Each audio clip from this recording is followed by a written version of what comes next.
They invoked their transcendence vision and looked closely, realizing that Pang Rang's transcendence energy had transformed the mass of black water into a cluster of ice needles, each as thin as a cow's hair. "Go!" Pang Rang commanded, suddenly flinging his sleeves. With his transcendence energy going berserk, the many ice needles immediately shot toward the opposite side of the boundary like a sudden torrential rain. Miao Yi and the cultivators were shocked as they turned their heads to look behind them. They immediately turned their bodies around, spinning their weapons to fend off the needles. A series of clings and clangs ensued. Their weapons moved rapidly, shattering the densely packed shower of ice needles into pieces. As expected of a Red Lotus expert, he could easily shoot these fragile ice needles from a distance. Not only had he managed to break their transcendence energy defenses, their hands were now numb, and they almost loosened their grip on their weapons from the vibration. Even if Miao Yi's spear technique was considered formidable, he would have a difficult time blocking all these flying, speedy ice needles. All he could do was struggle with all his might to protect himself from harm. The others did the same as well. They could only care about their own protection above everything else. The worst part was that Miao Yi had already taken off his battle armor because he'd wanted to reduce Charcoal's burden, and because they would be fleeing a long distance. Besides, he would be protected by Tian Qingfeng and the others, and they hadn't expected such a dangerous encounter along the way. Despite their best efforts to resist the attack, they were beginning to feel pain on several parts of their bodies. They had been pierced with a few shards from the ice needles. Their own dragon steeds were naturally wounded as well. The 20 or so cultivators and steeds were immediately thrown to the ground from the assault. But the strange thing was, upon piercing the body, these projectiles immediately dissolved once they came into contact with their blood. Only small droplets of blood appeared on the surface of the skin. It seemed like they hadn't suffered any major injuries, but they did feel twinges on their bodies, and even their dragon steeds suffered the same as well. The luckiest one among them all was none other than Luo Shuangfei. He wrapped his legs around his dragon steed's abdomen area and protected his head and whatever he could from harm. These ice needles couldn't hurt him at all because he was protected by the armored artifact underneath his clothes. It didn't matter whether they were harmed or not since their top priority was to escape from danger first. All of them reined in their steeds once more and fled for their lives. Floating in mid-air on the other side of the river, Pang Rang revealed a sardonic grin as he watched Miao Yi and the others disappearing from his view. He hadn't crossed the boundary and killed anyone. With a hurl of his sleeves, he abruptly darted away into the distance, leaving the group by the river to exchange confused looks. Pang Rang returned to the suppressing third hall to report what he'd done. By the misty mountain valley outside the palace hall, he saw the well-developed figure of Wu Menglan, clad in a long dress, overlooking the distant mountains in a dignified manner. "How did it go?" Wu Menglan spoke without turning her head. Behind her back, Pang Rang clasped his fists together and said, "When I arrived there, they had already fled into the territory of the suppressing second hall. Because there were a lot of witnesses, it was quite inconvenient to cross over to the other side to kill them. There wasn't a better way to handle the situation at that moment, so I showered them with ghost rain from a distance. They probably won't be able to find a cure at South Edict Manor. I believe they will not survive long enough to find the cure." "Nicely done. I appreciate your efforts in dealing with this trouble, Advisor Pang." "Head down and take a rest," Wu Menglan said with a nod. "Not at all. I will take my leave." Pang Rang gestured by cupping his fists. He then turned around and floated away. Miao Yi and the others had been focused on running away to Mount Kangxi, so at first they didn't seem to notice the effects of being inflicted with the ice needles. They found nothing weird after repeatedly invoking their arts to examine themselves. They even asked one another about their condition, and everyone felt the same. They immediately began to suspect that something was amiss. What was the meaning of their opponent's skill? Luo Shuangfei was the only one who remained silent throughout their escape. Just when they were about to reach Mount Kangxi, everyone slowly began to notice that something was wrong. They could feel their blood circulation gradually slowing down and showing signs of solidification. In an instant, they knew that they were in grave danger. They tried to invoke their arts to accelerate their blood circulation, but the attempts were futile, as they could only feel their bodies getting colder. The coldness made their bones ache, and with that, they knew that they had been poisoned. Miao Yi had never been poisoned before. Once he noticed that something was amiss, he quickly invoked his arts and powered up the source of his transcendence energy, sparking a flame at its core. This swiftly destroyed every bit of the poison in his body into ashes. The ability to remove poison was incredibly effective. Because Luo Shuangfei wasn't inflicted with the ice needles, he was completely fine. On the other hand, the ability of the dragon steed's constitution to resist poison seemed to be much superior than those of a human. They only began to show a reaction toward the poison after reaching Mount Kangxi. The steeds carried the cultivators at a pace much slower than their normal speed, and barged through the Mount Kangxi's mountain gates. Their speed at that moment was akin to that of a normal steed. The cultivators guarding the mountain gates already knew that Miao Yi had become the mountain chieftain of Mount Kangxi. They didn't block him from entering. Instead, they cupped their fists together and greeted, "Mountain Chieftain." Miao Yi ignored these guards and quickly charged through the gates with Tian Qingfeng and the others behind him. The cultivators at the gates gazed at Tian Qingfeng and the others in astonishment. They did this because these men were shivering incessantly on top of their steeds. They were coated with a layer of frost. Their current condition made it appear like they had been stung by the little mantids. As soon as they rushed toward the side entrance of the mountain chieftain's residence, Yan Xiu, Shan Hai, and Shui, who were startled by the noises, were already running out. Seeing Miao Yi and the others' distress, Yan Xiu exclaimed, "Mountain Chieftain, what is going on?"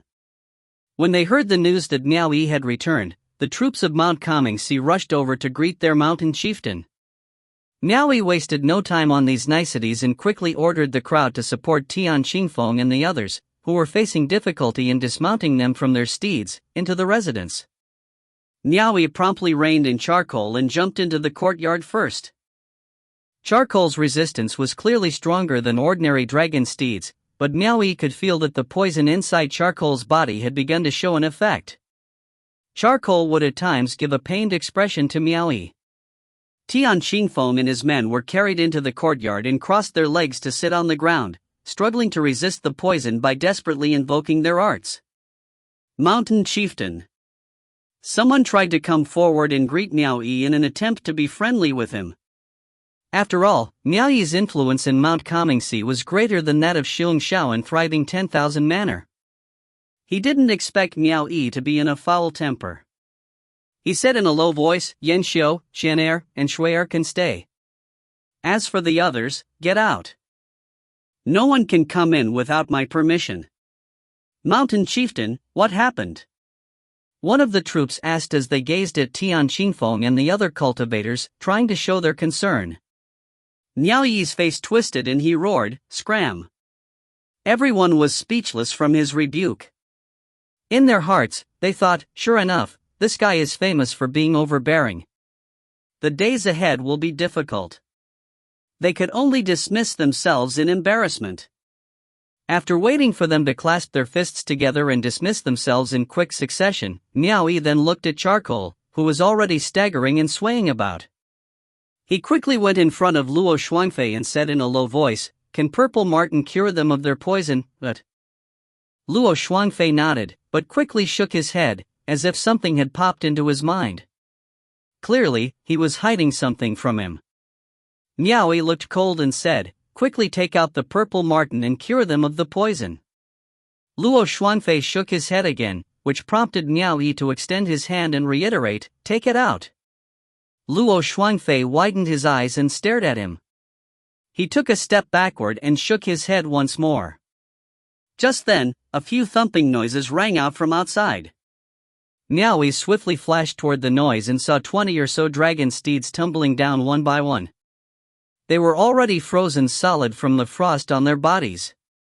After Miao Yi examined the steeds by holding out his hand and invoking his art, he gasped in surprise. These dragon steeds had no transcendence energy to resist the frost, so they had already been poisoned to death. If you find any errors, ads pop up, ads redirect, broken links, non-standard content, etc., please let us know. Report chapter so we can fix it as soon as possible. Chapter 293 came so quickly. Chapter 293 came so quickly. Translator, Claude Editor, Tom Yummy. Even though the dragon steeds' resistance to poison were much superior than that of a human, they would still die much faster than those cultivators once the poison began to take effect. After all, they didn't possess any transcendence energy that they could use to resist against the poison attack. The limbs of these dragon steeds who had suddenly died became stiff. The blood and flesh of their bodies had already been frozen solid together. It wasn't that Miao Yi didn't want to reach out to help these steeds. He had already tried to do so in the midst of their escape. The technique he had cultivated could only save his own life, but he was unable to use it to save other people. Initially, he thought that the condition of the steeds and the cultivators was almost similar to that of the little mantids' bites. But after he tried to save them, he realized that these two conditions were completely different from each other. The bites of the little mantids inflicted the sensation of an extremely cold aura of the netherworld, whereas everyone was just inflicted with a cold type of poison. The source of transcendence energy that he had cultivated inside his body could indeed destroy this type of poison. However, this source was at the moment only a source and not yet a spring. He was unable to release the transcendence energy outside of his body just yet. Only when he was able to unbind the shackles between the body and the external world would he be able to let the spring water flow outwards. Once that set of shackles has been broken, it would also mean that he had opened up the bridge of heaven and earth between his body and the external world. From then on, he would be able to soar the sky and fly through the air. If he could reach this realm, then he would already become a Red Lotus expert. In other words, he could only save the others with the method that he used to save himself once his cultivation had reached the Red Lotus realm. He was able to dispel the extremely cold aura of the netherworld inflicted by the little mantids, but not the cold poison, due to the difference between the nature of each respective substance. For example, when the dark's eggs were initially hatched, the outer layer of the dark eggs were also covered in a thick layer of frost. However, when the eggs were taken outside and touched the ray of sunlight, the frost on those eggs immediately dissolved into thin air. On the other hand, the dragon steeds who had died on the ground were also laying under the sun, yet the frost formed on their bodies still remained dazzling and untouched. This was the difference between the two. Even though the glorious star immortal herb was a divine healing medicine, it wasn't a divine detoxifying medicine. It could heal wounds, not cure poison. Otherwise, Miao Yi would have already generously applied it to them. Miao Yi began to grow frightened in his heart seeing this situation in front of him. He turned around and quickly flashed into the residence. Once he reached inside, charcoal was already staggering closer to him. It used its head to nudge itself against Miao Yi, and weakly neighed. It seemed like it was suffering as it begged Miao Yi to help it. This damn fatty had followed him for so many years and saved him a countless amount of times from dire situations, yet he couldn't even save it. Miao Yi's eyes were instantly red as he strode toward Luo Shuangfei and roared, "Take it out and cure their poison." Like before, Luo Shuangfei shook his head without uttering a word. "Take it out." Miao Yi directly grabbed Luo Shuangfei by his lapel. Luo Shuangfei, on the other hand, held back his tears in his large eyes and continued to shake his head. Yan Xiao, Xianer, and Shui'er gazed at each other in confusion. They saw Miao Yi grabbing Luo Shuangfei and forcefully dragged out a beast sack from underneath his clothes with his hand. Miao Yi then relentlessly threatened Luo Shuangfei, "If you don't give them the cure, I will kill it, but I can save them. But can we go somewhere further away and not right here?" Luo Shuangfei pleaded. "Why do we have to go somewhere else? We don't have the time for that now. If we keep dragging on, they will die." Miao Yi swung his hand and pointed at the direction of the dead dragon steeds. Luo Shuangfei continued to stare at him, his clear eyes filling with tears. Luo Shuangfei, who seemed very distressed, finally submitted to Miao Yi's authority. He also knew for certain that this matter could not be dragged any further. A purple marten with a subtle fragrance was taken out from the beast's sack. It was small and delicate, with small eyes that were glossy green in color, with fur that glowed purple. It leaned against Luo Shuangfei's shoulder, making it seem extremely adorable. The marten gazed at everyone with a sense of alertness in its tiny eyes. Yan Xiu and the others were looking at this marten curiously. This little thing can cure the poison?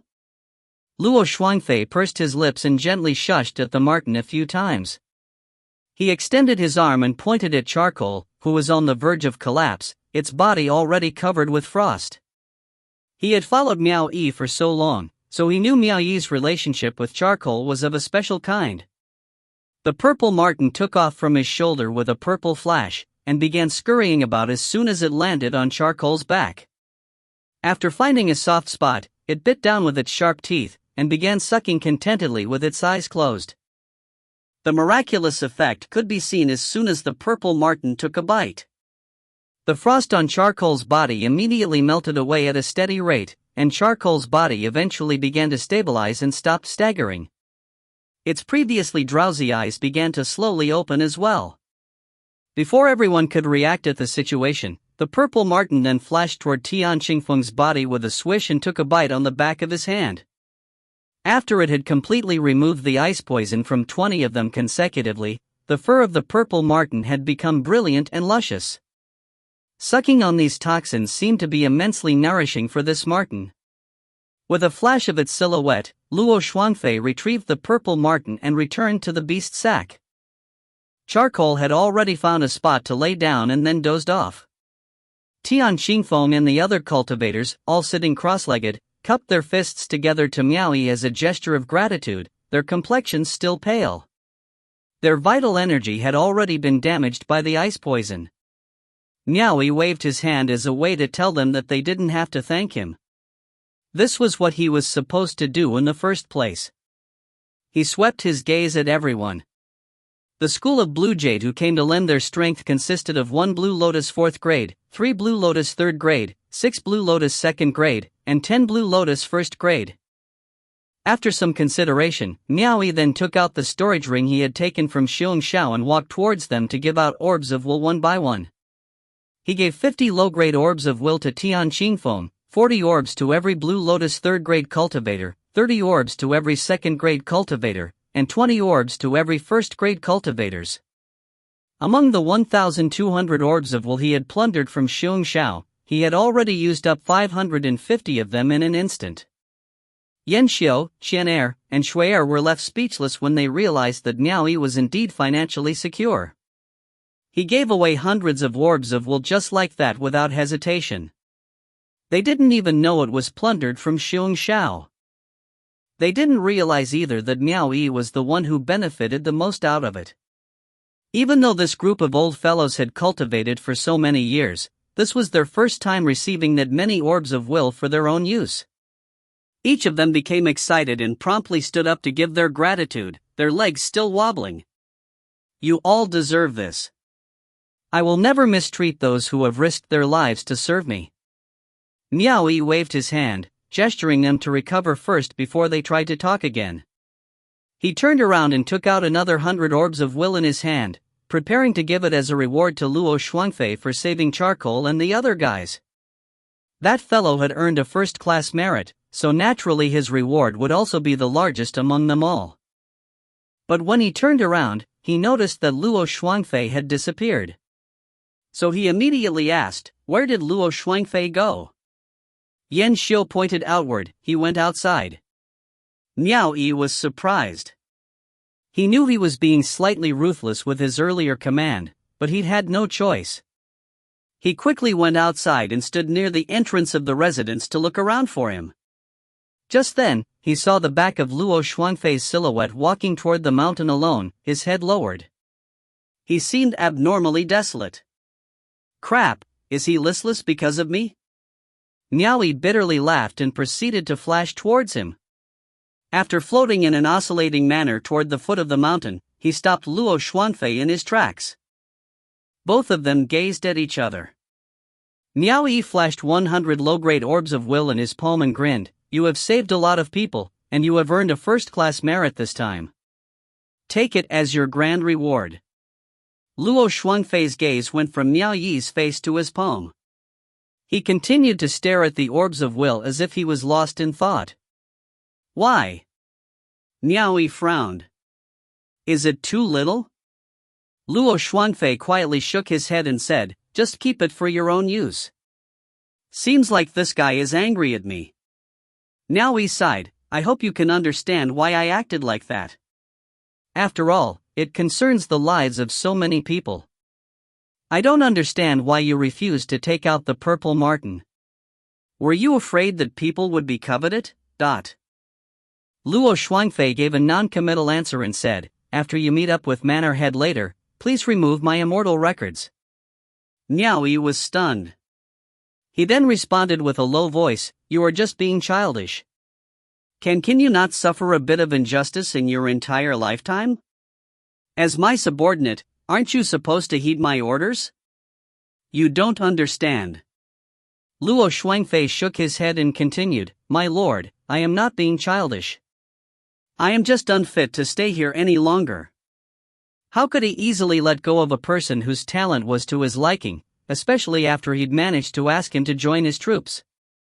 Miao Yi went silent for a while before he said, "Luo Shuangfei, I will tell you a secret. The candidate list for the Sea of Constellations subjugation crusade in the next few years has my name on it. I haven't told anyone of this news yet." Luo Shuangfei, who was feeling melancholy, immediately became shocked. "You are joking, right? Aren't you sending yourself to your death if you go there with your current cultivation base? It was Hall Master who put my name into the list. In any case, I must go." Miao Yi sighed before he continued in an earnest tone, "Charcoal is very important to me. With its leg strength, I can at least increase half my chance for survival once I go to the Sea of Constellations." There was an obvious meaning behind his words. "Just for this reason, I was angry at you because you turned your back on me. It would be unacceptable for a mountain chieftain to admit defeat to their subordinates." However, he was using another method to persuade Luo Shuangfei to stay. "Which son of a bitch is trying to make you suffer behind your back?" Luo Shuangfei asked with a glare. "I don't even know which superior I offended." Miao Yi shook his head. He then gave his promise and said, "I will promote you to cave master once I come back from meeting with Manor Head. You can choose which dwelling you like among the 10 in Mount Calming Sea." He flashed the hundreds of low-grade orbs of will once more, motioning to Luo Shuangfei to take them. What he meant by this gesture was, "If you don't accept my token of kindness again, then you are just being rude." One should know that Miao Yi hadn't become a cave master immediately after joining the rank of officials. It could be said that Luo Shuangfei was now pardoned for his offenses as he was able to become a cave master after following Miao Yi for less than a year. Luo Shuangfei was speechless for a while. As he looked at Miao Yi, his eyes gave away the complex feelings he had for this situation. But in the end, he still shook his head and said, "My lord, I really have to go. Just remove my immortal records." With a handful of orbs in his palm, Miao Yi's face became stern as he said, "What do you think this place is? Do you think you can just come and go as you wish?" Luo Shuangfei did not become angry. Instead, he forced a smile and said, "Actually, it doesn't affect me whether you remove my immortal records or not. Removing my immortal records is for your own good, as I fear I will only bring you trouble. My lord, to be honest with you, I am actually not a loose cultivator. I snuck out from my house and came out to play. When the time to go home arrives, my family's troops will come looking for me. I must go back at any cost." Miao Yi was slightly shocked when he heard this confession. He knew from the beginning that Luo Shuangfei was a bit different, and that he had extraordinary capabilities. Otherwise, he wouldn't have treated him like a talented person and requested for him personally. Miao Yi couldn't help himself and asked, "May I know which sect you came from?" "A rare sect. I can't reveal it to anyone." Don't force me to say it, my lord. Luo Shuangfei smiled bitterly. Miao Yi stared at him for a moment before he said, "Then we will talk about this later after your family arrives." After he had said his piece, he turned around and left. Miao Yi didn't give his consent nor disapproval to Luo Shuangfei's request to leave. Miao Yi wasn't a 3-year-old kid who would believe anything that Luo Shuangfei told him. This wasn't a place where one could come in or leave as they pleased. He would like to see with his own eyes what kind of sect had the balls to take away his subordinate from the officials. It was evening. Half of the mountains and rivers were touched with the golden rays of the sun as it was setting. In the middle of the dazzling setting sun emerged a black dot. In an instant, a giant black eagle appeared and spiraled at a high altitude, which was then closely followed by several other black eagles soon after. Luo Shuangfei sat on top of a rock in one of the mountain peaks all by himself. The mountain breeze embraced him as he looked up at the sky and muttered, "They came so quickly this time." If you find any errors, ads pop up, ads redirect, broken links, non-standard content, etc., please let us know. Report chapter so we can fix it as soon as possible. Chapter 294, Two Ladies Deflowered. Chapter 294, Two Ladies Deflowered. Translator, Claude Editor, Tom Yummy. A few black eagles continued circling in the sky as the gold-banded eagle scanned the land below with its sharp eyes. Its gaze quickly locked onto the person sitting on top of the rock, as if it's trying to recognize this individual. As he basked in the sunset, Luo Shuangfei cocked his head to gaze at Mount Kangxi sitting among the beautiful backdrop of mountains and rivers.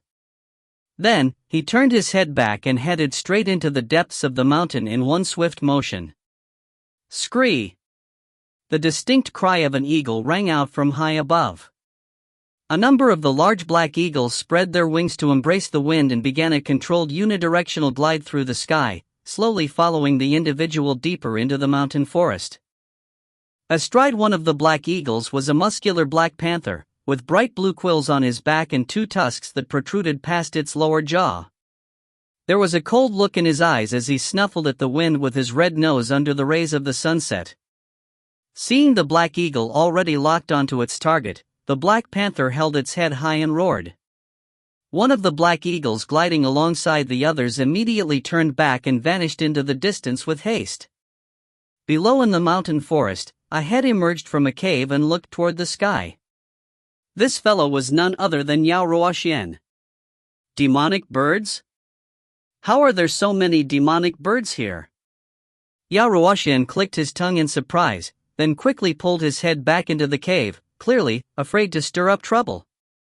Having gone quite a distance from the dwellings of Mount Kangxi, Luo Shuangfei finally stopped at the edge of the cliff after weaving his way through the mountain.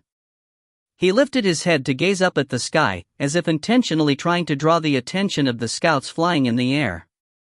The line of black eagles dropped down and dived past the cliff. The muscular form of the blue-backed black panther flew at the edge of the cliff and safely landed on the edge of the cliff. The figure emitted a fearsome aura as it slowly moved its limbs and paced about on the ground beside Luo Shuangfei, before crouching down at his feet and basking in the golden rays of the sunset together with him. The scene seemed reminiscent of a sunset painting filled with the splendors of the wilderness. Not long after, the black eagle that had vanished into the distance came back with another person. Swish! A tall, slender man in black robes fell from the sky and soon landed beside Luo Shuangfei. His face was white as jade, with 3 strands of his beard swayed along to the mountain breeze. Standing there with his hands behind his back, he scrutinized Luo Shuangfei indifferently for a few moments, then abruptly broke out with a bitter smile and said, "Little junior sister. You have really made it difficult for us to find you." Luo Shuangfei rolled his eyes and waved his hand, saying, "Who told you to look for me? I'm happy having fun by myself. You all should just quickly go back and not disturb me." His voice now sounded like a melodious silver bell that was pleasant to the ears. It was the voice of a carefree woman. If Miao Yi were here, he would definitely be shocked and have a hard time believing that this voice was actually coming from Luo Shuangfei's mouth.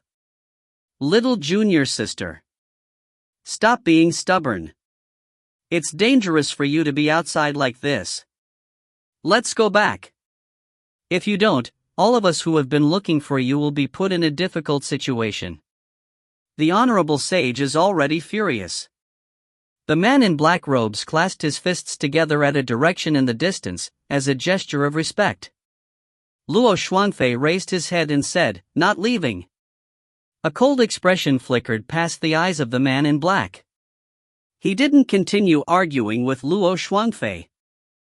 Instead, he turned toward the blue-quilled black panther lying on the ground and asked, "Little Black, how did the little princess manage to hide herself here?" The blue-backed black panther stood upright with its body raised up. As it raised its forelegs, its body began glowing with a green light. In an instant, the panther had transformed into a muscular man with blue hair. Clasping his fists together, he responded, "Sirzwa. There is a mansion situated on the mountain peak.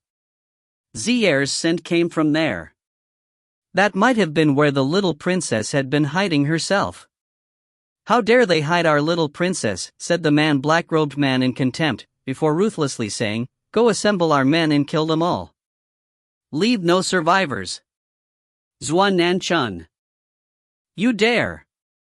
Luo Shuangfei quickly spun about, fuming in anger. The black-robed man named Zuan Nanchun coldly said in response, "In this big world, the honorable sage is the greatest power among them all. There is nothing I won't dare do." If the honorable sage is enraged, the blood on his hands will flow like a river. Their life and death will depend entirely on little junior sister's attitude. "Zuan Nanchun, you dare threaten me?" Luo Shuangfei grit her teeth and growled, "Go ahead and kill them if you can." Zuan Nanchun stared at the blue-haired man and calmly said, "What are you waiting for? Hurry up and go. If there are any survivor left, I will take your head instead." "Yes." The blue-haired man lifted up his head up to gaze at the sky, attempting to summon the black eagles circling in the air. Luo Shuangfei was suddenly in a panic. She knew that these merciless people weren't the type to joke around and would certainly mean what they said. After accomplishing their task, they would definitely take her away by force. She quickly halted them with an urgent cry, "Stop! I will return." With that, the blue-haired man turned to look at the black-robed man for his next order. Zuan Nanchun waved his hand at the man behind him, telling the other man to back off. Then he gave a nod to Luo Shuangfei and said, "Little junior sister is kind for saving their lives." Luo Shuangfei barked angrily, "Are you mocking me for nearly causing their deaths?" "I wouldn't dare." Contrary to his words, Zuan Nanchun's chilly face was painted with a subtle smile. Clearly, he was agreeing with what Luo Shuangfei had said just now. Luo Shuangfei stomped her feet in anger, yet she was helpless against this man.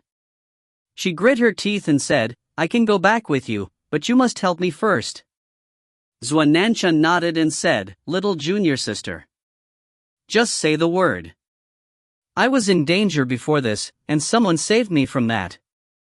"I cannot leave before saying farewell." Luo Shuangfei continued explaining to Zuan Nanchun. The favor she asked of Zuan Nanchun was simple. He was to accompany Luo Shuangfei back to Mount Comingxi to notify the others before they left. It wasn't a difficult request. Besides, Zuan Nanchun had already found the person he was looking for. He wasn't afraid that Luo Shuangfei would play any tricks on him. He gave a nod and agreed to her terms. After that, he accompanied Luo Shuangfei and they flew back to Mount Comingxi together. The patrols did not stop Zuan Nanchun when they saw him. Luo Shuangfei was the one who brought him over, so they let them pass. Tian Xingfeng and the others were still sitting cross-legged under the veranda inside the residence, trying to recover their vital energy. Zuan Nanchun scanned about as he dashed inside while accompanying Luo Shuangfei. Miao Yi was just assembling the troops of Mount Comingxi to familiarize himself with each personnel. He was now inside the loft where Qin Weiwei used to manage her duties, listening to Yan Xiu's report on the arrangements in Mount Comingxi. When Shui'er alerted him that Luo Shuangfei had brought his senior brother with him, Miao Yi was shocked. That person really did come as he said they would. This fast? Did that Luo Shuangfei deliberately find someone just to fool me? He allowed Yan Xiu to cease giving his report for the time being. A moment later, Shui'er brought Luo Shuangfei and Zhuo Nanchun to meet him. When both parties met, Zhuo Nanchun was observing Miao Yi whilst Miao Yi did the same in return. Zhuo Nanchun stood with his arms folded, his expression was aloof and cold. He had no intention of paying any respect to Miao Yi. "Milord, I come to formally give my farewell to you. My senior brother has come to bring me back." Luo Shuangfei cupped his fists and continued, "Luo Shuangfei hereby thanks you for all the trouble you have taken on my behalf in this time. Now, I will take my leave.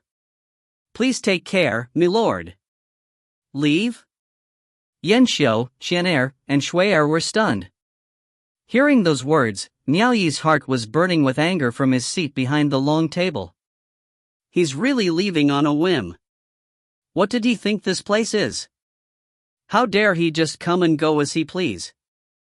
I gave you so much preferential treatments, yet I can't make you stay? Miao Yi glanced at Zhuo Nanchun and asked, "May I know your name?" Zhuo Nanchun casually replied, "Zhuo." "So it's Sir Zhuo." Miao Yi coldly continued, "Your junior brother already has an immortal record at the present. I assume you must already known about it. Those with immortal records cannot leave as they please." Zhuo Nanchun's gaze became indifferent. If he hadn't heard that this mountain chieftain saved his junior sister's life, he would have immediately lost his temper. "I have been to the realm beyond heaven. A mere immortal record cannot frighten me. My junior sister came to say her farewell to you just to show you respect. Asking you to remove her immortal record is because she doesn't want to cause you trouble. Can it be that you still wish to stop her from leaving?" Zhuo Nanchun scoffed. A red lotus 9th grade lotus abruptly appeared on his forehead as he continued, "I am going to take her back. The rest is up to you." Miao Yi, Yan Xiu, Xian'er, and Shui'er were immediately terrified. A red lotus 9th grade cultivator? A cultivator that will soon step into the purple lotus realm? Miao Yi was dumbfounded. What kind of background does Luo Shuangfei have? How can a senior brother possess a cultivation at Red Lotus 9th grade? What manner of cultivation does his master have then? Before this, Miao Yi actually thought that Luo Shuangfei was making someone up to deceive him. However, how could he randomly find a Red Lotus 9th grade cultivator, whom Miao Ruoxian would avoid at all costs should he see one? This person even said that he had been to the realm beyond heaven before. Luo Shuangfei showed a hint of guilt in her eyes. It was her who intentionally called Zhuo Nanchun to frighten Miao Yi so that she could force Miao Yi to remove his immortal record. She actually didn't care whether he had an immortal record or not. She just didn't wish to cause any trouble to his patron Miao Yi in future. If he isn't afraid of trouble, then let him be, junior sister. Let's go. Zhuo Nanchun turned to go and beckoned to her. Farewell, milord. Luo Shuangfei briefly shot a dark look at Xian'er and Shui'er. She then cupped her fists together at Miao Yi and proceeded to nod at Zhuo Nanchun. With a flick of Zhuo Nanchun's sleeves, a strong wind surged inside the loft as he took Luo Shuangfei with him through the window and vanished off into the distance. Just then, the loft had gone silent within as Yan Xiu and the others stared blankly at Miao Yi. His expression cloaked in gloom, Miao Yi gave a sudden forced laugh. This was the first time he had recommended someone. He hadn't expected that the person would make him feel helpless and conflicted about his judgment of others. Then he left just like that, and Miao Yi couldn't even be angry about it. He could take advantage of his background as an official to issue an arrest warrant against Luo Shuangfei, but he considered such an action against his own interest would be like digging his own grave? Letting out a heavy sigh, he gestured with his hand, Yan Xiu. Continue your report. Yes. Yan Xiu steadied his composure and continued reporting on the situation. There were benefits to Luo Shuangfei leaving. At long last, Miao Yi could now remove the knot in his heart, that knot of always being fearful of someone peeping on him. Luo Shuangfei had indeed cast a shadow over Miao Yi's heart, making him constantly worried that someone would peep or eavesdrop whenever he wanted to do that. After all, cultivators have extraordinary hearing. As night fell, and after being constantly on the run for the past few days, Miao Yi finally took a bath with Qian and Shui serving him. Inside the clear jade pool, the two ladies were becoming embarrassed after being stared at by Miao Yi's eager eyes. On the other hand, this was Miao Yi's first time reaching out to pull their sleeveless tops. Their breasts were like perky lumps of jade, with their nipples protruding from under their tops as their delicate faces flushed red. The two ladies used their jade-like arms to cover their chests. Miao Yi stepped out of the pool, lifting the two delicate figures on each of his arms, splashing water out as he went. Then walked to his room and threw the two ladies onto his bed. Seeing two figures bashfully covering their exquisite jade-like bodies, Miao Yi couldn't resist any longer. He pounced at them fiercely like a pack of hungry tigers and wolves. It would be his first time with his two handmaidens. The experience of his first night went about gently and naturally. The two ladies did not resist his approach and welcomed him without holding back. The curves of their delicate bodies were fondled endlessly, and their snow-like voluptuous breasts were enjoyed to their fullest. Their arms lost strength as their pale flesh began to quiver, their hair becoming undone and falling down from the convulsions. The two ladies kept blushing and gasping for air as they continued being ravaged by Miao Yi, their bodies intertwined with one another as if intoxicated, with sensations that were at times gentle, and at times intense. On this night, there were drops of blood, for the two ladies had been deflowered. The first-timer was still going strong with no idea how to restrain himself. Miao Yi continued to satisfy the ladies several more times until he was done. After being ravaged so, the two ladies realized that the rumor they heard before was fake. They happily drowned themselves in pleasure despite the pain on their body. As for the person who started the rumor, she was standing on a black eagle under the star-filled sky as it flew through the air. She had a lonely expression on her face, as if she knew what would happen after she left. The scene playing in her head appeared the same instant it did in reality, yet there was no way she could stop it. If you find any errors, ads pop up, ads redirect, broken links, non-standard content, etc., please let us know. Report chapter so we can fix it as soon as possible. Chapter 295, Report. Chapter 295, Report. Translator, Claude Editor, Tom Yummy. Morning dawned in the mountains as the morning fog floated about. Inside the silent quarters, a naked, well-built figure broke through the water's surface with a splash. Miao Yi sat inside the pool with his unkempt hair hanging over his shoulders. Amongst all cultivators, there weren't many who had a build like Miao Yi's. He had slabs of dense muscles on his body. Two fair-skinned bodies leaned closer to him and scooped water up to wash his body. Qian and Shui were both stark naked as well. A night of pleasure had finally convinced them to take off their last piece of loincloth. However, the blush of embarrassment was still visible on their faces. Yet under their embarrassment, there was a hint of delight as well. In that one night, this muscular man was no longer only their master, but he had also become their man.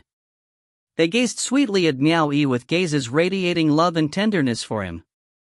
They had truly devoted their hearts to Miao Yi. When their delicate fingers touched his skin, it felt different yet special.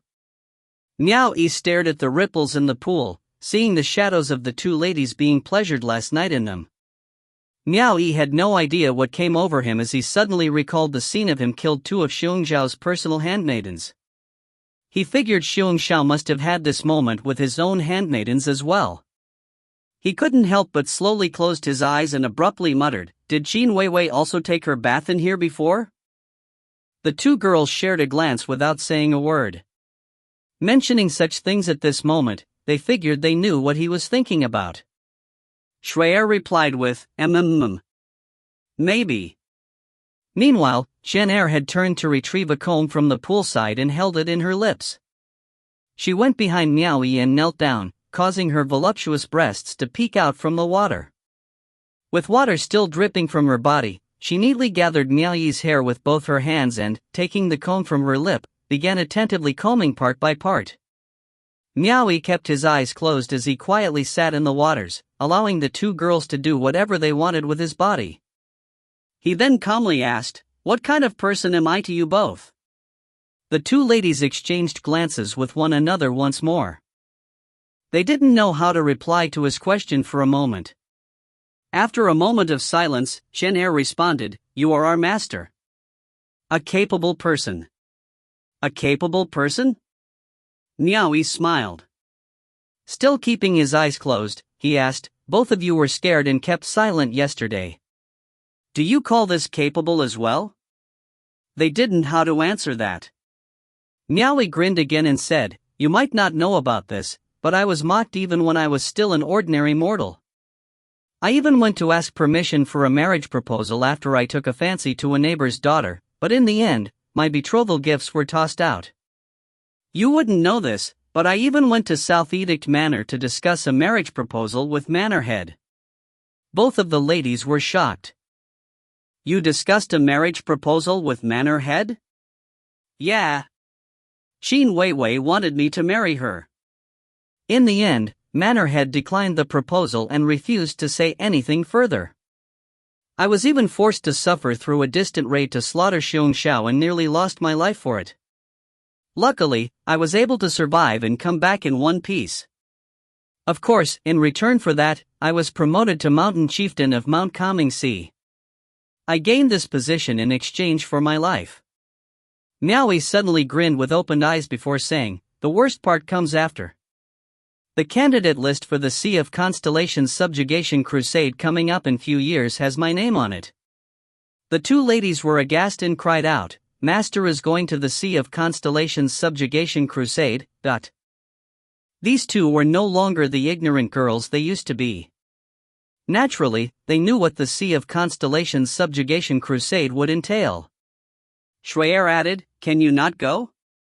Miao Yi shook his head gently and said, "This is beyond my control. I must go, unless I flee like Xiong Xiao did." Shen Hai clutched his hair and grit her teeth. "Fleeing isn't bad. Wherever Master goes, we will follow. Xiong Xiao's fate is an example of that. If I really do run away, these people here will never forgive me. They will send a second or third person like myself to kill me. They will stop at nothing until I am dead." Shui'er knelt in front of him and said in a trembling voice, "Do you have to go? We can run away a bit further to somewhere they will never find us, but..." Miao Yi reached out and gently stroked her face. "Even though the world is vast, there is no place for the likes of us. Without power, we will end up with the same fate no matter where we run. We will still be fooled by others. At least I have some foundation here. If I want to stand out, running away will not help. The only way to achieve that is to face it head on. Back when I first began and decided to head down the path of cultivation, a person told me that this was a path of no return. He asked me if I really want this path. I didn't understand it at first, but now I do. Once I take on this path, I will have no control over it. Right now, this is the only path I can walk on. I will not run away even if this path is full of thorns, bumps, and endless corpses. I saw a saying once when I was at the boundless secular world. A boat made of white bones sails the boundless sea of blood. I don't even know which senior wrote it, but the road to cultivation is indeed filled with endless hardship and bitterness. He scooped up Shui'er's white-skinned body and placed her on his thigh. His hands caressing her busty bosoms as he said, "At least the rules of the game provide me a way out. Even if the game wants my life, it still gives me the chance to foster my strength. Why then, should I flee? That being said, both of you should not be afraid. There is no need to panic. I will strive for the best and never give up, and I hope you two will not either. If something happens to me, I want both of you to live on. If you live, there is hope." The two ladies bit their lips and remained silent. It felt as if their master was trying to leave his will to them. "Both of you are my most trusted confidants.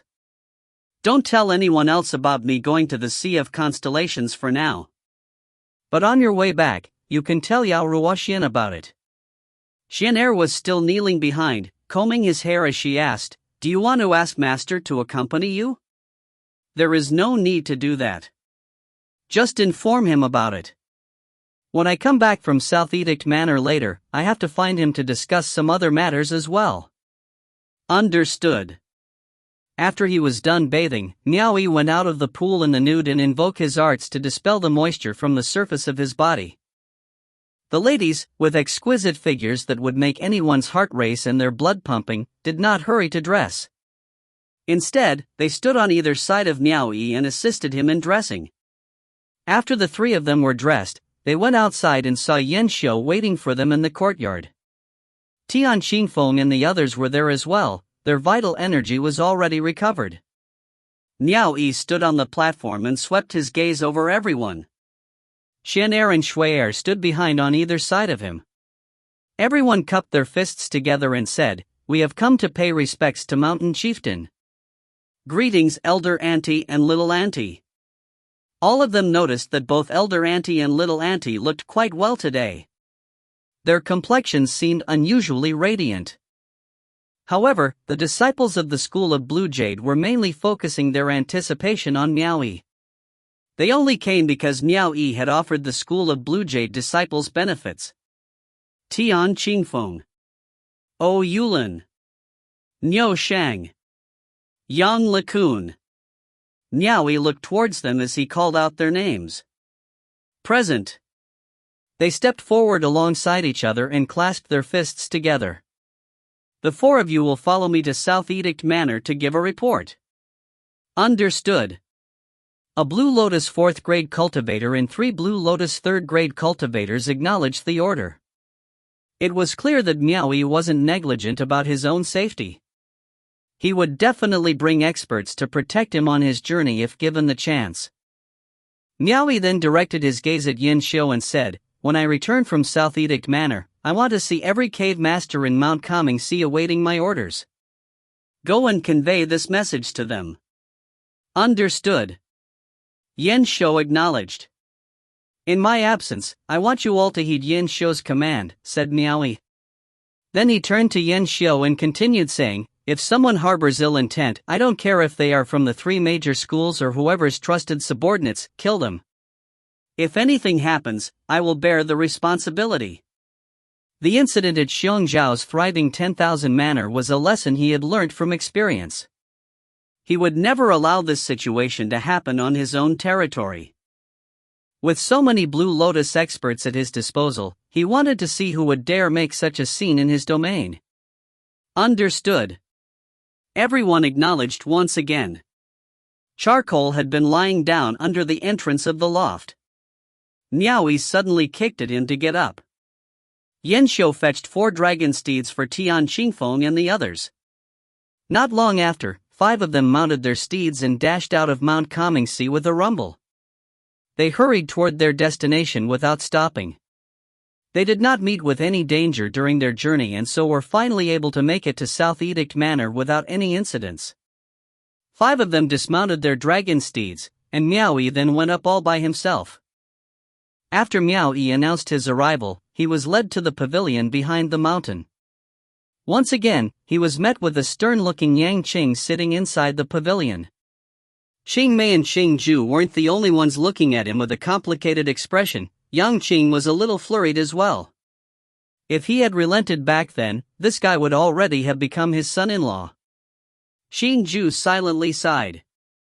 To be honest, Xin Weiwei and Miao Yi seemed quite compatible for each other to her. However, she didn't have the final say in that matter. "I come to pay my respects to Manor Head," greeted Miao Yi. Yang Qing gestured him to stand up, motioning to Miao Yi to forego all formalities. Then smiled and said, "Coming back to see me so soon? Did you come across any trouble in Mount Coming Sea?" Miao Yi took out a casket from his storage ring and presented it with both of his hands. "Your subordinate had the good fortune to accomplish his mission. The tyrant has been punished." Yang Qing was caught quite by surprise. Could it be He gave a nod to Qing Ju, who quickly went over to receive the casket. She couldn't just deliver anything that was meant for young Qing to him. Naturally, she had to check the contents of the casket first. What would she do if something dangerous was hidden inside? Qing Ju opened the casket and, as expected, it contained a head inside.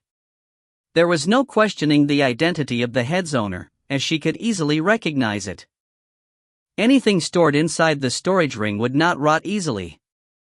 Qing Ju invoked a little of her arts and made the head inside the casket float in the air to face Yang Qing. Who could the head belong to if not Xiong Xiao?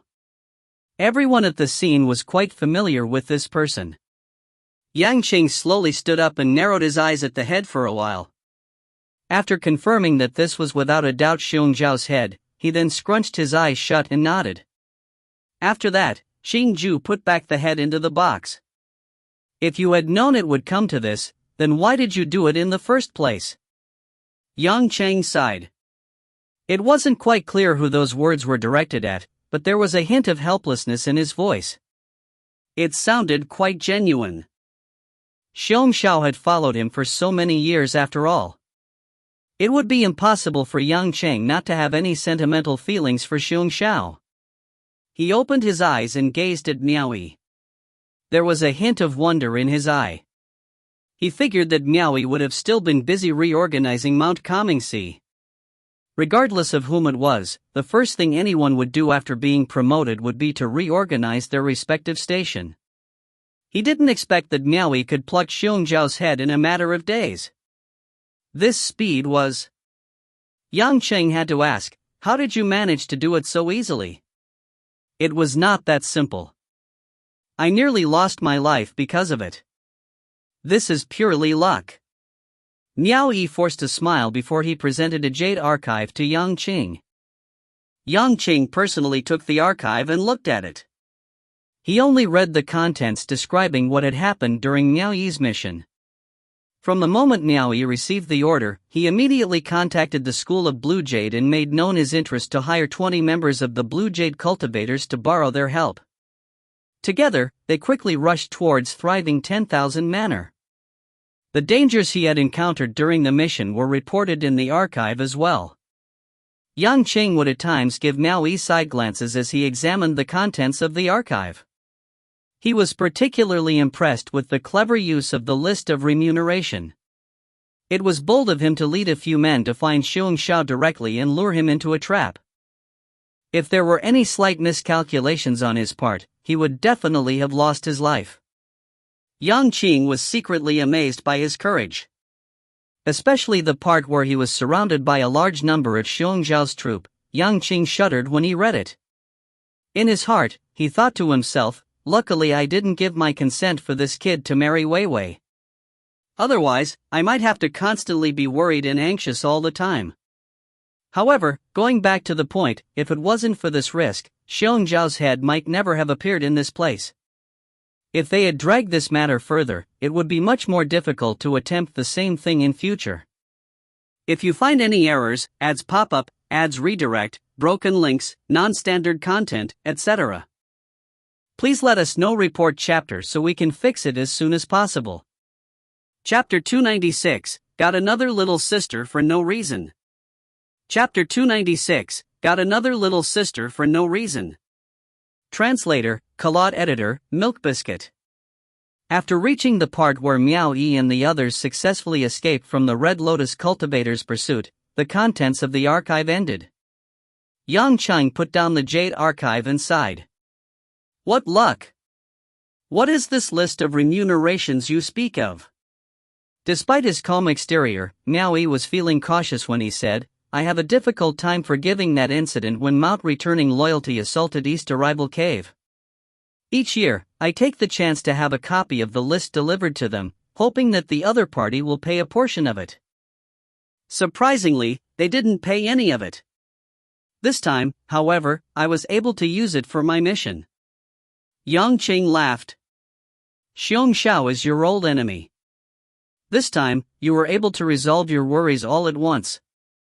Still, it is fortunate. If it weren't for the disloyalty of the respective mountain chieftains towards Xiong Xiao, and their disregard for his command, I feared that the one to end up being beheaded would have been me. Miao Yi didn't dare admit how formidable he could be. Nothing good ever came from declaring to a manor head how easy it was to slay another manor head. Yang Qing shot a glance at him and asked, "It seems that you have a good relationship with the School of Blue Jade. You were able to borrow 20 Blue Lotus cultivators from them with ease. Don't you know of the enmity between the School of Blue Jade and me?" There was a slight note of criticism in his words. Standing to the side, Qing Mei looked impassive when she heard this. Qing Ju had a worried look on her face. The Blue Lotus cultivators from the School of Blue Jade have experienced countless torments, and were nearly impaired because of it. These 20 cultivators are almost all of the remaining members in the School of Blue Jade. Miao Yi tried to show that the School of Blue Jade was no longer a threat to Yang Qing. Yang Qing was naturally well aware of the School of Blue Jade's resources. He nodded and said, "How do you plan to settle things with these people?" "Naturally, I am going to reward them based on their contribution. When I go back, I will give the position of cave master to them." Miao Yi was straightforward with his response. Yang Qing couldn't help himself from smiling as he asked, "At present, most of the cave masters in Mount Comingxi are comprised of members from the 3 major schools. Aren't you afraid that they will raise an objection?" "I have no choice, either. When I wanted to kill Xiong Xiao, the men in Mount Comingxi lacked the capability to help out. I could only ask the School of Blue Jade. And they couldn't just lend me their men for nothing." Miao Yi forced a laugh, took out a piece of jade archive, and presented it with both hands. Yang Qing examined the archive as soon as he received it. It was a list of names of all 20 cultivators from the School of Blue Jade whom Miao Yi had intended to commit into the officials. On the other hand, there was one name inside that he had asked to have their immortal record removed. The front part of the archive had already explained that Luo Shuangfei had been slaughtered at the hands of that Red Lotus expert. Yang Qing did not question it further, and approved of the archive on the spot. He then turned around and gave Miao Yi a reminder, "There's still a few years before the Sea of Constellations subjugation crusade. You have to make preparations as early as possible. When the time comes, all the major schools will send someone to participate. It will be of great advantage to you if you can build a good relationship with them before going to the Sea of Constellations." "I understand," Miao Yi responded. "You have shown effort this time in slaying Xiong Xiao. I will give you a reward." Yang Qing turned around and discreetly signaled to Qing Mei. Qing Mei came forward and took out 100 low-grade orbs of wool from a storage ring, and gave them to Miao Yi as his reward. For a manor, the reward of hundreds of orbs of wool was said to be a lofty one. He was able to receive this much only because of his great efforts in slaying that tyrant. Miao Yi received his reward, and expressed his gratitude. Both of them then continued to discuss other matters. Afterwards, Miao Yi dismissed himself and left. Meanwhile, Yang Qing casually handed over to Qing Mei and Qing Ju the report that described Miao Yi's execution of Xiong Xiao at thriving 10,000 manor. He asked what their opinion was toward this matter. Qing Ju sighed after reading the report. "Courageous and astute." "Courageous and astute doesn't bode well when colluding with the School of Blue Jade," Qing Mei calmly said. Qing Ju was surprised. She turned around and asked, "Elder sister, perhaps you suspect that Miao Yi will plan a rebellion?" Yang Qing continued, "I have always admired that kid. At least he constantly gives his all in everything he does, and he's never disappointed me before. I need this kind of subordinate. I don't wish for him to walk down Xiong Xiao's path.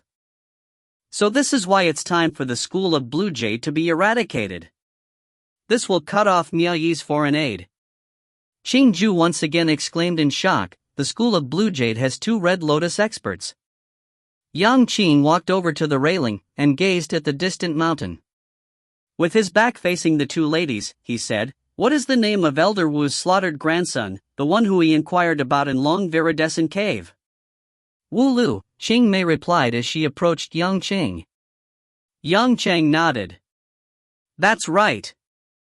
Elder Wu doesn't want his disciples to think that he abuses his power for personal interests, so he placed his grandson at Long Viridescent Cave to serve the troops. He notified me secretly in the beginning, hoping that I could give special attention to his grandson. Before I could get the chance to, Miao Yi had already killed him. Based on Elder Wu's inquiry, I can see how furious he is. It's time to give him an explanation. Xingju frowned. Perhaps Elder Wu will dare to make a move against Miao Yi? Miao Yi is one of the officials after all, so he wouldn't be rash and act blindly. However, the School of Blue Jade is another story. Yang Qing turned around and calmly said, "Didn't Miao Yi want to give the position of Cave Master at Mount Calming Sea to the disciples of the School of Blue Jade? This kid isn't the least bit worried that he'll be monopolized by his subordinates. I will help solve this immaterial problem for him." If Miao Yi were to give them those positions, the disciples of the three major schools will definitely have an opinion about that. When that time comes, I will find the chance to explain to Elder Wu that the members of the School of Blue Jade are the ones playing tricks behind the scenes. There are no ill feelings between Miao Yi and that grandson, and Wu Lu was nothing but a victim to the power struggle led by the School of Blue Jade. I think Elder Wu will seek out the School of Blue Jade for our benefit. Qing Mei and Xingju quietly nodded. This is just to give Elder Wu an excuse for him to avenge his grandson. The School of Blue Jade and the School of Imperial Beasts were not of the same level anymore. Once the School of Imperial Beasts made their move, the School of Blue Jade was certain to meet their doom. After leaving South Edict Manor together, Miao Yi did not immediately go back to Mount Calming Sea. Instead, he went to South Edict City, which was a city directly under the jurisdiction of South Edict Manor. Miao Yi did not want to attract too much attention, so he ordered Tian Qingfeng and the others to wait outside the city, while he abandoned his mount and walked into the city by himself. Walking on foot inside South Edict City where it bustled with activity, normal people would not be able to perceive his identity as a cultivator. Only a cultivator would be able to discern his true identity on sight from the storage rings on his hand. Through an inquiry, Miao Yi was able to find the highest place in the city. It was a mountain lodge on top of a hill, which also served as a branch of the Celestial Nation Chamber of Commerce at South Edict Manor. The guards did not question him when they saw the storage rings in his hand, and immediately allowed him inside the building. As he entered the premises and took a look around, he noted that the ambience was quite pleasant. The courtyard was quiet, but too vacant. Clearly, they didn't have many business dealings in a small place like the South Edict Manor. Since customers rarely came by, 3 of the employees rushed out at the same time to solicit the potential client, all tasked to deal with business transactions. What would the esteemed client like to buy or sell? They surrounded Miao Yi, each behaving with the utmost courtesy. Every successful transaction would yield them a commission. No matter how small, a client was still a client. It was always better than having none. Besides, Miao Yi was wearing 3 sets of storage rings in his hand.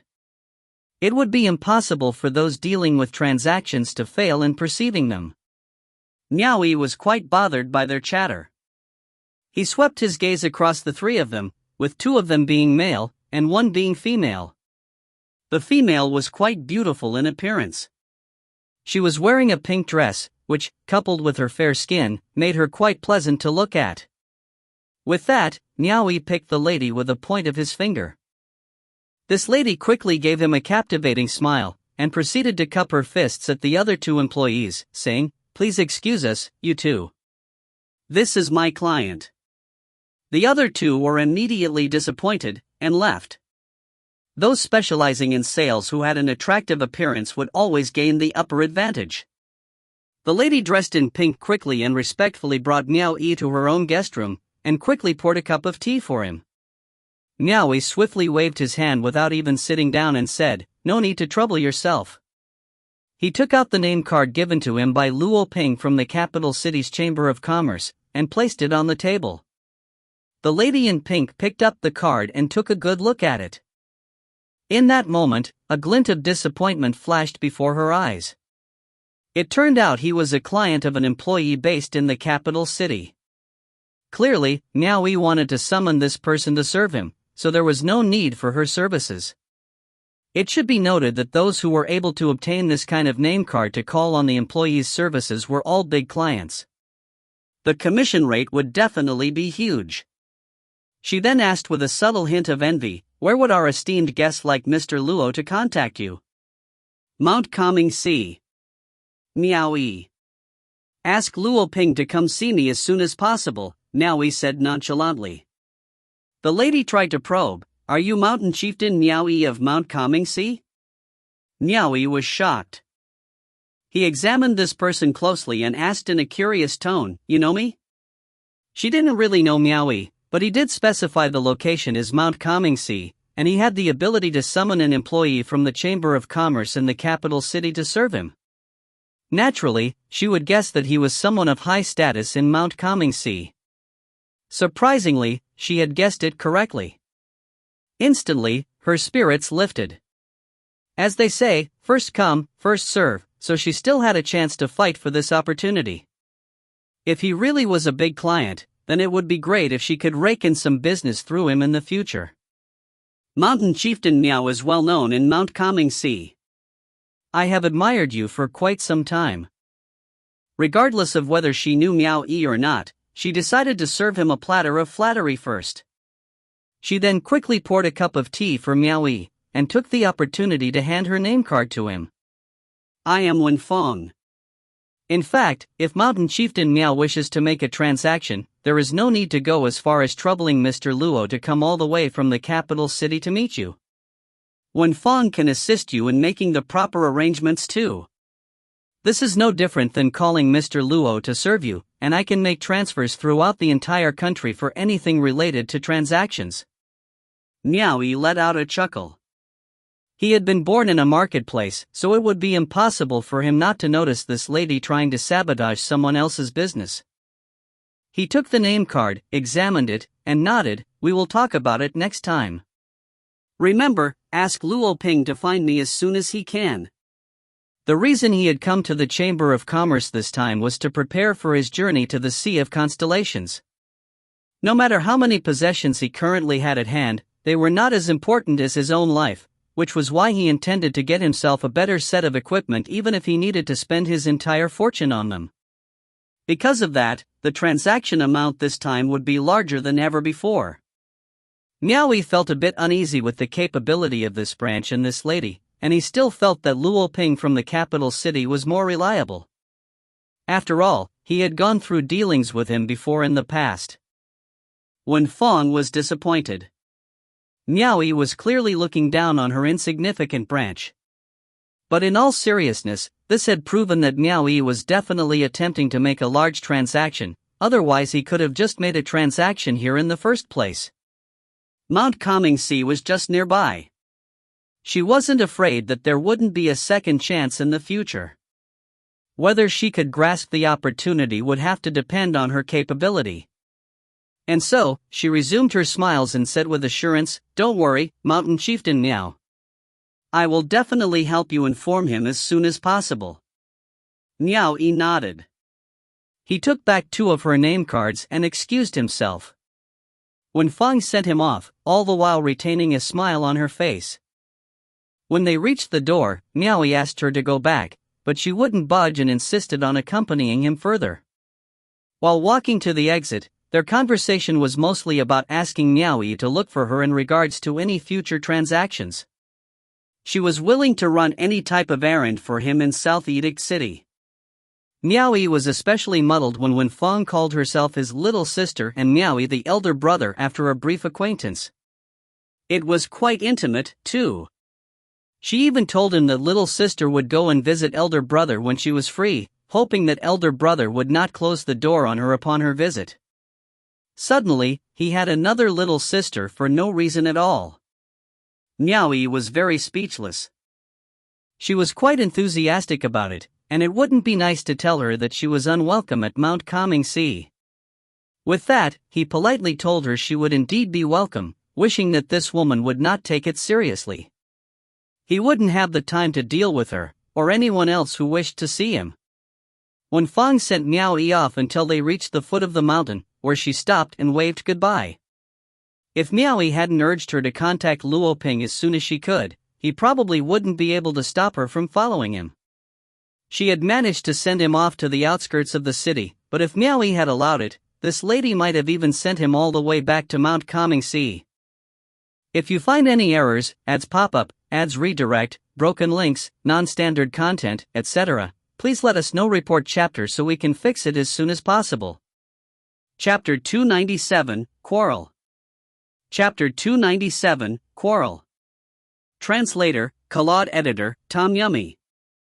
As soon as the five of them returned to Mount Coming-Si, Tian Qingfeng and the other three quickly ushered their dragon steeds into the hidden Dragon Valley.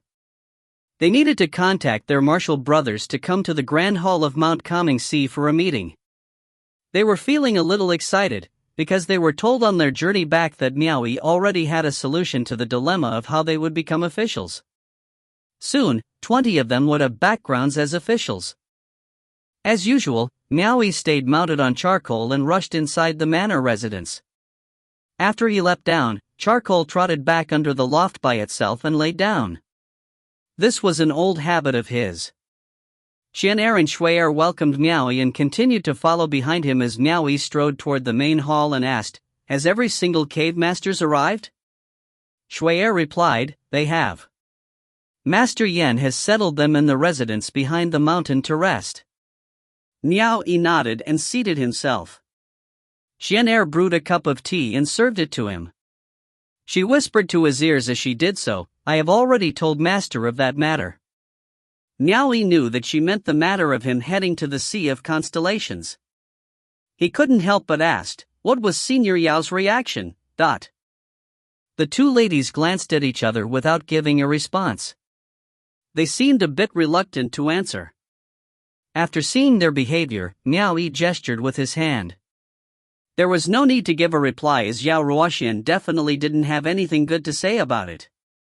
He withdrew his inquiry and commanded, "Tell Yan Xiu to come to the Grand Hall for a meeting." Understood. Shui'er heeded his order and left. By the time Yan Xiu arrived in the Grand Hall for the meeting, Tian Qingfeng and the other disciples of the School of Blue Jade had already arrived.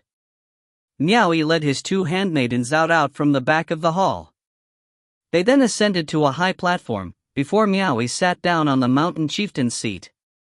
Meanwhile, Xian'er and Shui'er stood on either side of him. Down below stood 2 rows of people cupping their fists together as they greeted in unison, "We have come to pay our respects to Mountain Chieftain." Miao Yi signaled with his hand to forego all formalities. He scanned the men below and said, "The position of Cave Master for East Arrival Cave is vacant at the moment. Also, there are 2 more Cave Masters who will be following the previous Mountain Chieftain to Mount Shaotai. I want to take this opportunity to proceed with the rearranging Mount Coming-Si's personnel." Yan Xiu. Present. Yan Xiu took a step forward. Miao Yi declared to everyone at the scene, "Yan Xiu has followed me for several years, showing how loyal and faithful he is to me. In addition, he was once the Cave Master of East Arrival Cave. Now, I wish to transfer him to be the Cave Master of Long Viridescent Cave. Are there any objections?" The location of East Arrival Cave was deemed too dangerous. Just like he said before, Yan Xiu had always been loyal to him, but he was truly not suited to stand in the front lines. Now that Miao Yi had great authority in his hands, he would naturally use it to help Yan Xiu change the location. Somewhere more suited for him to stay. On their journey back, Miao Yi already informed Tian Qingfeng and the others that he would be rewarding the School of Blue Jade in return for their many years of support, as soon as they returned to Mount Coming-Si. The majority of them were set to assume the positions of Cave Master of their respective dwellings. They would soon become figures able to command 100,000 followers. Commanding 100,000 followers was nothing compared to the cultivation life in their schools. They could now have all the women, power and extravagance at their disposal. This wasn't simply a matter of their concern regarding their cultivation resources anymore. They were choked up with emotions just thinking about it. The ability to control a region after joining the officials was quite the temptation. They felt that it had been worth it all following Miao Yi and laying their lives down for him. However, Miao Yi had already specified that those with cultivations of Blue Lotus 2nd grade and above would forget about getting the posts of Cave Master. Instead, they were told to stay at Mount Calming Sea. Tian Qingfeng and the others had no objections to it. Even though it would be good to oversee a region, they were indeed quite unsuitable to become cave masters with their cultivation base. Yan Xiu was an old subordinate who had been by Miao Yi's side. How could anyone object to Miao Yi's arrangement for Yan Xiu to become cave master? Tian Qingfeng and the others immediately cupped their fists and declared, "We have no objections." Xian'er and Shui'er glanced at each other with a glint of excitement in their eyes. They were happy for Yan Xiu. After all, Yan Xiu was half a master to these two. In the past, he was considered a cave master, but everyone knew that he was actually Miao Yi's shadow. Now that Master could finally oversee a region as a real cave master, they were naturally happy for him. Miao Yi nodded and was about to put in a final word when Yan Xiu suddenly stepped forward and cupped his fists. "Mountain Chieftain, your subordinate does not have much ability. I fear that I am not competent enough to become a cave master. I am willing to accompany Mountain Chieftain wherever he goes. I humbly request that Mountain Chieftain search for someone more capable to assume the role." Xian'er and Shui'er were stunned. Tian Qingfeng and the others stared at him as well. They weren't sure whether Yan Xiu was telling the truth or not. Was he willing to give up the power to control and oversee a region, just like that? Yan Xiu more or less understood during his time at East Arrival Cave that he was indeed unsuited to command an entire region. If he assumed his role in Long Viridescent Cave, he would have to face several people from different schools. He admitted that he didn't have half of the capabilities that Miao Yi had when he first came to East Arrival Cave, fighting and killing his own subordinates the moment he assumed his post. Not only that, Miao Yi had wiped out his own men twice in a row. Yan Xiu felt he wasn't suited to do those things, and he didn't have the ability to control others either. After he calmly considered everything, Yan Xiu realized that he was actually more suited to executing orders. Moreover, he was more comfortable staying by Miao Yi's side. Miao Yi could see that he was telling the truth. He had actually known that Yan Xiu was never an ambitious man. He wasn't suited for such matters like struggling for power and money. Besides, Miao Yi was not a person who could be concerned with either official or trivial matters, so he needed someone like that beside him. He was used to having Yan Xiu for those matters, and Yan Xiu had never shown given cause to doubt his loyalty for Miao Yi as well. However, Miao Yi still pensively asked, "Are you sure you are unwilling to head to Long Viridescent Cave? One must know that many cultivators have dreamt of overseeing a region on their own. Not only could they enjoy the privileges of women and power, they could also obtain experience in serving as an official overseeing a region. With those experiences in hand, they could easily climb their way to the top. If they managed to get promoted in the future, they would have their own worries as well. If they couldn't even handle the affairs of a cave, how could anyone believe that they had the capability to attend to the matters of one mountain? Your subordinate is willing to follow Mountain Chieftain." Yan Xiu expressed his intent once again. "All right." Miao Yi nodded. He would never treat Yan Xiu badly, yet with Yan Xiu's current cultivation, none of the positions in Mount Calming-Sea were suitable for him. Miao Yi pondered for a moment before deciding, "Then you shall become the supervisor of the Mountain Chieftain's manor." "Thank you, Mountain Chieftain, for fulfilling my wish." Yan Xiu expressed his gratitude and returned to his position. Tian Qingfeng and the others exchanged glances. This wasn't an official position, yet no one dared look down on it. Mountain Chieftain had taken Yan Xiu as his personal trusted subordinate. Everyone would have to build a good relationship with Yan Xiu from now on. Hu Tongji, Ring Xiong, Wang Yulong, Yang Shudian, Zhang Huixin, Zhang Yulu, Fang Rini, Tang Cheng, Cheng Chachuan, Liang De. Miao Yi called all 10 names of the School of Blue Jade disciples with cultivation base of Blue Lotus 1st grade one by one. 10 people came forward and acknowledged his order. Miao Yi gazed at them and calmly said, "The position of cave master isn't one you can undertake immediately, and I can't forcefully appoint 10 cave masters all at once, as that will be unfair to those old subordinates who originally assumed the positions in Mount Kangxi. Their pillar of support is the manor head, which means their response will be collectively directed back to him. I won't be able to hold it on my own, which is why I wish to hold a competition later on. Winners will go up and losers will step aside. Are you all willing to participate?"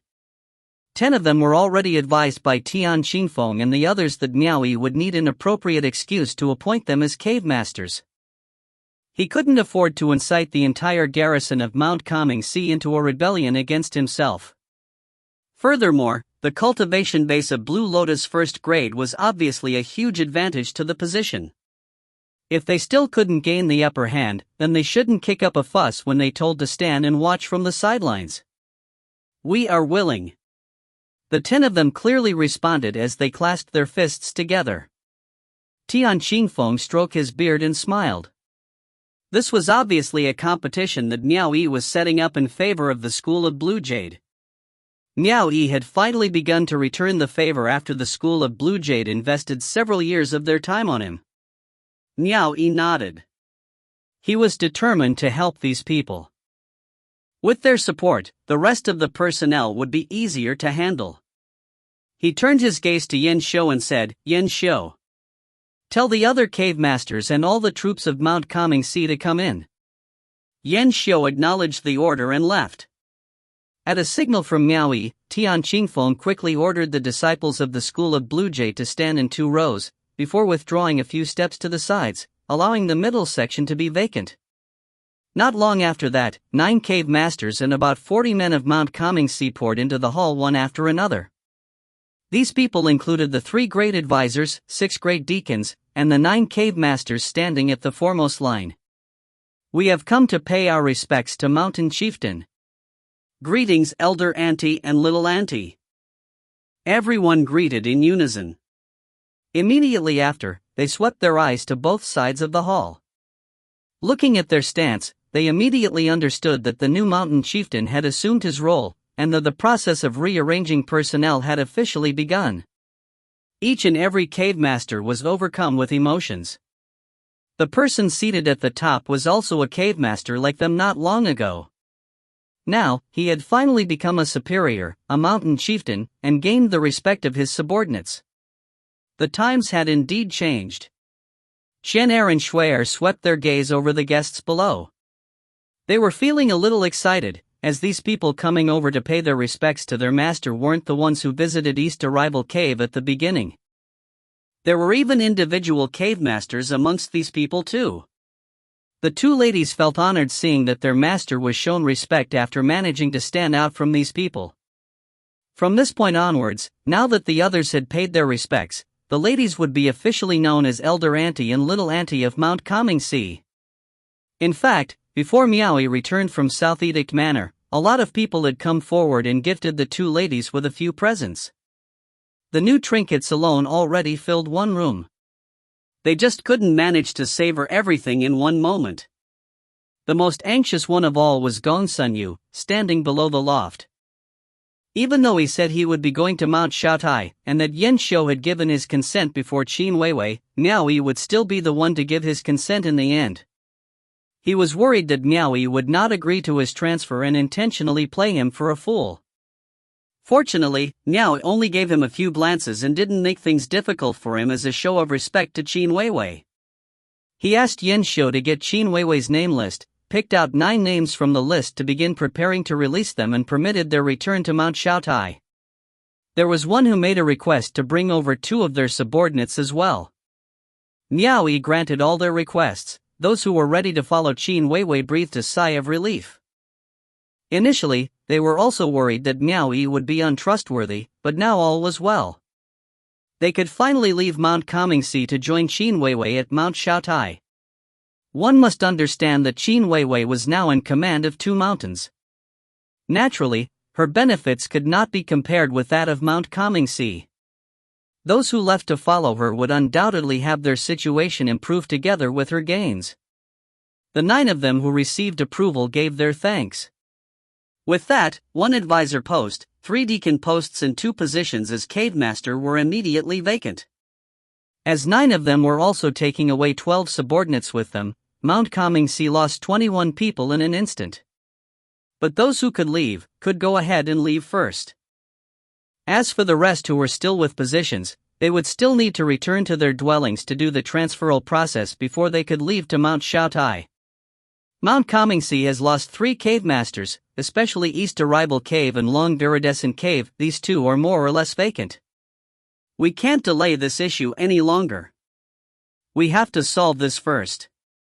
Looking around at those down below, Miao Yi asked, I am not quite acquainted with all of you either. I have no idea who should assume these posts. Do all of you have a choice of person to recommend? There was no need for courtesy on these matters. The scene below immediately broke into chaos. Opinions clashed as all of them recommended a person that would benefit their cause, especially the remaining 2 advisors and 3 deacons. They were all members from the 3 main schools. They supported their own sides, condemned the others for their terrible suggestions and over-exaggerated in praising their own. The others who did not have any posts were simply eager to cause trouble. It was a scene of complete chaos down there. Miao Yi wore a serious expression as he listened to the arguments. He nodded at the words of one side and proceeded to do the same to the other side. He felt that both parties seemed to be making sense, and showed a face of indecisiveness at the end. One would almost suspect that he was intentionally fanning the flames of discord to create a rift between them. All this while, Tian Qingfeng and the others standing on either sides of the hall watched indifferently without uttering a word. Those below were at it for so long, that they were just a step away from turning the quarrel into a fight. It was apparent that these people didn't have any respect for the newly promoted Miao Yi, especially Zhou Huan from the Sword Deviate sect and Lu Qian from the Jade Lady sect. These 2 advisors of opposite genders were at each other's throats just because they wanted to push for benefits on behalf of their own respective disciples. Both of them even stood at the forefront to quarrel with each other. Everyone stop quarreling, commanded Miao Yi, and managed to subdue their bickering. Then he proceeded to ask, in the end, there was no conclusion from the result of your squabbles. I am almost dizzy with your endless disputes. Why don't you all just tell me who is more competent to assume the respective positions of cave master? Those words were clearly meant to bait everyone into continuing their quarrel. In an instant, the scene below was noisy again. Miao Yi cocked his head to the side, allowing Shui'er to brew a cup of tea for him. He sat on his high seat and slowly enjoyed his tea, all the while watching the people below continuing their arguments. Yan Xiu stood below him and bitterly laughed in his heart. This was the exact reason why he didn't want to oversee a region. However, this wasn't the first time he was with Miao Yi. Looking at the situation, he believed that Miao Yi was soon going to return things to order. If you find any errors, ads pop up, ads redirect, broken links, non-standard content, etc., please let us know. Report chapter so we can fix it as soon as possible. Chapter 298, The Capable One Should Assume the Roles. Chapter 298, The Capable One Should Assume the Roles. Translator, Kalot Editor, Milk Biscuit. The reason was to fulfill the promise that Miao Yi had made to the School of Blue Jade. From Yan Xiu's perspective, Miao Yi's method of solving problems would generally start with provocation. Once the situation had been instigated, Miao Yi's involvement would come next. For example, when he first came to East Arrival Cave to assume his position, the first thing he did as a cave master was to secretly destroy the mountain gate. Afterwards, he would proceed with his murderous scheme by blaming someone else. No matter how he looked at it, Yan Xiu could only see the present situation as Miao Yi's intentional provocation. Otherwise, based on Miao Yi's aptitude to lose his temper and then start a war, there was no way that he'd have the patience to watch those people leisurely arguing with one another. For Yan Xiu, it had been worth following Miao Yi around for so many years. Miao Yi had admitted that he didn't have Yang Qing's skill of solving a problem by composedly utilizing tactics. He was quite used to stirring up the situation first before identifying the weak point, and then acting with violence to solve the problem directly. Yang Qing had a softer way of solving a problem, whereas Miao Yi's was more violent. Everyone stop quarreling. Miao Yi handed his teacup to Shui'er, and allowed her to brew another. He turned around and slammed his armrest, subduing the commotion once more before he shook his head and said, "Since we are unable to settle on the assignment of cave masters at the moment, then we shall leave it aside for now. There is 1 vacancy for advisor and 3 vacancies for the deacons. Who do you all think is qualified for these roles?" The current issue was no different than the previous issue. And as expected of the situation, once Miao Yi had asked that question, the crowd below began to quarrel again, and continued to engage in a heated argument. Naturally, the members of the Sword Deviate sect would push for their own people to assume the positions. The Jade Lady sect would not concede either. The deacon from the School of Imperial Beasts wanted to become an advisor, but found it embarrassing to nominate himself. Instead, he discreetly asked his own people to make an uproar while he strived to acquire the 3 deacon positions for them in return. Quarrel. Continue your quarreling. Miao Yi took the teacup that Shui'er had served and slowly drank his tea while he listened to their bickering. He continued allowing everyone to remain in a state of dispute. Since the beginning of Dawn, it was believed that these situations would occur during the meetings inside the Grand Hall in Mount Kamingsi. This matter concerned their self-interest, so no one was willing to back down. The argument was so intense that they almost overturned the roofs of the manor. Arguments were considered a good thing. The disciples from the Sword Deviate sect, Jade Lady sect, and School of Imperial Beasts criticized each other, spit flying from one side to another.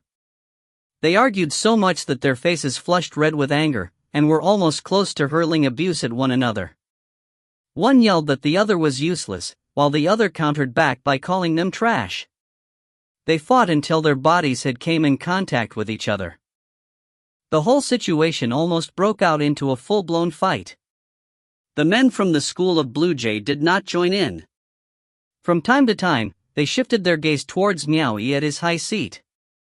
Both Qian'er and Shui'er did the same as well, occasionally casting glances at Miao Yi. The 2 ladies also noticed that the 3 great sects were displaying their disrespect towards Miao Yi, since they felt free to argue without any restraint. The 2 ladies were undoubtedly a little anxious at what the situation had become.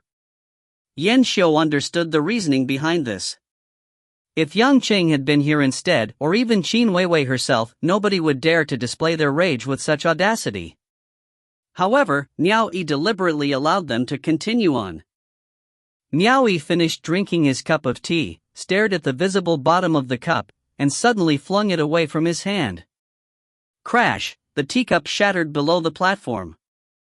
Miao Yi suddenly stood up with a chilly expression and swept his cold gaze at everyone. Once he decided to turn hostile, he would do it in a moment's notice. The sharp noise had frightened everyone, and in an instant, the grand hall fell into silence. Everyone focused their attention on Miao Yi. Those who had turned crimson from anger in the midst of a heated argument were caught by surprise, as if they realized that they had gone a bit overboard with their squabbling. But there was no choice.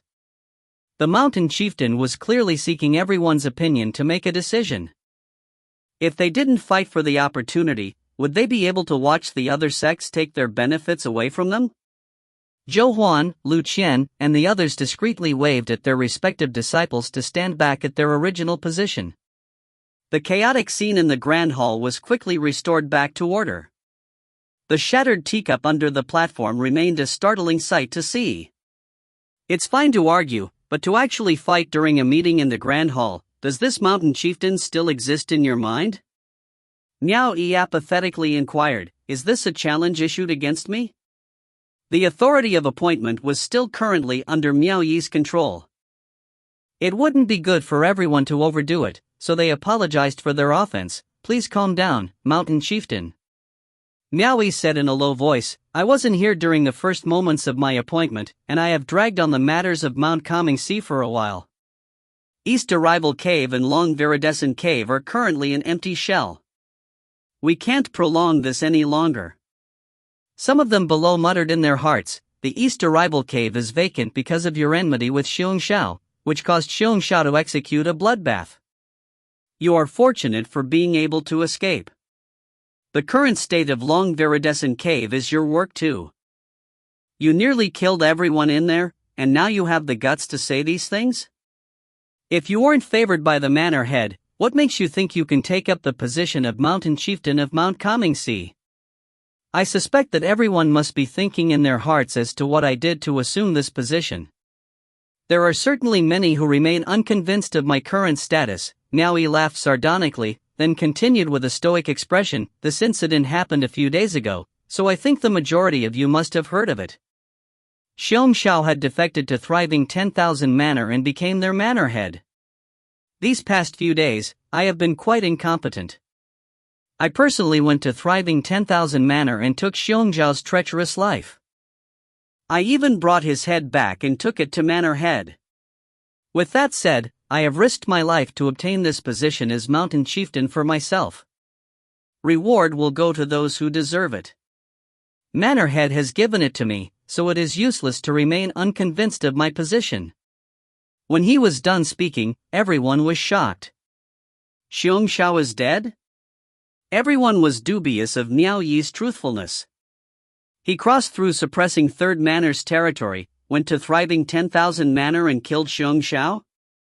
However, they were also aware that Miao Yi would never back down from an embarrassing situation even if he were found out as a liar in front of everyone. Yan Xiu couldn't contain his shock either. No wonder Mountain Chieftain was absent these few days, he went to Thriving 10,000 Manor to kill Xiong Xiao. Miao Yi only wanted to flaunt his achievement for a while, and there was no need to ramble on further. Even if he allowed himself to continue, he wouldn't be able to convince the crowd that he wasn't a lying bastard. He would have to be a bit realistic when facing these people. He swept his cold gaze at them and muttered, "We need a solution for the vacancy of advisor, deacons, and cave masters by today." Zhou Huan. Zhou Huan was the disciple with the highest position in the Sword Deviate sect of Mount Comingse, and who also had a cultivation base of Blue Lotus first grade. Naturally, he stood out. He cupped his fists together and replied, "Present, dot. Those you have recommended are disciples of the Sword Deviate sect, right?" Miao Yi asked.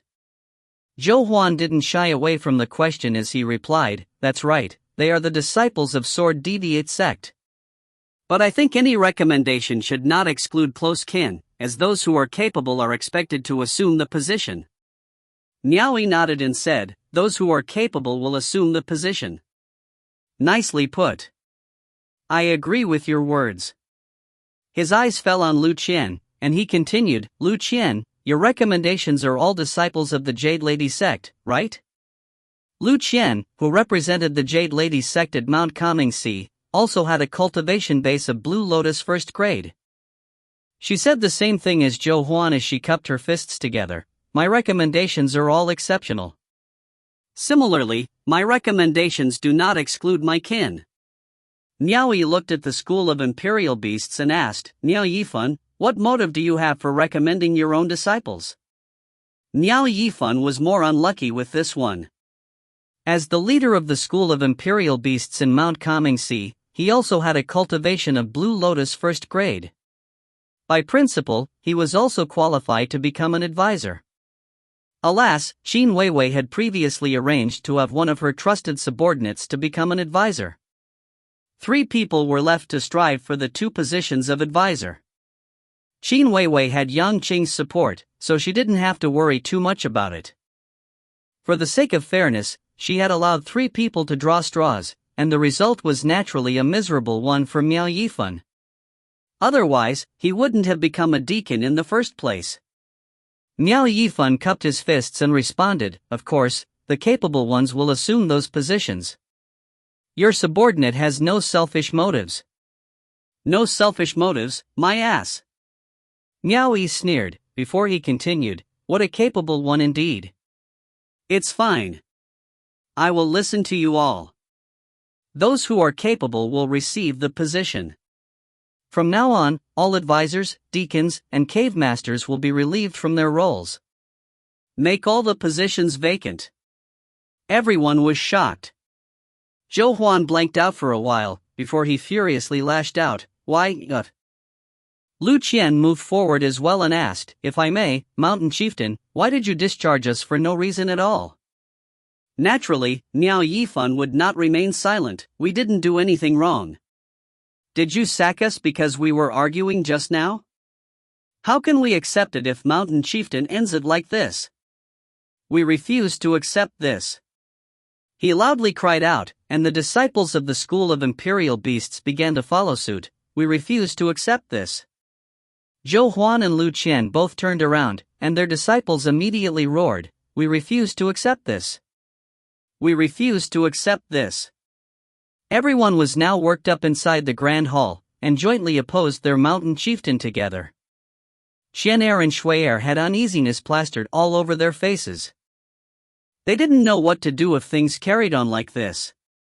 Miao Yi remained composed and observed the commotion for a while before abruptly shouting in anger, "Enough!" His voice reverberated throughout the entire grand hall, and in an instant, everyone fell silent. Zhou Huan took a step forward and said, "We have spared no effort to serve Mount Kamingxi to the best of our abilities, yet Mountain Chieftain has discharged us for no reason at all.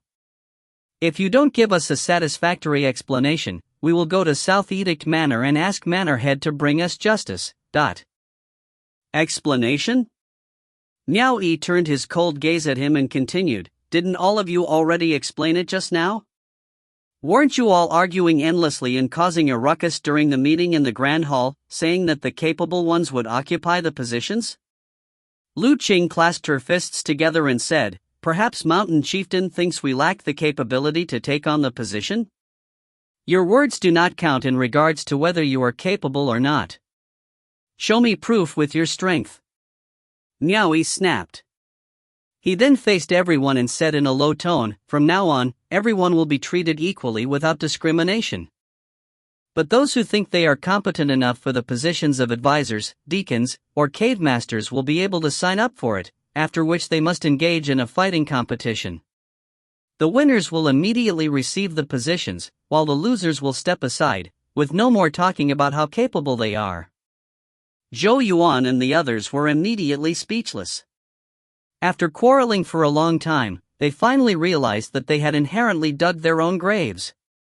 But the reason had already been clearly explained. They were the ones who said that the capable ones should occupy the seats.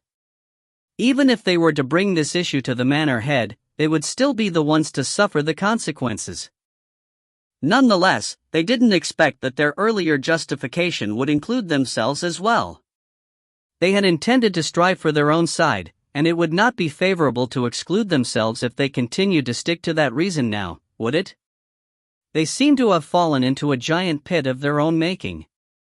In an instant, they were rendered speechless. Those below exchanged glances. They were quite eager as well. By the looks of it, everyone would have a chance now.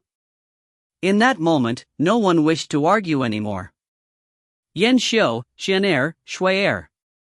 Miao Yi cocked his head to both sides and said, "Go and fetch their writ of appointments and storage rings." Yes. The three of them obeyed his command. Xian'er and Shui'er went down the platform, following Yan Xiu from behind.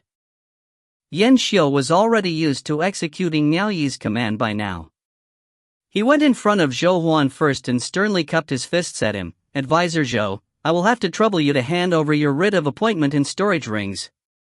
Zhou Huan only had himself to blame for being the type to stand at the forefront of the crowd. He would never take back his own words.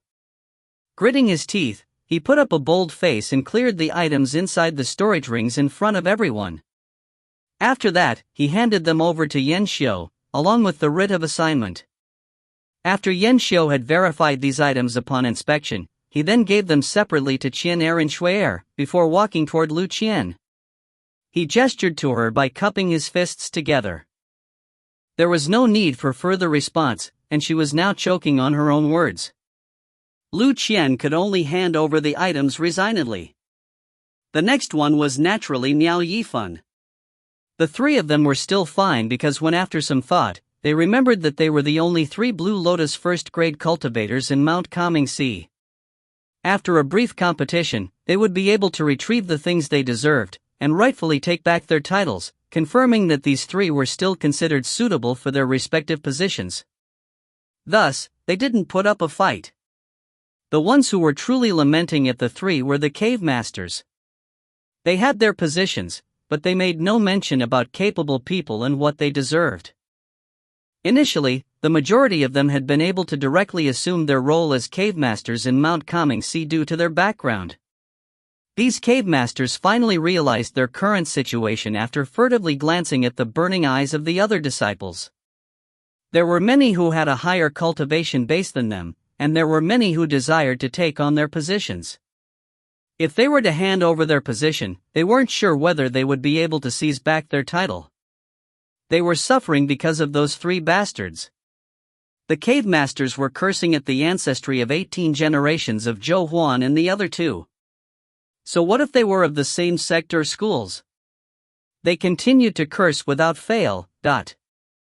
If you find any errors, ads pop up, ads redirect, broken links, non-standard content, etc., please let us know. Report chapter so we can fix it as soon as possible. Chapter 299, An Expected Outcome. Chapter 299, An Expected Outcome. Translator, Kalot Editor, Milk Biscuit. At first, everyone had banded together against the mountain chieftain, all while shouting at the top of their lungs that they refused to accept the outcome. But now, everyone was remaining silent. Each had an ulterior motive in their hearts. The change in their reaction was very quick. The benefits that were normally reaped by a small group of personnel suddenly became something that could be possessed by the majority. Those who objected to the idea and wished to rebuke it would find it difficult to step forth and risk offending everyone. The unity they displayed before had already crumbled into pieces. Once he had retrieved all the writs of appointment and storage rings belonging to the advisors, deacons and cave masters, Yan Xiu returned to stand at his original position, sweeping his gaze over the silent audience. He sighed inwardly. How had his lord even managed to rise above these men and become the mountain chieftain? This hadn't happened without a reason. If he were in Miao Yi's shoes, he wouldn't be able to do it. It was better to just be obedient and perform his duties. Qian'er carried the pile of storage rings, while Shui'er carried the pile of jade archives. They walked up the stairs together, holding on to the items as they stood before Miao Yi. Back in his own seat, Miao Yi took a jade archive from Shui'er's hands and examined it under the eyes of many. He directed his gaze at the people beneath him and calmly said, "Those who are capable can occupy the high grounds. I'll answer everyone's call. This will be a fair assessment. Those who are capable can occupy the high grounds. If anyone wishes to go back on their words, please step forth." He had made preparations beforehand. If anyone were to take back what they'd said and throw him excuses, he would immediately act out with violence and order Tian Qingfeng and the others to promptly make their move. Fortunately, everybody kept their silence. Those with objections were obviously those who occupied the positions with vested interests. Unfortunately, Zhou Huan, the trio who were representing them, did not utter a word, so it wouldn't do them any good to object to their earlier declarations. They held the most weight amongst the people in the three great sections. However, Zhou Huan and the others realized that it wouldn't look good to retract their statements to give them a slap across the cheek, since they were the ones who suggested it in the first place. Good. Since there's no objections, then we have come to an unanimous decision. I will respect everyone's choice. Miao Yi nodded, reaching out to grab all the jade archives from Shui'er's embrace into his own. Facing the audience, he supported the archives on one palm, and abruptly slammed the stack with his other palm. Slam! The jade archives were crushed into powdered dust before the audience's very eyes. With their destruction, anxiousness gripped the hearts of those who once wrote in the jade archives. Did this mean that their positions were gone just like that? Invoking his arts to shake away the powdered dust from his hand, Miao Yi gestured towards Qian'er, signaling her to hold on to the storage rings. The two then parted ways and once again took their positions at Miao Yi's sides. I'll give everyone an hour to register their names. Those who wish to participate in the tournament can register their names with Yan Xiu. Miao Yi shifted his gaze towards Yan Xiu. Yan Xiu, I'll leave the matters of registration to you. Understood. Yan Xiu acknowledged the order. With a wave of his hand, Miao Yi said, "You're all dismissed." Yan Xiu was the first one to leave the Grand Hall. He knew all too well that some of these men would definitely find it inconvenient to register in front of their peers in the same sect, so he had to find a suitable place. As for the remainder, the majority of them also left in quick succession. The only ones who stayed back at the hall were Tian Qingfeng and the others. They looked up at Miao Yi, who sat on his high seat with a fiery gaze. They'd held back their tongues from start to end, waiting for Miao Yi to give an explanation. Miao Yi only had one thing to say. He briefly explained, "I have gone through all this trouble for all your sakes. Do not accuse me of not giving you a chance. If you can't seize the opportunity, you have no right to blame it on me." Tian Qingfeng turned to nod at his junior brothers. After they all cupped their fists at Miao Yi in silence, they quickly dashed out of the Grand Hall to register their names. Staring at the deserted Grand Hall, Shen Hai and Shui revealed looks of admiration towards Miao Yi. Their master was still as amazing as ever in their eyes. Their worries were all for naught. With his cultivation base, there was no need for Tian Qingfeng to register. He didn't need to fight with his own peers. Miao Yi had promptly forced onto him a position as his personal escort, so wherever Miao Yi went, he just needed to follow him around to protect him. Tian Qingfeng did it grudgingly. However, Miao Yi had been generous with his offer, and it was one of the highest in the entirety of Mount Comingxi. On top of that, the fact still remained that he should stay by Miao Yi's side since he was responsible for maintaining contact with the School of Blue Jade, so he had no more objections. The two whispered to one another as they walked towards the back hall, with the two ladies swiftly following behind. Once they reached the courtyard, they enjoyed the scenery in the garden. The standards of a mountain chieftain's residence naturally was of a different caliber than the one he had when he was a cave master. Miao Yi casually plucked a flower and held it to his nose. He took a whiff and said, "I'll need the School of Blue Jade to send more people to me." Tian Chang was slightly speechless. He forced a smile and said, "My lord, the School of Blue Jade does not have the Blue Lotus disciples to spare. It's not that we are not willing to serve, my lord. We need some men to serve at our school, so we really can't send any more." Miao Yi shook his head in reply. "I don't dare to accept any more Blue Lotus disciples. If I did, I fear that I'll incur the manor head's displeasure." Tian Qingfeng's eyes brightened at his words. The School of Blue Jade could at least dispatch more disciples of the White Lotus realm, so he couldn't help but ask, "How many more men does my lord need?" Gong Sun Yu has taken away the last two remaining men in Long Viridescent Cave.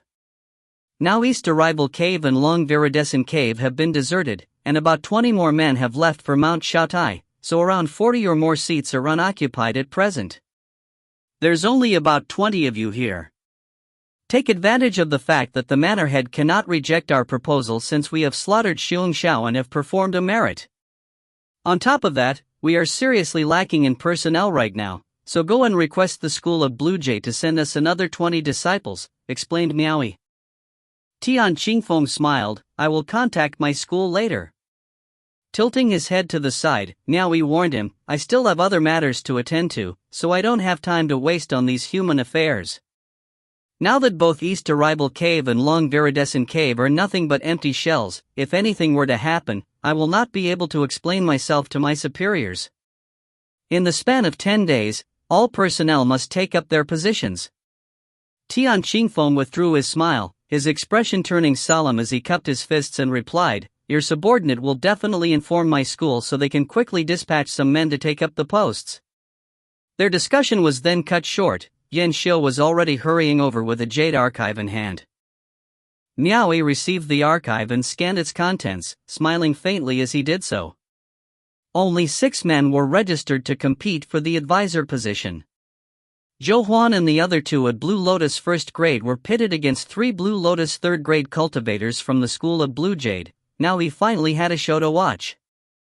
As for the group of men that registered to seize one of the 6 deacon positions, it was a match between a couple of White Lotus 8th or 9th grade cultivators from the 3 great sects and 6 Blue Lotus 2nd grade cultivators from the School of Blue Jade. The matchup didn't seem like much of a competition for this tournament. As for those who registered to fight for the 10 cave master seats, it was needless to explain further. Miao Yi shook his head and passed the candidate list to Tian Qingfeng. He once again mentioned, "If you lot can't even win these seats, then you cannot blame me for it." After Tian Qingfeng looked over the list, he revealed a joyful expression on his face, saying yes again and again. Miao Yi then turned to return the candidate list to Yan Xiu. "Time is of the essence. Start organizing the tournament immediately. The personnel must be decided and arranged by today." He once again said to Tian Qingfeng, "Go and accompany Yan Xiu. We must ensure that the tournament is fair, so there must absolutely be no mistakes in this round. Of course, if anyone were to cause any trouble, kill them without mercy, but..." The man was seriously unforgiving towards his own subordinates. Both of them trembled with fear as they acknowledged the order and left. Yan Xiu initially wanted to request Miao Yi to go with him, but Miao Yi didn't want to be a judge as it would just rub the others the wrong way. He would just leave the task of offending people to someone else, as usual. There was nobody else inside the garden. Miao Yi's gaze dropped onto Qianer and Shui'er's bodies, and his eyes swept over their shapely curves, a peculiar look in his gaze. Beckoning them over, he held their hands and led them into his private quarters. Standing before the bed, the 2 ladies flushed with redness, feeling shy beyond measure. How could they not understand what they were about to do?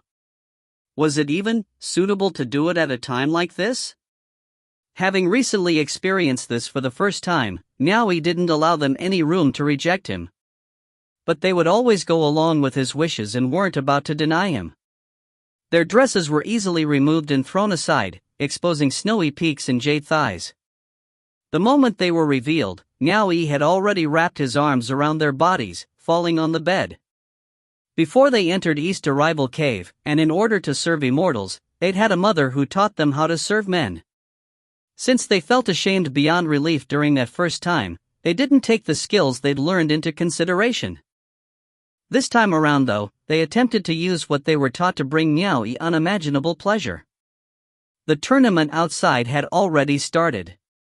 For the sake of their own interests, men belonging to the same sect fought with each other, their faces red with fury. While the tournament was awfully intense, the battle between the mountain chieftain and the 2 ladies did not lose to them as well. Marriage was originally a deep-rooted issue Miao Yi had to tackle in the mortal world. At times when he was free, he couldn't help but allow his thoughts to wander and be concerned about it. After completely claiming the 2 girls, it had finally become something that wasn't really essential in his life. He finally managed to break free from his inner demons, which was advantageous to his cultivation progress. Once they came out from their quarters, the flush on the girls' faces had yet to vanish and they appeared more radiant and beautiful than ever. They followed Miao Yi from behind and ascended the loft, pushing open the windows to gaze at the tournament from a distance. One of them carried over a tray, while the other served Miao Yi the cup of tea from the tray. They gazed at Miao Yi with eyes full of tender affection. After they had given their bodies and hearts entirely to this man, they finally felt completely at ease. The feelings they shared between them were now completely different. They weren't obediently attending to Miao Yi's needs because he was a mountain chieftain. Instead, they were now tenderly taking care of him because they saw him as their own man. Judging at how meticulous they were with their treatment of Miao Yi, it could truly be said that they cherished him with all their hearts, and that they would always try to look out for him. After the tournament ended, Yan Xiu returned with Tian Qingfeng in tow. They ascended the loft together and delivered the results of the competition. Without even looking at the contents, Miao Yi could already guess the outcome of the competition from the smiling expression on Tian Qingfeng's face. Once he looked through the Jade archive, the results were exactly as he'd expected. After listening to the 2 men's report, he found that there wasn't much to be concerned with for the other matches. Under the situation of a duel, it was expected that a White Lotus cultivator was no match for a Blue Lotus cultivator, since it was a battle between two different realms. The men who fought for the cave master positions hadn't been expecting Blue Lotus cultivators to appear out of nowhere, so the majority of them forfeited the match before it even began. To everyone's surprise, during the fight for the three advisors' positions, Yulan and the other two Blue Lotus third-grade cultivators had almost lost to Zhou Huan and the other two with a cultivation of Blue Lotus first grade. The reputation attached to the three great sects was truly well-deserved, as they were all capable. If they had utilized mounts to solve the differences they faced in speed, as well as to evade the strikes, it would have been hard to guess who would emerge as the victor. Fortunately, the tournament occurred on a leveled ground. So in the face of desperation, Yulan and the rest forcibly settled the match using their higher cultivation bases. Under a situation where they allowed no room for the enemies to show them what they were made of, they defeated Zhou Huan and the rest. Even if that were the case, Yulan and the other two cultivators were still covered in injuries and wounds inflicted by Zhou Huan and his men. It was a dangerous victory. Once the match ended, Zhou Huan and his men were not convinced. But they still showed signs of fear when they faced the 20 Blue Lotus cultivators, especially when Tian Qingfeng revealed his Blue Lotus 4th grade cultivation base. So they could only concede, their faces gloomy. "Keep watch over Zhou Huan and his men." Miao Yi tilted his head and spoke to Tian Qingfeng. Tian Qingfeng gave an understanding nod, signaling that he understood the meaning behind Miao Yi's words. Even if it weren't for the sake of protecting his own benefits, he wouldn't have even tolerated Zhou Huan and his goons trying to overthrow the results of this match. He would definitely inform his peers to keep a watchful eye on the trio. Miao Yi wasn't in the mood to gather everyone again and announce the appointments to provoke the others. He remained in his loft, wrote about a dozen writs of appointment before ordering Yan Xiu to send them off. At the same time, he immediately called forth the respective cave masters who had accepted the appointment. When the new cave masters arrived, Miao Yi commanded them to quickly head to their respective dwellings to assume their roles. He wouldn't give Zhou Huan the chance to collude with his peers, and so promptly transferred his former subordinates away by ordering the East Arrival Cave Master and the Long Viridescent Cave Master to take the men with them for now.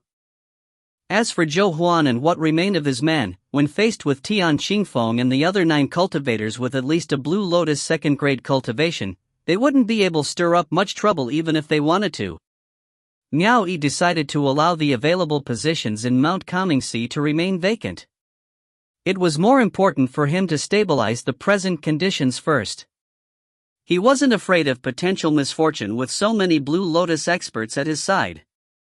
He would wait for the disciples of the School of Blue Jade to arrive to assume their posts and make the 10 newly appointed cave masters fully understand the circumstances of their own subordinates. Only then would he attempt to reorganize the entire Mount Kangxi. Obviously, the areas with a large number of thorns would need to get eradicated first. If you find any errors, ads pop up, ads redirect, broken links, non-standard content, etc., please let us know. Report chapter so we can fix it as soon as possible. Volume 4. Chapter 300, Yu Yao is here? Chapter 300, Yu Yao is here? Translator, Kalot Editor, Milk Biscuit. At suppressing third hall that night, Hallmaster Wu Menglan's face looked icy as her eyes trailed after Huo Lingxiao's figure departing from the drawing room. Huo Lingxiao smiled when he met up with his 2 subordinates. He arrogantly turned his back on Wu Menglan, then with a swing of his sleeves, he shot towards the sky with his 2 subordinates. As they swept over the night sky, Huo Lingxiao could no longer control himself and burst into hearty laughter. He'd gone there to criticize her fiercely. It was an amazing feeling for a thief to accuse another of being a thief. He didn't expect Yang Qing to get rid of Xiong Xiao that quickly. He didn't even think Miao Yi's list of remunerations trick would be that useful either. Even though he already knew of the list in advance, the same could be said for Wu Menglan, so he believed that she must be seething with anger right now. Even though all of them had been aware of the trap set by Miao Yi, that guy still didn't get in trouble for it. Of course, an esteemed hall master wouldn't allow his own subordinates to be bullied. The other party was really out of line. Just now, Wu Lingxiao had finally gained the upper hand over Wu Menglan. When he recalled her expression, Wu Lingxiao once again burst into hearty laughter. He shook his head, heaving a sigh once he was done laughing. That cheapskate little brother of his was truly talented, so it really was unfortunate. Meanwhile, Miao Yi was holding a feast in the pavilion garden, with lanterns strung high around it. He beckoned Zhou Huan and his men over for a discussion. It could also be said that he was trying to appease them, so he didn't worsen the situation since the trio's cultivation base was not for show. He promised them that their share of payment would never change, but their previous authority would need to be revoked. I must dare to ask Mountain Chieftain, what about the others? Zhou Huan still wanted to help his men who'd lost their positions and wanted to fight for their benefits. He was seriously pushing his luck. Miao Yi raised his brows. Are you implying that I have too much money and I have nowhere to spend it? The trio fell silent. If news of this matter were to reach the ears of the manor head, they could never justify themselves.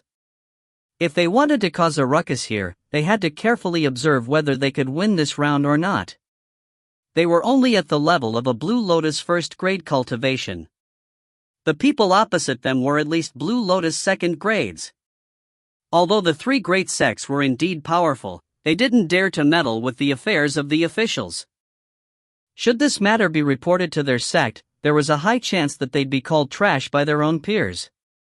Miao Yi had agreed to maintain their wages, and his actions could already be considered as highly respectful. They thought about it, and could only back down. After half-heartedly drinking a couple of cups of wine with the mountain chieftain, they then left with forced smiles on their faces. The moment the trio left, Miao Yi drank and enjoyed a cup of wine by himself under the lanterns in the pavilion. Yan Xiao soon walked from the moon gate behind him and entered the pavilion. With a worried look on his face, he said, "My lord, all the positions in Mount Comingxi have fallen into the hands of the School of Blue Jade now. If we let this continue, then won't this be an issue in the future?" Back then, they and the manor head were. His worries were not without reason. Nothing major might happen for now, but for cases like these, those with power in their hands will inevitably harbor treasonous thoughts. This didn't concern just one person, but a whole group of them. There would definitely be someone with more greedy thoughts, and they would incite the others in secret. And Miao Yi should understand this fact better than anyone. If the School of Blue Jade had known their place, they wouldn't have betrayed Yang Qing back then. But he didn't have much of a choice. To put it in nicer terms, this was to repay the School of Blue Jade for all their years of support, and it would at least be counted as fulfilling his obligations towards them. However, everyone knew that both parties were taking advantage of the other. If they didn't benefit from the association, why would an esteemed sect even support a nobody like him? To put it in an unpleasant way, he had no time to waste on such matters. He had to borrow the power of the School of Blue Jade to quickly exercise control over Mount Comingxi. Once the present situation had stabilized, only then would he have time to prepare for his journey to the Sea of Constellations. He wasn't even sure whether he'd be dead or alive within the next few years, so he didn't want to waste time worrying about something that would happen in the far-off future. He wanted to stabilize the current situation first. There won't be any problems. Although the important posts are now in the School of Blue Jade's grasp, the majority of personnel are from the three great sections. If the School of Blue Jade cannot replenish a larger number of troops, then it won't be easy for them to completely seize control of Mount Comingxi. Miao Yi waved his hands. For the time being, he wasn't going to tell Yan Xiao that he had to go to the Sea of Constellations. Yan Xiao nodded. He just wanted to give him some warning, but he trusted that Miao Yi would know better on how to handle this situation. At noon the next day, Miao Yi was sitting in a cross-legged position to cultivate within his silent quarters when he was suddenly interrupted by Qian. "What's the matter?" "Master, a woman has arrived outside. She said that she's your sister." "What?" In one abrupt movement, Miao Yi opened his eyes, wide with shock. Who else could he have for a sister? In this world, he only had one. A look of disbelief appeared on his face as he asked, my sister? Shan Hai nodded in reply. That's what she said. In a flash, Miao Yi leaped down from the stone chair. He grasped Shan Hai's shoulders and asked in a voice trembling with emotion, "Where is Shan Hai?" Shan Hai had never expected him to be this emotional. She's being stopped outside the mountain gate. The gatekeeper is the one who came to announce her arrival. Quick! Send her in. Shan Hai left to heed his order. Having no mood to cultivate anymore, he quickly stepped out into the drawing room, anxiously pacing back and forth in the main hall. All kinds of feelings invaded his heart and mind as he wondered whether it was really his little sister. Why would she be here? Could it be that she saw my name after I was promoted to mountain chieftain? That must be it. Little sister never forgot about her big brother. Even when she became Fairy Yu Yao, she never forgot me. I'm the one who thought too deeply about it. He had completely lost control of his emotions. Shuai was watching him with a curious look on her face. She had never seen him this nervous before. Miao Yi suddenly jumped in front of her. Pulling at his clothes, he asked, "Shuai, help me make sure that I'm dressed okay." Honestly, his outfit already looked neat and tidy. The two ladies were the ones who helped him put it on. How could they allow a mountain chieftain like him to be dressed in an untidy manner when meeting with guests? But she still attentively helped him fix his clothes before nodding her head. Not long after, the sounds of footsteps could gradually be heard from outside. Miao Yi intertwined his fingers together, his chest anxiously heaving up and down as he looked towards the doorway, feeling extremely nervous. When Shan Hai appeared at the entrance and courteously led a woman inside, Miao Yi looked as though someone had splashed a basin of cold water at him. He was instantly speechless. This wasn't his sister at all. The person who'd come in was none other than Wen Fong, the employee from the Celestial Nations Chamber of Commerce at South Edict Manor. The moment she caught sight of Miao Yi eyeing her in that manner, she was caught off guard as well. She hurriedly took a quick glance at herself, thinking that there didn't seem to be anything wrong with her appearance. However, when Fong still took the initiative to step forward and pay her respects, little sister greets big brother Miao. Why are you looking at me like that? Did you forget about me even when we've only parted not long ago? It's you, Miao Yi said with disappointment. He didn't know whether to laugh or cry, so much that he had the sudden impulse to rush forward and give her a few kicks. He wouldn't have minded so much if this woman had reported her name, or any other title that she had when she came over to see him. She could have announced herself as anything, yet she chose to mention that she was his sister. This made him believe that it really was his little sister, the rumored Fairy Yu Yao, who had come to visit him in person. He had been hesitating on whether to greet Fairy Yu Yao as a subordinate or as a big brother. In the end, all his worries were for nothing. When Fong appeared to feel wronged as she said, "Little sister has come all this way just to visit big brother. Why is big brother acting this way? Is it because I'm not welcome here?" Miao Yi was really tempted to say her presence wasn't welcome. This, the joke was too much for him to bear. It had caused him to be completely carried away with excitement. However, it wasn't to the point where he would lash out at a guest who had dropped in. Besides, as an employee of the Celestial Nation Chamber of Commerce, it wouldn't do to offend her. Even if it was someone of a lower rank, all of them came from powerful backgrounds. Of course, the most important part was that they had the Celestial Nation Chamber of Commerce backing them. And as for their employees, they held positions that were highly revered and envied in the cultivation world. Although they were cultivators as well, they didn't need to engage in battle. Similar to the rest, they would receive their wages based on their rank. In addition, they were given commissions as well, so long as they strictly obeyed the rules set by the Chamber of Commerce. Barring any disasters, they'd be safe for their entire lives. Unfortunately, not just anyone could join their organization. If it were the slightest bit possible, Miao Yi would rather give up this mountain chieftain post and exchange places with Wen Fong. In the earlier days when the six sages were in the midst of conquering the world, a number of people serving under them had died during the war. After the six sages ruled and secured their titles, they did not forget about the descendants of those men. Although they weren't bestowed with high positions or great wealth, the six sages had gifted them with a peaceful life, assigning them to work for the Chamber of Commerce. The men's life's work was then passed on to their offspring, and inherited from one generation to another.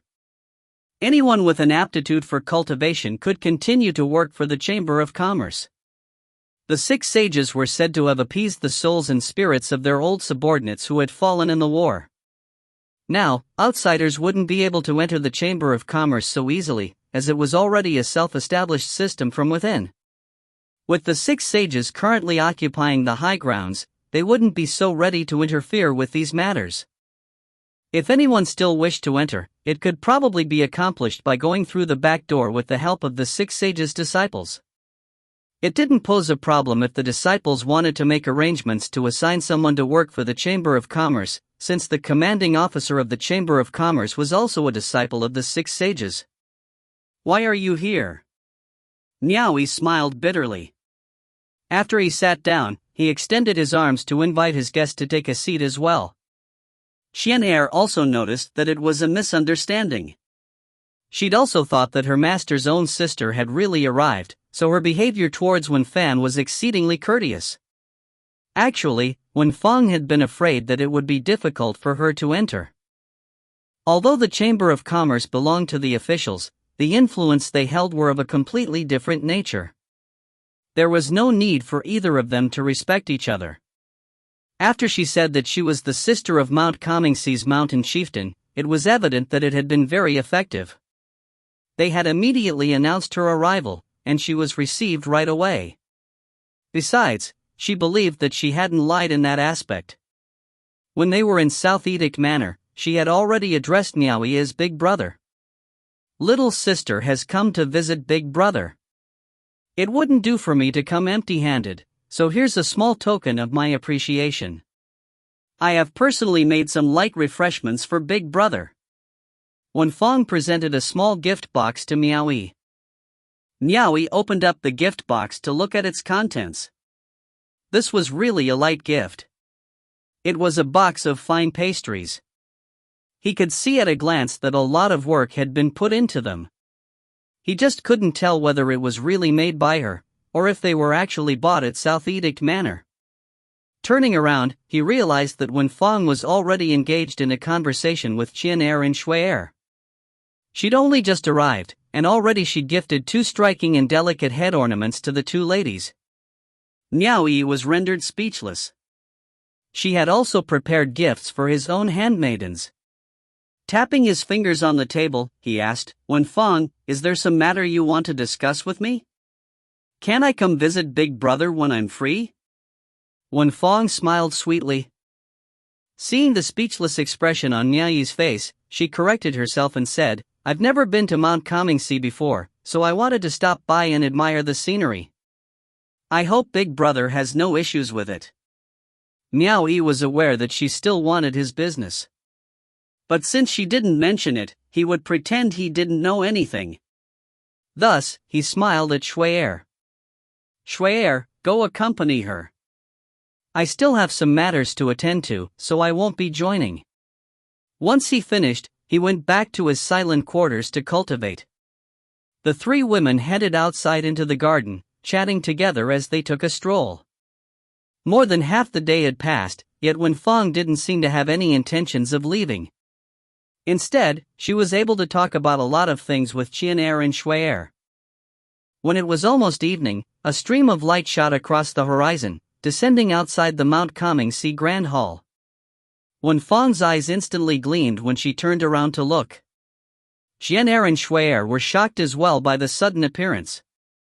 Obviously, anyone who could soar across the sky wouldn't be just anybody, so of course, they had to check up on it. Wen Fang trailed after them. The moment they came out of the main hall, they saw an old man and a pale, smiling man. Both had been stopped by the men from Mount Comingse. The subordinates were afraid to act rashly. People who could soar through the skies had to at least be a Red Lotus cultivator, so who would dare to act blindly without thinking? Mustering their courage, both Qianer and Shui'er stepped forward to ask, "Who goes there?"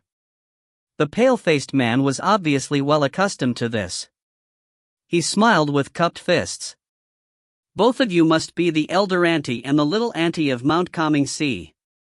I would like to trouble the both of you to report my arrival to the esteemed mountain chieftain. Just mention that Luo Ping from the capital city has arrived upon request." Following closely behind, Wen Fang's eyes flickered. "Capital city?" Qianer voiced out with uncertainty. She told him to wait for a while before quickly darting off. "If you find any errors, ads pop-up, ads redirect, broken links, non-standard content, etc., please let us know. Report chapter so we can fix it as soon as possible." Chapter 301, Desperately Poor. Chapter 301, Desperately Poor. Translator, Kalot Editor, Milk Biscuit. Soon after, Miao Yi briskly walked out of the grand hall. The moment his eyes landed on Luo Ping, he cupped his hands and smiled from the distance. "I had hoped for brother Luo to arrive, and you're finally here." Darting down the stairs, he caught sight of Wen Fang, who was standing at the side. Somewhat caught by surprise, he wondered why this woman was still here. Luo Ping also cupped his hands, smiling in reply. "I never expected Brother Miao to be so quickly promoted to mountain chieftain. Congratulations." Miao Yi gestured, signaling the troops surrounding them to dismiss themselves. Then he turned and extended his arms towards the grand hall and said, "Please, that." With a nod, Luo Ping beckoned to the old man behind him, and they both followed Miao Yi into the hall. The dismissed troops of Mount Calming Sea would occasionally turn around to look, each and every single one of them bewildered. They'd never expected the mountain chieftain to have friends from the capital city. On top of that, they were Red Lotus experts. Although she wasn't invited, Wen Fang shamelessly followed Qianer and Shui'er from behind. To put it clearly, she had rushed here because she'd already predicted that the news had reached the capital city, and had taken into account the time that Luo Ping would take to arrive at Mount Calming Sea. She didn't come here to visit her big brother Miao Yi and had instead wished to observe and analyze just how much influence Miao Yi held. She wanted to find out whether it would be worth expending a great deal of effort to rope in this big client. After all, Miao Yi was a mountain chieftain, so she'd come to determine the truth. Once everyone arrived at the main hall, Miao Yi informed both Qianer and Shui'er. "Don't allow anyone to come near my silent quarters without my permission." "Understood," responded the two ladies in unison. Luo Ping also nodded at the old man he'd brought over, signaling the man to stay here and wait. "Please." Miao Yi once again extended his arm, leading Luo Ping into his own cultivation quarters, and even going as far as to push the heavy stone door to cover the entrance. His silent quarters was considered to be an underground room, so the soundproofing was quite good. It was a suitable place to use for a private discussion. Both of them sat cross-legged across from one another atop the stone chair. Luo Ping smiled and began, "I went to find Lin Pingping before I came, and asked if she had anything she wanted me to inform you. I'm sorry to say that she had no message for me to pass on." As soon as he could, he was making it clear that he'd always kept Miao Yi's request in mind in order to close the distance between them. Miao Yi knew deep down that if Lin Pingping needed anything, she would have relayed the news herself. She wouldn't have told Luo Ping to do it for her, of course. So, he asked, "Is she doing well?" "With brother Miao taking care of her, she's naturally much better than before. It's just that in the beginning, there were times when a couple of crooked-minded loose cultivators harassed her after seeing her live a better life compared to before. And with no one to depend on for help." Seeing Miao Yi's eyes narrow at his words, Luo Ping's eyes flickered with a cold glint. Based on his experiences with people, he instantly knew deep down that this bastard was a murderer. He waved his hands and said, "Brother Miao need not worry. I've already dealt with those loose cultivators. Of course, after I warned them in person, insignificant loose cultivators like them wouldn't dare bother her anymore. The only problem is that I was unjustly blamed for no reason at all." Miao Yi asked in return, "How is that so?" Luo Ping shook his head, a bitter smile on his face, as he replied, "Quite a number of people believe that Lin Pingping is a mistress I've been keeping at Jade Capital Peak." Shocked at the revelation, Miao Yi immediately slapped his thighs in laughter. He could imagine how awkward it must have been for him to be paired with a woman of that age. Cupping his fists, he requested, "Then I would like to ask Brother Luo to keep up this act, and continue to assist me in looking after her." Luo Ping forced a smile with cupped fists. After using private matters to pull their relationship closer, he went straight to the main point and started, "I'm sure Brother Miao wouldn't request for my presence without reason. How can I assist you?" Miao Yi fell silent for a while before saying, "I want to purchase some crystalline obsidian." The crystalline obsidian he mentioned was the essence powder extracted from black crystals. Luo Ping replied quickly with a question, "May I know how many jars Brother Miao needs?" The jars he talked about referred to the small pots used to store essence powders. A jar required the extraction of about 100 million crystal coins to be filled up. 10 jars were enough to refine a spear. Obviously, Miao Yi had been mentally prepared in advance. He instantly declared, 150 jars. Luo Ping's eyes gradually widened. Deep down, his heart was overwhelmed with happiness. Sure enough, he hadn't made this trip in vain. He cautiously confirmed once more, 150 jars.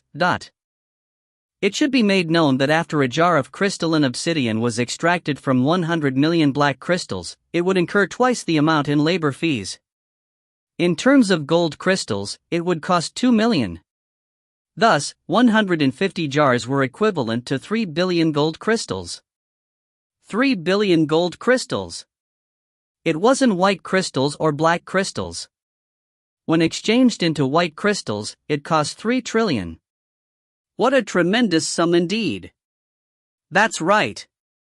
150 jars.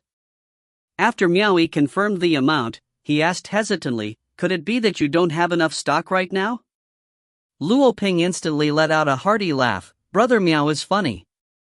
Forget 100 jars, even if it's 1,000 or 10,000 jars, the Chamber of Commerce can supply them.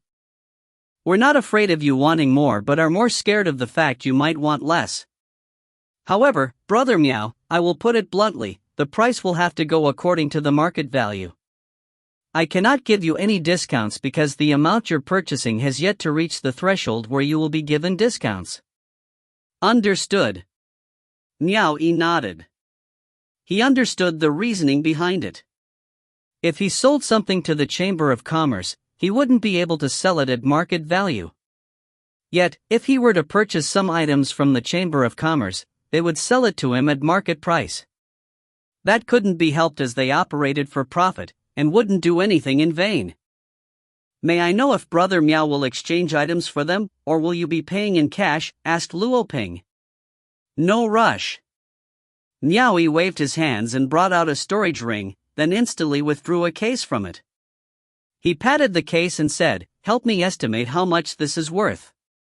Once he finished, he immediately flipped open the lid of the case and toppled the contents out. A pile of gold, blue, and red crystal stones about the size of a thumb came rolling out from it. After he cleared the contents of the case, he placed it to the side, extending his arms to invite Luo Ping to make his estimation. "Blaze resins?" Luo Ping inhaled sharply, his eyes once again widening in shock. It wasn't that he'd never seen them in person before. It was because he had never seen this many from any of his previous item dealings, especially from a mountain chieftain. The more items he dealt with, the larger his commission. Luo Ping was secretly overwhelmed with joy, but quickly put on a more calm and professional expression. "Picking up a red blaze resin," he commented. "The market price for this is 10,000 gold crystals. The Chamber of Commerce can purchase this at 8,000. Since you're an official, a discount will be applied. In addition, you're selling in bulk. I can make the decision, and offer you 9,000. He took up a blue blaze resin. "The market value costs 50,000 gold crystals. The Chamber of Commerce will purchase it at 40,000. I can make the decision, and offer you 45,000. Lastly, he picked up a gold blaze resin. The market price for this costs 100,000 gold crystals. The Chamber of Commerce will purchase this at 80,000. I can decide myself and offer you 90,000. Putting the item down, he continued, Brother Miao, please rest assured that the price I gave you is the discounted amount. Please think about it for a while. Should you agree, we will do the count. Miao Yi cursed the Celestial Nation Chamber of Commerce for being too sly. He had risked his life to obtain these items, yet they were having the time of their life profiting from it. But again, it couldn't be helped. Ordinary folks couldn't afford these many items, and he didn't have the connections to find a suitable buyer, so he could only sell them off at a cheaper price. He finally nodded and said, I believe in Brother Luo. Please do the count. Luo Ping's spirits were lifted at his straightforward answer. He quickly took out a jade archive to make his counting easier. First, he picked out all the gold blaze resins and threw them into the empty case at the side. The gold blaze resins came to a total of 440 pieces. Luo Ping swiftly registered the amount in the jade archive as he said, 90,000 apiece. The grand total for the gold blaze resins is 39,600,000 gold crystals. Soon, he once again threw the pile of blue blaze resins into the case, coming to a total sum of 735 pieces. He picked up the jade archive again and registered while he detailed, 45,000 apiece. The grand total for the blue blaze resins is 33,075,000 gold crystals. He again threw the red blaze resins into the case, coming to a sum of 1,200 pieces in total. Similarly, he picked up the jade archive, recording it as he said, 9,000 apiece. The total value of the red blaze resins is 10,800,000 gold crystals. Silently counting for a while, Luo Ping lifted his head with a smile stretched across his face. This half-filled case of blaze resins amounts to 83,475,000. Brother Miao, I didn't make any mistakes, did I? Miao Yi nodded. He was well aware of the total amount of items in that case. When the price of each item was announced, while the other man was still doing the calculations, he'd already deduced the total value in his head. Heaving a light sigh, he said, so, this means that if I want to purchase those 150 jars, I still need to add about another 220 million? To put it precisely, you are short of 216,525,000 gold crystals. Luo Ping gave him the exact amount. It was no wonder he was a businessman. Miao Yi fell silent. He still had about 30 million gold crystals at hand. But he was short of about 1,080 million. He still had 100 first-grade Yao cores to spare, but those were only worth 10 million gold crystals at most. There was still a large gap to fill. Even if he sold almost 18,000 orbs of will, he'd only manage to cover 20 million and would still fall short of the required amount. The gap was too big. His scraps were worth nothing. He was itching to take out and sell off the shockingly resplendent glorious star immortal herb he had at hand. He estimated that the immortal herb would fetch more than enough if he sold it. But that was paramount to his life support when he went to the Sea of Constellations. Once he sold it away for real, what would he do if he was injured? Under such dangerous conditions, he couldn't guarantee that he could escape unscathed. What was the reasoning behind his desperate attempt to fork out his entire fortune just to create a set of better quality transcendent artifacts? Wasn't it all for the sake of keeping himself alive while in the Sea of Constellations? Wealth was merely a worldly possession.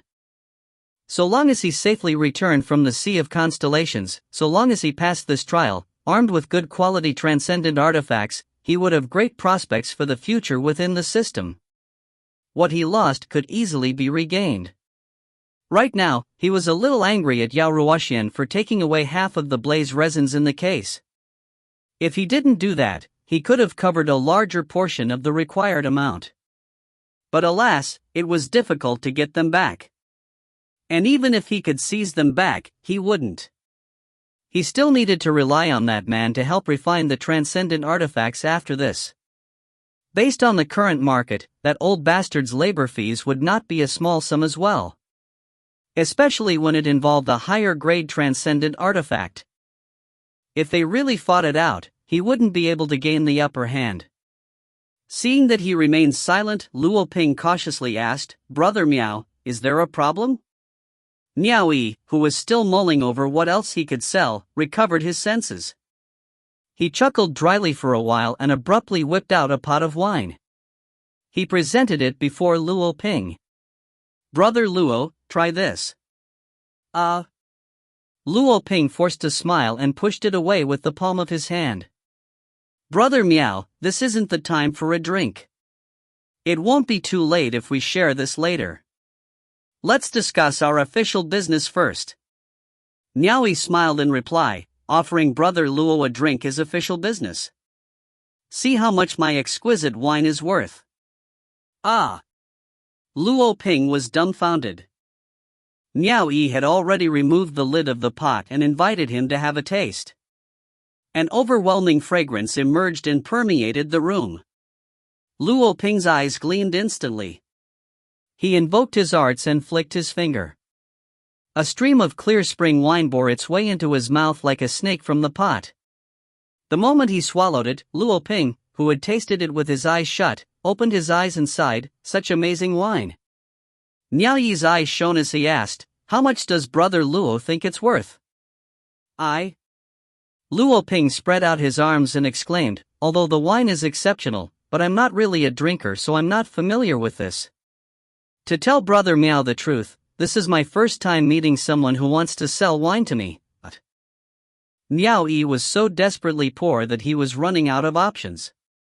Miao Yi said awkwardly, "Offer me a price." Luo Ping didn't know how to handle this, but he could tell he was a bit tight. Because he was a major client, and carrying the notion that he shouldn't offend him if he could avoid it, he sighed and asked, "May I know how many pots of wine Brother Miao has?" Miao Yi revealed a finger. "More than 10,000 pots." That was seriously a lot. Luo Ping laughed forcefully, shaking his head as he said, "Brother Miao, I can use my personal connections to contact a senior from the Chamber of Commerce to determine the price, but I advise you not to put too much hope into this. If you find any errors, ads pop up, ads redirect, broken links, non-standard content, etc., please let us know. Report chapter so we can fix it as soon as possible." Chapter 302, An Unexpected Surprise. Chapter 302, An Unexpected Surprise. Translator, Claude Editor, Tom Yummy. His words were quite clear. It is unnecessary for the Chamber of Commerce to send someone over from a great distance all for the sake of some unworthy item, which is why I'll use my personal connections to find a senior to appraise these wines. I am doing you a favor. Understood. Miao Yi cupped his fists together and said, "Then I shall trouble Brother Luo for this." Luo Ping was about to speak, but hesitated for a while. He wanted to ask Miao Yi what he was planning to do with all his purchases. He took a moment to think about it. With this bulk purchase of crystalline obsidians, Miao Yi was definitely planning to refine transcendent artifacts. What other possible alternative could he have besides that?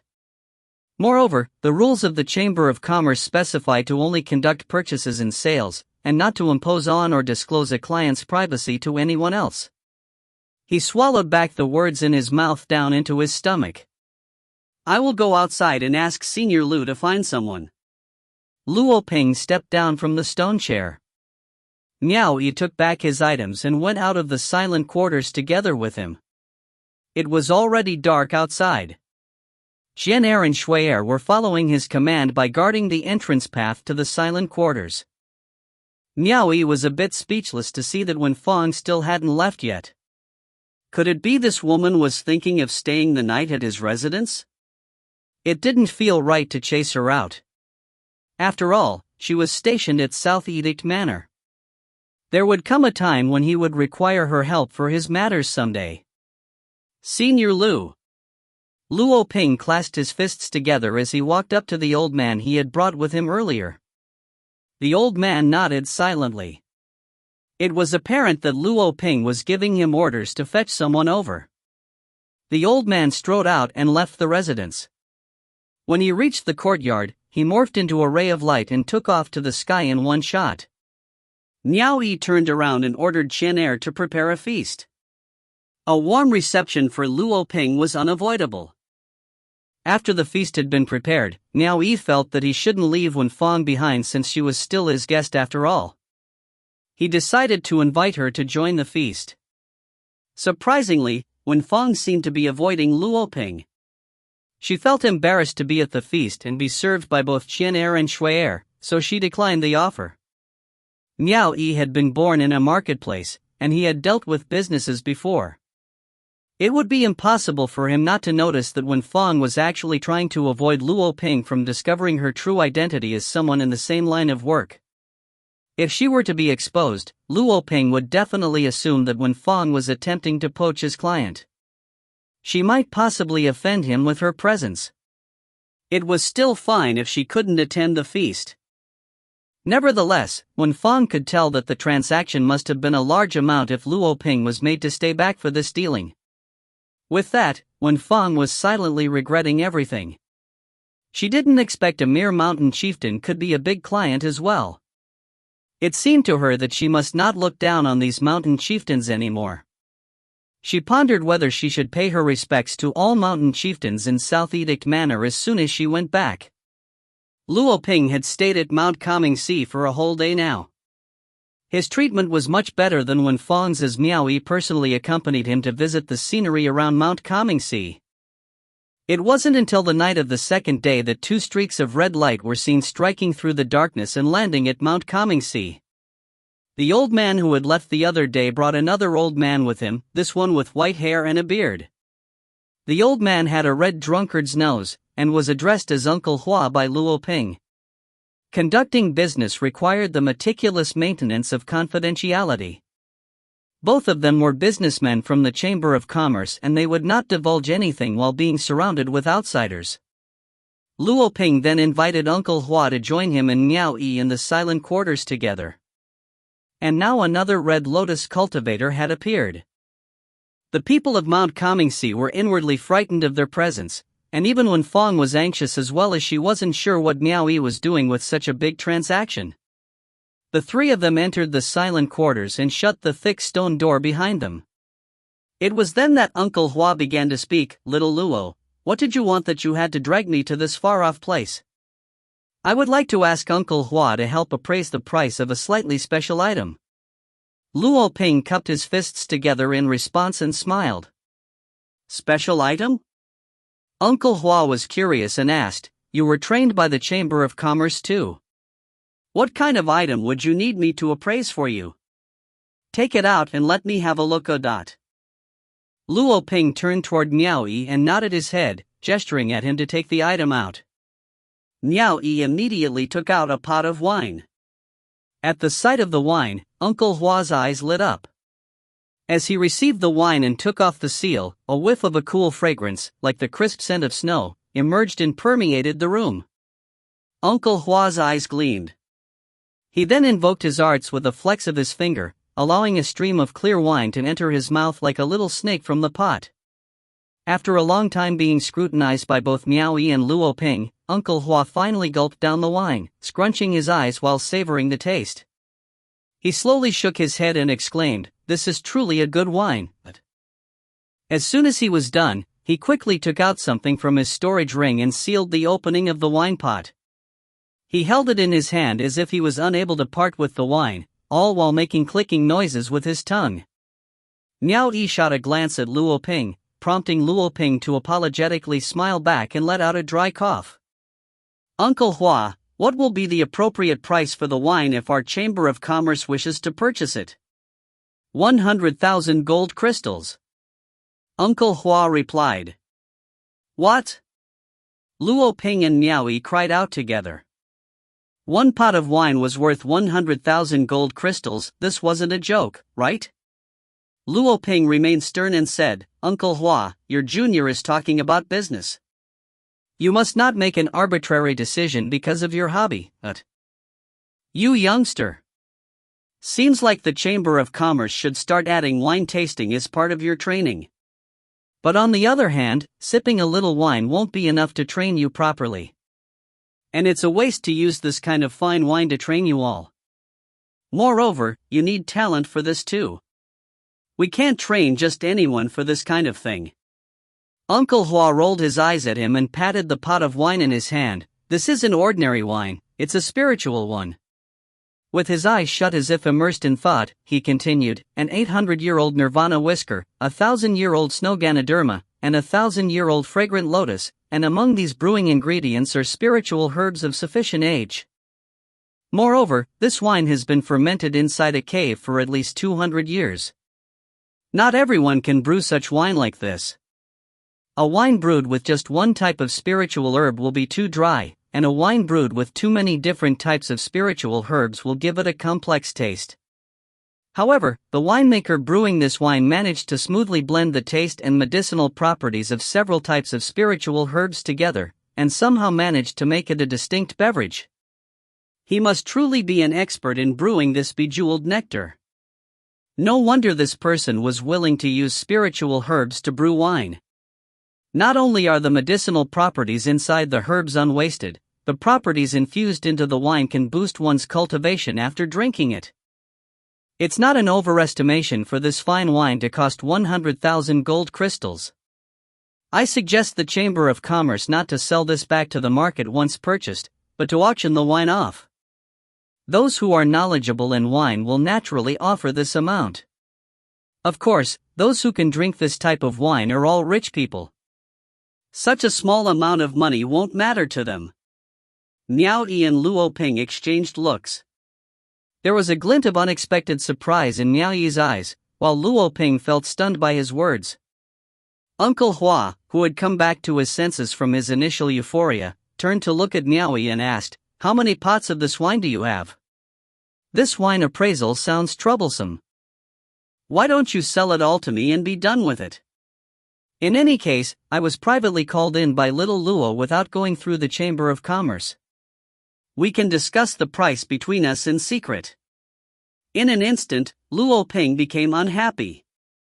He said in a low voice, "Uncle Hua, what kind of joke is this? The Chamber of Commerce does not allow their employees to make private deals. In other words, if you purchase them all in private, how will I gain my commission? Hee, it's a joke. It's a joke. When I go back, I'll look for the Chamber of Commerce to purchase them with the internal price." Uncle Hua chuckled. He then gazed at Miao Yi and asked again, "How many do you have?" Miao Yi replied, "More than 10,000 pots." How many? Uncle Hua was caught by surprise. His eyes widened as he almost lost his grip on the pot of wine in his hand. Fearing that he would drop it, Luo Ping quickly extended his arm to hold up the wine. That pot of wine was worth 100,000 gold crystals. It would be a disaster if he were to accidentally drop it. They must be careful at all costs. More than 10,000 pots, Miao Yi repeated in affirmation. Uncle Hua instantly broke into a sweat, and firmly grabbed onto the wine pot. He realized that he was truly joking when he said he would purchase them all. It was truly terrible to think that he could purchase more than 10,000 pots of wine by himself. Once he managed to go back to the Chamber of Commerce, he would purchase a few for his own personal consumption. He decided not to buy them all. Meanwhile, Luo Ping continued to ask for advice. "Uncle Hua, can I really ask the Chamber of Commerce to send someone here to appraise these officially?" "Don't worry," Uncle Hua continued with a nod, "we will ask someone in the Chamber of Commerce to send old Dong here as well." Once he was done talking, he returned the pot of wine in his hand to Miao Yi with a little reluctance. Miao Yi was pleasantly surprised by the outcome. However, before an appraisal could be determined, he couldn't let himself feel elated this soon, for he feared that the disappointment that might follow would be much greater than he'd expected. The three of them came out of the silent quarters again. Luo Ping went to find the old man waiting outside once more and gave him an order. After that, the old man went out of the grand hall and flew out one more time. As they went back inside, Miao Yi treated both Uncle Hua and Luo Ping to another feast. However, he didn't serve the spiritual wine this time. As a substitute, he allowed Shui'er to fetch a fine wine contributed by the locals. Having tasted the exquisite wine from Miao Yi, and drinking the local wine soon after, Uncle Hua felt that the local wine tasted like rubbish compared to the former. He quickly shook his head with displeasure. The local wine was quite stale. Luo Ping shot Miao Yi a strange look. He remembered that a moment ago, Miao Yi had indeed served him spiritual wine. But now, he had switched it with ordinary wine. However, it was understandable. That pot of wine was worth 100,000 gold crystals. A few random sips of the wine would drain away 1 billion white crystals in an instant. If it were him, he would not serve the exquisite wine again either. On top of that, he could see that Miao Yi was lacking in funds at the moment. Miao Yi was quite embarrassed by Luo Ping's scrutiny. He felt uneasy by his own pettiness too. In the end, he took out the pot of wine that Uncle Hua had tasted before and served it to his guests. Uncle Hua was slightly overwhelmed by this honor and declined several times to be served the exquisite wine. He said, "The price of this wine is too great. Even though I want to drink it, I fear that the Chamber of Commerce will take it as a bribe once word of me drinking it leaks out. They will question this business deal. For the sake of upholding the integrity of this transaction, I will accept the kindness behind your offer." These words had Luo Ping restless with anxiety. Prior to this, Miao Yi had served him the wine, and he must have consumed at least 2 pots. In other words, did he consume 2 billion white crystals worth of his client's wine? Wasn't this a bribe? Breaking out in a sweat, he hoped that he hadn't put something worth that much money into his stomach. However, with Miao Yi's constant insistence, Uncle Hua rubbed his palms together and said, "Then I will have a small cup." "A small cup is fine." He took a wine cup and poured the wine into it from the pot before quickly sealing up the pot again. Afterwards, he took a small sip and savored the wine. With his eyes scrunched up, he said with a click of his tongue, "Old Lu didn't have the good fortune to taste this." He then showed an expression as if his trip to Mount Kangxi had been worthwhile. The old Lu he had mentioned was the same footman Luo Ping had brought with him. Miao Yi then asked Luo Ping to enjoy the wine again, but his offers kept being brushed aside. He had already consumed a lot of wine and he truly was afraid to drink any more. He would never be able to return this expensive favor if he kept on drinking the wine. After a day had passed, it was night time again. The time was already past midnight. 2 more streaks of light whistled through the air and landed on Mount Kangxi. This occurrence had the people of Mount Kangxi feeling anxious and suspicious. Why were these red lotus cultivators coming and going these past few days? What kind of people did the mountain chieftain associate himself with? Wen Fan, who had been staying at Mount Kangxi, was even more anxious as she watched the movements between Miao Yi and the red lotus cultivators. This was definitely a huge transaction if he was able to make the red lotus cultivators travel back and forth for him. Wen Fan was deeply immersed in regrets. Miao Yi was a big client within her scope of operation, yet she hadn't seized the opportunity when presented. Instead, she had allowed someone else from a distant land to gain the advantage. While hiding inside his mountain cave, Yao Ruoxian was also startled by what was happening at Mount Kangxi. He had been hiding inside the cave these past few days without the courage to go out, fearing that he would be discovered by someone else. Another old man had arrived at the silent quarters this time. Naturally, it was Old Dong, who had been sent for by the Celestial Nation Chamber of Commerce to Mount Kangxi. The 4 of them had been holed up in the silent quarters for half a month without ever coming out. There were more than 10,000 pots of wine that required individual appraisal, because not every wine was brewed with the same ingredients. Besides, they needed to appraise the authenticity of these wines too, as they could never sell a liquor that might be filled with water. Furthermore, they had to put out a price for each pot of wine. The amount of time needed for tens of thousands of pots was undeniable. If you find any errors, ads pop up, ads redirect, broken links, non-standard content, etc., Please let us know report chapter so we can fix it as soon as possible. Chapter 303, A Large Sum. Chapter 303, A Large Sum.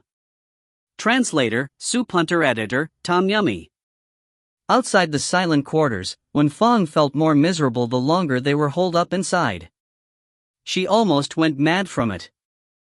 Although her ancestor was also someone who had helped celestial sage Mu Fan Jian build her empire, but because they didn't possess a high status, along with the many years that had passed since then, who would still remember who her ancestor was? It was only because of her ancestor's grace that she was able to go and work within the Celestial Nation Chamber of Commerce. Without a significant background, she obviously wouldn't have the opportunity to be delegated to the branches in the major cities.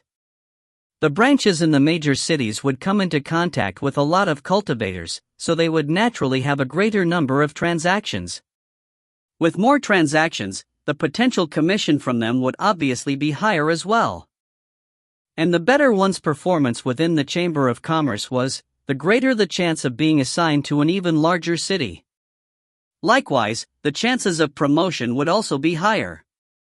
She had only recently finished her training under the Chamber of Commerce, and was assigned to the South Edict Manor branch for a little over a year. There weren't many major transactions to be had in such a small place. All the deals she came across were always short and easily settled. She had never seen one like this before. Given the state of the negotiations before her, she didn't even dare to imagine what it was like inside. Those are 2 Red Lotus cultivators from the Chamber of Commerce who are inside. They've holed themselves up in the silent quarters discussing for more than half a month already. Just how big is this business deal going to be? The Chamber's Red Lotus cultivators wouldn't be this patient if it was just a minor transaction. To have missed out on such a major business opportunity when it was right within her designated area and from someone whom she addressed as Big Brother no less, meant that she still wasn't putting in enough effort and wasn't thick-skinned enough. She even felt like killing herself now. It was too late even if she wanted to butter up to the people beside Miao Yi at this point. Xian and Shui were guarding the passageway leading to the silent quarters and forbade anyone from approaching. Additionally, 4 others including Tian Qingfeng were posted outside the gate and keeping guard. Besides Senior Lu being able to come and go through the living room as he pleased, security was all but impenetrable. As a guest, all Wen Fong could do was pace around outside. She couldn't approach at all. Within the silent quarters, after they sampled the taste of one fine wine, both Uncle Hua and Old Dong would use clear water to cleanse their mouths in order to avoid the residual taste affecting the appraisal of the next pot of wine. This caused them much distress. The feeling of alternating between a sip of wine and a sip of water was not pleasant in the least. However, the wines were truly nothing short of bejeweled nectars. To be able to sample so many different varieties of bejeweled nectar in one sitting, it was not an opportunity that came by easily. The 2 were enjoying themselves immensely despite the unpleasantness. Although they were being tormented, they accepted it wholeheartedly. No one else could possibly imagine what the 2 were experiencing. They finally understood what it meant to find joy in misery. In order to avoid ruining the taste and potency of each pot of wine, they would poke a small hole on the seal of the pot, then hastily draw out a small portion of the bejeweled nectar before quickly plugging the pot back up, and engraving the insignia of the Chamber of Commerce on the seal. Only then did the 2 begin their appraisal. The 2 were true wine connoisseurs. They could clearly identify the types of spiritual herbs used and the number of years fermented for every type of wine they sampled, then set a price for it. With a jade archive in hand, Luo Ping would quickly jot down the price and place the appraised wine into the storage ring. At the same time, Miao Yi would place the next pot of wine before Uncle Hua and Old Dong. Even though he hadn't rested at all for over 10 days, Miao Yi was still brimming with excitement. Luo Ping was the same. He had come across a truly major business deal this time, so how could he not be in good spirits? The 4 of them conducted their appraisals at a pace of 500 pots a day. After 20 days, they finally completed appraising all 10,000 pots of wine. Luo Ping quickly calculated the sum of the prices. Heaving a sigh of relief, Uncle Hua and Old Dong shook their heads in disbelief. Unbelievable. It's a first even for me to witness so many different fine wines brewed utilizing such a vast array of spiritual herbs, sighed Old Dong, shaking his head. To which Uncle Hua added, it's not as simple as that. Have you realized, Old Dong? The spiritual herbs used to brew these fine wines not only included those that you and I are aware of, some are even materials only found within the treacherous waters of the Sea of Constellations. What's more, some are even deep-sea treasures found only within the territories of those demonic behemoths under the ocean. Truly inconceivable. Miao Yi felt a little guilty upon hearing this. These were the gains he had obtained from slaughtering and plundering the people from the Sea of Constellations after all. Since Yuan Kaishan and Bai Yupo were sworn brothers, it probably wasn't difficult for Yuan Kaishan to obtain some deep-sea treasures from the latter. Old Dong nodded. Anyone would be flabbergasted by the quantity and quality of the spiritual herbs used to brew these 10,000 pots of fine wine. Truly astonishing. In all the years that I have been alive, I can't imagine what kind of individual would put in so much effort to produce such goods merely to sate the palate. The two suddenly turned to Miao Yi and asked, Mountain Chieftain Miao, did you brew all of these? Miao Yi laughed dryly, that's confidential information. Ah. Old Dong and Flower Grandpa immediately pretended that they hadn't asked the question at all. The rules of the Chamber of Commerce stated that they should not question the customer's privacy and must never reveal the customer's personal information. These things will be worth quite a sum. Uncle Hua squinted at Miao Yi and chuckled, I think it will be worth over 8 billion gold crystals at least. Contrary to their expectations, Miao Yi wasn't happy to hear it at all. Instead, his expression quickly darkened and he abruptly shouted, that goddamned old fool. Stunned by the outburst, Old Dong and Uncle Hua stared at Miao Yi in confusion. The only old fools here were the two of them after all. Luo Ping raised his head in shock as well. A little startled, Miao Yi hurriedly waved his hand and gave a dry laugh. Don't be mistaken, seniors.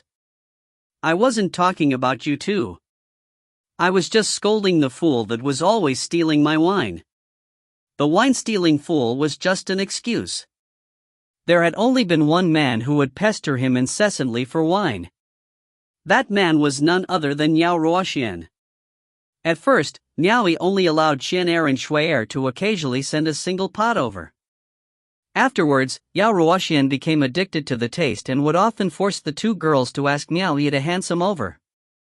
At the time, Miao Yi only knew that these wine were beneficial to one's cultivation, so even though he treasured them, he didn't think much about giving them away either. How could he have known that these pots of wine would be worth so much? He definitely wouldn't have given any away if he did. With a simple calculation, Miao Yi realized that Yao Ruoxian had drunk over 3,000 pots over the years that they had been together. How many billions of gold crystals would 3,000 pots of wine be worth? Miao Yi felt his head ache from the thought alone. He even thought about catching Yao Ruoxian and forcing him to spit it all back out. However, that wasn't possible. The maces in his hands were no laughing matter after all. There was another matter that was making Miao Yi feel a great deal of pain. If he had known that those 72 fort masters in the Sea of Constellations were this amazing, he wouldn't have killed them back then. It would have been much better if he had abducted them all away and turned them into his own wine-brewing slaves, then made a profit off them. However, this thought didn't make him feel that regretful. He knew that it was unrealistic to think of abducting them all away. Even if he could have tied them up and bring them all back with him before, he had no way of procuring the ingredients to brew those spiritual wines anyway. Thus, he only sighed in regret for a moment. It was quite a waste to have killed all those peculiar demons. It would probably be difficult to meet another group like them in future. Miao Yi never would have thought that the 10,000 pots of wine that he used to think were the least valuable things in his storage would turn out to be the most valuable ones after the immortal herb. How inconceivable! If he had known earlier, he would have been able to invest in a good set of transcendent artifacts and completely pulverize Xiong Xiao long ago. He wouldn't have risked running off to 10,000 Thriving Manor. Brother Miao. Look what you did to me. Luo Ping didn't know whether to laugh or cry as he stared at the jade archive in his hands. I'll need to do a recount. Miao Yi was surprised for a moment. Then he realized that his shouting of "goddamned old fool" must have disrupted Luo Ping's thoughts. He hurriedly cupped his fists and apologized. Uncle Hua slapped the back of Luo Ping's head and said, "This is not a small sum. You can try to hide the joy on your face as much as you want, boy, but what's wrong with doing a recount?" It was obvious that the two shared a good relationship with one another. Otherwise, Luo Ping wouldn't have been able to use his personal ties to invite the other person all the way over. After all, these wines didn't have any assigned value in the first place. If they didn't have a good relationship, a prestigious Red Lotus cultivator wouldn't have made such a journey for no reason. Why was it that Wen Fong only operated within the tiny South Edict Manor branch, whereas Luo Ping worked in the Chamber of Commerce of the capital city? It was easy to imagine the reason why. There was a clear difference between the backgrounds and personal ties of the two. From another perspective, it was the right decision for Miao Yi to look for Luo Ping instead of Wen Fong. If he had decided to look for Wen Fong, he might not have been able to make such a transaction for the wines. Even though he was slapped on the head, Luo Ping wasn't bothered at all. Grinning all the while, he continued his calculations to verify the sum from his previous tally. After he was done with his confirmation, Luo Ping took in a deep breath, then stared at Miao Yi and excitedly said, "Brother Miao.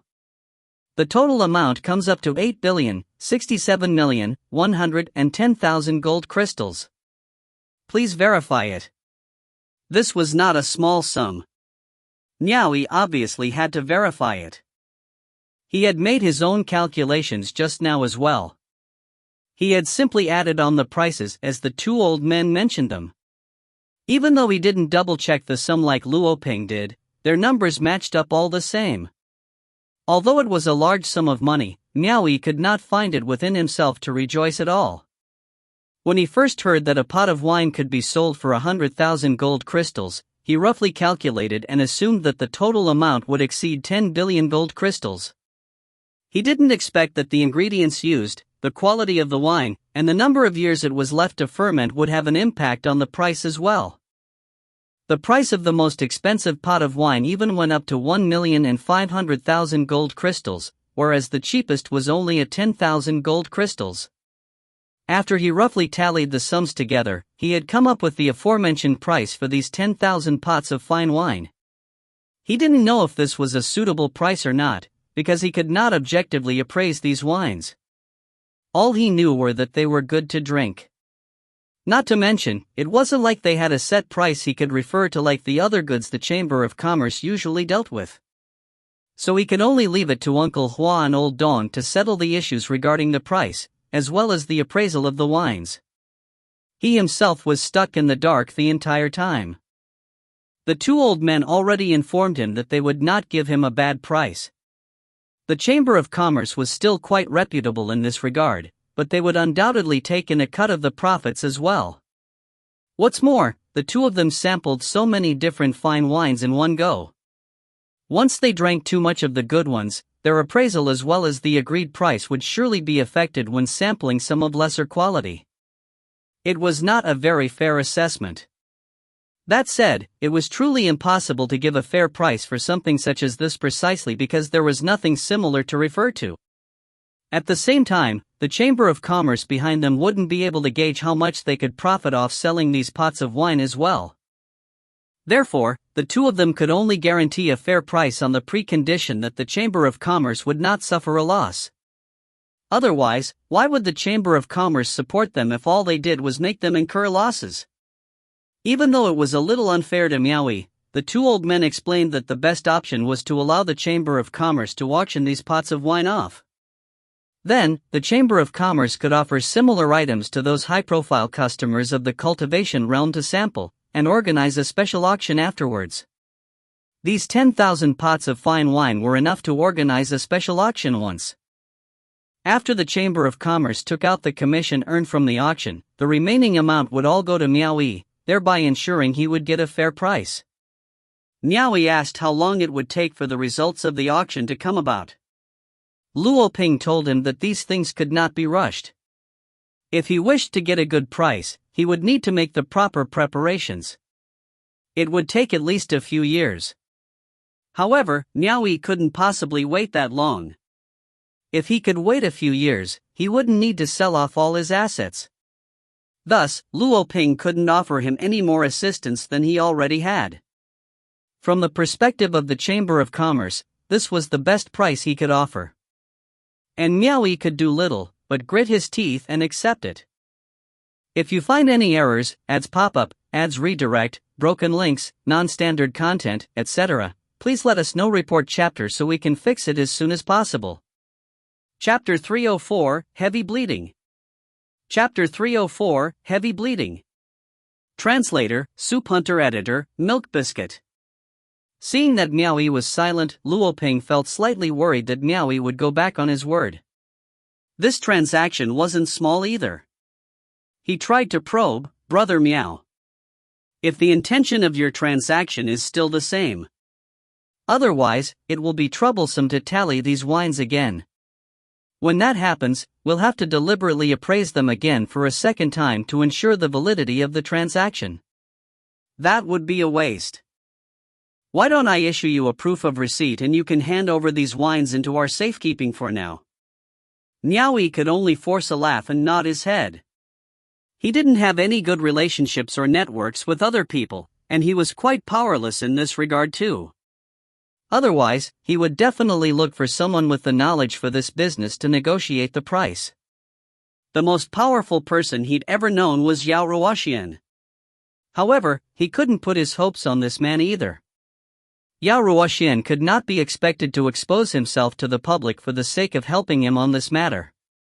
Besides, whether Yao Ruoxian had knowledge about wines was another story. Based on how that old Yao had sloppily gurgled this precious wine to the point that somewhat trickled down the corner of his mouth, Miao Yi deduced that he wasn't a connoisseur of wine. Otherwise, how could he afford to waste that bit of wine like that? Luo Ping was elated. He then teamed up with Uncle Hua and Old Dong, and immediately wrote out a proof of receipt for Miao Yi, stating that they had received the unpaid goods. They then proceeded to take away the 10,000 pots of bejeweled nectar from him. Luo Ping sighed in relief and asked, Brother Miao, will you still be selling that case of blaze resins? Uncle Hua and Old Dong exchanged looks. How much would it be for a case of blaze resins? Both of them were unaware of the blaze resins deal that had been discussed prior to the wine appraisal. Miao Yi did some calculations in his mind for a while before he took out a case filled with blazed resins, grinding his teeth as he said, I'm selling it. All right. Luo Ping lit up with pleasure. He then quickly pulled over the two old men and started taking inventory of the case. There was no other choice. Once this case went back to Miao Yi's hands, what would he do if there was less inside than it had in the beginning? Not that Luo Ping didn't want to believe Miao Yi, but according to the transaction rules of the Chamber of Commerce, once a transaction has been settled, it must be thoroughly verified. In addition to that, Luo Ping must not decide on the amount as he pleased, he still needed the Chamber of Commerce to deploy someone to verify it. Those people, for example, would be Uncle Hua and Old Dong who stood in front of them. Uncle Hua and Old Dong were speechless when they saw a half-filled case of brightly colored blazed resins in front of them. They couldn't help gazing back at Miao Yi, unable to comprehend the fact that a mere mountain chieftain could garner so many valuable items at once. Damn it all, the total pots of bejeweled nectars were in the 10,000s, whereas the blaze resins all came in one large case. Both of them then turned to look at Luo Ping. Under normal circumstances, no one would treat a mountain chieftain as a big client. They were wondering how this kid was able to score such a big deal. It looked like the commission he would earn this time would be massive. When the amount tallied to the previous quantity, the three of them teamed up once again and wrote down another proof of receipt and handed it over to Miao Yi. Luo Ping immersed himself in his calculations once more as he held a jade archive in his hand. The blaze resins are valued at 83,475,000 gold crystals. The spiritual wines are valued at 867,110,000 gold crystals, bringing the total to 950,585,000 gold crystals. Brother Miao wants to buy 150 crystalline obsidians, so 300 million gold crystals will be deducted. Brother Miao, I will now call someone to send 150 crystalline obsidians and the remaining balance of 650,585,000 gold crystals here. Miao Yi waved his hand and said, "No rush. I still have to buy some more things." Luo Ping's eyes lit up. Even though it was the same kind of transaction, he would still be able to draw out a percentage from all corresponding transactions.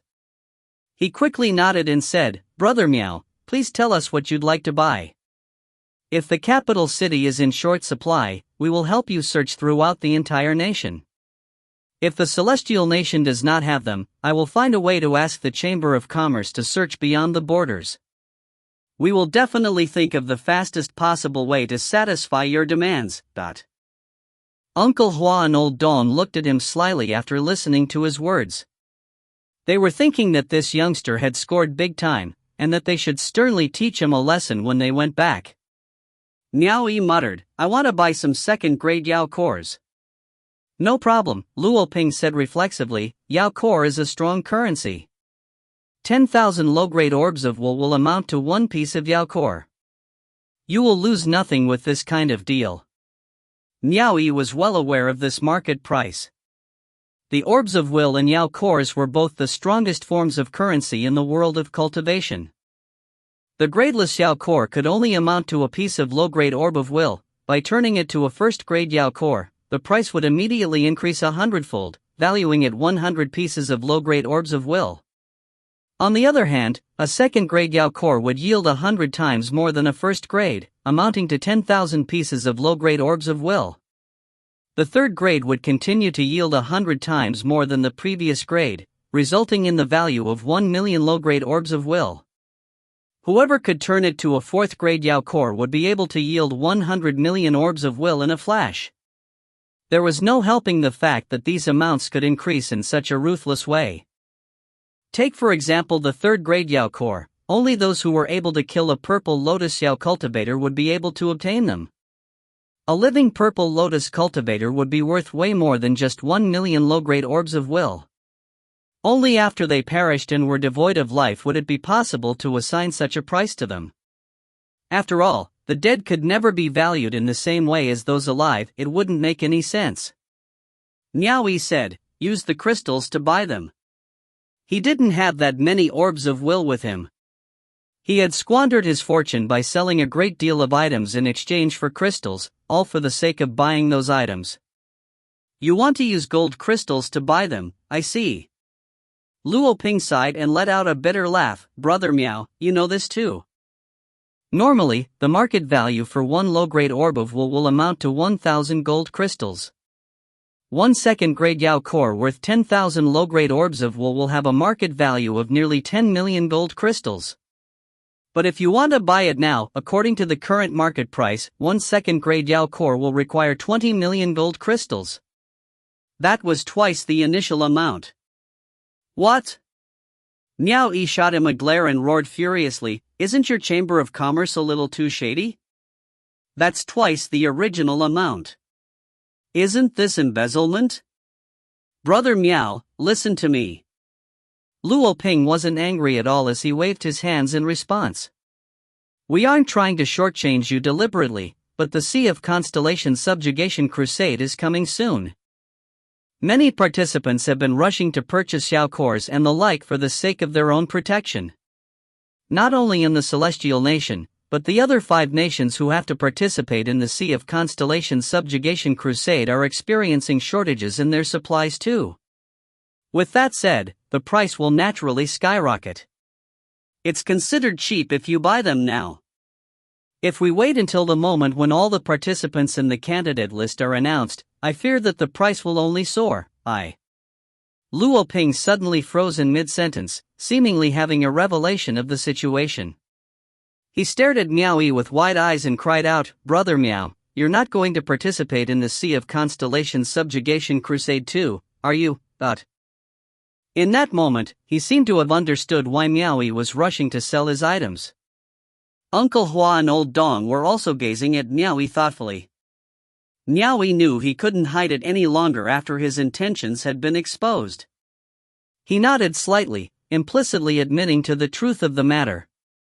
He looked a little pale. Luo Ping's words were not good news to him. Based on the current situation, it seemed like he wasn't the only one who had squandered his fortune away in preparation to go to the Sea of Constellations. Wouldn't this mean that the competitive strength by then would be a lot stronger and thereby more dangerous? Brother Miao, I think it is better for you to think of ways to bail out instead. Luo Ping gave the advice with good intentions. He didn't want to lose such a big client either. Miao Yi snorted, "You think I'm so willing to get myself killed?" The superiors have already given their orders, and it was the hall master who personally put my name on the list. I have no other choice but to go. It is beyond my control. Luo Ping silently nodded his head, indicating that he understood the situation. He pondered for a while before saying, "I have looked into this before I came here. The one above South Edict Manor is the hall master of suppressing Second Hall, and above him is traversing Moon Palace." He turned toward Uncle Hua and asked, "Uncle Hua, aren't you familiar with the Palace Lord of Traversing Moon Palace? Why don't you go plead for Brother Miao and help him avoid this disaster?" Miao Yi was pleasantly surprised. He immediately gazed at Uncle Hua with anticipation. However, Uncle Hua's expression changed as he flew into a rage. "Luo Ping, are you too comfortable with your life that you wish to be expelled from the Chamber of Commerce? Do you think such matters are something the Chamber of Commerce can simply meddle in?" He then turned toward Miao Yi to explain, "Mountain Chieftain Miao, it's not that we don't wish to help you, but the Chamber of Commerce has always taken care not to interfere with the internal affairs of the members of the system. We have been independent of each other as one is a trader in nature, and the other a martial force. You might even say that one is geared towards knowledge while the other towards military strength. The Chamber of Commerce does not participate in any matters of war, otherwise it can turn into an extremely sensitive matter when a strong martial force is assimilated with the elevation of financial resources. Because of that, the two sides never mix with each other. Please forgive me for my powerlessness on this matter.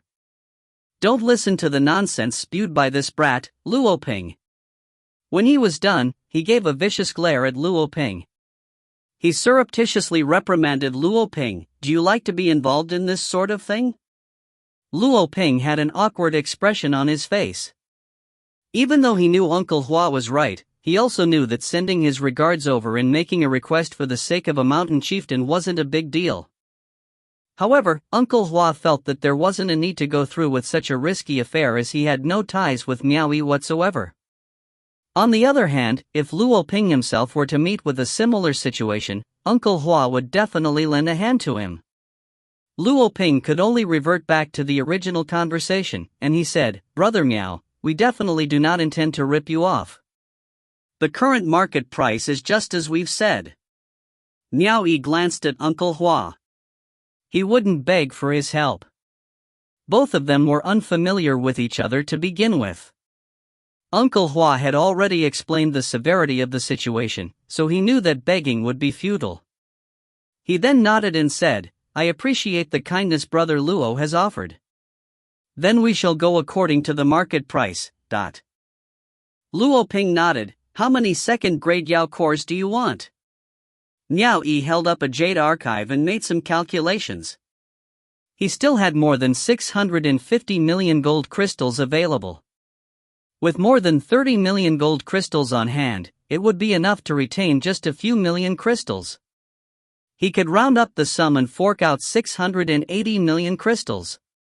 With this in mind, he then said, "Give me 33 second-grade Yao cores and 100 first-grade Yao cores." His heart bled at these words.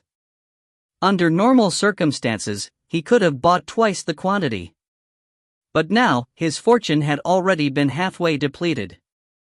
This was indeed a heavy wound. Anyone would feel awful if they were in his shoes. This was another big transaction.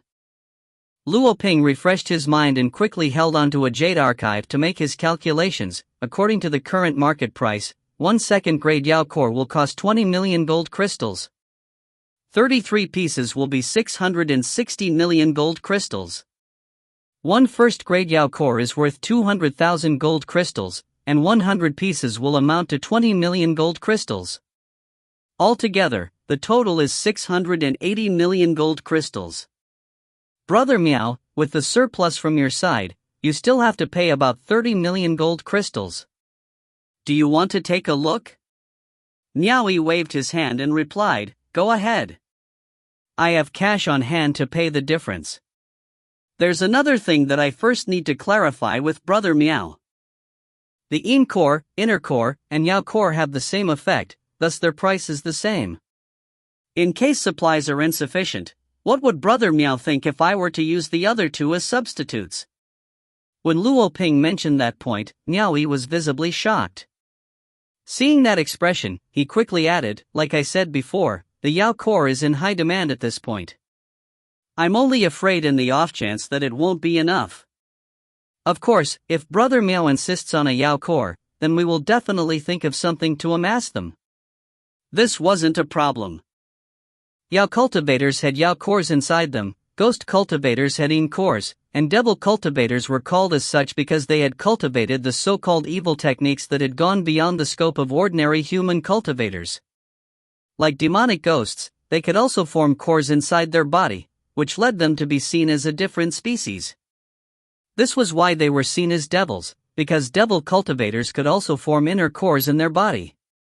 Killing ghost cultivators could yield Yin cores, killing Yao cultivators could yield Yao cores, and the result of killing devil cultivators could yield an inner core.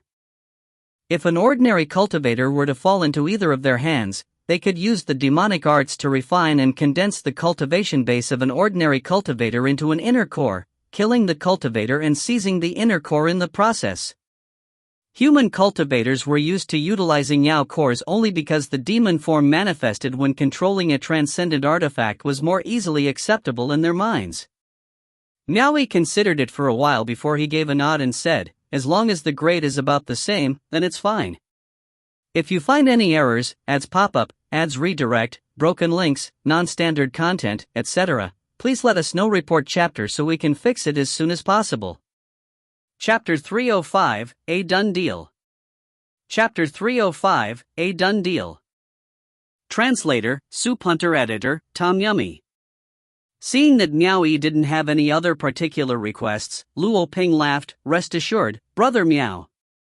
The Chamber of Commerce will be sure to deliver your order over as soon as possible." Miao Yi nodded and took 20 million crystals out of his storage ring on the spot. Then, he drew out the account records of the funds he had previously stored in the Chamber of Commerce and had Luo Ping transfer another 10 million over. Since all the money was already prepared, there was nothing else to be said. After he was finished with the procedures, Luo Ping asked again, "Does Brother Miao still require anything else?" Of course Miao Yi still had things he wanted. He wanted to obtain a third-grade transcendent artifact, but a single third-grade Yao core was already worth 1,000,000 orbs of will. Even if he piled together all the things he had sold in this transaction, he wouldn't be able to exchange them for a single third-grade Yao core. Regardless, as Yao Ruoxian told him, even if he had a third-grade transcendent artifact, he wouldn't be able to control it with his cultivation. Miao Yi smiled bitterly and he shook his head. Luo Ping nodded, then immediately turned to Uncle Hua and Old Dong with cupped fists. "Uncle Hua. Old Dong. I will have to trouble you both to make another trip and deliver Brother Miao's goods over post-haste." The two nodded in acknowledgement.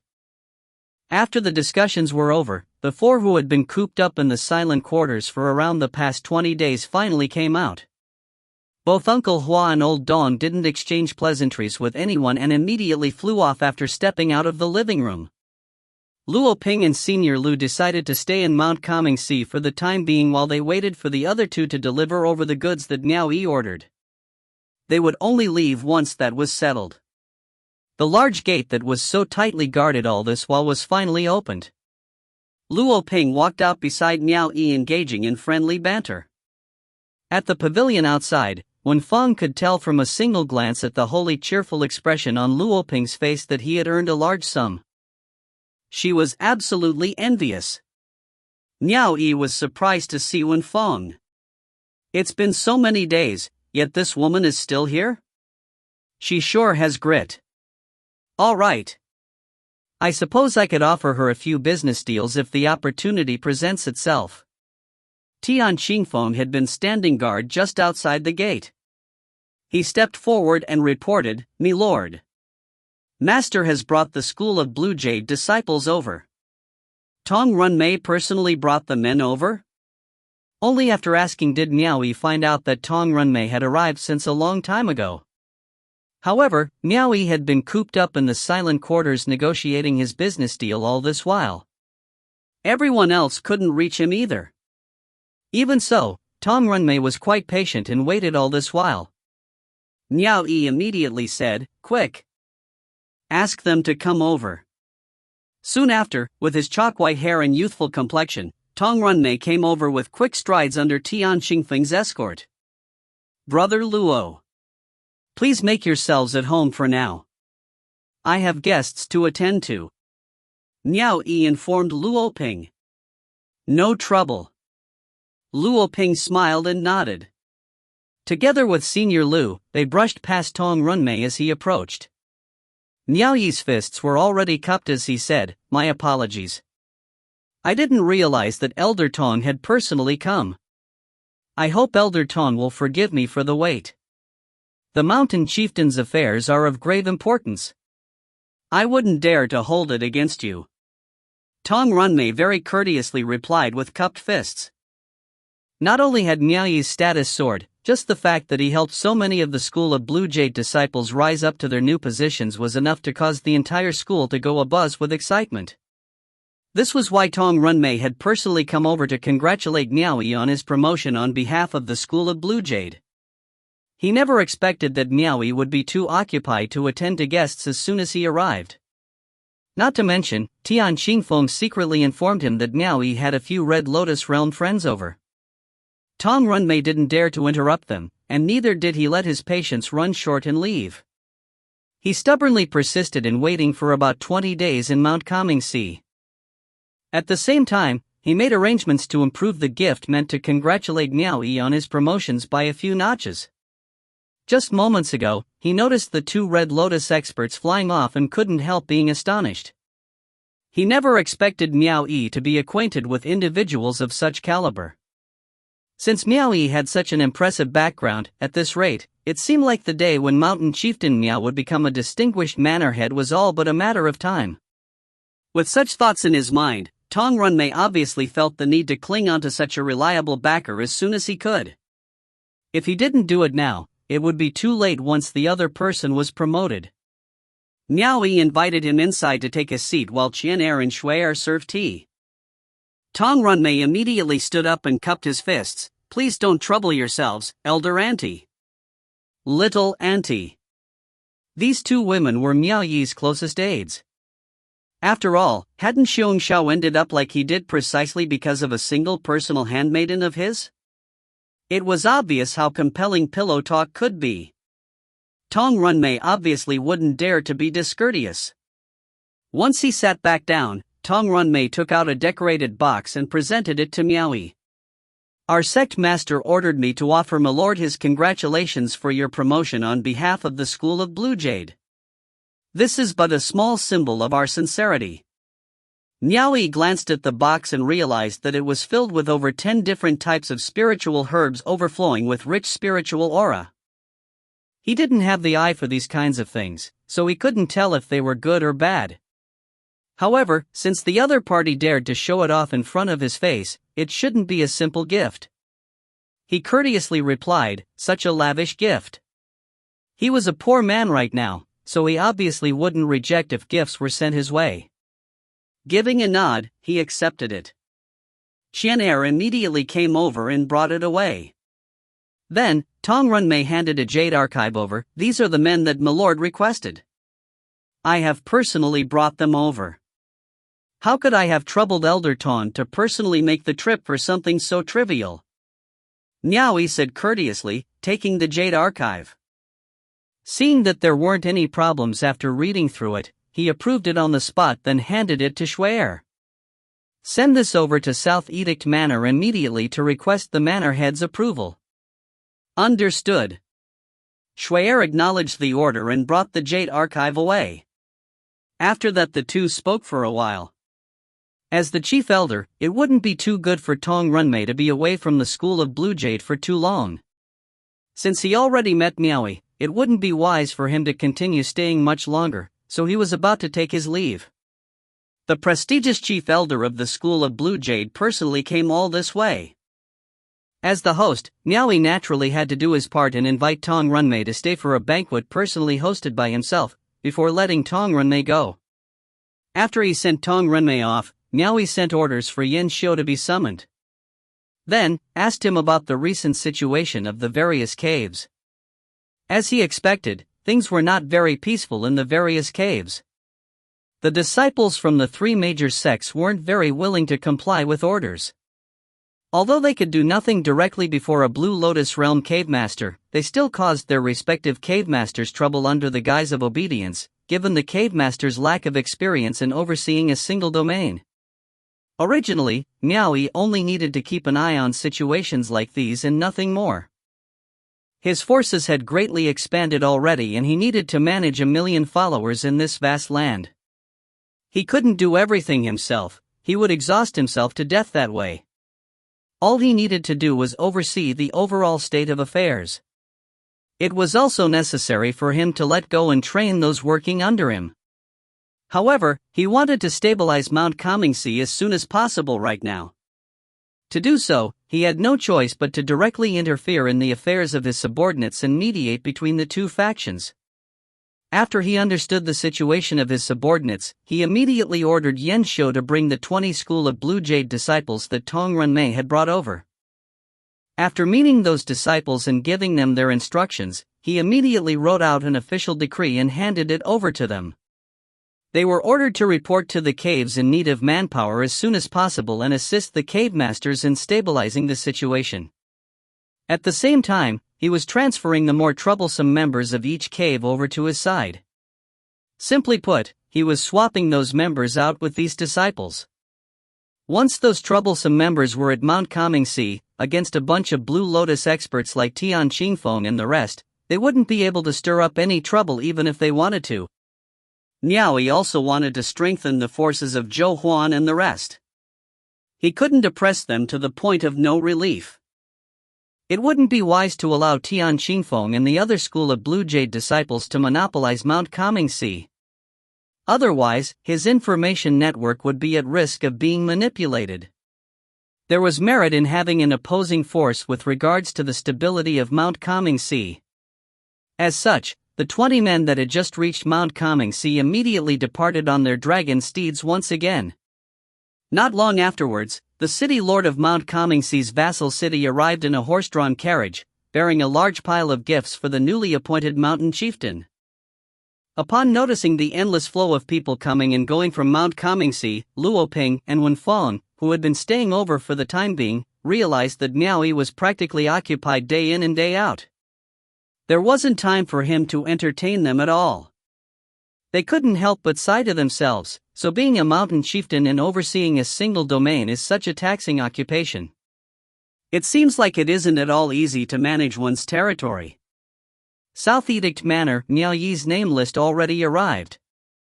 At almost the same time, another secret report came in as well. Yang Qing paced around inside the pavilion. He came to the railing and leaned on it, silently gazing into the distance. He had spies in Mount Kangxi, and already received secret reports on the recent influx of Red Lotus experts into Mount Kangxi. He was deeply astonished and wary. He didn't know anything regarding the identities of those Red Lotus experts, why they had cooped themselves up with Miao Yi in his silent quarters for over 20 days before coming out, and how Miao Yi became acquainted with these Red Lotus experts. Before, He was still rather puzzled why an esteemed suppressing second hall master would personally draft Miao Yi into the Sea of Constellations subjugation crusade. If I were to base my deductions off the current situation, could it be that the hall master have realized something beforehand? Once he approved the name list sent by Miao Yi, Yang Qing personally wrote out another jade archive, and handed it to Qing Ju. Send this to Elder Wu of the School of Imperial Beasts. Meanwhile in Mount Comingxi, Uncle Hua and Old Dong didn't make Miao Yi wait too long and quickly returned the next day. They moved back into the silent quarters and continued their meeting in private. After Miao Yi inspected the goods, he confirmed that not a single piece was missing from the 150 urns of crystallized obsidian that the two sent over. The 33 second-grade Yao cores and 100 first-grade Yao cores were also of decent quality. Miao Yi was somewhat surprised. Luo Ping had informed him earlier that there was a chance that yin cores and inner cores might be used as substitutes instead. It seemed like the other party was trustworthy after all. He had tried his best to gather up as many Yao cores as he could for Miao Yi. Now both sides of the bargain were complete. The four of them each created a proof of receipt. Thus, this business deal was finally done. The four left the silent quarters and Luo Ping, who had been staying here for several days now, finally announced his leave. Miao Yi was also aware that Luo Ping had been away from the capital city for too long and didn't try to make him stay longer. He escorted everyone to the courtyard and watched as they flew off. Just after he sent them off, a gloomy voice could be heard from the pavilion. "Are you free, big brother?" "Ah." Miao Yi turned around and saw a beautiful girl pouting her lips as she walked over. He didn't know whether to laugh or cry as he said, "Wen Feng, do you not have to attend to your business deals back in South Edict Manor anymore?" Wen Feng feigned anger and said, "I can't believe you still have the gall to mention this, big brother. You're so cruel. You knew that I am in the trade as well, but you didn't even think to take care of your little sister for such a major transaction. Even if it's a minor deal from Big Brother, I think it would be worth it even if I don't attend to my business deals in South Edict Manor for a year." But the business deal he just completed with Luo Ping was a rather substantial one indeed. After a bout of sales and purchases, Luo Ping had closed a deal worth almost 200 million gold crystals. Even without mentioning the commission he would gain, a deal of this proportion alone would be enough for the Chamber of Commerce to promote Wen Feng to the major city in suppressing Second Hall if she was the one to complete it. Then, she wouldn't have to set up shop in this desolate land. The more desolate the land, the worse it was for one's future. Miao Yi noticed this woman quite liked to act as if they were very familiar with one another, and she was rather thick-skinned as well, inevitably pulling their relationship closer. If a stranger who didn't know any better heard this, they would definitely think the two were actual siblings. Even Miao Yi didn't know how he should respond to that. Miao Yi awkwardly rubbed his nose and laughed dryly. "It's not that I don't want to take care of you. But your South Edict Manor branch is a little too small. I'm just afraid you won't be able to handle it. If you find any errors, ads pop up, ads redirect, broken links, non-standard content, etc., please let us know. Report chapter so we can fix it as soon as possible." Chapter 306, Are those wines that expensive? Chapter 306, Are those wines that expensive? Translator, Soup Hunter Editor, Milk Biscuit. Sure enough, it was a big transaction. Wen Feng felt hatred gnawing at her, and said, "Big Brother has severely looked down on other people. Even though our branch in South Edict Manor is small, it's still a branch of the Chamber of Commerce. As long as you hand over your transaction to your little sister, I can mobilize our resources just as well. It'll be no different than that Luo Ping. But you won't even give your little sister so much as a chance. In any case, even if you are afraid that I won't be able to handle it, you can at least leave something small for me to look forward to. It's such a pity, especially after little sister made those fine pastries and came such a long way to see you. You are so ungrateful." Miao Yi was speechless. "Since when did you come to see me? Wasn't poaching another person's business your true intention?" Some things were not appropriate for Miao Yi to say. For example, the matters of 10,000 pots of wine. If Luo Ping hadn't utilized his personal connections to find someone to appraise them, Luo Ping himself wouldn't know how to price them either. If you, Wen Feng, were to take over, these wines might have been kept away and continued to be served to Yao Ruoxian as a mouthwash. It would be weird if you were able to do the same thing as Luo Ping did. Of course, those words could only be thought inside his head. He remained apathetic as he said, "Haha, next time. I will definitely find you next time." Wen Feng lit up immediately. She took the opportunity and cut to the chase. "Big brother, you said it yourself. You must not deceive little sister for her ignorance or make a fool out of her." "I will take it seriously. I will remember that," Miao Yi chuckled. Unexpectedly, Wen Feng held out her pale pinky finger in front of his face, causing Miao Yi to lean his head back slightly. He asked, "What's this for?" Wen Feng beckoned her pinky finger at him and said, "Let's pinky swear on it. You must abide by your promise, and you are not allowed to go back on it." Feeling pressured by her forcefulness, Miao Yi helplessly extended his pinky finger and clasped it with hers to make the promise.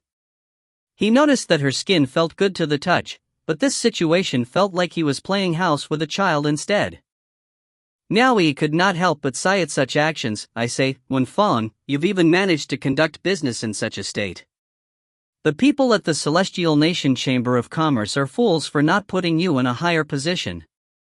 If you don't want this little sister's potential to diminish, then you as the big brother should provide some assistance, right?"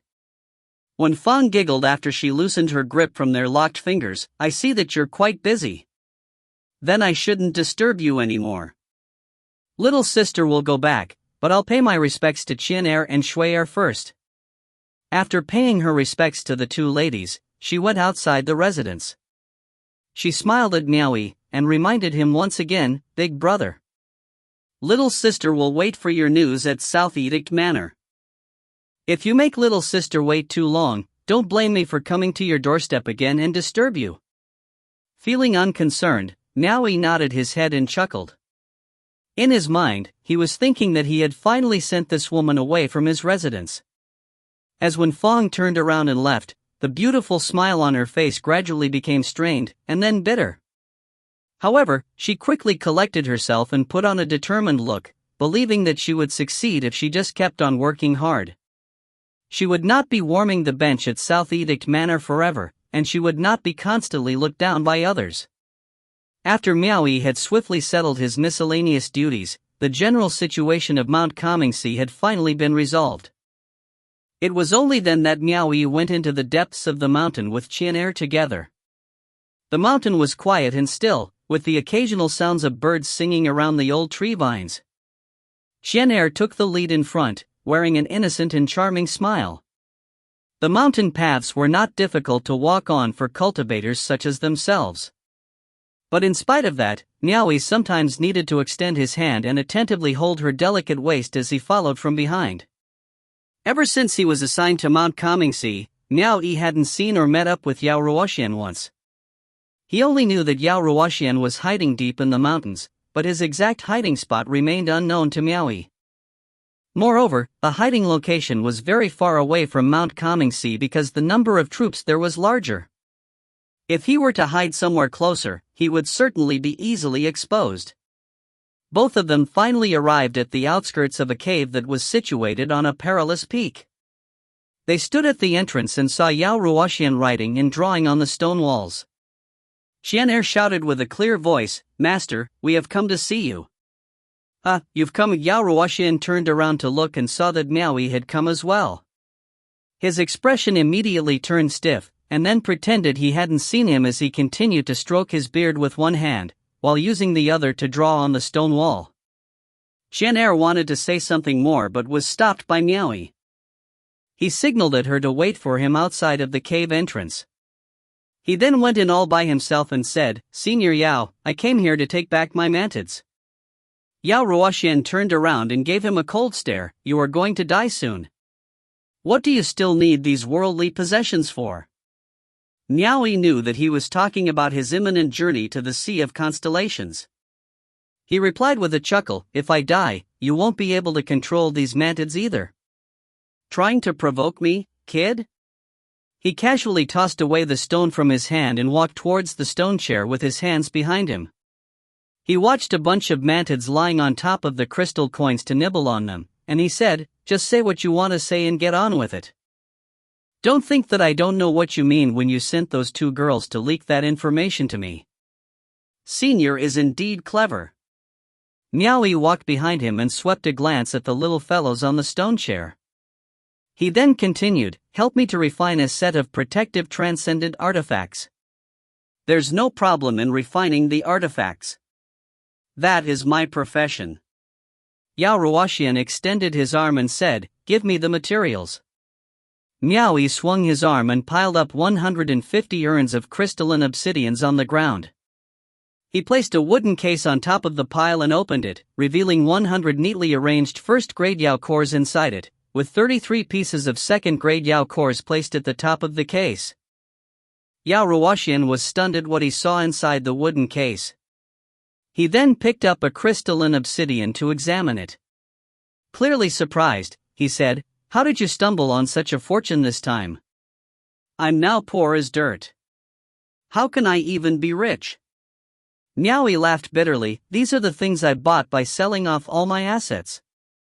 As he said that, the little mantids on the stone chair started buzzing around and flew towards the Yao cores inside the wooden case.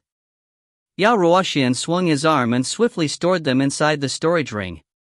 He turned around and said with suspicion, the ones who flew back and forth from Mount Coming-sea were people from the Chamber of Commerce? Did you sell them the glorious star immortal herb? Yao Ruoxian had already thoroughly checked this kid's entire fortune. Besides selling off the glorious star immortal herb, he couldn't think of any other way Miao Yi could have earned enough cash to purchase these items. Miao Yi shook his head and said, no. Ultimately, that item will be crucial in protecting my life when I go to the Sea of Constellations. How could I sell it? That is, unless I don't want to live anymore. Yao Ruoxian nodded his head slightly. He thought that it made sense. However, he stroked his beard as his eyes darted across the pile. It looks like this kid found another way to gain his fortune. With a dry cough and a serious expression, he asked, what kind of item do you want me to refine?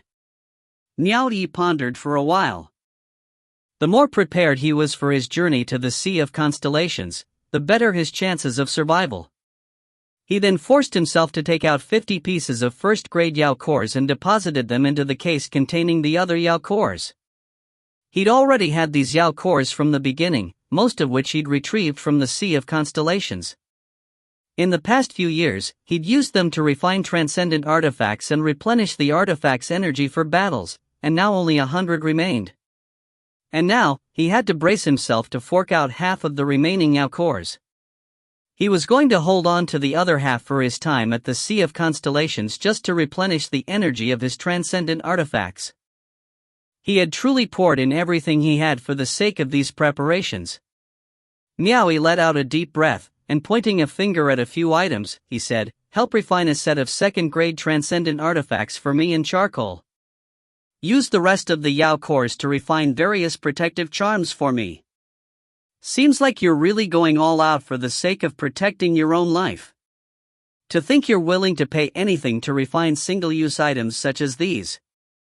These charms are going to cost a lot to make. Yao Ruoxian chuckled, aren't you missing a few materials to make them?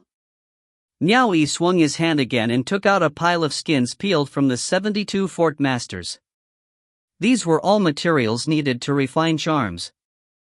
He had been keeping them with him, and now he could finally clear them out from his storage ring. He then asked, is this enough? Yao Ruoxian beckoned to him and said with a look of a dishonest tradesman, I need a lot of blaze resins to refine these many things. He knew that Miao Yi still had quite a lot of blaze resins with him. If he didn't extort them from him now, when would he be able to do it later on? Miao Yi nonchalantly replied, I don't have them. I've already sold it all. Yao Ruoxian was shocked. He proceeded to dismiss that statement by saying, it's fine if I use my own blaze resins. Just count them into my payment. You should just focus on my payment. I don't need much from you either, so just give me 8 or 9 billion gold crystals. I don't have them. I'm poor to the point that I can't even fork out 10 million for you. Miao Yi retained a calm expression on his face. Yao Ruoxian chuckled coldly, and responded, "Kid, are you kidding me? You want me to refine so many things in one sitting, yet not only are you not paying me, you're expecting me to fork out a share as well. Did you take the wrong medicine? I really don't have any cash left. I will have to owe you for now." You're kidding me.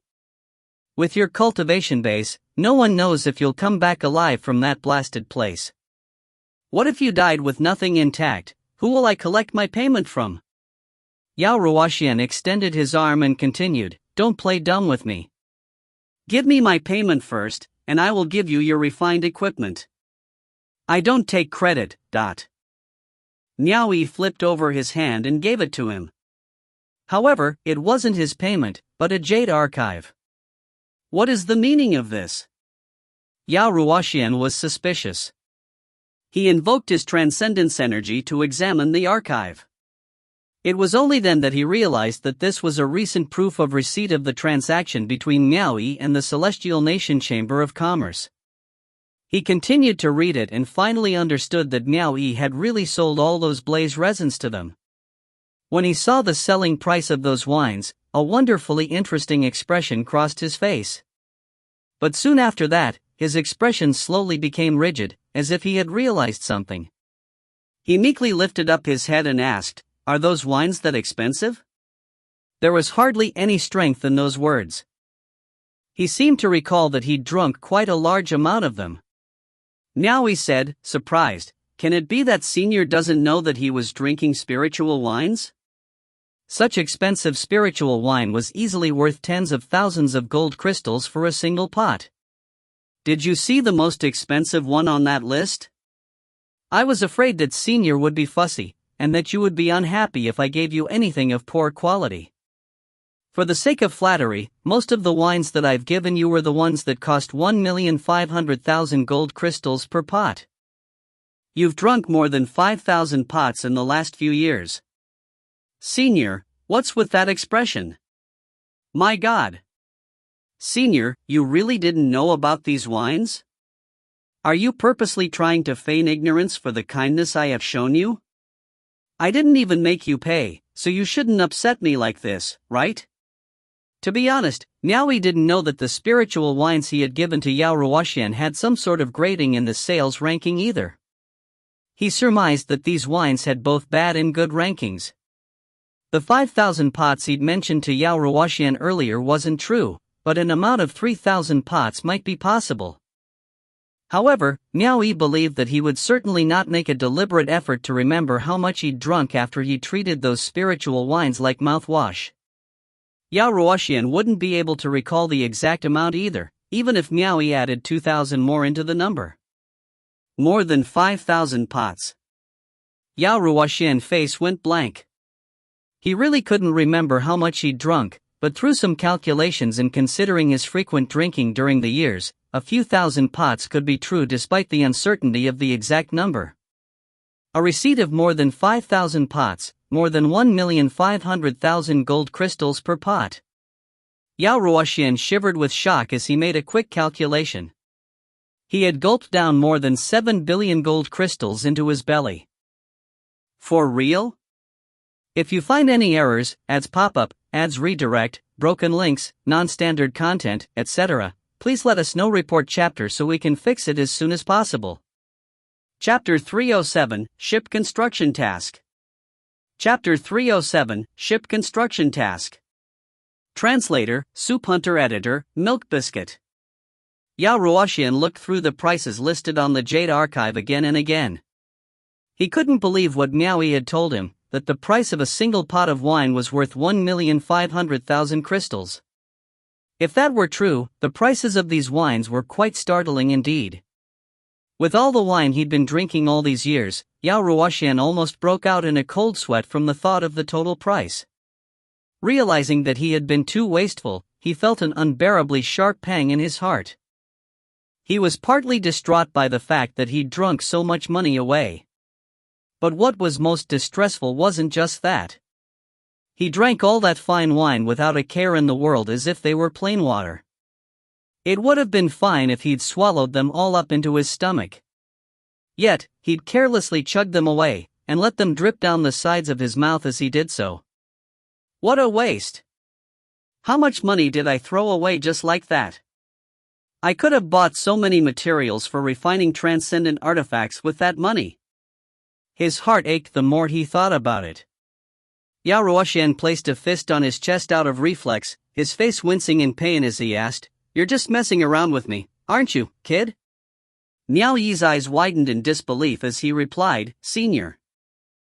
You have the bill between me and the Chamber of Commerce in your hands. Do you think I could fake something like this? Take another look for yourself. Say no more." Yao Ruoxian placed the jade archive back onto Miao Yi's palm. "I don't want to see it anymore." He turned to face the stone wall and took in deep breaths repeatedly. If he were to continue to look or hear another word about this matter, his heart would definitely ache terribly. His experiences were a little embarrassing to look back on. He'd gone through a miserable time in his life when he was extremely poor and lonely. After hundreds of years of living as a miser, he'd finally managed to pull through. He had never been so wasteful in his entire life. It was a new experience for him to be such a spendthrift. And his heart was bleeding terribly because of his failure. He wanted to hang himself now. His heart was aching? As the owner of those pots of wine, Miao Yi was the one whose heart was truly in pain. If he didn't make the other party aware of the severity of his mistake, then Miao Yi would be in even more pain. Because to do otherwise would be equivalent to dumping all that wine into the sea. And that would be even worse. Miao Yi continued to rub salt on Yao Ruoxian's wounds as he said, "Senior, let me calculate how much the wines you drank were worth." You shut up." Yao Ruoxian abruptly turned around and pointed at Miao Yi's nose. He stomped his feet in anger and scolded, "Why didn't you tell me sooner? Why didn't you tell me those wines were so expensive? I assumed you could tell that on your own. As if. I'm not some drunkard." "Fine, then. Let me put it differently. If I were to tell you from the start, do you think I'd still have been able to keep those pots of wine?" Yao Ruoxian was slightly taken aback. He probably would have tried all sorts of ways to take as many of them as he could. However, he quickly came up with a response. This brat was questioning his integrity. Yao Ruoxian furiously bellowed, "Bullshit! Those wines weren't yours to begin with. You only obtained them through slaughtering the original owners and taking it from them. Anyone who knows this should be eligible for a share of the wines. So what if I drank them for free? What can you do to me? Senior. If you wish to put it that way, then I have nothing to say. Spare me your excuses. You're not some altruistic person, you brat. Don't think I don't know what you're plotting. You're only telling me all this because you want to use those wines to cover the cost of me refining the transcendent artifacts for you. Keep dreaming, kid." With his hands behind his back, Miao Yi secretly made a beckoning gesture with his finger. Outside the cave, Chen Hai immediately came in to stand beside Miao Yi. She stared at Yao Ruoxian with keen expectation in her eyes and shouted, "Teacher." Yao Ruoxian's expression twitched. He swept his arm and said, "The two of you are in cahoots with this act. I won't fall for it. Shan Hai pleaded, "Teacher, if anything were to happen to Master in the Sea of Constellations, Shuai and I wouldn't be able to continue living either. Master's enemies wouldn't let us go so easily." Yao Ruoxian instantly froze when he heard those words. He had been by himself for the majority of his life. He enjoyed Shan Hai and Shuai's care and compassion very much, to the point where he felt the sensation of a family in them. He liked these two young ladies very much. Otherwise, he wouldn't have offered to pass his cultivation art down to them in the first place. Not to mention, he wouldn't try to pry good stuff from Miao Yi at every opportunity he could for their benefit either. After so many years, he'd formed a deep bond with the two young ladies. He practically saw them as his own daughters. Evidently, this was one of the aspects about him that Miao Yi was trying to exploit. Even though Yao Ruoxian didn't belong in the system, he knew how harsh it could be. If anything were to happen to Miao Yi, then as his personal handmaidens, Xian and Shui would definitely be the next ones to bear the brunt of his downfall. When he thought about all the pain and humiliation that the two young ladies might have to go through, Yao Ruoxian couldn't help trembling. He grit his teeth and said, "Don't worry. I'll bring you both away. It may not necessarily be a bad thing for the two of you if this brat were to die. You don't have to be a servant for the rest of your life just for his sake. Teacher. Master is my man as well. The same goes for Shui. If anything were to happen to him, how could we just go into hiding without avenging him?" "Little girl, are you trying to make me mad?" asked Yao Ruoxian as he pointed at Xian'er's nose. His voice was quivering with rage. He then turned to point at Miao Yi and chided him, "Brat, are you still a man or not? How dare you use women for your own ends? Despicable." Miao Yi smiled. He turned and pulled Xian'er into his embrace. Then he gently kissed her jade-like forehead. Xian'er was evidently unaccustomed to having such intimate acts of affection be witnessed by other people. She was embarrassed, yet happy at the same time. Yao Ruoxian instantly rolled his eyes at the sight. Daughters would never take your side once they grow up, or so he was feeling at this moment. Like a grasshopper skipping on water, Miao Yi gave Xian'er a gentle peck. He then tapped her on the back and released her. "Go back for now." Xian'er still seemed like she had something to say as she looked at Yao Ruoxian. It seemed she was a little worried. "I'll talk things out with Senior Yao on my own." Miao Yi nodded, gesturing for Xian'er to obey his instructions. Xian'er nodded, then turned around and left. Once Xian'er was far enough, Miao Yi turned back and said, "I know that Senior has always treated them both with kindness. Don't change the subject. Whether I treat them kindly or not is my business. It doesn't have anything to do with you paying for my work or not. If you're a man, don't use them as your shield. They are my women now. So what? Rest assured, if you die, I will be sure to help them both find a dual cultivation partner that's much better than you. So you can rest in peace." Miao Yi was unfazed as he waved his hand and said, "That's not what I'm talking about. I am more concerned than you are with regards to their safety. The two of them are orphans. They were sent to the Manor of Merciful Hope at a young age. Then they were chosen to be trained and finally sent to my side.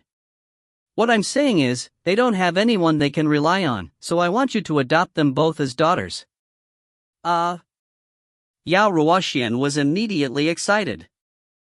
However, he quickly flew into a furious rage and said mockingly, "You're willing to do anything just to get me to refine some transcendent artifacts for you. You're more worthless than scum. In the end, you're still trying to take advantage of them. And to think how faithful they are to you. Even if Senior were to help me refine a transcendent artifact, I still can't guarantee that I'll be able to make it back alive." Miao Yi gazed resolutely at Yao Ruoxian and firmly said, "The reason why I want Senior to adopt them as your daughters is because I wish to let you know that if I'm unable to make it back alive, I hope that Senior will bring them away and keep them safe as an adoptive father. I have killed many people over the years, and I don't even know how many enemies I've ended up making. They will have no chance of survival if they continue to stay here." Yao Ruoxian was surprised to see that Miao Yi was really trying to entrust him with the two girls. He understood now why the brat had asked Xian'er to go back ahead without him. The rage on his face slowly dissipated and he coldly said, "You don't need to tell me that. Naturally, I will take care of them. There's also one more person," Miao Yi added, "Yan Xiu. If I am unable to return, should he desire to continue staying within the administration, then let him. If he wishes to follow Qian and Shui'er, then I will arrange for someone to help him erase his immortal record. I would like to trouble Senior to bring him along as well. It would be good to have him by your side, he could at least handle your menial tasks. I'm not listening to this nonsense. Yao Ruoxian looked very annoyed as he waved his hand and said, "This won't work against me either.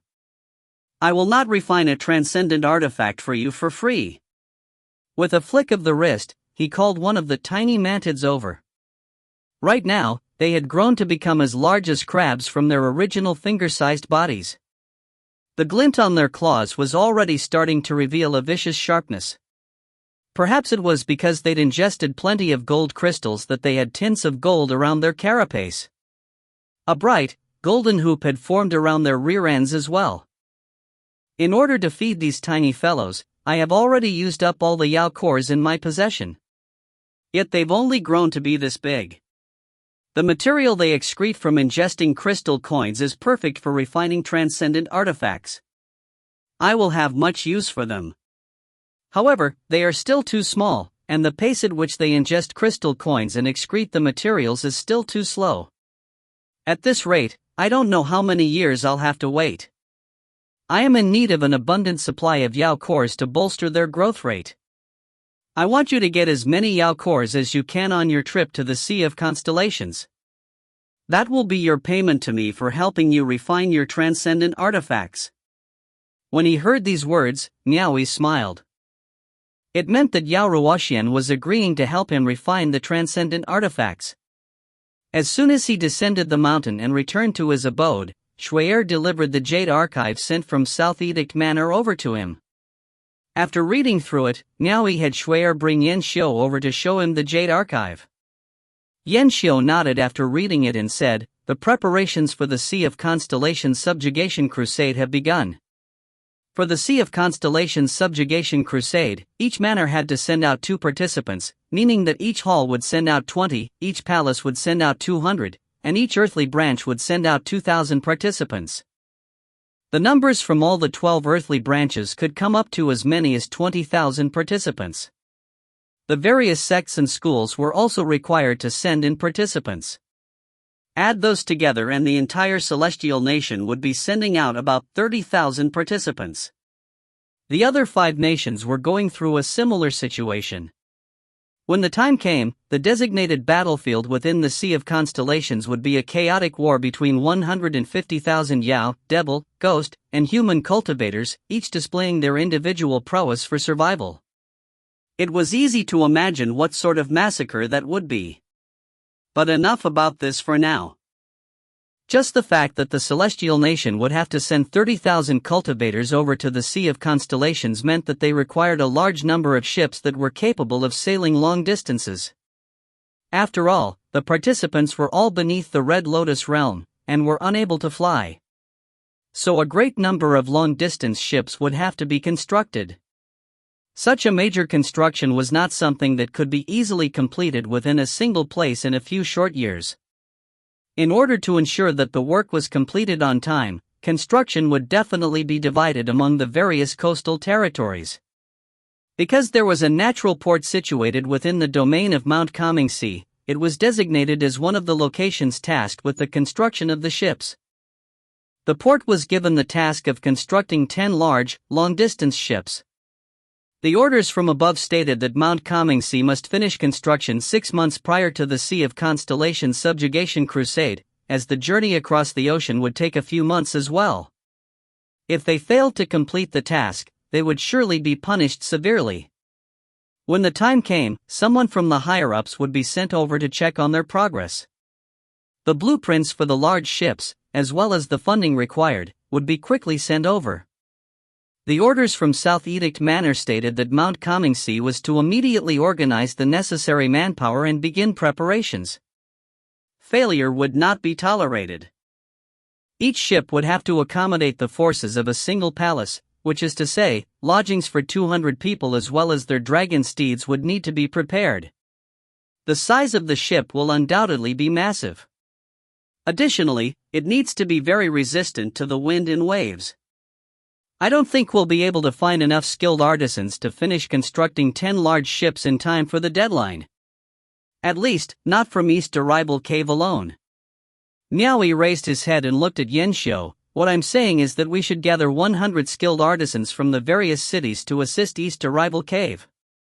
What do you think? Yan Xiu nodded. It's doable. It should be enough with 1,000 skilled artisans at work. If the number of laborers is lacking, then it shouldn't be a problem for East Arrival Cave to fill in the gaps. If you find any errors, ads pop up, ads redirect, broken links, non-standard content, etc., please let us know. Report chapter so we can fix it as soon as possible. Chapter 308, Adoptive Father. Chapter 308, Adoptive Father. Translator, Claude Editor, Tom Yummy. Failure will not be tolerated in this matter. Otherwise, it will be very troublesome if the higher-ups come investigating. I will leave the supervision to you. You will have to visit East Arrival Cave often. As for Mount Calming Sea, Miao Yi turned to the two girls. Whenever something happens, I want you to bring the two of them along and show them the ropes. Whenever you're not around, just let the two of them handle some of the affairs of Mount Calming Sea. It's high time for them to get to know these things as well. He didn't mention why he really wanted them to start learning of these matters. He was afraid that he may not return alive from the Sea of Constellations. With the two girls being raised like sheep since they were young, their survival capabilities within the cultivation realm was rather worrisome. Shan Hai and Shui both looked awkward, knowing that they hadn't been able to help Miao Yi with the major affairs and share his burdens. Yan Xiu looked at the two and nodded in acknowledgement. Miao Yi then ordered Yan Xiu to inform the East Arrival Cave Master of this matter as soon as possible. In the meantime, he sent word to the respective cave masters, requesting their assistance, and began writing a response to South Edict Manor. After the spirit eagles were dispatched towards the various caves, Shan Hai and Shui returned to find Miao Yi waving a jade archive in his hand, saying, "From this day onwards, I want you two to look through all the report that passed through Mount Calming Sea. Once you two have an idea on how to respond to each one, pass them to me. I will be asking for your opinions." Understood. The girls nervously acknowledged the order. The next day, South Edict Manor sent over someone bearing the blueprints for the construction of the ship and millions of gold crystals. Miao Yi was afraid something would go wrong, so he made a copy of the blueprint and held back half of the funding. The rest he had someone deliver it to Yan Xiu at East Arrival Cave. After he settled this issue, Miao Yi said to Shan Hai and Shui, "Follow me, you two." The two followed him into the silent quarters. They were a little bashful, thinking that Miao Yi wanted to do it with them again. However, Miao Yi turned around and asked, "What do you two think of Senior Yao?" The two immediately realized they had been reading too deeply. Their faces flushed with embarrassment.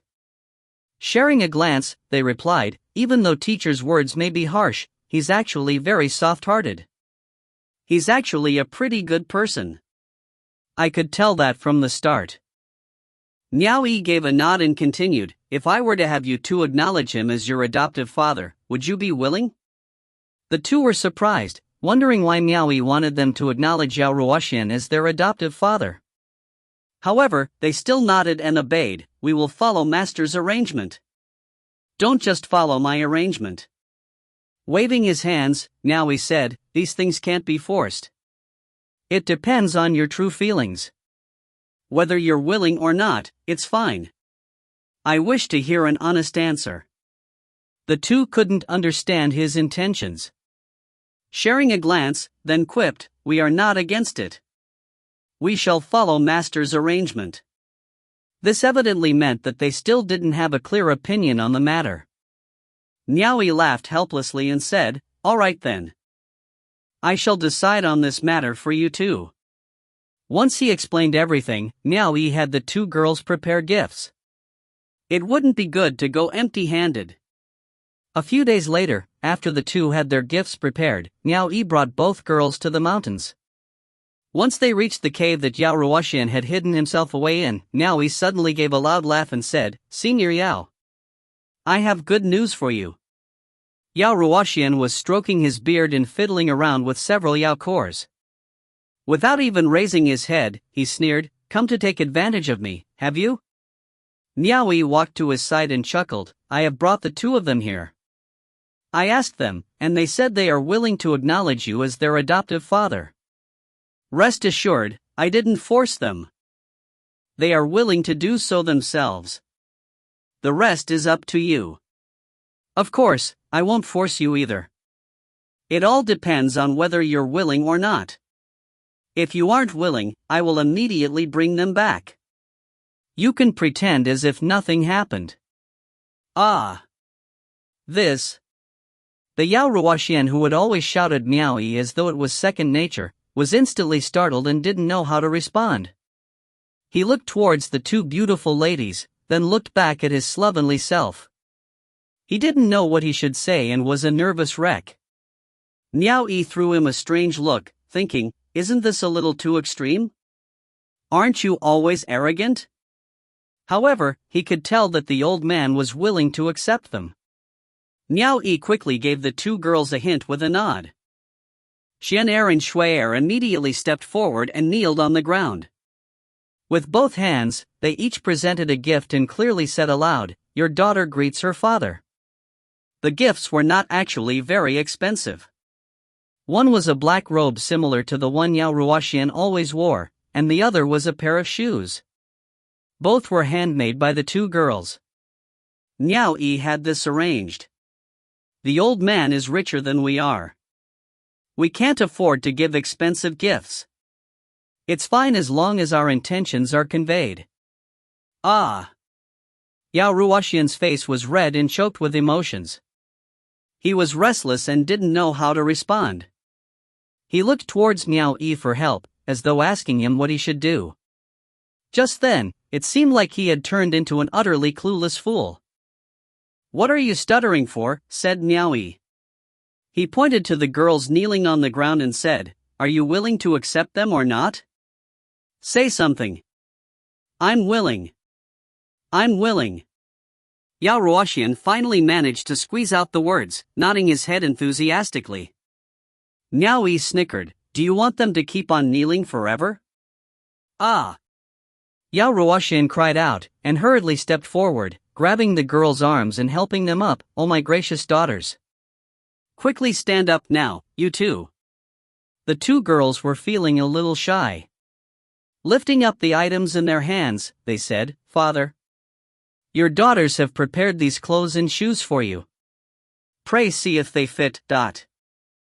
After that, they placed the items to the side, and walked up to Yao Ruoxian to help him take off the dirty, long-sleeved robe he was wearing. Then, they spread open the newly made black robe and draped it on Yao Ruoxian. Yao Ruoxian's jaws were quivering with emotion as he allowed the two ladies to do as they pleased. Then, they helped him to the stone couch to sit and helped him take off the ragged shoes he was wearing before putting on the new pair of shoes for him. "Father, why don't you stand up and see how they fit?"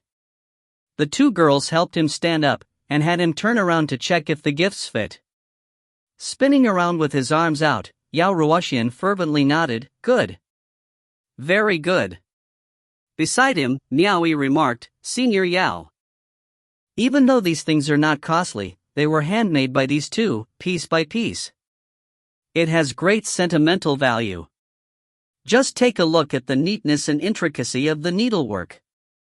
Normal tailor shops would not be able to produce such quality. These were personally made by them and tailored to your exact measurements. They have followed me for so many years and not even I have ever had the opportunity to experience such care. Take another look at that perfect needlework. Isn't it more beautiful than the transcendent artifacts you refine?" The two girls were speechless and rolled their eyes at him. What a blatant lie. Weren't all your clothes personally tailored by the both of us as well? Miao Yi secretly hinted at the two of them to keep quiet. He had his own plans. "Yes, yes, yes," said Yao Ruoxian, nodding fervently. He kept nodding as he tugged on his clothes and lifted his feet to look at his shoes.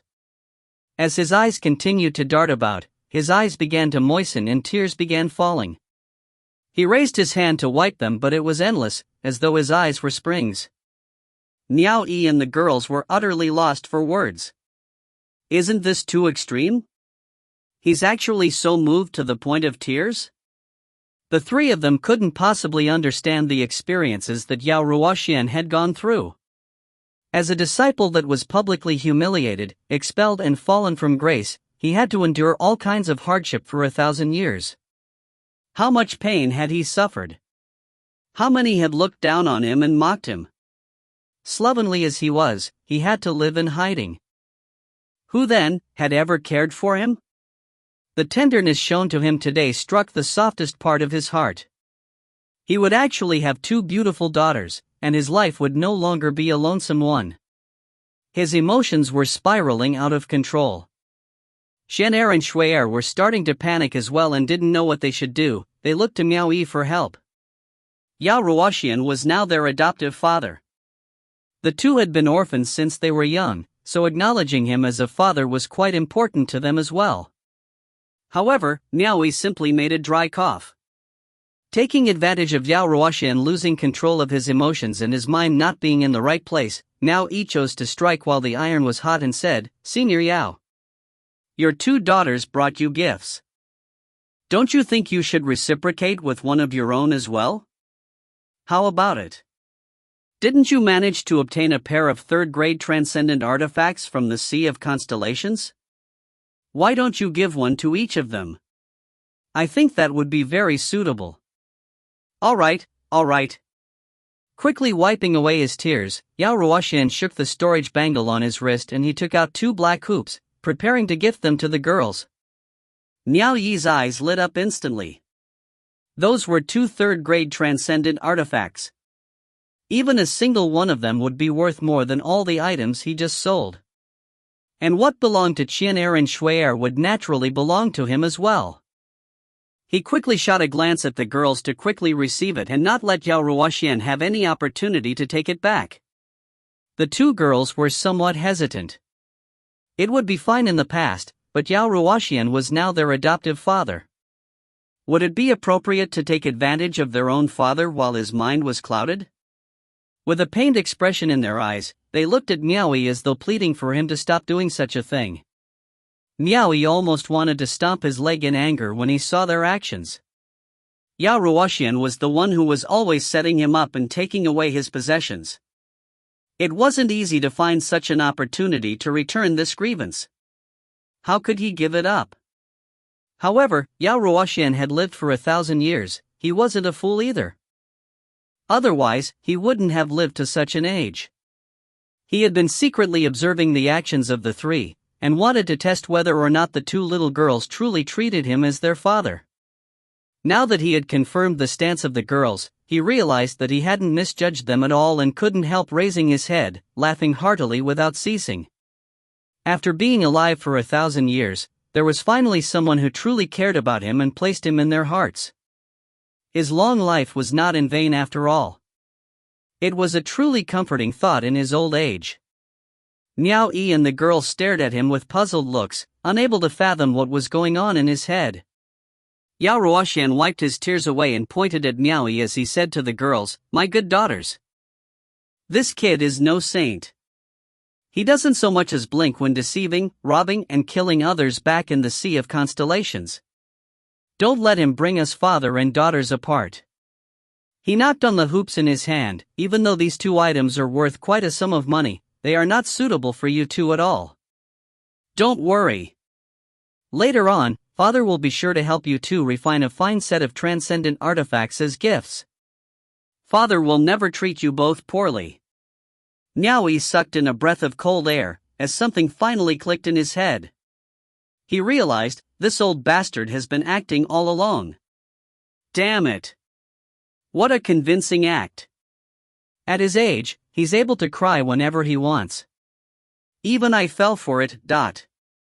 Then, he looked on as Yao Ruoxian tucked the 2 3rd-grade transcendent artifacts away, and he couldn't even grumble. Shan Hai and Shui looked weakly towards Miao Yi as though afraid he was going to blame them. Seeing this, Yao Ruoxian mocked, "Why are you afraid of him? With me around, I'd like to see him try to make things difficult for the both of you. After that, Miao Yi immediately became an outsider, watching from the sidelines as the other three bonded as father and daughter. After staying for 4 whole hours, Miao Yi left with the 2 girls in tow. Once they were far enough away from the cave that Yao Ruoxian was secretly staying in, Shan Hai Pavilion cautiously said, "Master, but..." Miao Yi knew what the 2 were worried about, so he waved his hand and said, "You 2 did nothing wrong. I was too anxious and almost fell for that old man's tricks. He's too cunning. If you find any errors, ads pop up, ads redirect, broken links, non-standard content, etc., please let us know. Report chapter so we can fix it as soon as possible." Chapter 309, Yao Ruoxian's Presence. Chapter 309, Yao Ruoxian's Presence. Translator, Kalot Editor, Milk Biscuit. The 2 ladies had been raised in a conservative environment, so they were still pure and innocent. They failed to see the internal struggle between Miao Yi and Yao Ruoxian. When they noticed that Miao Yi wasn't angry, they let out a sigh of relief. On the contrary, there was a trace of a smile on the corner of his lips. He didn't consider it a loss when he failed to obtain those 2 pieces of 3rd-grade transcendent artifacts. That old guy's background wasn't that simple. He was Sir Ziyang, who was notorious throughout the world for refining transcendent artifacts. With the 2 ladies having him as their dependent, Miao Yi was finally able to put his mind at ease. The 2 ladies had acknowledged him as their adoptive father.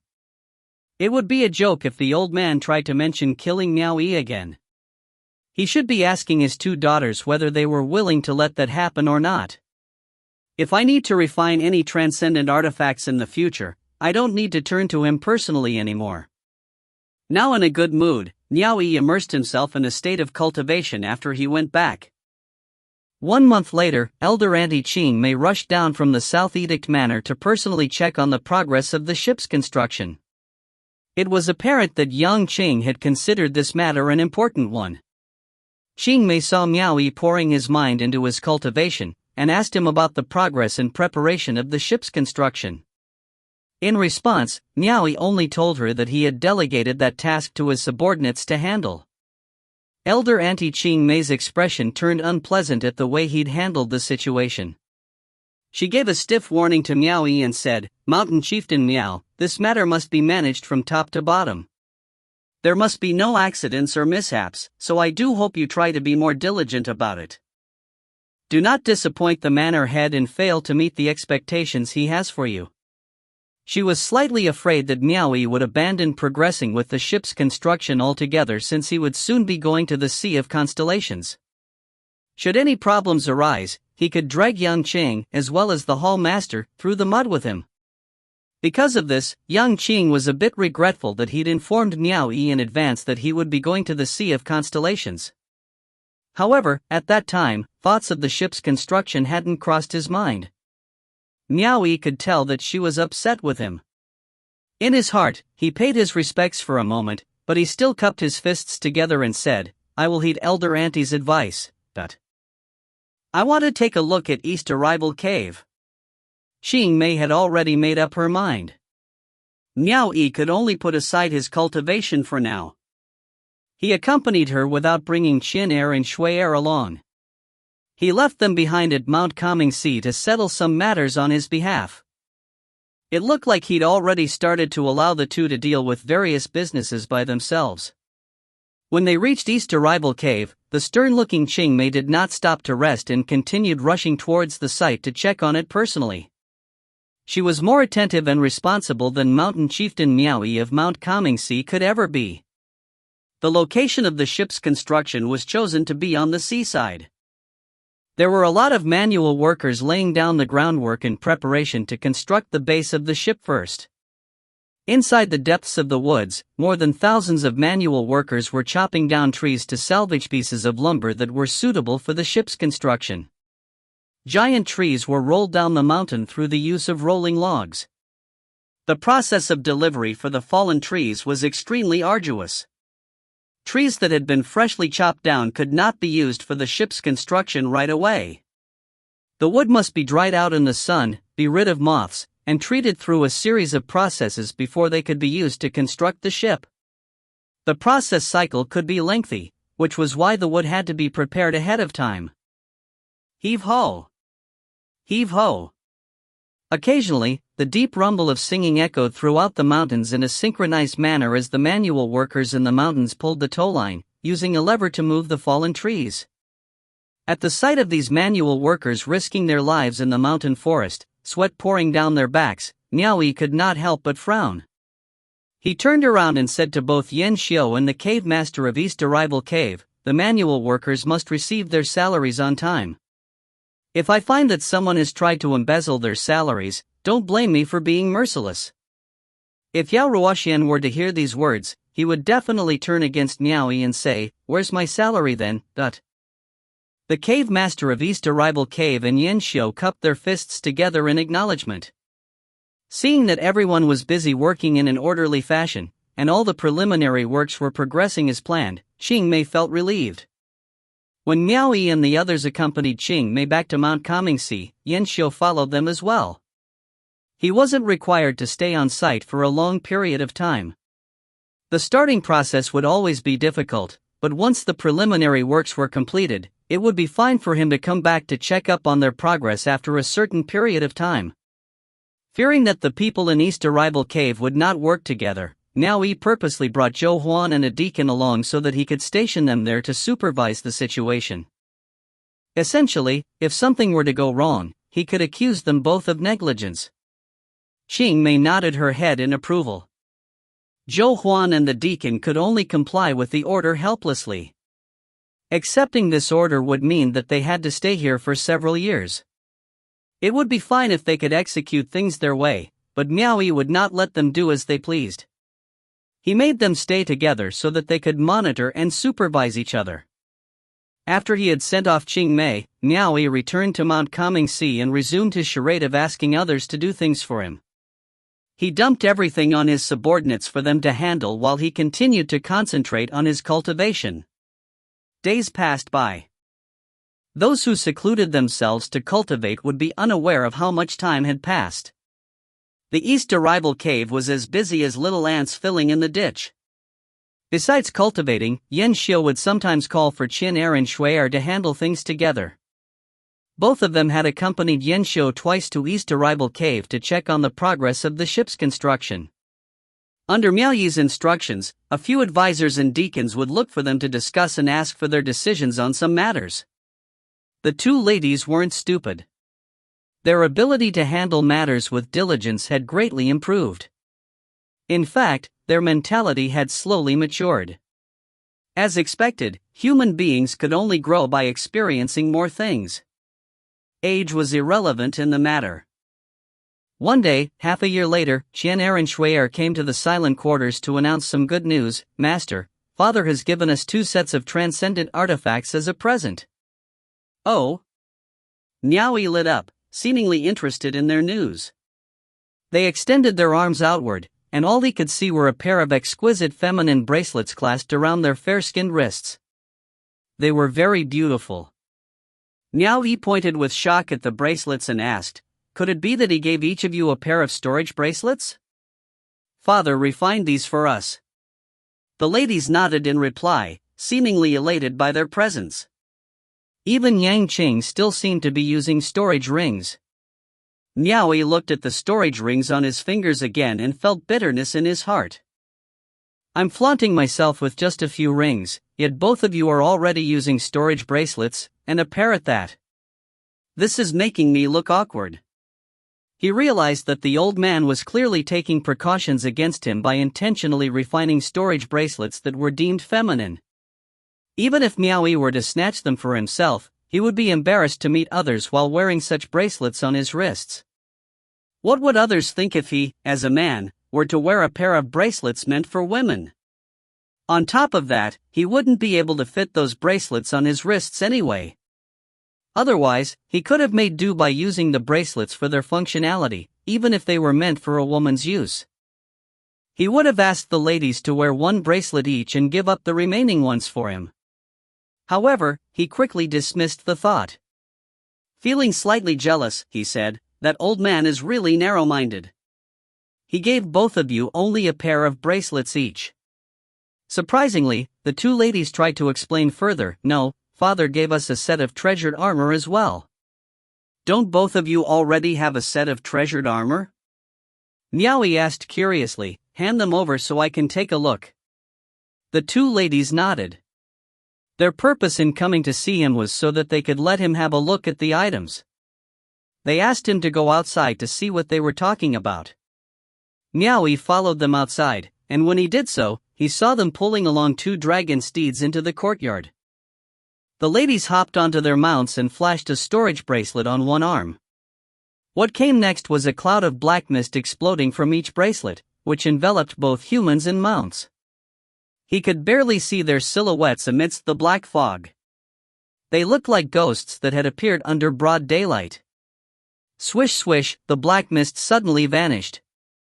At that moment, the ladies had transformed from angels into devils atop their dragon steeds. This caused Miao Yi to stare at them with widened eyes for a good minute. The ladies' black battle armor had covered everything below their neck in an impenetrable manner.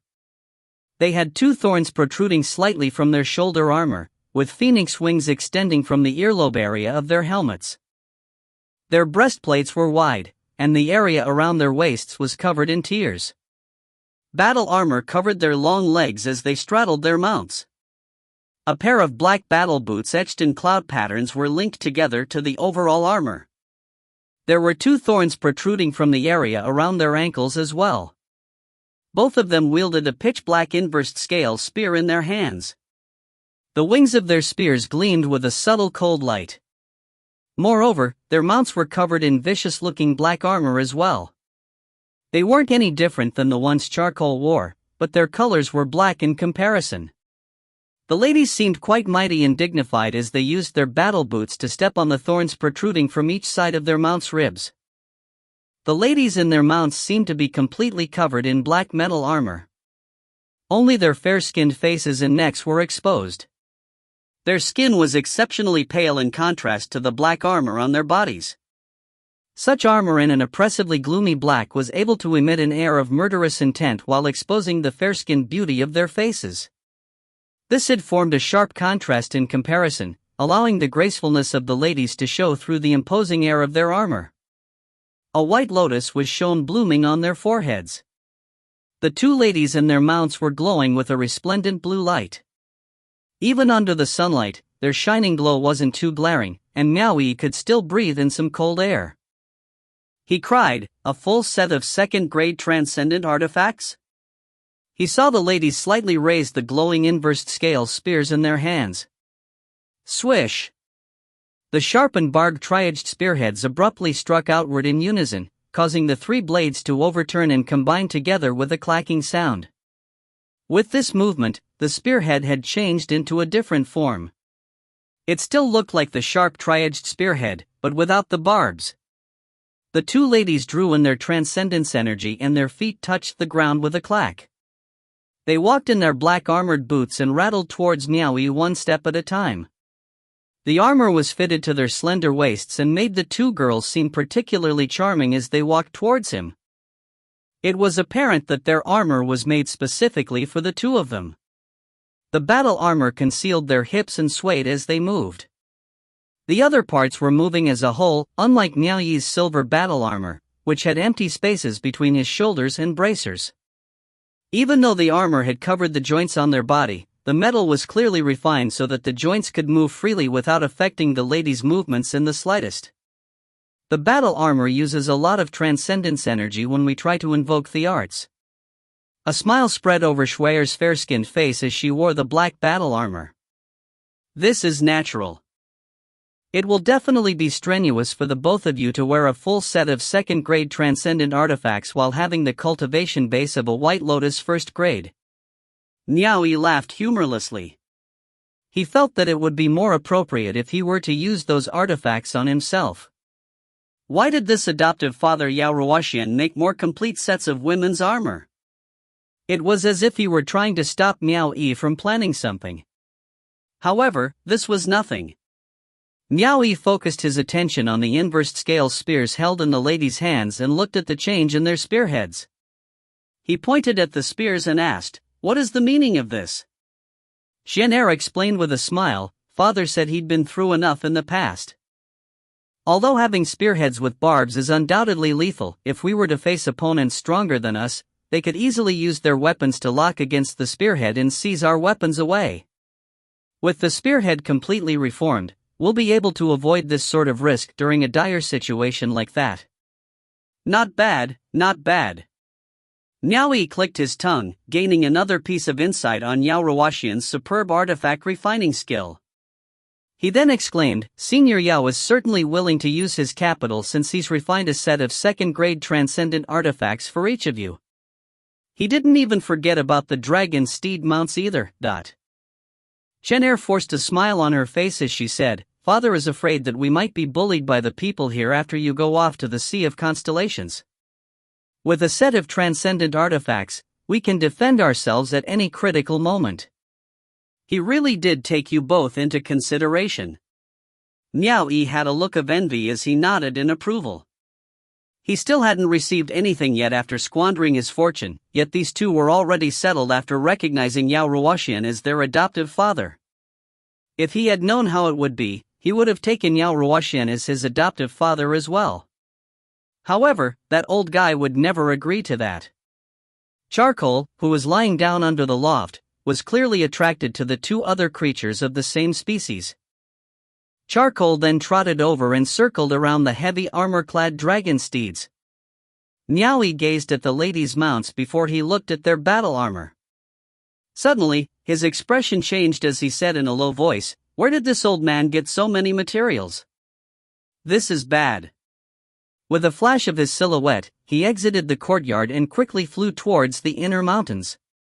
If you find any errors, ads pop up, ads redirect, broken links, non-standard content, etc., please let us know. Report chapter so we can fix it as soon as possible. Chapter 310, A Letdown.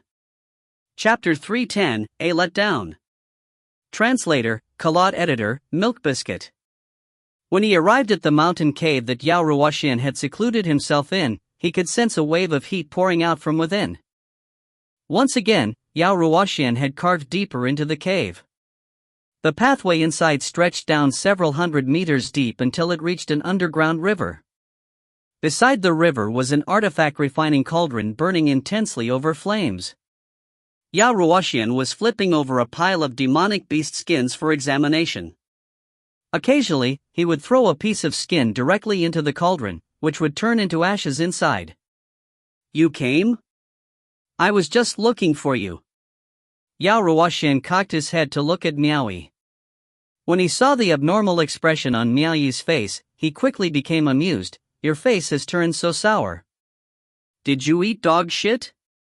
Miao Yi drifted to his side and sternly asked, "Where did Shan Hai's and Shui Er's second-grade transcendent artifacts come from? Is your brain alright? Of course, I'm the one who refined those artifacts for them. Should I count on you to do it instead? I'm asking you about the materials used to refine those transcendent artifacts. Where did they come from?" "None of your fucking business," Yao Ruoxian responded with a sneer.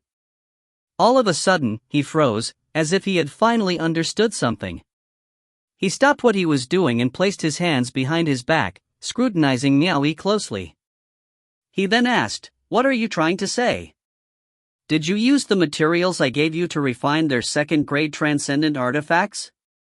Is it a crime to use your materials to refine transcendent artifacts for your women?" "It's not. Since they've chosen to follow me, they are my women. I will not treat them poorly. However, you should always handle matters in their order of importance. Shouldn't you have informed me of this decision first?" Miao Yi was trying to smother the anger inside him. He had already squandered his fortune away just to make protective transcendent artifacts. What's there to inform? Do I need you to tell me what to do when it comes to refining transcendent artifacts? Miao Yi reminded him with a furious roar, "Those are my materials. I will decide how they should be used." Sure. Alright, you make the decisions. Yao Ruoxian pointed at his nose, and with a wave of his hand, he tossed out a bunch of items from the storage bracelet onto the ground.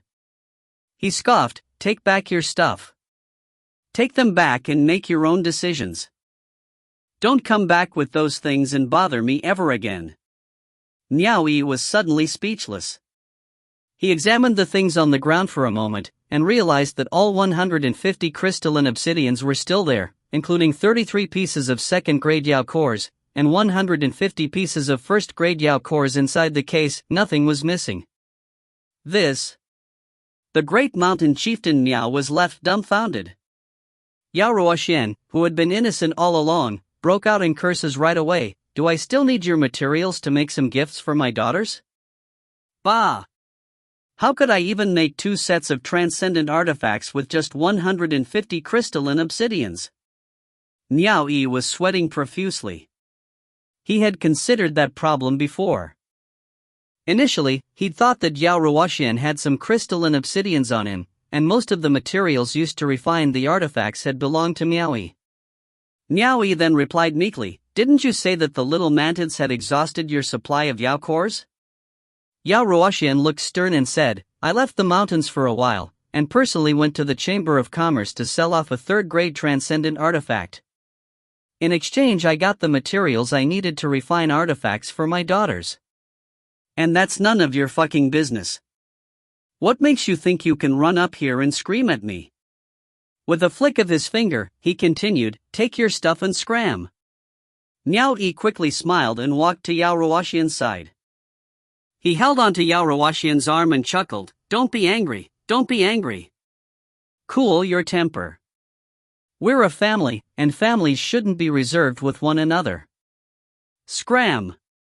Yao Ruoxian smacked Miao Yi's hands away and said, "Who would be in a family with you? Leave now. 2 of my women have become your daughters. If we aren't a family, then what are we?" Miao Yi shamelessly gave him an apologetic smile. There was no helping it. Yao Ruoxian was stronger than him, and Miao Yi was the one who had asked him for help. He was resilient because he had always been hard on himself. As a butcher of many years on the streets, he would have died long ago if he didn't know how to be flexible in the first place, much less raising 2 little ones with him. Yao Ruoxian wanted to puke blood at Miao Yi's words. He had 2 daughters of exquisite beauty. Yet, both of them had slept on the same bed as this kid, which was simply intolerable. Why did this have to happen before they acknowledged him as their adoptive father? And now, he couldn't change anything about it even if he wanted to. But what's done is done, and there was nothing he could do about it. Yao Ruoxian was so furious that he flew into a fit of rage. "They are they, and you are you. Don't give me that crap. Scram! If you don't, I'll kill you. I will leave, sure. Senior, you must also know this, only 1 out of 9 people going to the Sea of Constellations will make it out alive. I will still need some transcendent artifacts to protect myself. If you don't want to refine them for me, then shouldn't you be returning those 85 little mantids to me?" Miao Yi sighed. Yao Ruoxian gritted his teeth and said, "Son of a bitch, you wish. I have spent so many Yao cores on them and watched them grow from day to night. When have you ever concerned yourself with them? Now you want to pick the fruits of my labor? No way. Fine. You're heartless." Miao Yi sighed and turned around to leave. As he walked away, he shook his head and said, "When I go back, I will tell Chen Er and Shui Er that their adoptive father is eager for me to die, and he is eager to make them widows. It is better to suffer from short-term pain than long-term torture. I don't want them to face any difficulties, so I will explain it clearly and let them choose another partner. But they'll probably cry from grief, so please help to console them the next time Senior sees them." Sigh. Yao Ruoxian tried to imagine his beautiful daughters, who were always cheerful when they met up with him, suddenly stricken with grief. His expression twitched. He went crazy once he realized that Miao Yi had really hit his soft spot. He had an urge to vomit blood as he furiously roared, "Stop right there!" Miao Yi stopped in his tracks and turned around. With a resigned expression on his face, he asked, "What other orders does Senior have for me?" Yao Ruoxian almost covered his face with tears as he gazed up and hissed, "The two girls are a letdown." A letdown, dot. There was nothing more to say. On top of that, his eyes were filled with tears. He was the one hurting in the end. Yao Ruoxian forced himself to turn around and walk toward a pile of demonic beast skins. Remember, to refine talismans, you can't just use any skins. You need the pores on the skins to be able to absorb and release energy. Skins that are smooth and moist cannot be used. He picked up a large piece of octopus skin and tossed it into the cauldron, turning it into ashes. Skins that have long scales cannot be used either. He pulled out a piece of snake skin and proceeded to toss it into the cauldron. As long as the skins lack pores, we cannot use them. Yao Ruoxian continued to pull out pieces of demonic beast skins and tossed them into the cauldron. After a series of tossing skins around, the pile was left to less than half of its original amount. Yao Ruoxian turned around and said, "If you want to refine a lot of talismans, this little amount won't be enough. Go back to the Chamber of Commerce and buy more." Miao Yi inquired, "Can I use something else to substitute the skins?" "You can use crystalline silver, crystalline obsidian, crystalline gold, and so forth as substitutions. But to be able to use those things to refine into talismans, you will need to go through an extremely complicated process to give them the same absorption and release properties of a natural piece of skin. Even if I spend 3 months to do it, I'll only be able to produce a single talisman from that. 3 months' worth of consuming blaze resins can sufficiently allow you to buy a bunch of skins. No one is dumb enough to do it this way just for the sake of producing some low-grade talismans." Miao Yi nodded. "Then I will still think of a way to get more skins." At present, he didn't have any blaze resins on him. The ones being used belonged to Yao Ruoxian. He didn't mind it, but the point was that he could only produce a single talisman within 3 months. How many years would it take for him to make a few pieces of talismans then? Luckily, demonic beast skins weren't that expensive right now. First-grade demonic beast skins would cost nothing more than 100 gold crystals. Second-grade skins were estimated to be around 10,000 gold crystals. Moreover, he still had about 7 or 8 million gold crystals left, so buying these items wouldn't cost him too much. After settling matters with Yao Ruoxian, he went back to his mountain chieftain manor. He summoned Xian'er and Shui'er and ordered them to go to the Chamber of Commerce in South Edict City to find Wenfeng and then buy the required demonic beast skins. He did say that he would ask for Wenfeng's help in matters of business. This would be a kind gesture relating to their promise. Besides, this small transaction wasn't worth summoning Luoping to come here from the capital city. The past few years had also turned Xian'er and Shui'er into millionaires. Other than the money Miao Yi rewarded to them each year, they also received gifts from other people as well. For example, when Miao Yi was promoted to mountain chieftain, the respective cave masters serving under him had paid a lot of respects to them. Both of them had nothing to spend their money on, and they didn't need to worry about meals either. Moreover, they had the best of everything from the tributes they received from the governed lands. Even if they wanted to spend their money, they wouldn't know where they should spend it. For them, crystal coins and stones weren't any different. Their storage rings now contained more than 1 million pieces of crystal coins. When they were told to go somewhere far to buy something on their own, and that they didn't have to spend a lot, they were a little ecstatic. Finally, they had found a place where they could spend their money. They waved away Miao Yi, refusing to accept his money. They said they had their own money to spend on things. First of all, they were both trying to do their best for Miao Yi. Second, they felt a sense of accomplishment in spending their own cash.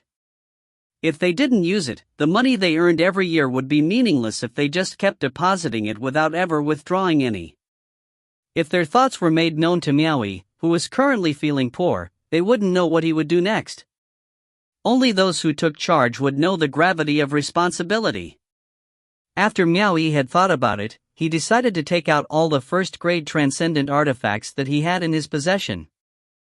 In addition to a few scraps, including the spiritual herb that Tong Renmei had given to him, he gave them to the ladies and asked them to find Wen Fong to sell them off. In fact, he wasn't in a rush to sell these items right now. However, since he intended to let the ladies see the world, he decided to let them sell some items for him so that they could understand the sales procedures in the Chamber of Commerce. It would benefit the ladies' assessment of the situation if they learned more about these things.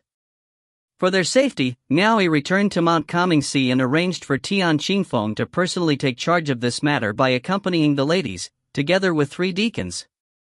Both ladies led the 4 people behind them, and they mounted their dragon steeds as they rushed out of the mountain gates excitedly. Their scope of activity on a normal day was indeed too small. On that night, nearing the end of the year where the weather was changing, snow fell from the sky. Shen Er and Shui Er, who had been inside the manor, were suddenly not by his side, something Miao Yi was not accustomed to. He didn't have the mood to cultivate, so he called Yan Xiu to accompany him for the night. After having a few drinks, both of them walked to the courtyard together. With Miao Yi leading in front, they stepped onto the snowy platform of the Star Observatory, gazing at the indistinct falling snow in the night. They could hear the sounds of drifting snow slowly accumulating on the ground. It's snowing. It's easy to go astray amidst the snow. Will Qian Er and Shui Er be alright? Miao Yi suddenly asked. Yan Xiu chuckled beside him. Master thinks too much. You have sent so many experts to protect them, and Tian Qingfeng is also with them. Unless there's a large amount of troops attacking South Edict Manor, they will certainly be fine. Besides, it's not like they haven't experienced a snowy night before. As cultivators, they aren't so frail that they can't defend themselves against a gust of wind. Miao Yi nodded his head.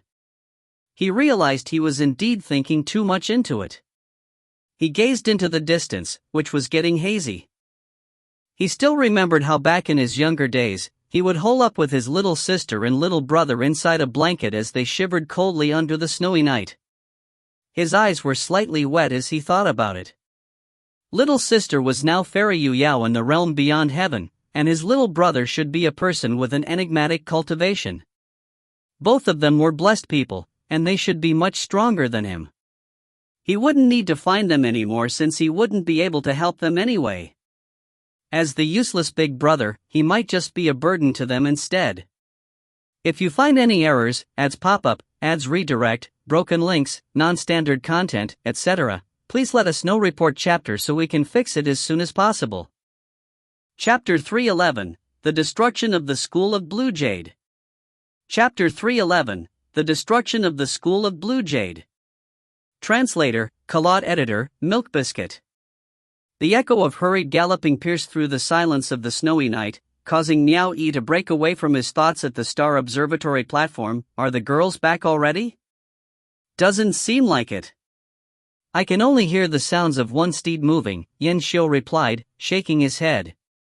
One steed? Miao Yi's heart tensed. He quickly turned his head around and said, Go find out what it is. Yan Xiu quickly complied to the order and left. The galloping sound of a dragon steed stopped at the gates of the mountain for a moment, quickly followed by indistinct cries of panic. Miao Yi stood on the platform and watched from afar through his transcendence vision, and he was able to clearly see that the steed was galloping toward the back of the mountain. Not long after, Yan Xiu came back with a group of disciples from the School of Blue Jade and stood under the Star Observatory platform. All of them tilted their heads upward to the platform, and the air was thick with falling snowflakes drifting around them. A distressed woman stood below, and sobbed with her fists cupped together. Disciple Su Yuan from the School of Blue Jade respectfully greets my lord. Miao Yi turned around, his forehead slightly creasing into a frown. Even though this person seemed distressed, he was able to vaguely recognize her by her beautiful appearance. During his first visit at the School of Blue Jade, she'd been one of the women with an ulterior motive when serving him. He walked down from the Star Observatory platform and swept a glance at their expressions. When he realized that each of them had a pained look on their face, he couldn't help but ask, What happened? Yu Suwan sobbed, "Milord, 3 days ago, the School of Imperial Beasts suddenly mobilized a massive raid on the School of Blue Jade. They had a large number of experts, and we were outnumbered in terms of strength. The School of Blue Jade were unable to defend against them. The Grand Elder and Sect Master were killed in action. It was a complete bloodbath. The entire School of Blue Jade has been wiped out." The remaining disciples of the School of Blue Jade bit their lips. Some of them had tears welling up in their eyes. Breathing in the cold air, Miao Yi exclaimed, "Why did the School of Imperial Beasts attack the School of Blue Jade?" Su Yuan whimpered, "After the calamity, I eavesdropped on the conversation between the disciples of the School of Imperial Beasts. They say our disciples crushed their disciples at Mount Kamingsi, and that they killed Wu Lu, grandson of Elder Wu from the School of Imperial Beasts.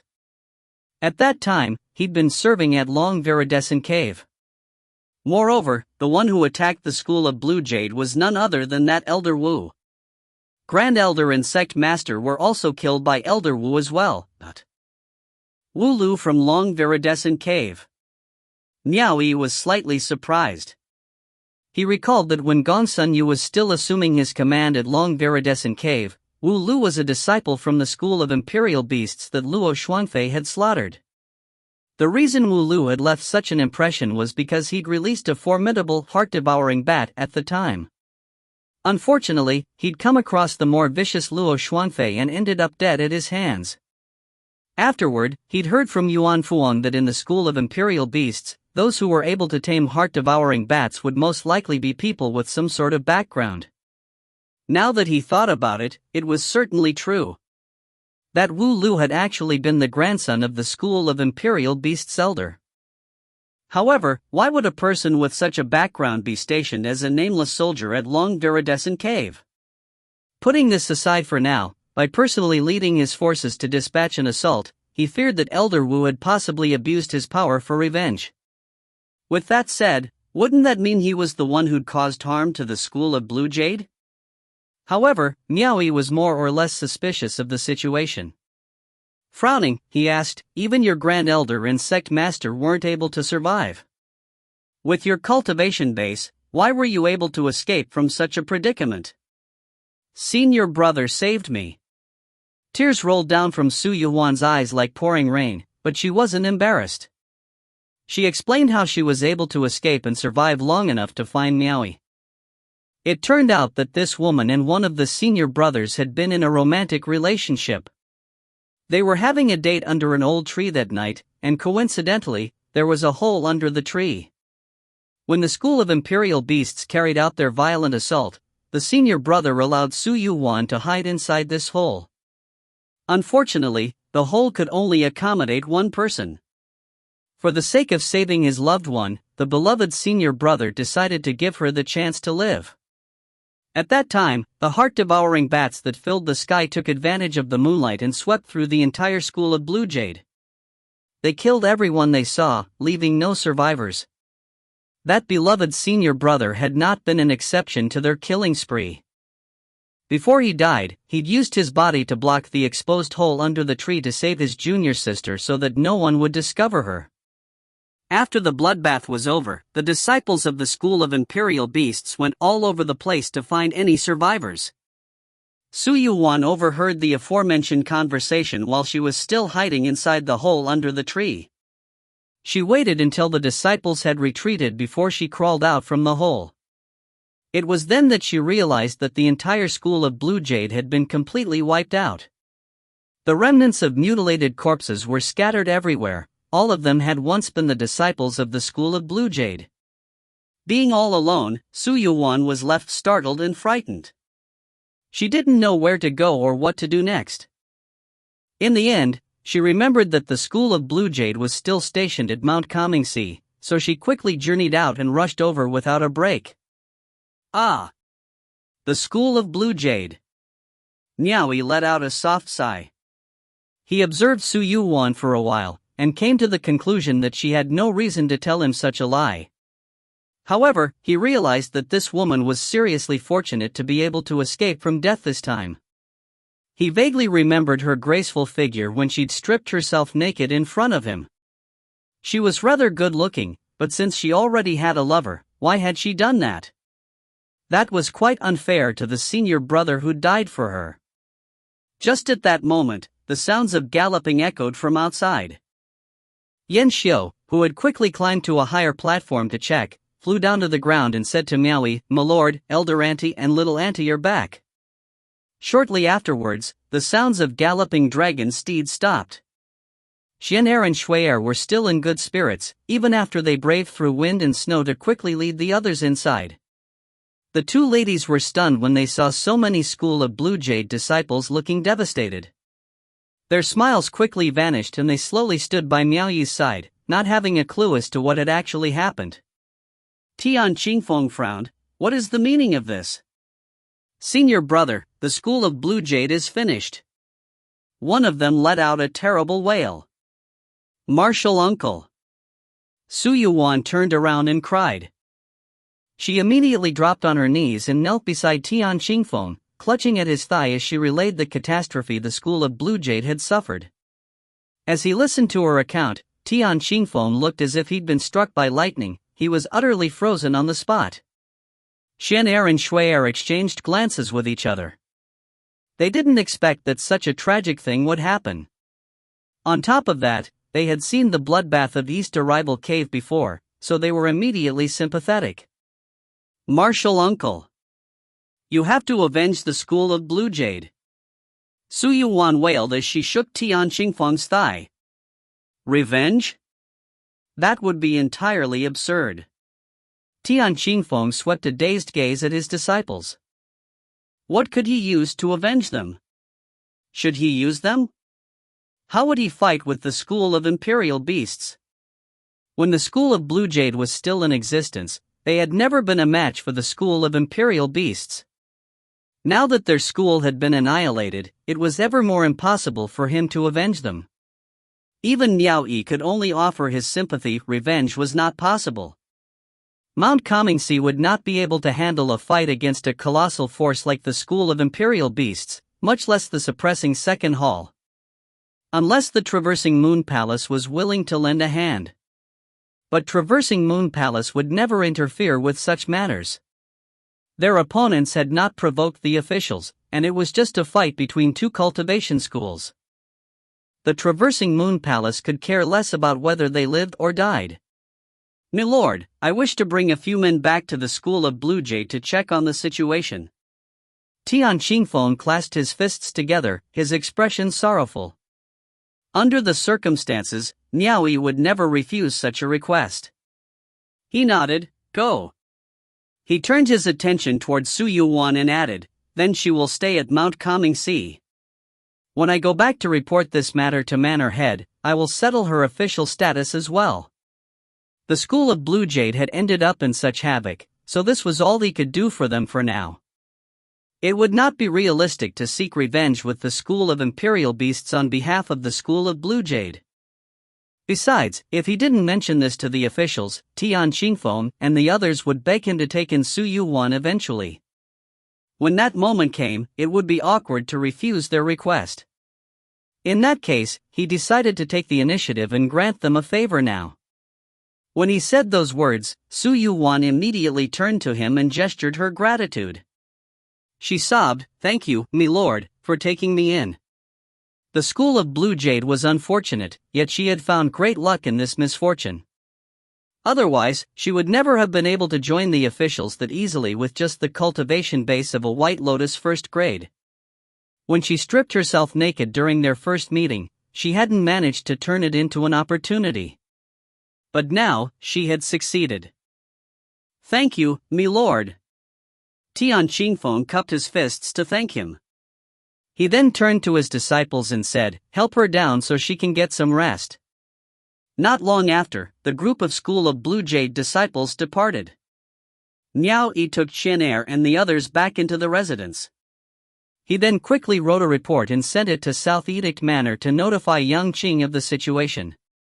Immediately, the sounds of dragon steeds galloping in haste rang out from outside and soon left Mount Comingxi.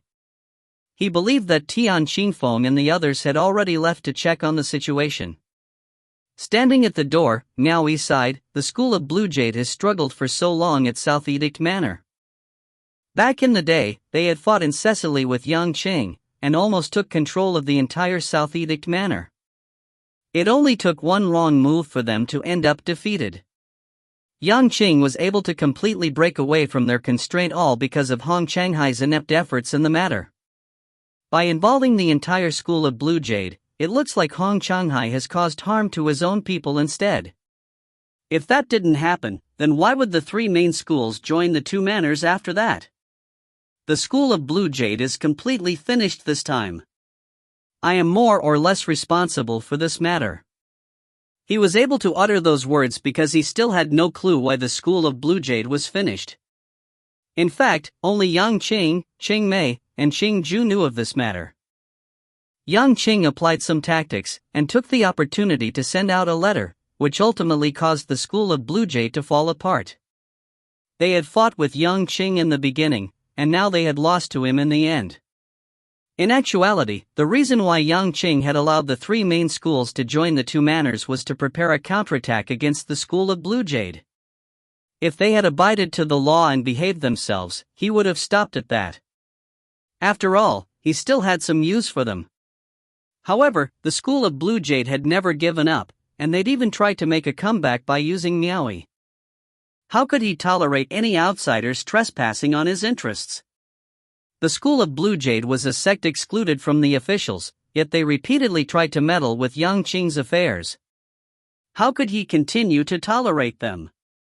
Even if Miao Yi had prevented Luo Shuangfei from killing Wu Lu, the massive support that the school of Blue Jade had shown to Miao Yi was already a great offense to Yang Qing.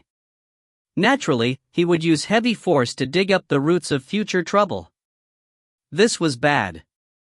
The school of Blue Jade had destroyed themselves by playing with fire. After expressing his thoughts, Miao Yi turned around and asked, Tian Qingfeng and the others were in a rush to check on the aftermath. Yan Xiu, do you think they will use this as motivation to avenge the school of Blue Jade? If that's the case, then I fear that Mount Kangxi will no longer remain tranquil. I feel that we need to make preparations soon. Revenge? Yan Xiu shook his head. It's not necessarily a bad thing for the school of Blue Jade to perish. At least you no longer have to give them a share of your annual orbs of will. Besides, how will they be able to exact their revenge with their current strength? They're not foolish enough to charge headlong to their deaths. It would make a bit more sense if one of them managed to rise up to the position of a palace lord. With the destruction of the school of Blue Jade, such an aspiration would be impossible since their cultivation methods would be put on hold. They rushed back to their school to check on the outcome, not because they wanted revenge, but to see if they can find the complete cultivation method of the school of Blue Jade among the ruins. That's what they're most anxious about. Miao Yi asked curiously, how did you come up with that conclusion? Yan Xiu forced a smile, milord. Have you forgotten that I have suffered the same fate as well? I can understand their feelings more than anyone else. Miao Yi replied with an "oh" at the sudden realization. He gazed at the fluttering snowflakes illuminated by the light outside, and narrowed his eyes. The destruction of the school of Blue Jade isn't necessarily a good thing for me. I have lost the considerable support of an outside force. Luckily, I was able to kill Xiong Xiao first before this happened. However, if I ever want to find another mercenary sect like the school of Blue Jade in future, it might be very difficult to do so. Yan Xiu remained silent. He was there during the entire process of Miao Yi's retaliation, and that was also partly due to the support shown by the school of Blue Jade. Manor head Yang Qing had been able to rise up to his current position thanks to their support as well. In the end, the fate of the school of Blue Jade today was all because they had been too involved with the officials. If you find any errors, ads pop up, ads redirect, broken links, non-standard content, etc., please let us know. Report chapter so we can fix it as soon as possible. Chapter 312, Fickleness of Human Relationships. Chapter 312, Fickleness of Human Relationships. Translator, Claude Editor, Tom Yummy. Aside from being sympathetic to the school of Blue Jade, Miao Yi's mood wasn't much affected by their fate. They were merely using each other for their own gains. He was now more concerned about his excursion to the Sea of Constellations a few years from now. Miao Yi turned to enter his residence and asked the two ladies, "How did the trading go for you two?" The ladies revealed to him the results of their deals.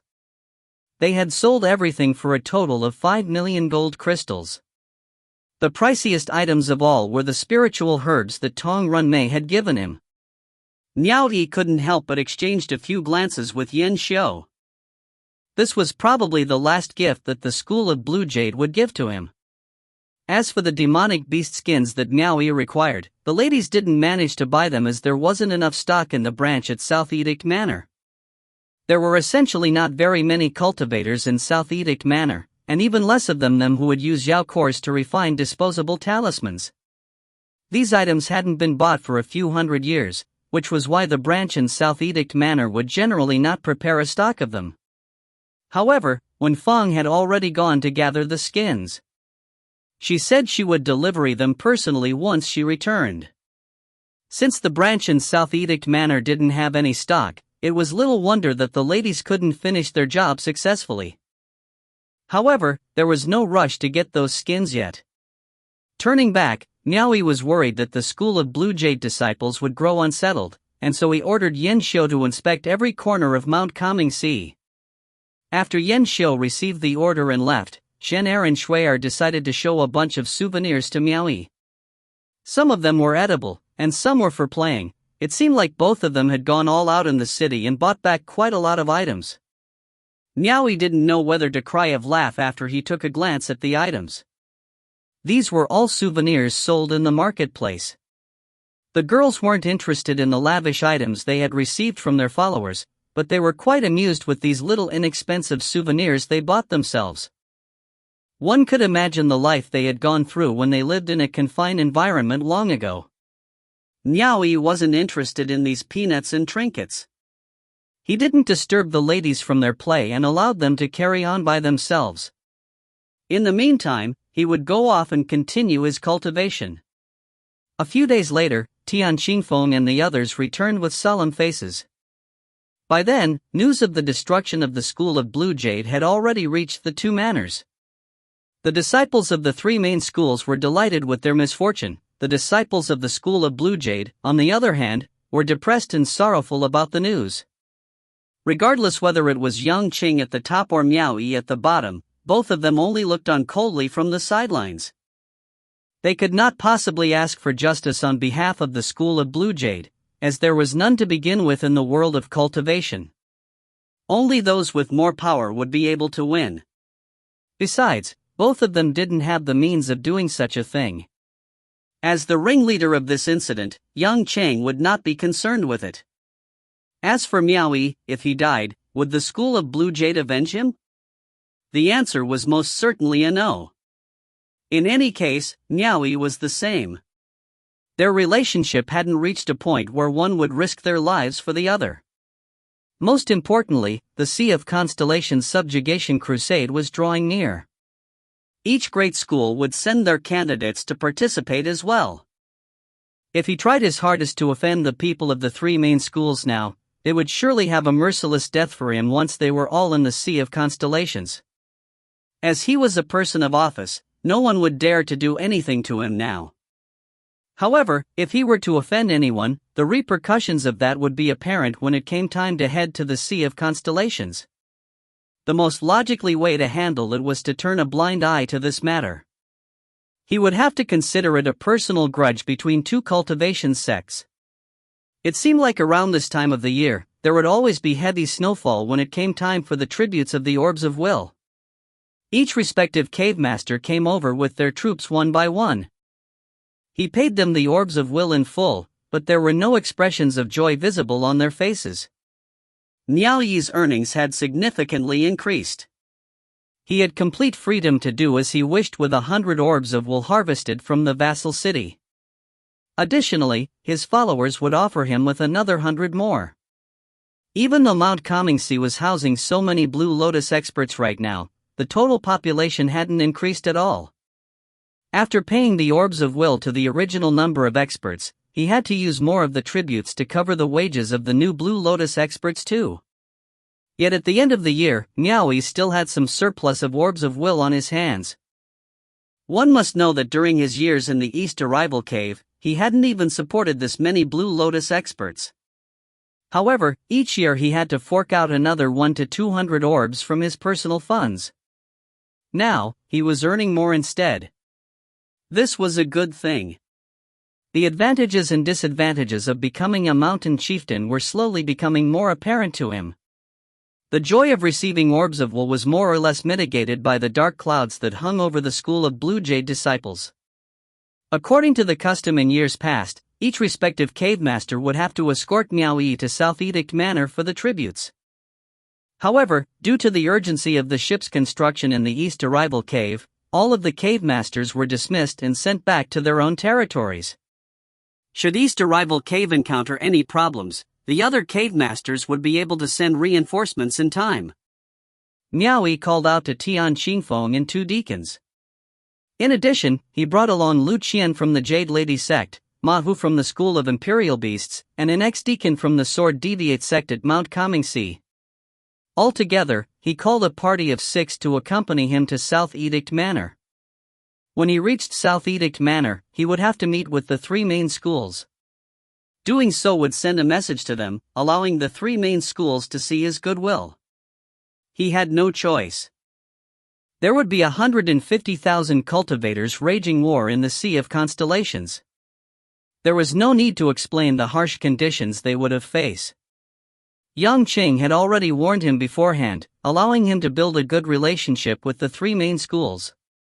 Yang Qing's warning made sense. He didn't wish to battle with 150,000 cultivators all by himself, doing so would only seal his fate.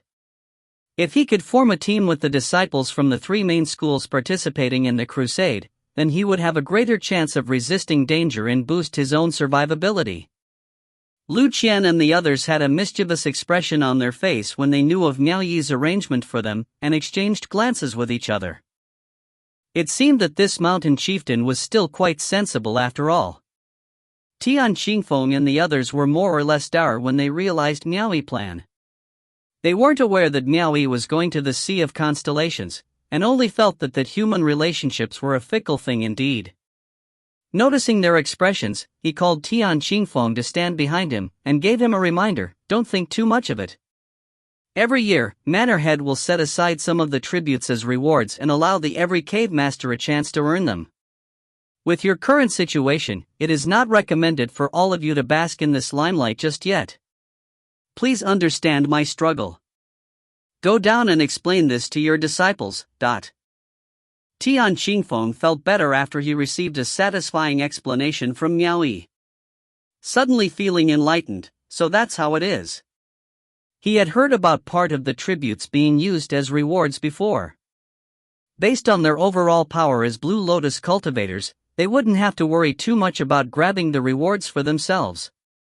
However, this was indeed a bad time to do that. If they insisted, wouldn't that mean they would have to intentionally throw the towel and admit defeat to prove themselves wrong? Not participating in that would be the best way to handle it. Your subordinate understands. Tian Qingfeng cupped his hands together and gave his thanks. Miao Yi turned around and led 6 subordinates on mounts out from the gates of Mount Kamingsi. However, they were faced with a person riding a mount on the mountain path. This person was no stranger, it was Wen Feng. With one look, Miao Yi immediately what she intended with her arrival. He knew that she came to deliver the demonic beast skins to him. However, he was busy right now. Besides, he already handed over the matter of dealing with trades over to Qin Er and Shui Er. When Wen Feng saw Miao Yi, she was delighted and immediately halted her mount in the snow. However, Miao Yi simply greeted her with a smile and nodded, before saying, "Go find Qin Er and Shui Er." After tossing a few words at her, he left and passed her by, his men cutting through on either side of her. In an instant, they were already miles away. When Feng turned her steed around to watch their silhouette disappear from the horizon. She bit her lips as her black hair blew against the falling snow. Her eyes had turned slightly red as she felt a little insulted. She breathed heavily atop her mount, with white mist billowing out through her mouth. Previously, Chen Er and Shui Er had sought her out after they reaching South Edict City. When she learned that it was Miao Yi's transaction, her spirits were instantly lifted by a tremendous amount. Even though Miao Yi hadn't give her a big deal like she was expecting, this was a good beginning. She must let Miao Yi see her most professional attitude in handling his business. Unfortunately, South Edict City did not have the skins that Miao Yi wanted. At the time, Wen Fong quickly assured the two ladies that she would definitely deliver them as soon as possible. The amount of skins that Miao Yi wanted weren't very expensive. Hence, the superiors would not bother to send Red Lotus cultivators for the sake of personally delivering such inexpensive items. After waiting for her message to reach suppressing second hall, their response was that they had some supply, but it wasn't sufficient to meet her demands. After all, there weren't many people who would use talismans in suppressing second hall. Particularly, it was too wasteful to use Yao cores for talismans that could only be used once. Not many people would use them in such a small place like that. When she was informed that the branch in Traversan Moon Palace would immediately deliver some of their stock to them for the sake of delivering the skins to Miao Yi and saving some time, Wen Fong rushed to suppressing second hall through the night. A lone woman relentlessly journeying whether it was day or night, even braving through violent snowstorms without rest before finally delivering the items to Mount Comingxi in haste. She did this so that she could express her sincerity to Miao Yi. Against her expectations, her wholehearted sincerity was only met with Miao Yi's casual greeting. Such a minor character like herself was not held with much regard by him. She felt her nose growing sore after having her bitter hard work completely ignored. Taking note of her mount's condition, Wen Fong saw that it was already weary from the journey. Wiping away the tears in her eyes, she took a deep breath and gave herself an encouraging smile. She believed that as long as she continued to work hard, Miao Yi would one day summon her through the use of her name card, just like how he had done for Luo Ping. She swept back her hair that was disheveled by the wind and snow behind her fair-skinned earlobes, and turned her exhausted dragon steed around toward Mount Comingxi once again. After leading his troops to South Edict Manor, Miao Yi met up with Yang Qing and paid his tributes. When he was done reporting the situation of Mount Comingxi, he then headed straight to the waiting room. Most of the respective mountain chieftains had already arrived. The majority of them had odd expressions on their faces as they gazed at Miao Yi. Inside everyone's mind, Miao Yi had given the impression that his rise to his position was all due to the school of Blue Jade. Now that they had been destroyed, Miao Yi was deprived of foreign aid. Many of them were delighted with his misfortune. However, no one dared to show it on their faces. If this lunatic was able to lead his men in charge into thriving 10,000 manor and suppressing Second Hall's territory to kill Xiong Xiao, what else wouldn't he do? Because of that, when they saw Miao Yi enter the waiting room, they cupped their fists together and greeted him. However, this was just a courteous greeting. Facing a newcomer like Miao Yi, each respective senior mountain chieftains maintained just the necessary niceties around him. It was apt to say that they were quite jealous of Miao Yi's abrupt rise to his post. If it wasn't for his fierce reputation of being a person not to be trifled with, some would have most likely ridiculed Miao Yi by now. Miao Yi could read the thoughts in their eyes. However, he didn't take it seriously as they hadn't done anything to him yet. Would he be able to control the thoughts of others? He wouldn't be able to control the 6 sages either. One should take it easy when the situation allowed, otherwise, the others would only grow frustrated, and he would be the only one to become enraged. Qin Weiwei was here as well. Undoubtedly, she was quite well respected by all the mountain chieftains. When she saw Miao Yi, she smiled and gave him a nod. After that, she walked toward him and keeping her smile on her face, said, "Would you like to go out for a walk?" Miao Yi hesitated for a moment. Wouldn't it be bad if Yang Qing were to see them walking together? However, in the end, they still walked out together. As the two of them walked alongside each other, they passed by a gallery with ornamented beams and painted ridges while having some light conversations, each exchanging queries on their situation after they being promoted to their respective positions. As the mountain ridge piled with snow, they continued chatting amicably as they gazed about the snowy ridge. Cocking his head slightly, Miao Yi took a peek at Qin Weiwei's charming appearance amidst the snow. Seeing that she wasn't angry about the previous matter, Miao Yi smiled and said, "Mountain Chieftain Qin, there is something I need your help with." Qin Weiwei turned to him and said, "It seems you will only treat me as a friend whenever you need my help. However, I still treat you as my friend. How about you?" "All right, Weiwei." Miao Yi changed his form of address to her. Curious, Qin Weiwei asked, "You are already a mountain chieftain now. If there's any matter, you can always look for Manor Head directly. What do you still need me for?" "This is unrelated to Manor Head. I have a friend who's under you. His name is Chen Fei. If it isn't an inconvenience, please help me take care of him. If you want to transfer him over, I can let him go. It is be better for him to stay at your side than at mine." Miao Yi shook his head. If he didn't have to go to the Sea of Constellations, he would have asked Qin Weiwei to transfer that person to him earlier. However, having Chen Fei transferred over could possibly expose him as Miao Yi's trusted follower. If Miao Yi didn't make it back from the Sea of Constellations, it might not be convenient for Chen Fei at all. If you find any errors, ads pop up, ads redirect, broken links, non-standard content, etc., please let us know. Report chapter so we can fix it as soon as possible. Chapter 313, Empty-Handed. Chapter 313, Empty-Handed. Translator, Kalot Editor, Milk Biscuit. Alright. Chen Fei. Qin Weiwei nodded, taking note of the name. There's also Yan Xiu as well. Miao Yi smiled. If Yan Xiu seeks you out one day, I have to trouble you to take care of him as well. Qin Weiwei was immediately surprised. She was well aware of the relationship between him and Yan Xiu. Why would Yan Xiu seek her out? She couldn't help herself and asked suspiciously, "Are you in some sort of trouble?" Miao Yi knew from her expression that she still had no clue about the candidate list for the Sea of Constellations subjugation crusade, and shook his head in response, "What else but the matters of the School of Blue Jade?" "Well, it's nothing to be honest. I just want to prepare everything just in case, but..." This was the only arrangement Miao Yi could manage for Yan Xiu.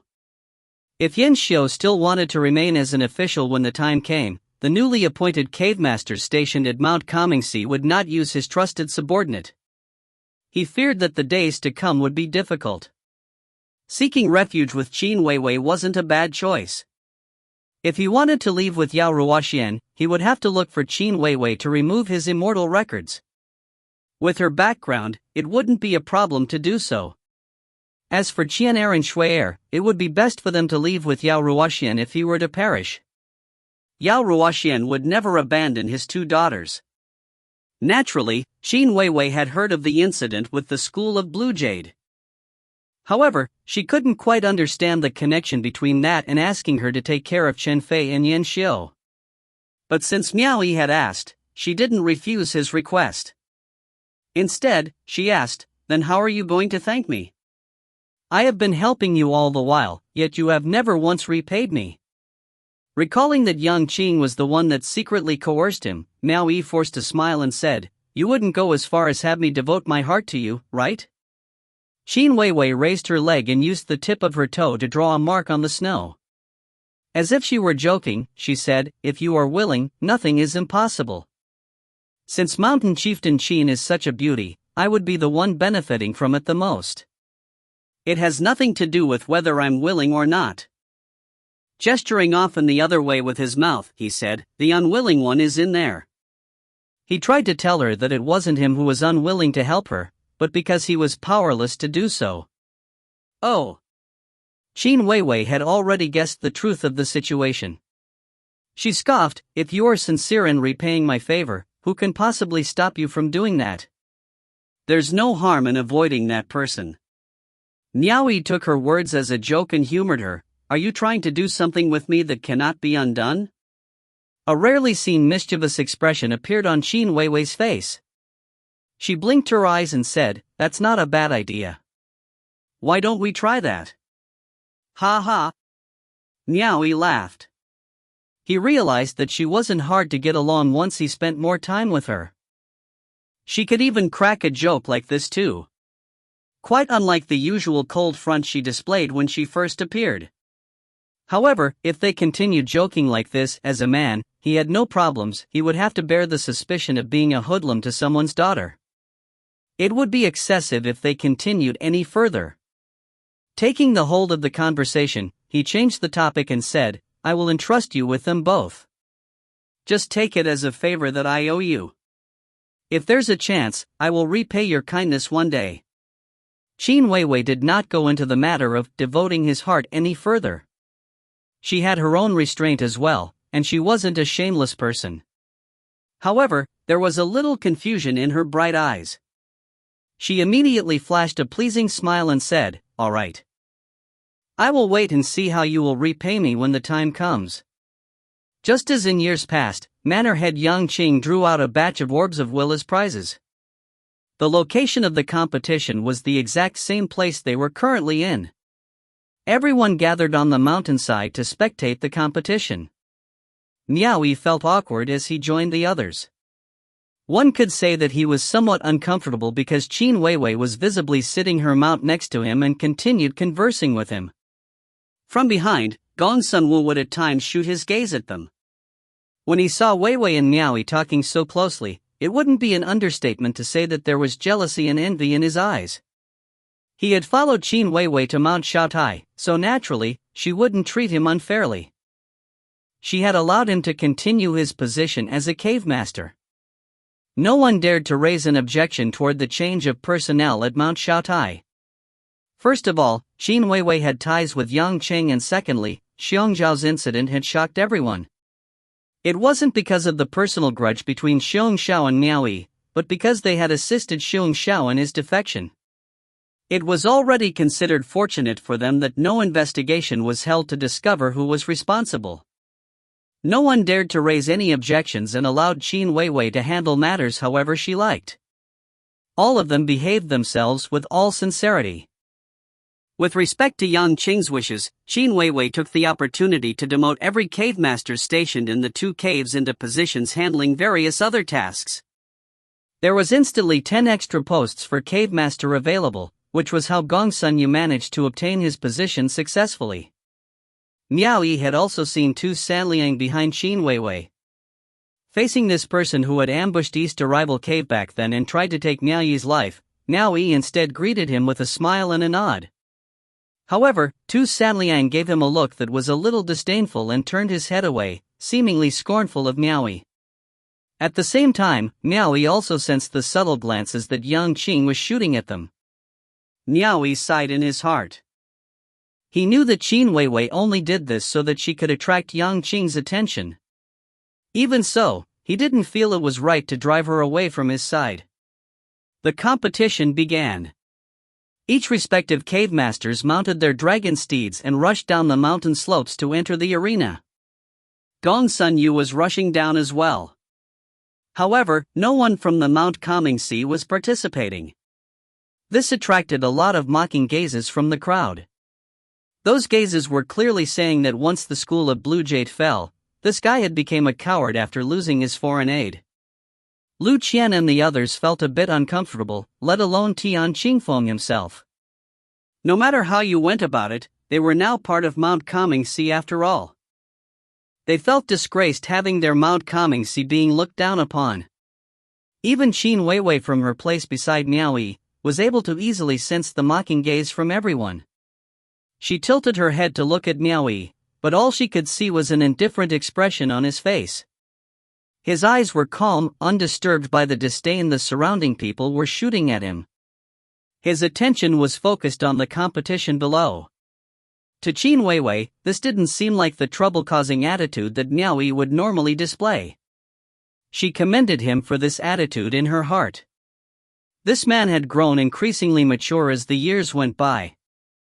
Perhaps this was what was meant by beauty is in the eyes of the beholder. Unexpectedly, from where he stood behind Qin Weiwei, Tu Sanliang seemed intent on shaming Miao Yi and said, "Mountain Chieftain Miao.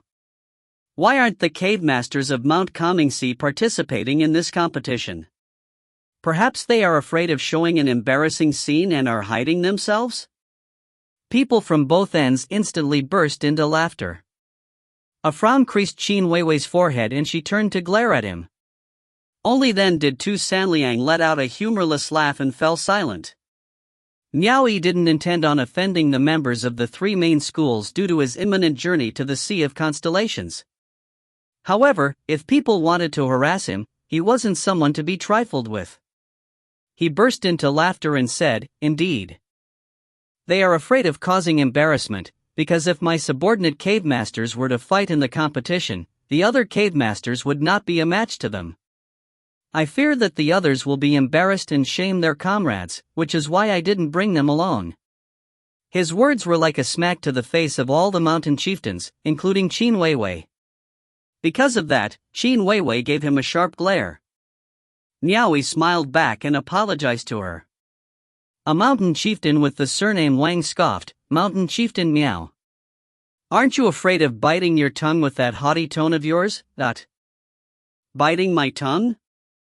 Miao Yi shot a glance at him and calmly continued, "Those who know me will understand that I don't like making statements just for the sake of being eloquent. I prefer to do things seriously with real blades and spears. My subordinates like to kill and spill blood to achieve their goals. If you want a competition for fun, then forget about it. That sort of thing isn't suitable for them. I don't wish to blow my own horn, but imagine how 20 of my men from Mount Kamingsi were brave enough to assault thriving 10,000 manner and pluck Xiongzhao's dog head from his body. How can they be afraid of a mere competition? Speaking of that, aside from my Mount Kamingsi, are there any other mountain that can achieve the same? If any mountain chieftain is unconvinced, why don't you sign up for a challenge? So long as you aren't afraid that you will not live to see the day, I will personally lead 20 of my men to enter battle next time." Not live to see the day? When those words were uttered, both sides burst into an uproar and condemned him for his arrogance. Miao Yi, on the other hand, remained calm amidst the storm, simply giving a cold glare to those people below. If anyone dared to accept his challenge, he wouldn't mind placing an additional bet to the prize money. It just so happened that he was recently a bit tight on his budget as well. Several in the crowd around him were throwing curses and almost lashed out at him as a mob. However, none of the mountain chieftains dared to accept his challenge.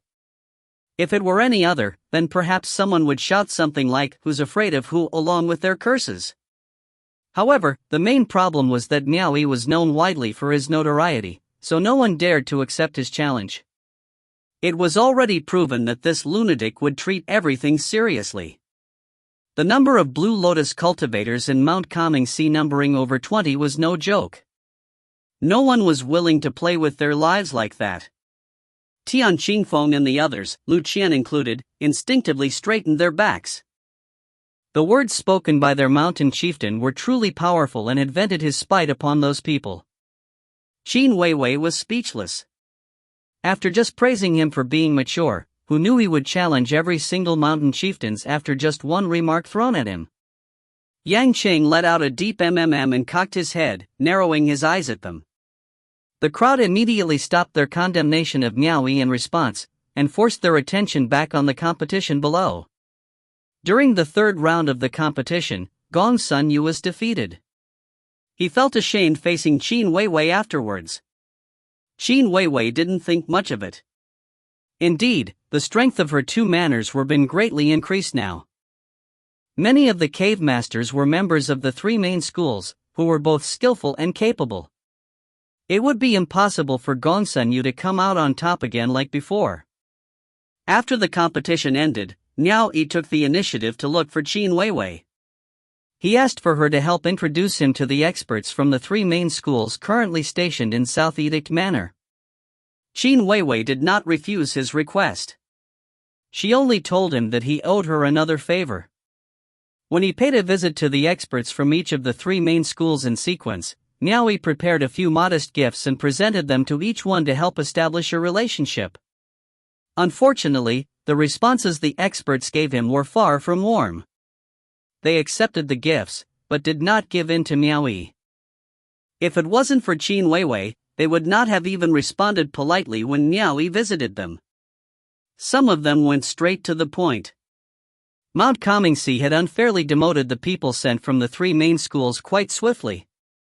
If a bond were to be established, they hoped that mountain chieftain Miao would repent his ways in time before it was too late. The meaning to their words were very obvious. In other words, he should brush off the school of Blue Jade in Mount Comingsi, and reinstate the positions to their own disciples.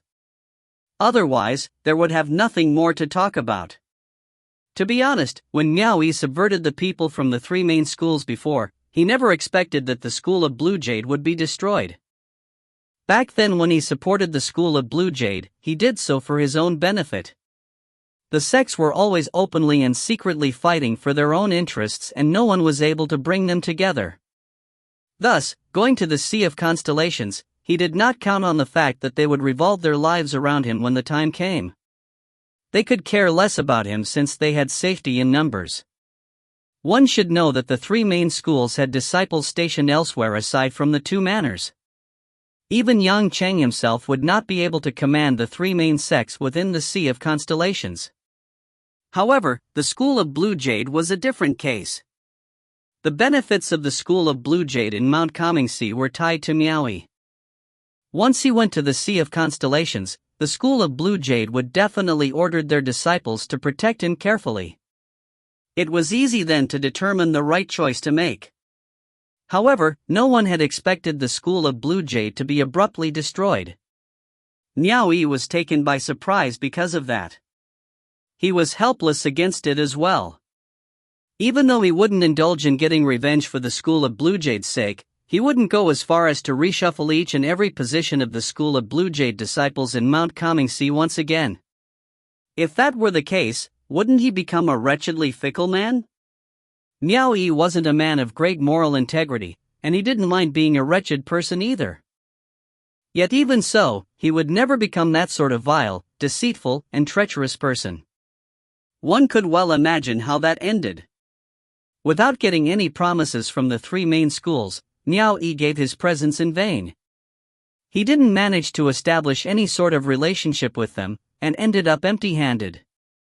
If you find any errors, ads pop up, ads redirect, broken links, non-standard content, etc., please let us know. Report chapter so we can fix it as soon as possible. Chapter 314, White Lotus 7th Grade. Chapter 314, White Lotus 7th Grade.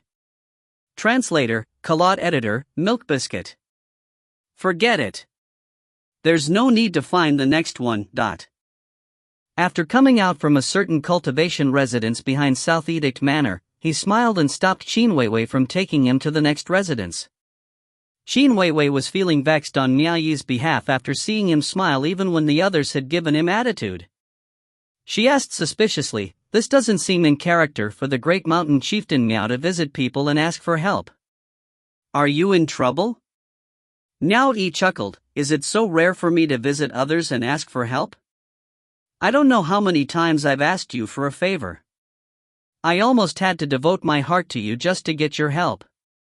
Qin Weiwei teased in response, "You're the one who keeps talking about heart devotion, but I don't see you putting that into action.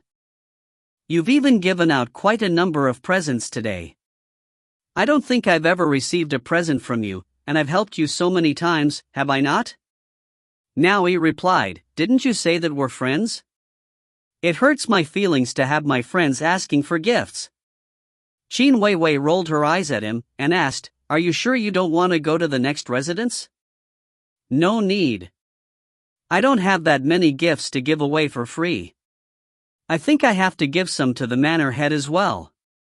Miao Yi waved his hands. Both of them then walked down the mountain together. Halfway through the slope, Miao Yi was halted by a maidservant and was told that the manor head was looking for him. As she was informing him of the matter, she turned around and pointed at somebody behind her. On top of the hill on the far distance, Qing Zhu was beckoning to them. Miao Yi and Qin Weiwei bid each other farewell and swiftly parted. "Greetings, little auntie. Miao Yi approached Qingju, cupping his hands together to greet her. Qingju caught a glimpse of Qin Weiwei, who was already far away. She then turned to look at Miao Yi and sighed to herself, before gesturing at him to follow her. While they walked, she smiled and said, "You seem to have offended all the mountain chieftains today." Mountain Chieftain Qin, however, didn't seem to mind at all. "Little auntie is exaggerating. I have been under Mountain Chieftain Qin's command for many years, so she understands me and knows that I speak without malicious intentions." Miao Yi chuckled. Qingju laughed with a snort. "Speak without malicious intentions? It would be strange to trust you after you said that." Yan Qing was not receiving guests at the pavilion on the mountain peak this time. Qingju led Miao Yi directly towards the manor head residence.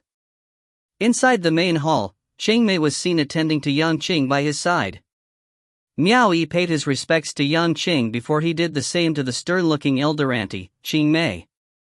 He hadn't noticed it back then, but now, Miao Yi could sense that this elder auntie Qing Mei was being increasingly cold to him. He didn't even know how he'd offended her, but he felt quite bothered by her change in behavior. Yang Qing appeared to be quite amiable and approachable. He extended his hand toward Miao Yi, gesturing for him to sit down for a talk. He even allowed Qingju to pour him a cup of tea. After that, just like Qingju, he proceeded to remark on how Miao Yi had offended the mountain chieftains earlier on. In the end, he casually asked, "Weiwei seemed to be quite close to you. Have you been in contact with each other?" Miao Yi laughed bitterly in his heart. He finally realized that this was the reason Yang Qing had summoned him. He replied, "We haven't been in contact with each other since bidding farewell at Mount Kangxi. I met up with her this time to ask for her help." "Oh?" Yang Qing continued with amusement. "What do you need her help with? Could it be that you found someone more suitable than me to help you with the two manors? I wouldn't dare trouble manor head for such a small thing." Miao Yi sighed. "You've explained to me last time that I should establish a relationship with the three main schools. I'm in this predicament because I have offended the three main schools in Mount Kangxi. I fear they won't deal with me ever again. With Qin Weiwei acting on my behalf and making the introduction, I think they might more or less show me a little bit of respect." So that was it.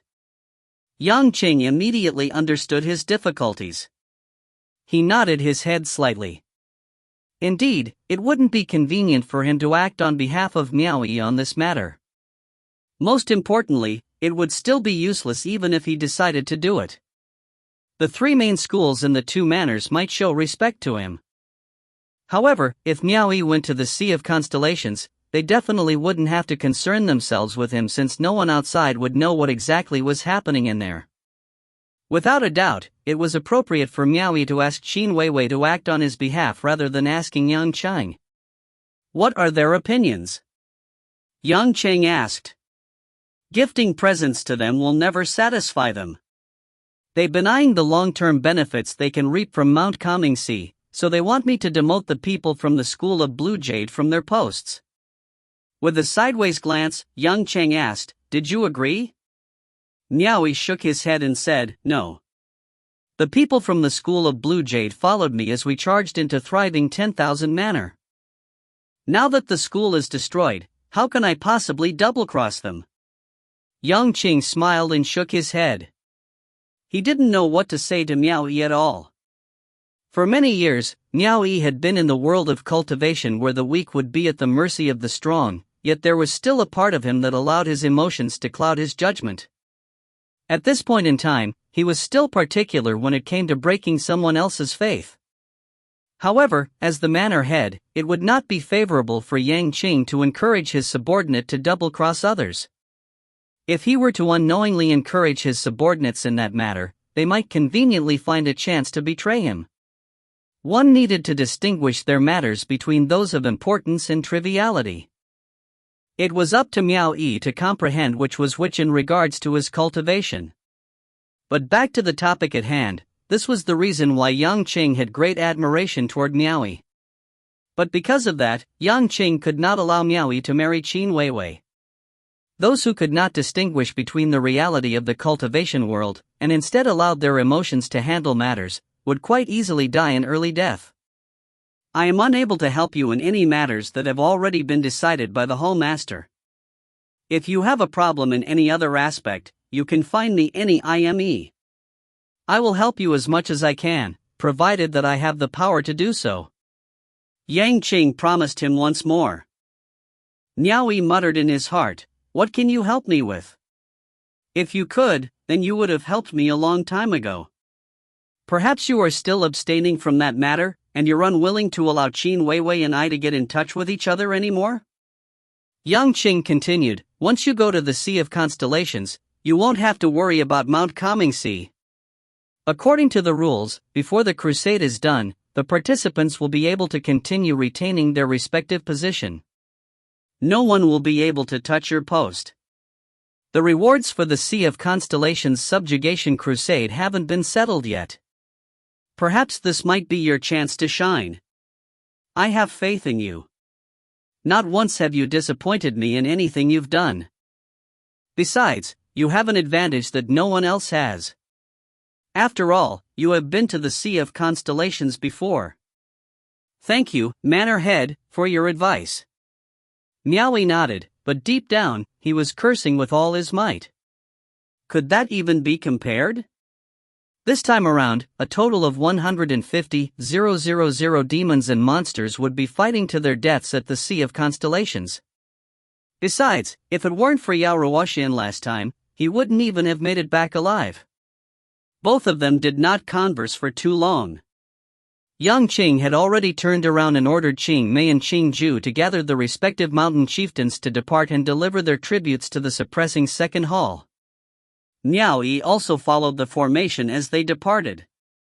He took only Tian Qingfeng and Lu Qian with him, and sent the others back to Mount Kangxi. Even though the number of people delivering the tributes were less than last year's, most of the people in this formation were Blue Lotus cultivators. Their collective power was greater than last year's formation. Qin Weiwei was contemplating something throughout the whole journey. She kept talking to Miao Yi throughout their journey and did not ride beside Yang Qing, something that Miao Yi suspected she might be intentionally trying to show Yang Qing. This had Yang Qing turning around to gaze at them several times. Miao Yi could only groan in his heart from being in this situation. He was already in a terrible predicament. If he were to provoke Yang Qing any further, it could end quite badly for him. Miao Yi actually wanted to find out what had happened to the Hall Master of Suppressing Second Hall, and why this person had picked him to go to the Sea of Constellations. But when they reached the place, he didn't even get a chance to go into the towering hall at all. He had wasted his time making the journey. After Yang Qing had delivered the tributes, Miao Yi accompanied him back to South Edict Manor. Afterwards, the other mountain chieftains were allowed to go back home. After returning to Mount Kangxi, Miao Yi gave a few instructions to his subordinates and then quickly entered a state of closed-door cultivation. This time, he'd been given the cold shoulder when he sought out the three main schools. With that, he had completely given up on trying to mend his relationship with them ever again. He couldn't avenge the school of Blue Jade, and he would never do such a thing. In spite of that, he would never agree to take down the disciples from the school of Blue Jade from Mount Kangxi. In the world of cultivation, it didn't matter how many deceptions and blackmailings there were, or how often the weak were preyed on by the strong. Miao Yi would not be righteous all by himself and become some sort of saint. However, there would always be a trace of morality in his heart that only belonged to himself. Moreover, he had finally seen clearly the true nature of their people. Their eyes were always gazing upward, and they had been looking down on him from the start. Even if he complied with the three main schools, it wasn't guaranteed that they would help him once he went to the Sea of Constellations. There might be a chance that they would push him to become their scapegoat. If that was the case, then why should he betray Tian Qingfeng and the others and do such despicable things in the first place? This time he understood completely that the world of cultivation was no different than the secular world. He had to be humble whenever asking for help, and he had to look at their facial expressions too. There were some situations where he could never place his hopes on other people. All he could do was depend on himself. Spring had passed and autumn came. In the blink of an eye, 4 years had passed. Miao Yi, who was sitting cross-legged on a stone chair inside his silent quarters, slowly opened his eyes. A white lotus 7th grade bloomed between his brows as he gently let out a breath of air. Finally, he had broken through to white lotus 7th grade. For the sake of breaking through with his cultivation as soon as possible, he had barely left the stone room for more than half a step in the past 4 years. Only by elevating his cultivation base would he have extra protection once he went to the Sea of Constellations. He had poured his heart into his cultivation these past 4 years, and during this period, he had never shown any affection to Qian and Shui. He had seldom seen them, and he had also left the two ladies and Yan Xiu to handle most of the outside matters by themselves. Miao Yi had practically immersed himself in a state of isolation. He didn't attend the tributes that had taken place during that period either.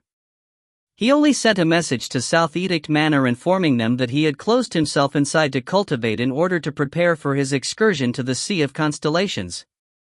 With that, he requested Yang Qing to give consent to his absence. Since Yang Qing had promised that he would help him, he would naturally give his consent in regards to this little request. In the end, Miao Yi's absence was approved. Miao Yi silently invoked his art and checked the situation of his cultivation base. As expected, if he wanted to break through to 8th grade from his current grade, he required at least 320 low-grade orbs of will for it to happen.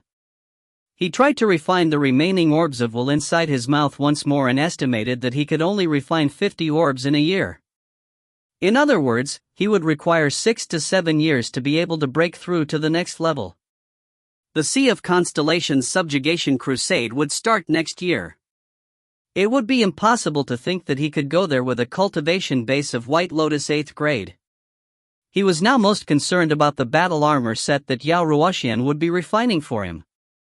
A few months ago, Miao Yi had asked about the progress of his battle armor when the two ladies came to ask for instructions on some matters. Both of them responded that Yao Ruoxian said he would have them done soon. However, there was no news yet.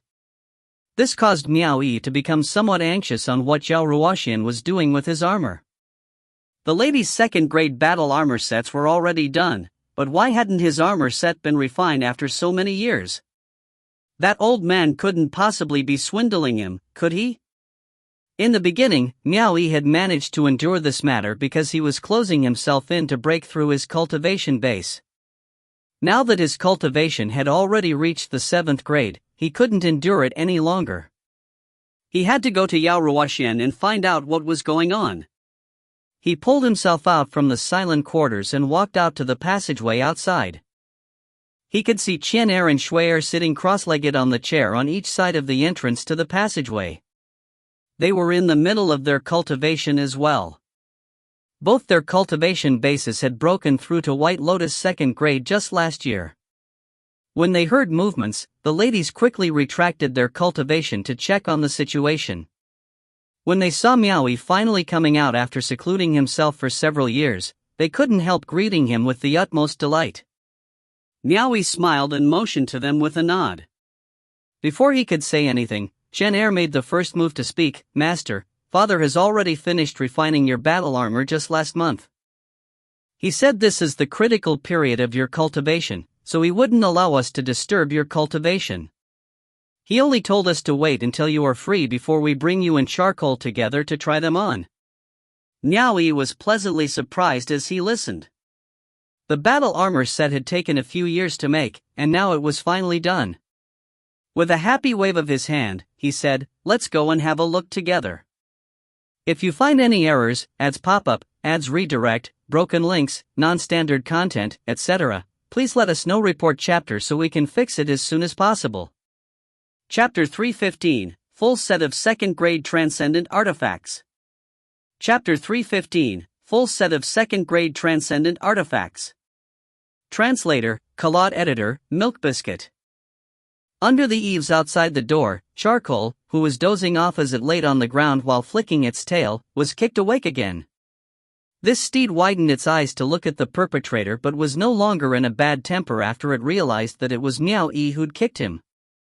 Miao Yi leaped onto his steed and beckoned to the two ladies. They let out bright smiles and lightly hopped on as well, sitting just behind him. Charcoal leaped forward and landed outside of the courtyard, before galloping away toward the mountain forest. This scene of a man and two women sharing a ride on a steed caused the maidservants bustling around Mount Comingse to become envious of them. They were envious of both Elder Auntie and Little Auntie because the only person who could ride a steed in such an offensively lovey-dovey way in Mount Comingse was none other than the mountain chieftain himself.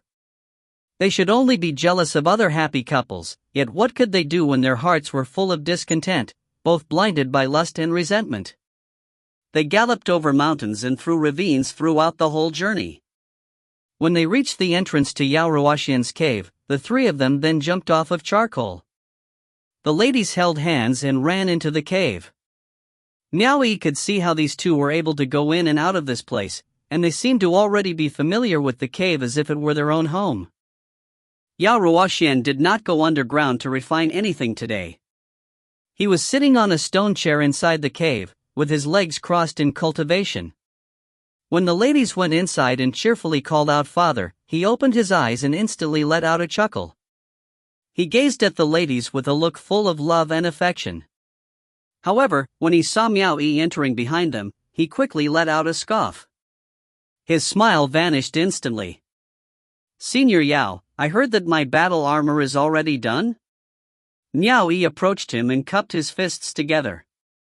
Yao Ruoxian flicked his hand and tossed something at him. Miao Yi raised his hands and caught the object. It was then that he realized that it was actually a storage bangle. He couldn't help but ask in surprise, "Is this for me?" This was refined from using the remaining crystalline obsidians. Your items are stored inside the storage bracelet. Their conversations had always been disagreeable. Yao Ruoxian was not in the mood for any nonsense, either. Since Yao Ruoxian had used his items to refine the bracelet, then there was no need to be courteous about it. Miao Yi quickly slipped on the storage bracelet onto his wrist. The size was perfectly fine for him. Miao Yi imbued his transcendence energy and analyzed the bracelet for a while. An expression of joy immediately appeared on his forehead when he found out that the capacity inside the storage bracelet was almost 50 times larger than ordinary storage rings. This item could save him some trouble, and at least he didn't have to wear so many storage rings on his fingers anymore. Miao Yi was no longer a greenhorn like he used to be. He had more or less acquired some understanding toward the field of refining artifacts. One should never see it as just a storage bracelet. Even though storage rings or any sort of similar objects weren't considered decent transcendent artifacts, ordinary artifact artisans couldn't refine them. It was said that one required a substantial understanding of the facets of space in order to refine those artifacts. The ability to refine storage rings was a turning point when it came to the skills of artifact artisans. Those who were able to refine storage bracelets with greater capacity were represented as artifact artisans of a higher level. Miao Yi secretly exclaimed in his heart. He realized that this old man was indeed someone special. Yao Ruoxian had never failed in whatever he had set out to refine, and so it was within expectations that he'd be able to refine something like this after saying that he could. Miao Yi actually didn't know much about the process. He later heard that refining transcendent artifacts wasn't 100% guaranteed to succeed every time. Artifact artisans with bad skills would easily fail and yield unsuccessful results most of the time. They would waste a lot of Yao cores too. However, when the artifacts were being refined by Yao Ruoxian, it seemed like the attempts had never resulted in failure. The spacious storage bracelet contained 2 sets of battle armor. Miao Yi quickly invoked those items and held them in his hands. After the transcendent artifacts had recognized their master, he turned around and went outside of the cave. Yao Ruoxian, who was in a bad temper, brought his daughters along and walked out to see what was happening. Miao Yi called Charcoal to his side and tossed the battle armor into the air. As he pointed at the armor, they simultaneously exploded midair into black mist, before covering Charcoal and himself. the black mist enveloping them abruptly vanished. A set of battle armor as black as ink had suddenly attached itself onto Miao Yi's body. Just like the armor refined for the ladies, Miao Yi's armor set covered him fully. From the helmet to the boots, every piece was an integral part of the armor. The greatest difference between his armor and theirs was the sword attached to his hip. Miao Yi was slightly disappointed when he looked at the battle armor on his body. A complete set of armor like this felt somewhat strange, even though it was better in terms of protection since none of his weak points were exposed. However, the armor seemed a bit crude in appearance, unlike Shan Hai's and Shui Er's sets of armor, which were far more exquisite and beautiful than his. In other words, the armor felt like it was poorly and hastily refined. Shan Hai and Shui Er were a bit disappointed as well. The disparity in quality between this armor and theirs was too great.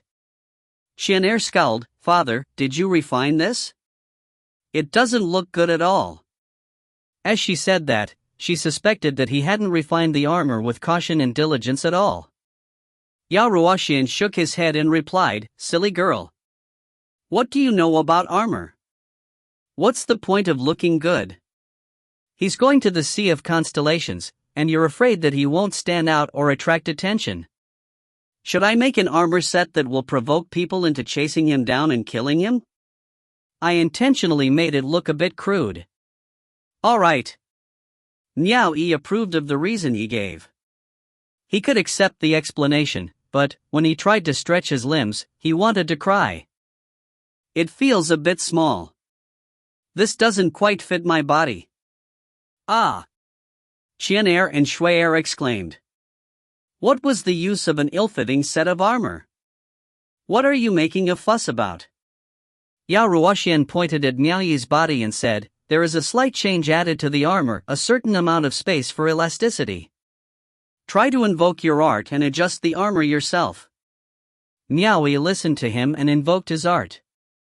A flash of blue light immediately appeared on his battle armor. Everyone was able to see that his armor had expanded a little. Miao Yi nodded cheerfully as the blue light converged onto his body. He clicked his tongue and exclaimed, "This is useful. That's good. This will give you another way to adapt to the situation. When you go to the Sea of Constellations, you might be able to hold on longer before you die." Before he could finish his words, he saw the look of bitterness in his daughter's eyes. Yao Ruoxian rolled his eyes and changed his words, "It's useful for you. It's useful for others as well. If this item falls into the hands of someone else, they can use it with ease once they wear it on their body." He motioned a finger at charcoal and said, "The battle armor set on this fat thief also has a certain space for elasticity." When he was done, he let out a sigh in his heart. There was some reluctance in his eyes as he gazed at charcoal. To be honest, he didn't want charcoal to follow Miao Yi into the Sea of Constellations. However, he also knew that charcoal's leg power might possibly save Miao Yi from danger during a critical moment. What was the implication of allowing charcoal's battle armor set to have a certain space of elasticity? It meant that Miao Yi could adapt better to any changes should the situation call for it. Yao Ruoxian had already made preparations just in case charcoal died.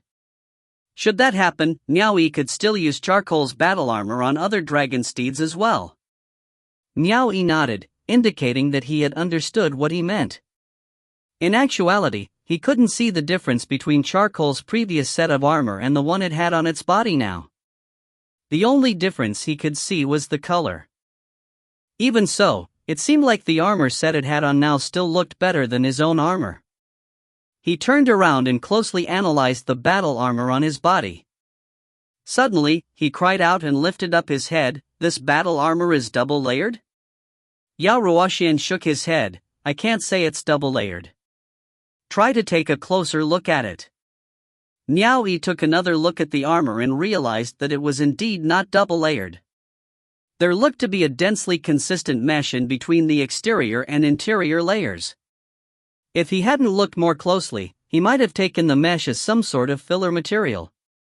After analyzing it carefully, he realized that they were actually made from crystalline obsidians.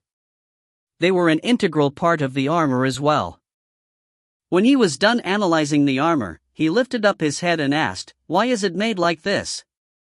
Besides having the defensive ability of a basic second-grade transcendent artifact, when you receive damage, the middle layer in this armor set will be able to neutralize 30% of the impact force.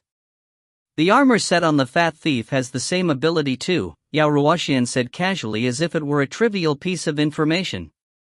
In truth, Yao Ruoxian had spent a large amount of time and energy in order to refine that tiny layer in between the slightly thick suit of armor. It wouldn't simply work just by adding a layer of insulation to the armor. This was also the reason why he required many years to refine these sets of battle armor. 30%? Miao Yi was pleasantly surprised as he listened to Yao Ruoxian's explanation on the armor. He would have to cup his fists together and thank him multiple times for that. He turned around and unsheathed the sword from the hollow meshed scabbard around his waist. The sword was completely dark. It had a normal shape, yet this was also considered a second-grade transcendent artifact. Go! Miao Yi scanned his surroundings before he suddenly hurled the sword into the air. The transcendent artifact glowed with a blue light, but before it could travel about 200 meters away, he was able to sense the subtle disconnection of his transcendence energy with the sword. He invoked his art with his finger and allowed the flying sword to cut down from the sky. Rumble! A piece of mountain rock was split open. Miao Yi gestured with his hand and pulled backward, causing the flying sword to fly back to him and return to the scabbard on his waist with a swish. Miao Yi breathed heavily after attempting to slice with the flying sword, which promptly caused him to shake his head. Based on his cultivation base, the flying sword had consumed too much of his transcendence energy. It was fine if he used it occasionally, but it definitely wouldn't work if he tried to use it constantly. If it were Qianer and Shui'er, he feared that they might not be able to perform it based on their current cultivation base. He then raised his hand and flicked his fingers. A black inversed scale spear appeared on his hand from his storage bracelet. When he invoked a little bit of his art, he could immediately sense the differences between this spear and the previous one. Gleaming with a blue light, the sharp and barbed tri-edged spearhead appeared with a swish. The wings on the tri-edged spearhead turned around at the same time, causing the barbs to twist upward, swiftly combining the three edges into one and turning it into another form of a spearhead. Miao Yi was very fond of it. From his many victories in close combat, he already knew that the barbed spearhead did indeed have its own advantages and disadvantages. The advantage was that the barbs could increase his might. At the moment when the spear was unleashed and retracted, as long as the barbs were out, his enemies would be killed or fatally wounded, especially during a situation where he was swarmed by the enemies. He could brandish his long spear recklessly and with extreme lethality. The disadvantage would be the incapability of attacking when faced with enemies of a higher cultivation base. The barbs on the spearhead could easily be locked by the opponent's weapon, and therefore, once the spear was locked, the opponent might fling away his weapon if he continued to attack them with force. If he didn't already have an extraordinary spear technique, he might have encountered this situation a long time ago. Miao Yi used to have mixed feelings about the advantages and disadvantages of the barbed spearhead. He'd had a bit of a hard time choosing as well. But it was all good now. He initially didn't think that Yao Ruoxian would be able to turn a useless item into something of value. For Yao Ruoxian to be able to make such changes to the spearhead, Miao Yi was excited knowing that the spear had been strengthened. He turned back, gazed at charcoal, and then proceeded to jump onto his steed while wielding the spear. Miao Yi rushed down all the way from the mountain and swung his spear in every direction, swiftly piercing the air. When he reached the foot of the mountain, he motioned with a sudden thrust, causing charcoal to swiftly turn around and charge up the mountain. The only thing that could be seen was the spearhead of the inversed scale spear continuously changing with each thrust of his spear, clacking every time it did. The spearhead became barbed, and then it changed into the form of a pyramid. Yao Ruoxian could only give a light shake of his head as he saw Miao Yi use his spear without difficulty, even though he didn't have an opponent. He silently sighed, by refining a set of second-grade transcendent artifacts for this kid, I don't know how many people will end up dying at his hands. He isn't a good kid, and he won't be soft-hearted or hesitate to act. Xian Er and Shui Er exchanged glances with each other. It sent chills through their hearts when their master unleashed his spear technique. Each piercing motion was seething with the word kill. Their own spear techniques lacked the domineering force and murderous intent that Miao Yi had. When he reached the outskirts of the cave, Miao Yi took back his spear and jumped down from his mount. A cloud of black mist exploded in the air as he quickly stored his weapon inside the storage bracelet on his wrist. This second-grade transcendent artifact uses too much transcendence energy. The rate of consumption is 10 times faster than when I use a first-grade transcendent artifact. I'm afraid I can't use it for a long time, Miao Yi said energetically, but at the same time sounding regretful as well. If you find any errors, ads pop up, ads redirect, broken links, non-standard content, etc., please let us know. Report chapter so we can fix it as soon as possible. Chapter 316, Extortion. Chapter 316, Extortion. Translator, Kalot Editor, Milk Biscuit. Yao Ruoxian stared at Miao Yi's fading illusory 7th grade White Lotus on his forehead and shook his head. Your cultivation base is only at 7th grade White Lotus. Naturally, you will consume a lot of energy when using the 2nd grade transcendent artifact. You might even have difficulty in controlling a 3rd grade transcendent artifact. How did you even offend your hall master in the first place? Why is he making you struggle all the way to the Sea of Constellations with your current cultivation base? Miao Yi forced out a laugh and replied, I'm thinking about finding out the truth as well. But to no avail, I don't even have the qualifications to meet this person. I haven't started on the talismans yet. We will speak about it when I'm free. Yao Ruoxian shook his head as he turned around and went back inside the cave. With a set of 2nd grade transcendent artifacts in his hands, Miao Yi was in no rush to use the talismans just yet. He didn't even try to urge Yao Ruoxian to refine them. Miao Yi later took the ladies with him and went back home. When they reached his residence, he asked the ladies about Mount Comingsea's situation during the past few years. The two ladies were already familiar with the matters here, and knew it like the backs of their own hands. They explained tirelessly to him of the situation with the respective caves, as well as the current situation at the headquarters in Mount Comingsea. Ultimately, a cultivator would spend most of their time in a state of cultivation. A mere few years were nothing to a cultivator. There weren't any major issues, but there were quite a number of disputes that had happened during the past few years. The fight for wealth and privileges between the disciples from the 3 main schools and the disciples of the school of Blue Jade had constantly been going back and forth. Miao Yi immediately disregarded these matters. As long as the stability of Mount Comingsea wasn't disturbed, he would allow them to continue their arguments. After all, he couldn't possibly go according to everyone's wishes. Before he closed himself in, Miao Yi had already explained to the ladies about the principles for dealing with anything. They should never be biased toward anyone, and they should never allow the underlings to fight each other in a duel. This was a common occurrence as a result of having an overwhelming number of troops. Even so, they should never lose their control with these underlings no matter what.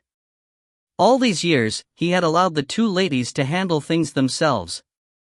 As expected, their ability to handle tasks had been considerably strengthened and matured. The only regret Miao Yi had was that the two ladies still lacked a certain ruthlessness in some of their decision-making, and they were somewhat unable to alleviate the situation properly. Unfortunately, they couldn't use real weapons to deal a few bloody blows in these circumstances. They would never learn if he spoon-fed them on everything. After that, the two ladies prepared a feast of delicacies for him. They stayed with Miao Yi and enjoyed the meal together. In the midst of eating, Miao Yi started getting into the mood. He then took the ladies into the bedroom and enjoyed a round of lovemaking with them. After they were done, Miao Yi placed his arms around their stark-naked, fair-skinned bodies and sighed. If only there were no more disputes, it would be great to stay like this forever. Miao Yi did not stay with the ladies in tenderness for too long. After they had attended to Miao Yi and bathed him, he quickly went into a state of closed-in cultivation once more. Any attempt to further his cultivation base before going to the Sea of Constellations would count as a step forward. Those who had secluded themselves to cultivate would not know how much time had passed by. In the blink of an eye, another year was gone. When Shan Hai entered the silent quarters to notify Miao Yi of something, he must go out of this place no matter what. The construction of the 10 large long voyage ships had already been completed at their best quality as scheduled. The Sea of Constellations subjugation crusade would commence in half a year. Because they would have to float at sea for about 3 months before they could reach there, this meant that the participants would have to assemble and board the ships 3 months before the event. News came from the upper division that the suppressing second hall had sent a deacon to the east arrival cave to check on the 10 ships before they could be accepted. Yang Qing would be coming as well. Since the manor head was coming, Miao Yi didn't think it was right to continue his closed-in cultivation. If this mountain chieftain did not show his face during the inspection, it wouldn't end well for him. When he got out, he cleaned himself up. He estimated the time and sent a message informing the east arrival cave to prepare themselves for the inspection. He left Shan Hai and Shui Er to look after his residence and personally selected 10 people to go with him. Miao Yi and the others swiftly left Mount Comingsi and rushed all the way to the side of the highway to stand in wait. Yang Qing would be there to accompany the deacon sent by the suppressing second hall. They had no reason to go to his Mount Comingsi, and would head straight to the east arrival cave for the inspection. After waiting for a full 40 hours, they finally saw traces of troops rumbling toward them. Yang Cheng and a pale fatty were riding side by side in front of the troops. Without requiring an explanation, that pale fatty must be the deacon sent by suppressing second hall if he was able to ride beside Yang Qing like that. The troops swiftly came rushing toward them. When Yang Qing saw Miao Yi and the others cupping their hands together to greet him, he raised his hand, causing all the steeds to come to a sudden halt. "This is Mountain Chieftain Miao Yi from Mount Comingsi." After Yang Qing made the introduction to the pale fatty, he turned to Miao Yi and roared, "Quickly pay your respects to Deacon Shin Fengwa of suppressing second hall." Miao Yi clasped his fists together and said, "Your subordinate pays respects to Deacon Shin." "That's very nice." Shin Fengwa beamed and nodded, seemingly quite gentle and amiable.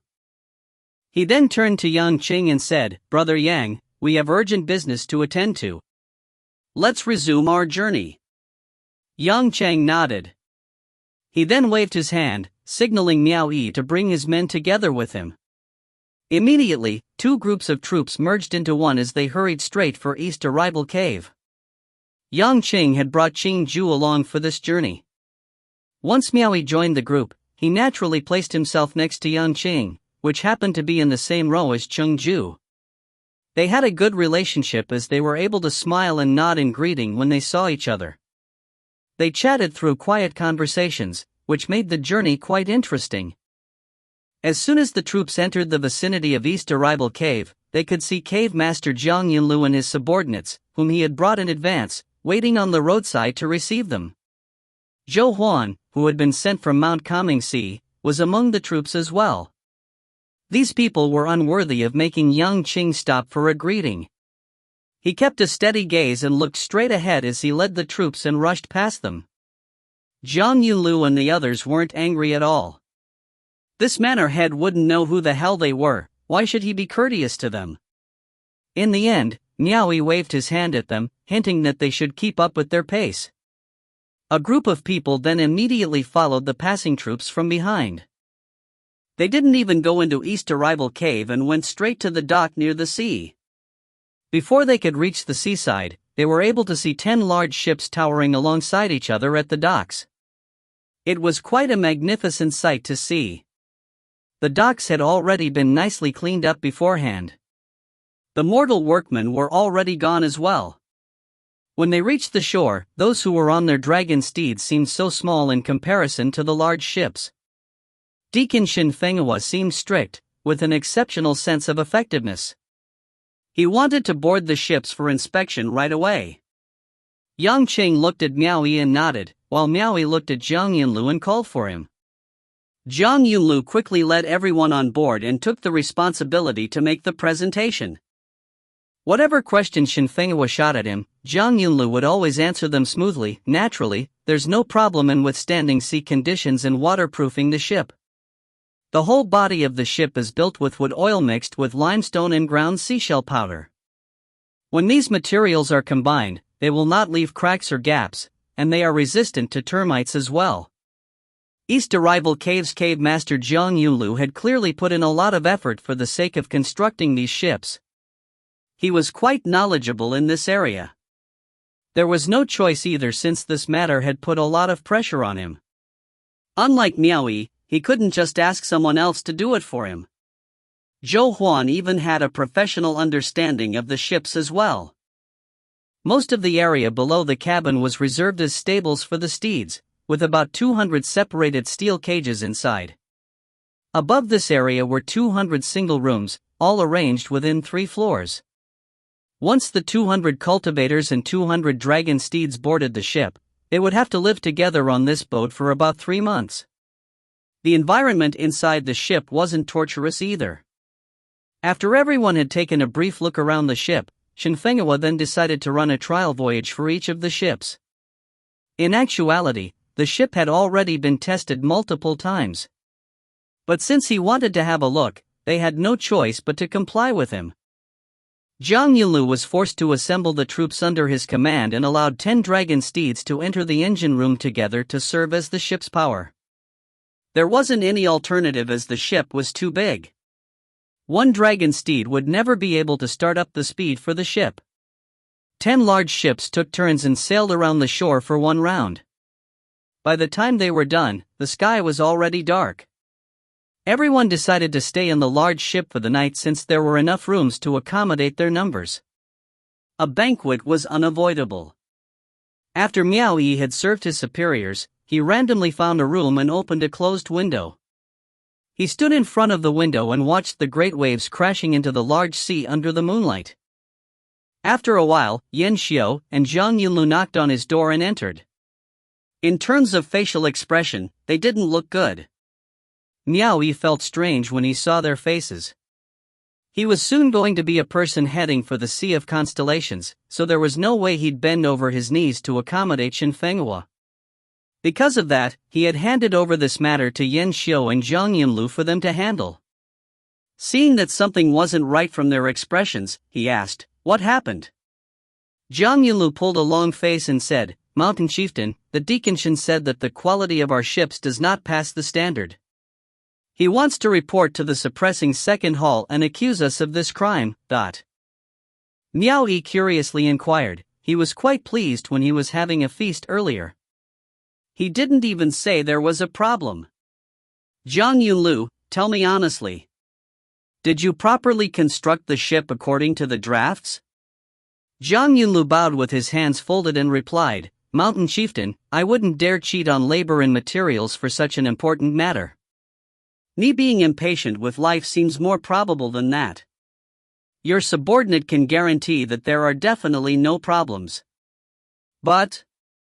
Miao Yi creased a frown and asked, "If there's no problem, what's the but for?" Zhang Yunlu gave a bitter smile and said, "If Deacon Shan is intentionally trying to find fault in our work, then we have no choice." Some words were difficult to say it out loud. He gestured to Yan Xiao and cupped his fists together. Yan Xiao took a step forward and said to Miao Yi in a low voice, "Deacon Shan hinted that with 100 low-grade orbs of will, he will forget about this matter once and for all." Miao Yi suddenly came to the realization that this deacon had taken the opportunity to use his authority to blackmail him. Where in the world would the East Arrival Cave be able to cough out 100 orbs of will now?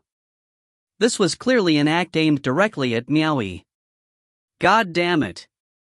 I am about to send myself to death by going to the Sea of Constellations soon. And you still dare to blackmail me? Have you ever seen anyone spending money on their death? Don't bully someone like that. Scumbag. One corrupted deacon cannot control me. I still have South Edict Manor to defend me. Miao Yi sneered, "Don't even think of getting anything from me, not even a single hair. Master, this matter can go 2 ways. If he goes back to suppressing Second Hall and speaks recklessly of this, I fear that will cause problems for us, Yan Xiu forewarned. Miao Yi hesitated for a moment before he said to the two, letting him linger here isn't the solution either. What if he tinkers with something on the ship discreetly? We will curb his movements first, and then we will talk about it again after he leaves. Yan Xiu, go and tell him that we don't have much on us. We will give him our deepest gratitude once we get back to Mount Coming-Si. Yan Xiu was speechless. According to your words, it seems like you don't want to give him anything. Miao Yi shot a sideways glance at Yan Xiu. Yan Xiu had no choice but to obey his command, and he left to deal with the task. The following day, Zhang Yunlu let out a sigh of relief. They had finally sent that person away. But soon after that, his face was painted with a bitter smile. Miao Yi had commanded the troops of East Arrival Cave to move into the ship and live inside temporarily. They would have to wait for another 3 months before the official transferal could be processed. Yang Qing was a bit depressed as he accompanied Shan Fenghua in the middle of their journey back home. He had more or less gifted some presents to him, but when Yang Qing asked for his opinion on this inspection, Shan Fenghua evaded the subject and discussed something else just so he wouldn't have to answer him. This caused Yang Qing to be frustrated in his heart. What further surprised Yang Qing was that when they were approaching Mount Coming-Si, Shan Fenghua actually suggested to drop by and have a look. This deacon had the right to conduct an inspection tour around the workplace of his subordinates. It wasn't favorable for Yang Qing to say anything about it. He could only accompany the deacon and pay a visit to Mount Coming-Si together. Only Miao Yi and Yan Xiu knew what this great deacon wanted to do. He came to Mount Coming-Si for the purpose of collecting money. What could they do when the great mountain chieftain Miao had promised to give his deepest gratitude? After Yang Qing's troops had settled down, Miao Yi called Yan Xiu over and made arrangements. Don't be impolite at Manor Headside. As for that fatty Shan, do not give him any water, not a tiny drop of it. I want to see how long he can endure it. Ah! Yan Xiu forced a laugh and continued, Mountain Chieftain, won't that be too much if we do it this way? Shen Er and Shui Er exchanged glances with each other. Miao Yi taunted, I'm not afraid, so why should you? Send out my orders. Let's see what happens to whoever dares to defy my command and attempts to flatter him secretly. Ever since I came to Mount Coming-Si, I haven't slaughtered anyone yet. My hands are itching for it. If you find any errors, ads pop-up, ads redirect, broken links, non-standard content, etc., please let us know. Report chapter so we can fix it as soon as possible. Chapter 317, Confrontation. Chapter 317, Confrontation. Translator, Kalad Editor, Milk Biscuit. Inside the guest house in Mount Coming-Si, Shan Fenghua sat unfazed on the main seat in the main hall as he waited to be served. However, he quickly noticed that something wasn't quite right. After he came in here to take a rest, he was met with warmth and enthusiasm at first, but was later served with just a cup of tea. After that, not only was there no one to shower him with flattery, no sound could be heard from the outside as well. He was pondering over what could have happened, when one of the two subordinates he'd brought along, Zhang Buping, stepped inside and whispered into Shan Fenghua's ears, Deacon, I don't know what's going on, but the servants in this residence have been withdrawn. Withdrawn? Shan Fenghua was shocked, but soon revealed an enlightened expression on his face. It would seem that Miao Yi didn't want too many people to witness him giving presents to a deacon. Thinking that Miao Yi was going to come soon, he waved his hand and laughed, it's all right. A guest should suit the convenience of the host. Since he said it that way, his subordinates had no further opinions about it. However, after waiting for less than half a day, a silhouette had yet to be seen coming through the door. There wasn't even anyone serving tea or pouring water for him. Moreover, there was no food delivered to him as well. Normally, there would always be good wine and good food served to him whenever he came down to make an inspection. Today was quite odd indeed. After dawdling until the sky was almost dark, Shan Fenghua could not sit still any longer. Even though this bit of time was nothing for a cultivator, and meditating and cultivation could pass by in the blink of an eye, it was still difficult for him to just sit there and drain away his time. He then said with a gloomy face, "Zhang Buping, go and see what's going on." Understood. Zhang Buping accepted his order and hastily went out. About an hour later, Zhang Buping hurriedly ran back and said, "Deacon, Miao Yi and the others are at Yang Qing's side. They are having a feast and entertaining Yang Qing and his men." Shan Fenghua vaguely felt like he had been fooled. But when he thought about it, it didn't seem possible for that to happen to him. A mere mountain chieftain would not dare to do such a thing. He stood up and said, "Take the lead. Bring me there so I can have a look." The three of them then went out through the door by themselves. The moonlight was spectacular in the night sky. Zhang Buping took the lead in front and brought the other two to the residence at the other mountainside. As they walked toward the door of the other residence, they could smell the aroma of delicious wine and food. Laughter could be heard coming from inside. This area was lively, yet as an envoy sent from their superiors, there was no one at his side taking care of him.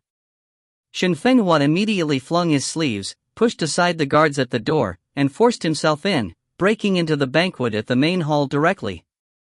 Yang Qing was sitting on the main seat inside the hall, while Miao Yi and the others were sitting in a row on both sides.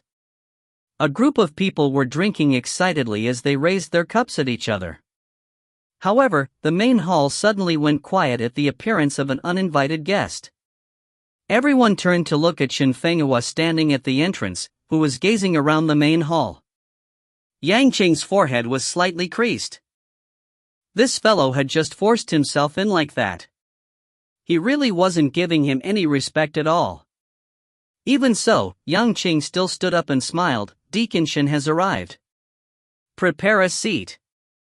Shan Fenghua directed his gaze at Miao Yi and realized that he had a playful smile on his face. At that moment, he finally understood that he'd really been fooled by Miao Yi.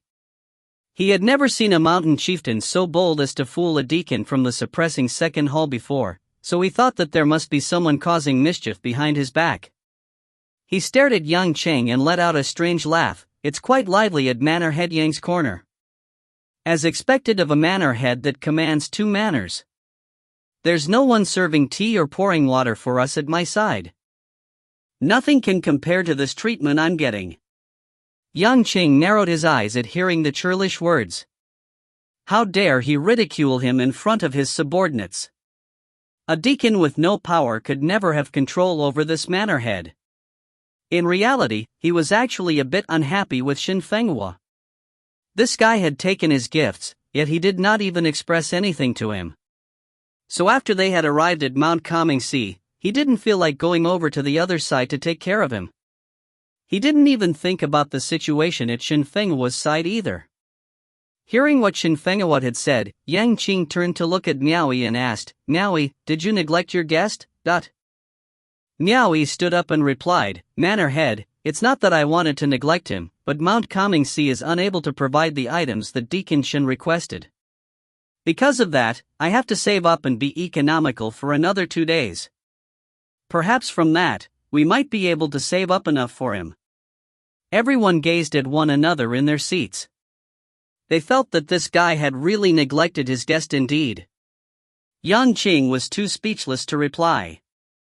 Shan Fenghua, who was burning with rage, waved his finger at Miao Yi and roared furiously, "Such audacity! Men! Take him down!" The two subordinates behind him were also furious as well. They immediately came forward as soon as the order was given out, preparing to act against Miao Yi. However, Miao Yi's face suddenly darkened, and with a bang, he kicked away the long table filled with dishes and wines in front of him, causing food and drinks to fly everywhere. Tian Qingfeng and the others quickly left their stations outside and poured into the residence. Each of them wielded their weapons and surrounded Shan Fenghua and his two men. A rumbling noise came from behind them, and cultivators mounted on dragon steeds burst into the courtyard. Everyone on their steeds were shocked by the scene and proceeded to stand up as well.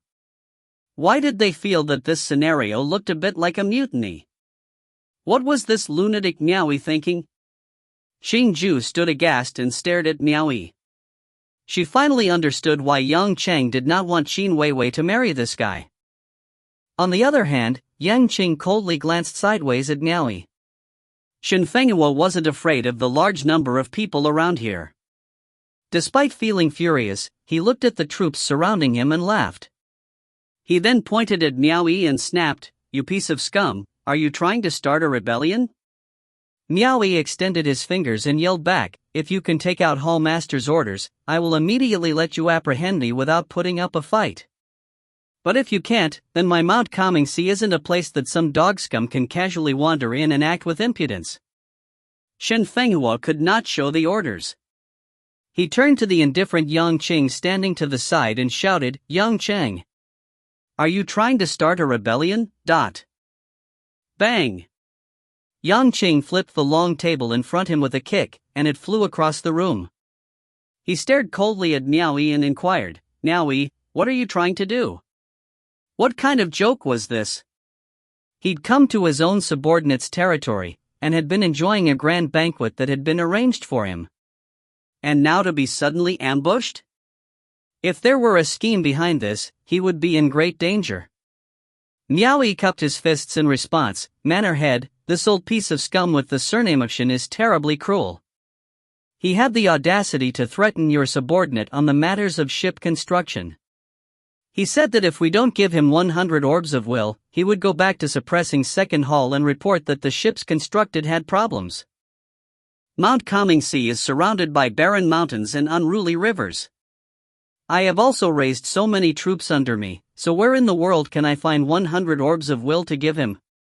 Since all my options lead to death, and since that Shan Fenghua doesn't look like he'll back down, I have no choice but to take down this dog scum first before going back to suppressing Second Hall to ask for my punishment." Yang Qing finally understood the situation. No wonder that Shan guy was acting a bit strange. He hadn't expressed anything all this time even after receiving Yang Qing's gifts, and he still wanted to come to Mount Comingse to have a stroll. His relationships were built from briberies. But back to the topic at hand, Miao Yi wasn't someone incapable of forking out 100 low-grade orbs of will.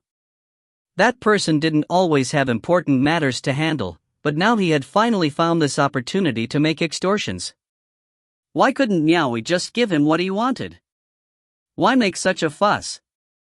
Yang Qing abruptly thought about Miao Yi's "all options lead to death," and then came to a realization. That was true. This guy would be going to the Sea of Constellations soon. Was he trying to pick the pocket of a dead man? He swept his gaze at the troops of Mount Comingse inside the main hall. Yang Qing was also worried that this lunatic Miao Yi would drive himself to despair, so he didn't dare provoke him into an act of desperation. Moreover, what was the meaning of Shan Fenghua coming to the territory of a vassal state to seize his subordinate? If he were to be taken away just like that, then where would his authority as a mannerhead fit in all this? Shan Fenghua naturally wouldn't admit that there was indeed a case of demanding bribery. He growled furiously, "Little scum, don't even think that you can make a slanderous charge against me." Shan Fenghua. Yang Qing interrupted, "We can work this out, but to take my subordinate away, what gives you the right to do that? If that's the Hall Master's order, then you might as well take it out and show it to us." Shan Fenghua gritted his teeth. How in the world would he be able to show proof that it was the Hall Master's order? He gave a ferocious nod and said, "Yang Qing, I knew that you were behind this. When one door closes, another opens. I will settle this with you when we go back." Yang Qing was speechless. It looked like he would have to take the blame after all. No matter how hard he tried to explain to Shan Fenghua, he would never believe that a mere mountain chieftain would dare do such a thing like that. "Let's go." Shan Fenghua flicked his sleeves and walked away with both of his subordinates. However, before they could leave, a few long spears were shoved in front of their faces, blocking them from going further. Miao Yi did not say that he would let them go. Naturally, Tian Qingfeng and the others would not step aside either. Shan Fenghua quickly turned his head toward Yang Qing and said, "Yang Qing, don't tell me you are still thinking of making a move against me? Let them go." Yang Qing said coldly. Miao Yi immediately waved his hand, allowing his troops to step aside and open a path for them. A depressed-looking Shan Fenghua held in his resentment and left. To be honest, when Miao Yi was watching their silhouettes walking away, he really didn't feel like letting them go. He wanted to use his complete set of second-grade transcendent artifacts to take Shan Fenghua's head. However, he also knew that if he were to truly detain and kill the envoy of the suppressing second hall, it would be a slap to Mannerhead's face. He feared he'd be doomed even before he could reach the Sea of Constellations. Tian Qingfeng and the others quickly retreated after taking cues from Miao Yi. They were palpitating with fear knowing that things had turned out this way. But there was no choice. If they didn't do it today, Miao Yi would set them up tomorrow. Yang Qing's troops inside the main hall let out a slight sigh of relief. They initially thought that a fight would break out. Luckily, nothing had happened. However, Yang Qing waved his hand and said, "Miao Yi will stay. The others, leave." It was a great banquet, but unfortunately, it had ended in a different direction. Everyone who left subtly shook their heads in disappointment. Before they left, they shot a strange look at Miao Yi. This lunatic truly had the audacity to ruin things, even to the point of offending the deacon from the suppressing second hall. Wasn't he afraid that the deacon would come back and give him a severe punishment? They thought that it would be best to not provoke this lunatic in the future. Some of the people leaving the banquet were people from the 3 main schools that he had gifted presents during his time at South Edict Manor. Miao Yi was able to gift them gifts, but why didn't he give some to that deacon? With that, they thought that Yang Qing must be the mastermind behind this matter. After everyone had left, Yang Qing, Qing Ju, and Miao Yi were the only ones remaining in the main hall. "How dare you flaunt your prowess in front of me? You've got some nerve, Miao Yi." Yang Qing suddenly burst out in rage. "Your subordinate understands his crime. But I am unable to fork out 100 orbs of will for him. I have no choice but to make this unwise move." Miao Yi smiled bitterly. There was a certain ruthlessness in his words. Amongst the mountain chieftains in the 2 manors, Miao Yi was the most extravagant of them all. Could he really not fork out 100 low-grade orbs of will? Yang Qing suddenly narrowed his eyes. He realized at that moment that Miao Yi had changed. He wasn't the same Miao Yi from all those years ago. He had actually worked out a plan to go against him and make him a scapegoat. Is it because you are going to the Sea of Constellations soon, or is it because I rejected your marriage proposal? Yang Qing suddenly implied, a double meaning to his words. Miao Yi's expression slowly turned indifferent as he held his head up high. He stood there, neither humble nor arrogant, and smiled without taking consideration of the distinction in their ranks. This and that are unrelated. I will always remember the gratitude I have for receiving help from the manor head that year. I have tried to return your kindness by risking my life numerous times, and I have thought of following manor head for eternity. But because of Xiong Xiao, I am now able to think this way. Manor head might not be able to accept me when the time comes. Even if that should happen one day, I will not hold grudges against manor head because the rules of the game are just like that. It will always circulate around the topic of replacement. If it were me, I would do the same to manor head too." With those words, Qing Ju felt like she couldn't recognize Miao Yi anymore. Her eyes slowly widened as she continued to stare at him. If you find any errors, ads pop-up, ads redirect, broken links, non-standard content, etc., please let us know. Report chapter so we can fix it as soon as possible. Chapter 318, Candidate List Announcement. Chapter 318, Candidate List Announcement. Translator, Soup Hunter Editor, Milk Biscuit. Miao Yi, you insolent whelp. Qing Ju suddenly snapped. Yang Qing raised his hand as if to tell her to stop talking. "Miao Yi, you are indeed cocky to actually speak to me like this," Yang Qing said impassively. "You are not stupid. Don't you think that you're speaking inappropriately to me right now?" Miao Yi replied, "In 3 months, your subordinate is going to depart for the Sea of Constellations. I don't know if I will ever come back here alive. If I don't say what needs to be said, I fear that I might not have the chance to do so again, but since you know that, then why the impudence? Perhaps you think that I will not touch you because you'll soon be in the Sea of Constellations?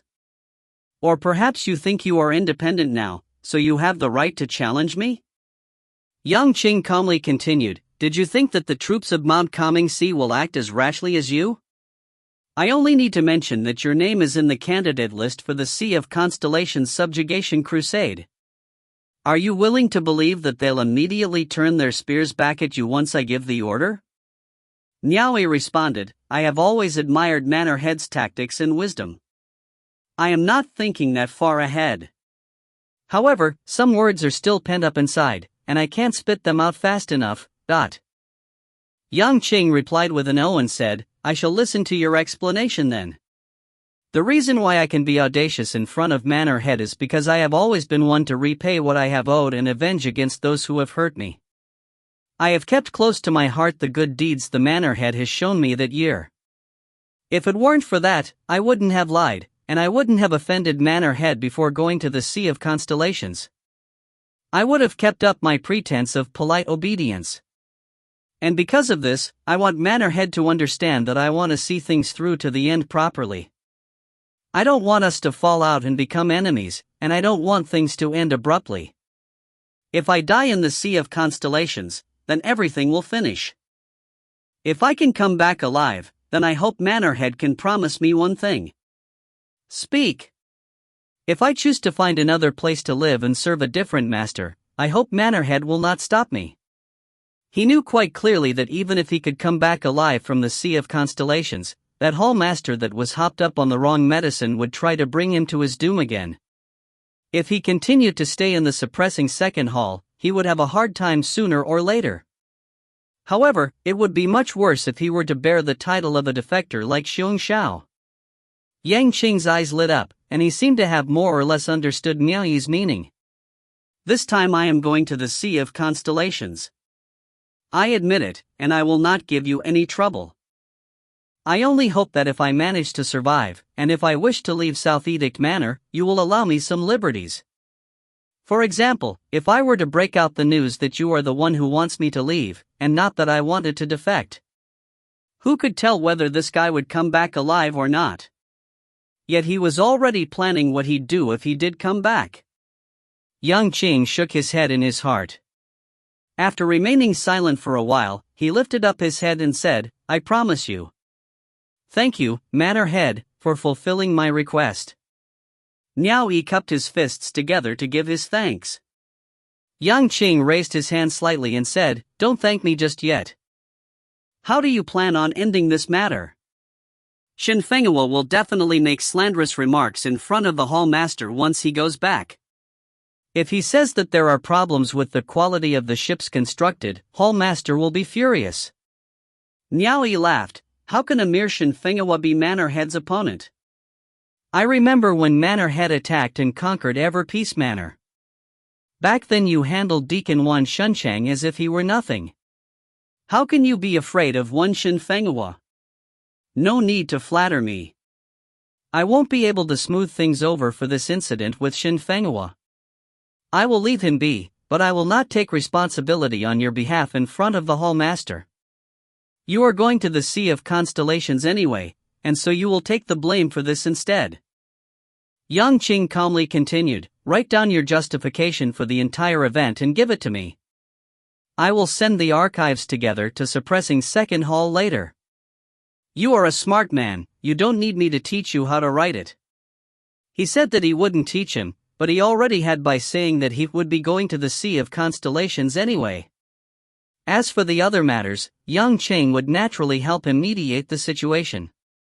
Since it had come down to this point, there was nothing that Miao Yi couldn't do. He quickly took out a piece of jade archive and wrote down his justifications on this matter. Yang Qing received the jade archive from him and examined it. The content was nothing more than a thorough defamation of Shin Fenghua, followed by a statement on how poor he was. He also mentioned the number of troops he had to look after, and it was hard enough for him to balance his annual income and expenditure. Moreover, he said that he'd been left with no options when Shan Fenghua asked for 100 orbs of will, which he was unable to fork out. Since he would be going to the Sea of Constellations soon, all his options led to death. He asked the hall master to handle this matter however he wanted. In the end, he mentioned that he'd been forced into this mess. He almost wrote that the suppressing second hall had gravely insulted him with this incident. Yang Cheng accepted the Jade Archive and turned to Qingju, "Gather our troops. We are going back." Standing at his side, Miao Yi asked, "Why don't you rest for the night and leave when the sun rises? You have already said your piece. Don't you find this kind of pretense insufferable?" With these words, Yang Qing left him and strode out from the residence. Qingju shot a disdainful look at Miao Yi, causing him to laugh without humor. It was as if Yang Qing had been driven away by his own subordinate. By the time Yang Qing's troops had left Mount Kamingsi in a rumbling haste, Shan Fenghua and his men were already gone. He had left feeling quite furious since no one had bothered to see him off. Under the moonlight, Miao Yi sent Yang Qing to the memorial archway of the mountain gates. After seeing Yang Qing and his troops leaving in the distance, he turned around and saw his subordinates looking at him anxiously. Yan Xiu stepped forward and asked, "My lord, will we be fine after doing this?" Miao Yi faced everyone and burst into laughter. "What problem can there be? If I hadn't received someone's suggestion to do this, I wouldn't have dared to offend the deacon of the suppressing second hall." He was still trying to blame Yang Qing. As expected, he was making a clean break from his relationship with Yang Qing. Even though he did not name the person who'd made the suggestion, everyone immediately linked it to Yang Qing. In an instant, they all looked like they'd had a sudden revelation. No wonder Mountain Chieftain had dared to flip the table in front of Manor Head. So he was the one who gave Miao Yi the order to do so. Then there shouldn't be any problem. They finally breathed a sigh of relief. Under the moonlight, Qingju was galloping away on her dragon steed as she looked back at the waning lights at Mount Kamingsi. She then asked Yang Qing, "Manor Head, Miao Yi was so cocky just now. Why did you let him go that easily?" Her question made it sound like she was still angry over what just happened. In actuality, she was worried that Yang Cheng would later go back and settle the score with Miao Yi. She feared that doing so would hurt Qin Weiwei's feelings. Yang Qing replied, even though he was impudent, he was telling the truth. Besides, did you really think that he was acting so blunt out of recklessness? Even though he can be reckless and bold, he is still a brave and cautious person. You can see a part of that from how he assaulted thriving 10,000 manor in order to pluck Xiong Zhao's head. Qingju was shocked as she listened to his words. "You are saying that he made preparations for this?" "Whether there are preparations or not, I don't know. However, he must have had something to back him up. Courage is built on confidence unless he is a mere fool who acts on impulse. I admit that this guy has a temperamental side, but does he seem like a guy who can only derive courage from being reckless?" His earlier anger wasn't spurred by impulse because he had already prepared his troops to be on standby outside. This was clearly a deliberate act. If he had no confidence, then being obedient would be the only thing he could do. How could he dare try to bargain with me?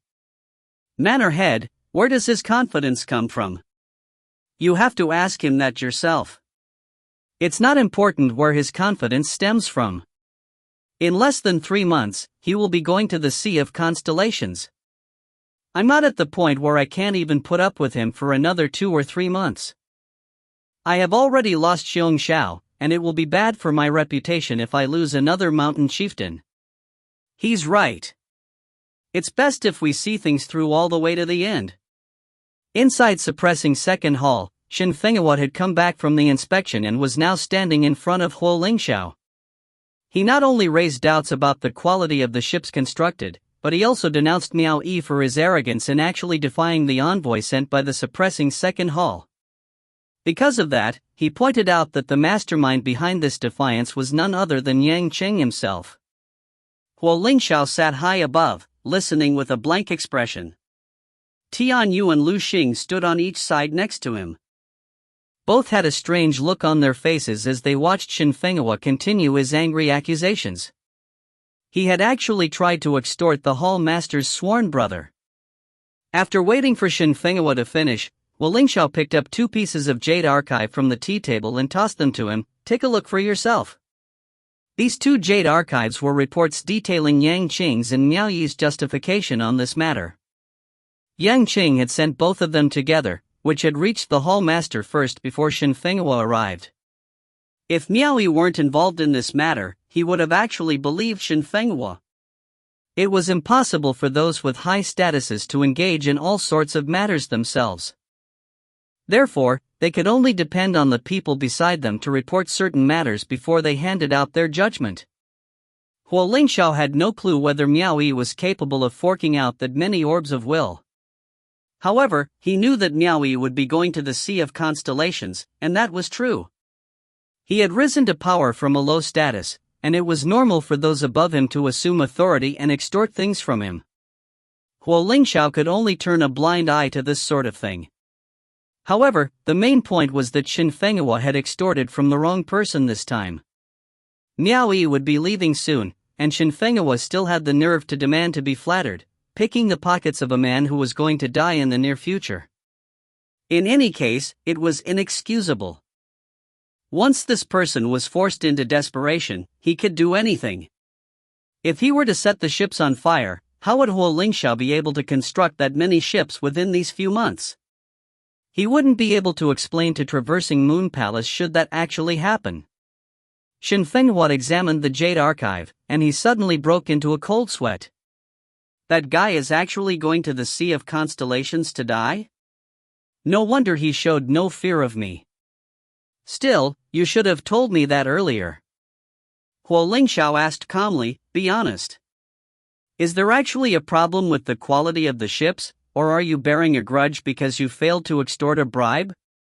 Shan Fenghua stammered, sweat rolling down his back.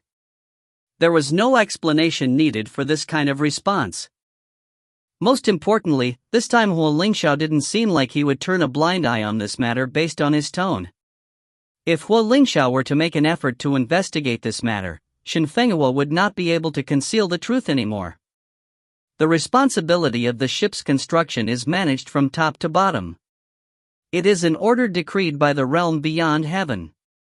How dare you belittle such an important task because of 100 low-grade orbs of will? You want orbs of will?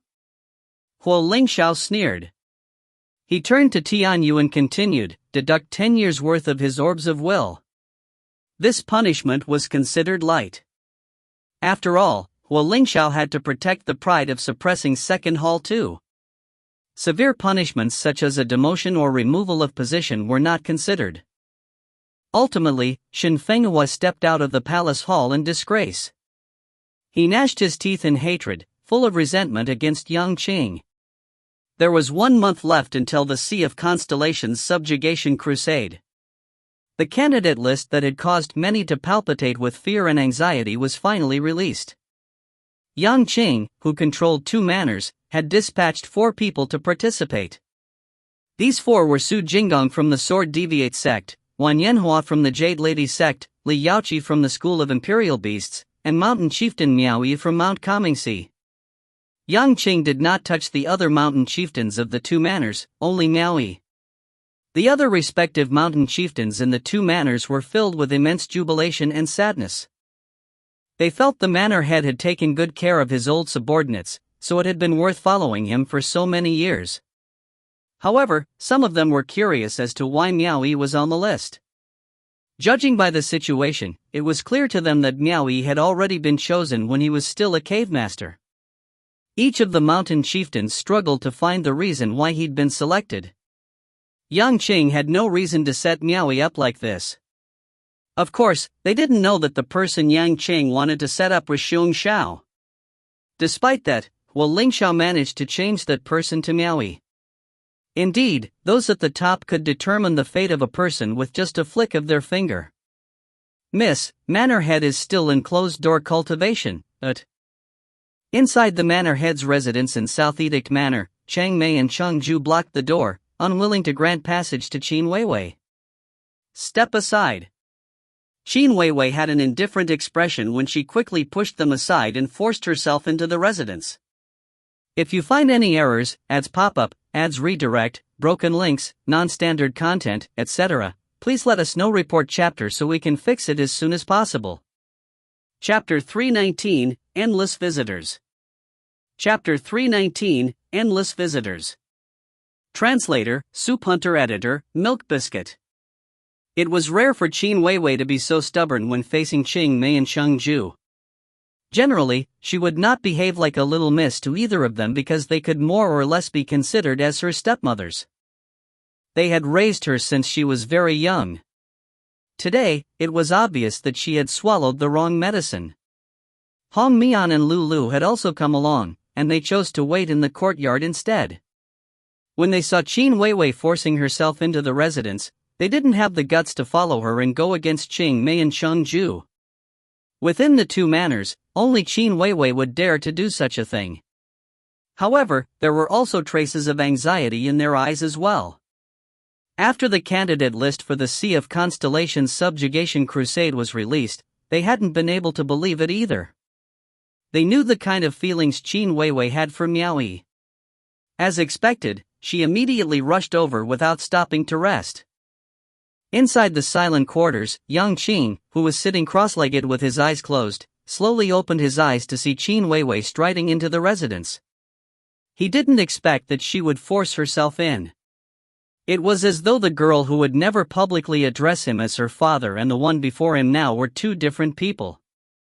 He knew that she would come looking for him once the candidate list was announced, which was why he'd shut himself in to avoid her. It wasn't because he felt guilty, he just didn't want to see his own daughter coming to look for him just because of that man. This annoyed him quite a lot. However, he now acknowledged that the person approaching him was not just his daughter, but a woman. In the structure of a woman's life, being a daughter was just a part of it and never above her identity as a woman. Because of that, women were able to put aside their parents' words whenever love was involved in the discussion. "Weiwei, do you realize what you're doing?" Yang Qing questioned somberly. Qin Weiwei stood firmly in front of him and questioned him as well. "What's with the candidate list?" Yang Qing became furious. "Impudence! Are you going to talk to your father with that kind of attitude?" Qin Weiwei bit her lips and asked again, "Why is Miao Yi's name on the list?" The moment she knew of the candidate list, she immediately thought that she had gotten Miao Yi into trouble. She was certain that the marriage proposal last time had angered her father. Otherwise, how could someone let a cultivator from the White Lotus realm participate in the Sea of Constellations Subjugation Crusade? Wouldn't that mean that he wanted to send Miao Yi to his own death? His daughter was Yang Qing's greatest weakness. Seeing that her eyes were slightly red, he couldn't bear staying angry with her for long. He calmly asked, "Do you like Miao Yi?" Qin Weiwei's heart trembled as she firmly denied it. "No.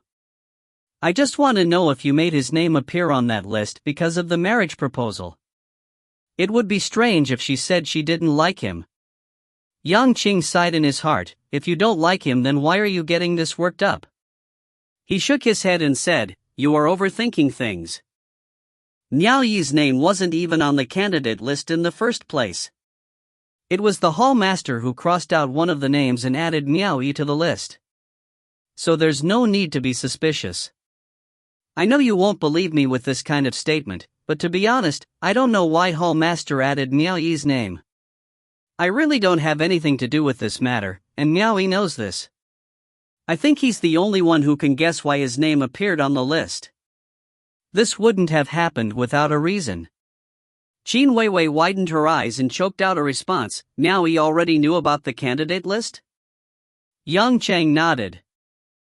In that instant, Qin Weiwei finally realized why Miao Yi had entrusted those two people to her, and why he'd given gifts to the three main schools that time. He had done all of that because he was making preparations for his excursion to the Sea of Constellations.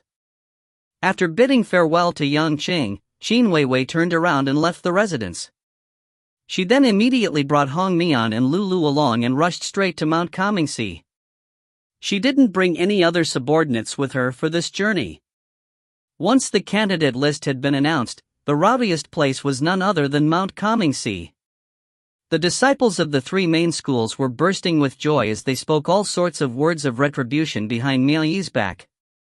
They seemed poised to do battle once Miao Yi left for the Sea of Constellations. Qian'er and Shui'er had already prepared themselves mentally a long time ago. They didn't pay too much attention to this matter since Miao Yi himself didn't seem concerned most of the time. Bit by bit, they had already put their hearts to rest. Both of them had blind faith in Miao Yi, and most importantly, Miao Yi had never disappointed them before. In their eyes, Miao Yi was a person who could face any problem he encountered. Of course, Miao Yi's words of comfort to these ladies had taken effect. "This isn't my first time going to the Sea of Constellations." However, the disciples of the School of Blue Jade were shocked. Their school was already destroyed, and if Miao Yi were to leave again, they could imagine the kind of unfavorable circumstances that would follow. Not to mention that the next mountain chieftain to assume the role would never be like Miao Yi, who was willing to give up his income every year to take care of their overwhelming number of troops. Naturally, the first thing that Tian Qingfeng and the others did was to request an audience with Miao Yi to verify whether the news was real or fake. Inside the hall, Miao Yi swept a glance at the disciples of the School of Blue Jade and nodded his head. "It's true. My lord, why are they letting you go to the Sea of Constellations?" Tian Qingfeng said with utter anguish. These few years had been a series of blows to the School of Blue Jade, and this latest piece of news was a bit hard to swallow. "This isn't important. The most important thing is that the three main schools tried to pressure me to demote all of you from your current positions after the destruction of the School of Blue Jade. But I managed to endure that pressure in the end." Miao Yi stood up from his chair and continued, "I am telling you this because I want you all to understand that I have given you fair treatment, so when I'm not here, you must conform with Yan Xiu and take good care of Mount Comingsi. I will authorize Yan Xiu as the temporary mountain chieftain for Mount Comingsi. When I return, I will give out fair rewards to those with contributions. I will definitely come back from the Sea of Constellations. Do you think you can come back just because you say so?" Everyone was filled with complex feelings. Despite that, they still responded in unison, "Understood." After the group retreated, Miao Yi brought an upset Yan Xiu along with him to the loft at the courtyard. They had avoided Qian'er and Shui'er along the way. He wrote down a jade archive of authorization and handed it to him. "While I'm away from Mount Comingsi, I will entrust all matters here to you." Yan Xiu took the jade archive and cupped his fists together. "Yan Xiu will not disappoint Mountain Chieftain's trust." Miao Yi laughed. "Some things aren't appropriate to say in front of Qian'er and Shui'er, but I shouldn't hide this from you. This time, the odds are stacked against me on this journey to the Sea of Constellations. The chances of returning are small. I heard there will be a substantial reward for anyone who survives, and I will gamble for that small chance. You don't have to worry either. If I don't come back, Qian'er and Shui'er will naturally leave with Yao Ruoxian. I have also arranged a path for you should that happen. If you are willing to follow Qian'er and the others to a distant land, you can go find Qin Weiwei at Mount Shaotai and ask to remove your immortal records. If you want to continue hanging around in the administration, I will not force you either. If you find it hard to gain a foothold in Mount Comingsi, you can go to Qin Weiwei. I have already notified her of this matter, but..." Yan Xiu hadn't expected Miao Yi to arrange an escape path for him too. He felt touched beyond words. With his feelings slightly beyond his control, he said with a trembling voice, "My lord, you have made these arrangements beforehand. Did you already know that you'd be going to the Sea of Constellations?" Miao Yi nodded his head. "I'm so sorry for hiding it from you this whole time." After he finished assigning tasks to Yan Xiu, another guest had arrived on a steed. This visitor wasn't a stranger, it was Wen Fong from the Chamber of Commerce at South Edict Manor. She had brought along another box of pastries that she'd made herself. She had no choice since she wasn't some sort of rich person. In her eyes, Miao Yi was wealthy, so he would definitely look down on any present she tried to give him. In that case, she figured she might as well make something from scratch to express her sincerity. she had also thought of gifts for both Qian'er and Shui'er. She gifted them 2 sets of beautiful jewelry and proceeded to chatter away with them. Inside the hall, Miao Yi opened the box and sat beside the tea table. He took out a piece of pastry and took a bite of it. The taste was quite nice. He didn't even get to touch the ones she gifted him last time. This time, he got to taste it with a smile. He then asked, "Did you really make this?" "Big brother, your words wound me. Do you think I would lie to you?" When Fang left the 2 ladies and sat on the other side of the tea table, acting like this was her home and she wasn't a stranger. After hesitating for a while, she tried to probe, "Big brother, I heard rumors that you will be participating in the Sea of Constellations subjugation crusade?" Miao Yi asked curiously, "Does your Chamber of Commerce usually concern themselves with matters of battle? You're quite well informed with the news." "I heard it from someone who came to make some transactions in the Chamber of Commerce." When Fang observed his expression as well as Qian'er's and Shui'er's reactions to her answer, Miao Yi could be pretending to be calm, but she had interacted with the 2 ladies before, and she knew very well that they weren't calculating women. She could see them holding onto the 2 sets of jewelry and whispered to each other as if they weren't worried that their master was going to the Sea of Constellations. Their eyes seemed deeply absorbed with thoughts. Miao Yi laughed, "You know that I'm going to the Sea of Constellations soon, and you're still dropping by? I might not come back once I go there. No matter how much you try to establish a relationship with me, I won't be able to give consideration to your business. Little sister isn't the snobbish type. Even if big brother isn't here, I will still come often to visit Qian'er and Shui'er." When Fang patted her chest and assured him, "I won't call anyone else big brother because when I do, I will call them that forever." "Forever?" Miao Yi laughed. It would be weird if she was here because of affection and not because of business. Of course, he could only keep those words in his heart. There was no need to say them out loud to hurt her. As they continued to chat, someone outside informed him that Qin Weiwei had arrived. Not long after that, he saw Qin Weiwei striding toward him from the courtyard. Hong Mian and Lulu followed her from behind. Miao Yi asked Qian'er and Shui'er to accompany Wen Fang before he personally went out to greet her, cupping his fists together. "Mountain Chieftain Qin has honored us with your presence. I welcome you to revisit your old territory." How could he still crack a joke at a time like this? Qin Weiwei shot him a disdainful look. She ordered Hong Mian and Lulu to accompany Qian'er and Shui'er while she headed toward the loft she'd once been familiar with. At the same time, she called Miao Yi and said, "Come up, I have something to discuss with you." When they reached the loft, she noted that the furnishings inside didn't seem to have changed much. Qin Weiwei immediately walked toward the long table and sat down. That space used to be her original seat too.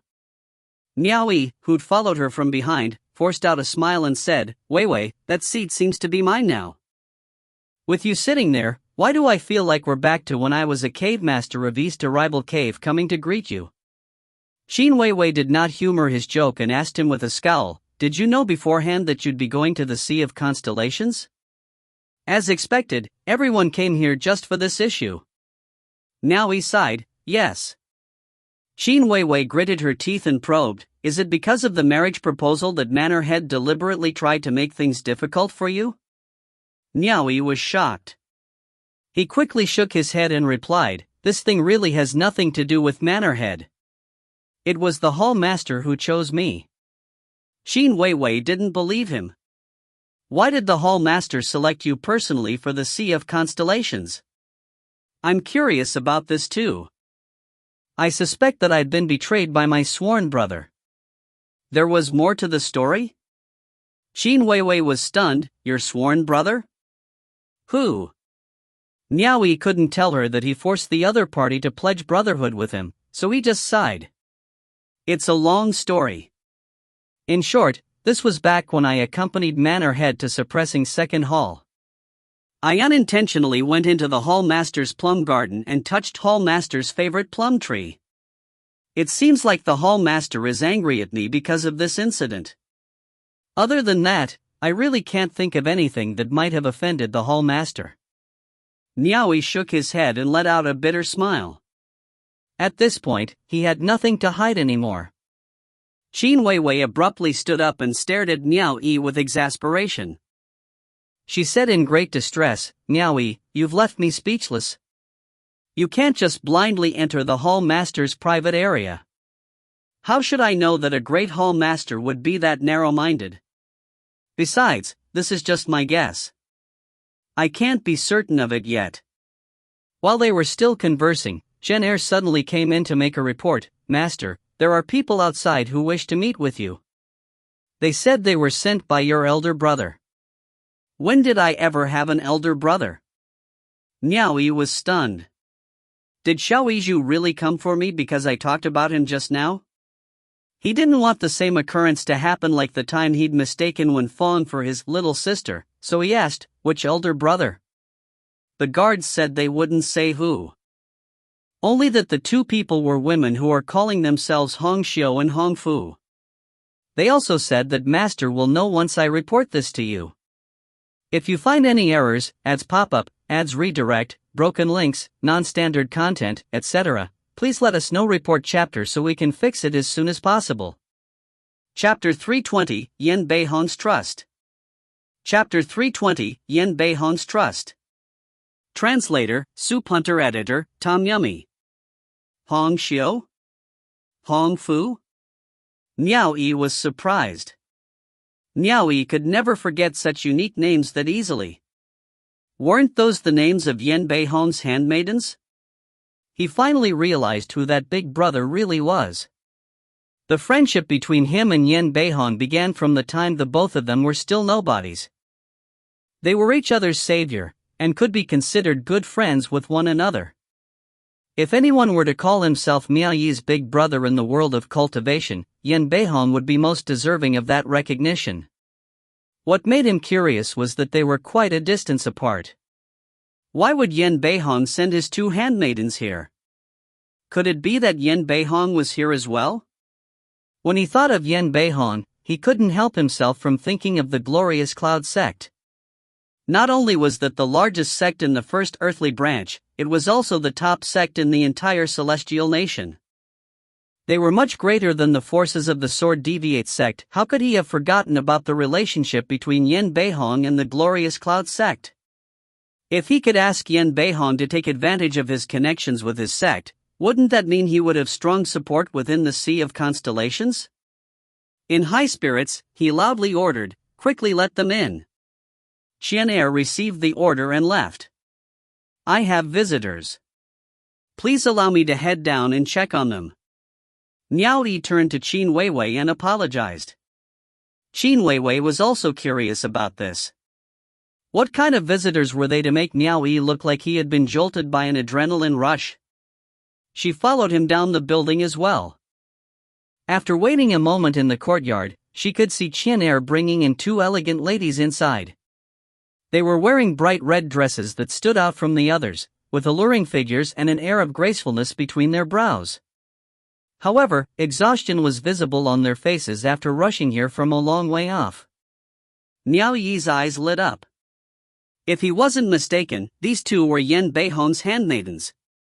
When Hong Xiu and Hong Fu saw Miao Yi standing in the courtyard in a towering manner, their eyes lit up as well. After Chen Er saw them in, she went to stand behind Miao Yi. The two ladies hurriedly stepped forth and knelt on one knee, then together gave their sincere greetings. Hong Xiu and Hong Fu respectfully greet Lord Miao. "Stand up, stand up." Miao Yi didn't think that these two would give him such a grand greeting. He quickly went up and supported them by their arms. After taking a glance at their expressions, he said, "It must have been grueling to rush here on such a long journey. Is Big Brother Yan here?" Both of them glanced at each other, then looked at the six women in the courtyard and shook their heads. It appeared they weren't comfortable disclosing the matter openly before the others. Understanding their predicament, Miao Yi said, "Follow me." Turning around, he brought the girls to his silent quarters. It seemed the relationship between Miao Yi and these visitors wasn't simple. They actually addressed Miao Yi as Lord Miao. This was what Hong Mian and Lu Lu used to address Miao Yi as well. They all exchanged glances in the courtyard, before Qin Weiwei asked Shen Er and Shui Er, who was this big brother Yin Miao Yi spoke of? The ladies shook their head, indicating that they had never heard of it before. Even if they did, they would not tell others openly without Miao Yi's permission to do so. After taking Hong Xiu and Hong Fu to his own private cultivation room, Miao Yi turned to them and smiled, "There are no outsiders here. If there's anything you want to say, just say it." After they both exchanged a glance, they cupped their fists again and said, "Hong Xiu and Hong Fu congratulate Lord Miao on his promotion." Miao Yi was stunned. He had been mountain chieftain for a few years already. It was a bit late for them to congratulate him now. However, he quickly realized that when he last sought Yan Beihong, his status then time was still the cave master of East Arrival Cave. To be more precise, he had been the steed deputy of East Arrival Cave. However, Miao Yi was quite curious. Their territories were quite a distance apart. How did they know that he had become a mountain chieftain? A light appeared in his eyes and he tried probing. "Could it be that you girls went to East Arrival Cave first?" Hong Xiu nodded and smiled. "Lord Miao is wise. We did head to East Arrival Cave first to pay our respects. We heard from the cultivators guarding the gates that Lord Miao had been promoted to Mountain Chieftain of Mount Comingxi, so we quickly changed course and came here." In their hearts, the ladies were amazed. Even though Miao Yi's rise wasn't as quick as Yan Beihong, they both knew that an ordinary person couldn't become a mountain chieftain just within a short couple of years. Their master's little brother was indeed not simple. "I apologize for leading you on such a chase. Thank you, Lord Miao, for your concern." Compared to the journey from the first earthly branch, this extra journey was nothing. Indeed. Miao Yi nodded. He decided to stop beating around the bush and directly asked them, "When I asked if Big Brother Yin was here, I saw that both of you hesitated to answer me. Did something happen?" The ladies instantly turned glum at the question, and Hong Fu replied, "Our master has encountered a problem. We fear this problem may put his life at risk this time, but..." Miao Yi was shocked. "How so?"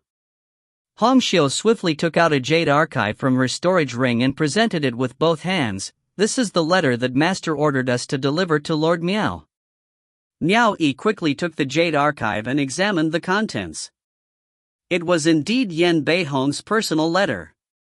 But when Miao Yi read what he wrote, he couldn't help but let out a bitter laugh. It turned out that Yan Beihong had also been selected for the candidate list to the Sea of Constellations Subjugation Crusade. However, his situation was a bit more extreme than Miao Yi's because the progress of his cultivation was too swift and violent. It was much faster than Miao Yi's current cultivation rate. In just a few years, his cultivation base had already reached Blue Lotus 2nd grade. On top of that, Yan Beihong liked going on conquests. Before Hong Xiu and Hong Fu came, Yan Beihong had already conquered 2 mountain strongholds. He was a mountain chieftain of 3 mountains now. Miao Yi couldn't help but sigh at those facts. No wonder when he first met Yan Beihong, he was already a mountain chieftain. As they say, the outstanding ones were prone to be attacked by others. Those who were deemed too outstanding would be easily hated and envied by others. An abrupt rise to power would definitely offend a lot of people. Yan Beihong's extraordinary rate of progress in his cultivation had stirred up the manor head's fear. Even the Glorious Cloud sect could detect that something wasn't right as the rate of progression for their cultivation technique had never been that fast. Moreover, Yan Beihong didn't have any extra resources for his cultivation. Because of that, they secretly tried to force Yan Beihong into divulging the source of his progress. Yan Beihong refused to comply and, with his status as an official, the Glorious Cloud sect simply couldn't do anything about it. As a result, one could well imagine what had befallen Yan Beihong. Since he had offended the Glorious Cloud sect and given his manor head reason to fear him, when the candidate list was announced, Yan Beihong couldn't escape from it. The reason why Hong Xiu and Hong Fu had come was simple.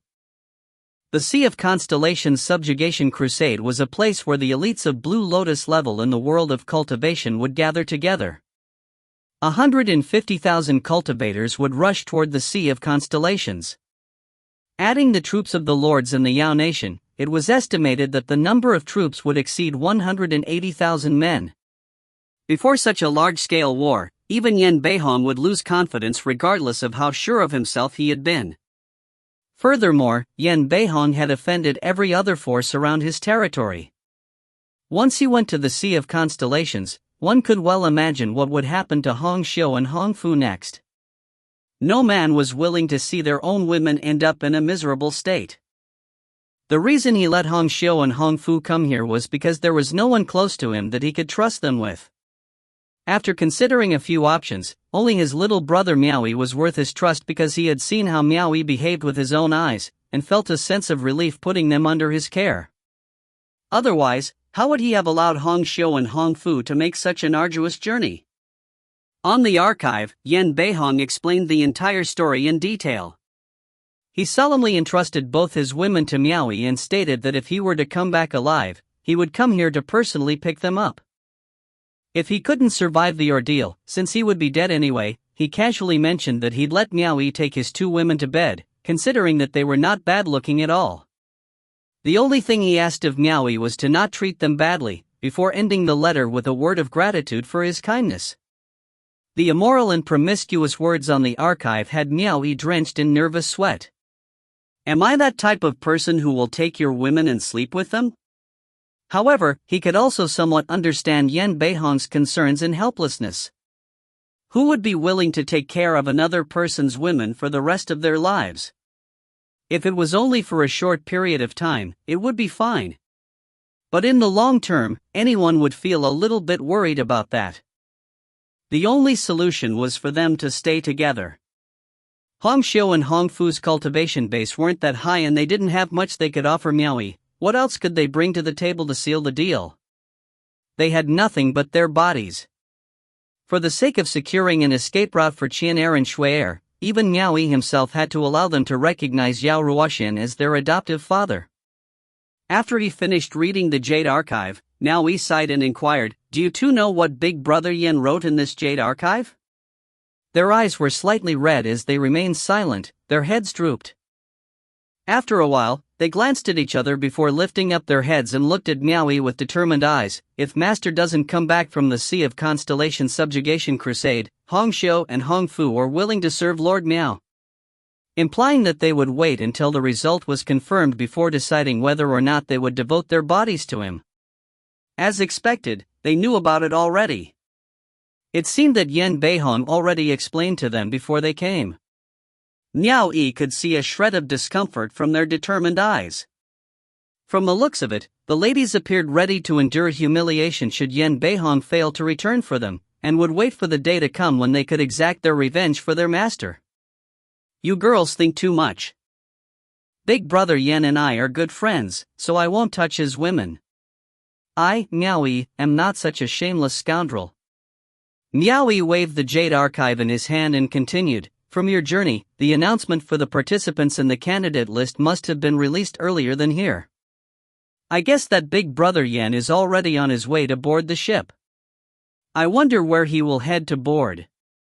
If we aren't too far apart, then there is still time to meet him one more time. As he would be going to the Sea of Constellations as well, in case he couldn't make it back, they would have to follow Qianer and the others and move away. It would not be safe for them to stay in Mount Coming Sea any longer. Thus, if Yan Beihong alone were to come back alive, it was very likely that he wouldn't be able to find the two of them. They would need a way to agree to a rendezvous should they want to meet each other then. Hong Fu replied, 3 months ago when the candidate list for the Sea of Constellations Subjugation Crusade was announced, Master only knew that the First Earthly Branch's forces would assemble together before they depart, but he doesn't know where they will set sail from. He wanted us to escape beforehand, so we didn't have the time to hear more information about it. Since they didn't know where the troops would set sail from, then there was no helping it. In any case, it was highly unlikely that they would board a ship from East Arrival Cave. Miao Yi already received news from his superiors for him to start making his own preparations. All the designated troops of the Fifth Earthly Branch would gather at East Arrival Cave to board the ships. One large ship could accommodate 200 people, so 10 large ships were just enough to hold the fifth earthly branch's 2,000 people inside. Hong Xiu. Hong Fu. I have some unfortunate news to tell you. Miao Yi forced a smile and continued, it seems like Big Brother Yan and I are both in the same boat. That year, both of us braved countless life and death situations together in the boundless secular world. I didn't think that we would once again participate together in this Sea of Constellations subjugation crusade. Both of them were surprised. Together, they cried out, Lord Miao is going to participate as well. Miao Yi nodded, you don't have to worry about anything. You can stay here in peace. While you're here, just treat this place as your home and don't be shy. I have already made arrangements for the escape of my own handmaidens. Try to get closer to Qian and Shui later. I will make the proper arrangements for you two as well. If anything comes up, they will bring both of you away and leave for safety together. I will not betray Big Brother Yan's trust. Both of them exchanged glances. It seemed like there was no need to worry about devoting their bodies in shame anymore. They bowed together in gratitude and said, we will follow Lord Miao's arrangements. Miao Yi nodded. He couldn't help but feel a sense of helplessness in his heart. Initially, he planned on asking Yan Beihong to get in touch with the glorious Cloud sect. In the end, Yan Beihong himself could hardly protect himself. Miao Yi ultimately had to throw that idea aside once and for all. If you find any errors, ads pop up, ads redirect, broken links, non-standard content, etc., please let us know. Report chapter so we can fix it as soon as possible. Chapter 321, Mass Movement of Six Nations. Chapter 321, Mass Movement of Six Nations. Translator, Soup Hunter. Editor, Milk Biscuit. He led them both out of the silent quarters. The orders from the South Edict Manor had arrived just as he handed over Hong Xiu and Hong Fu to Qian and Shui. Even though there were still a few months left until the Sea of Constellations subjugation crusade, it would still take about 3 months to sail by sea towards the destination. Thus, the time to depart was already less than half a month. The Fifth Earthly Branch had already dispatched the participating officials from their territory. They would reach East Arrival Cave for the assembly within half a month, and after that, they would prepare themselves to board the ships at the appointed time. Yang Qing ordered Miao Yi to have Mount Comingsi start the preparations immediately to avoid causing the unexpected to happen. He commanded Miao Yi to lock the offices in their departure area and clear the entire docks at the East Arrival Cave. In the meantime, they would be prohibiting ordinary folks from all marine activities and lift the restriction after the participating troops had departed. They were to prevent any mishaps from happening at all costs. Meanwhile, Yang Cheng planned to take half of the respective troops from the two manors and rush towards East Arrival Cave to maintain order and avoid a chaotic situation. He would also rush down personally to take up command of the troops. Suppressing Second Hall would dispatch their experts to East Arrival Cave as well. After Miao Yi had looked over the orders, he smiled at Qin Weiwei, who was waiting for him. He said, Mountain Chieftain Qin, the troops from both manors are getting ready to move soon. I fear that you must go back to Mount Shaotai at once. After that, he handed the Jade Archive to Qin Weiwei for her perusal, before turning to Wen Fang. He said, Wen Fang, I have something I must attend to, so it's inconvenient to have you remain here.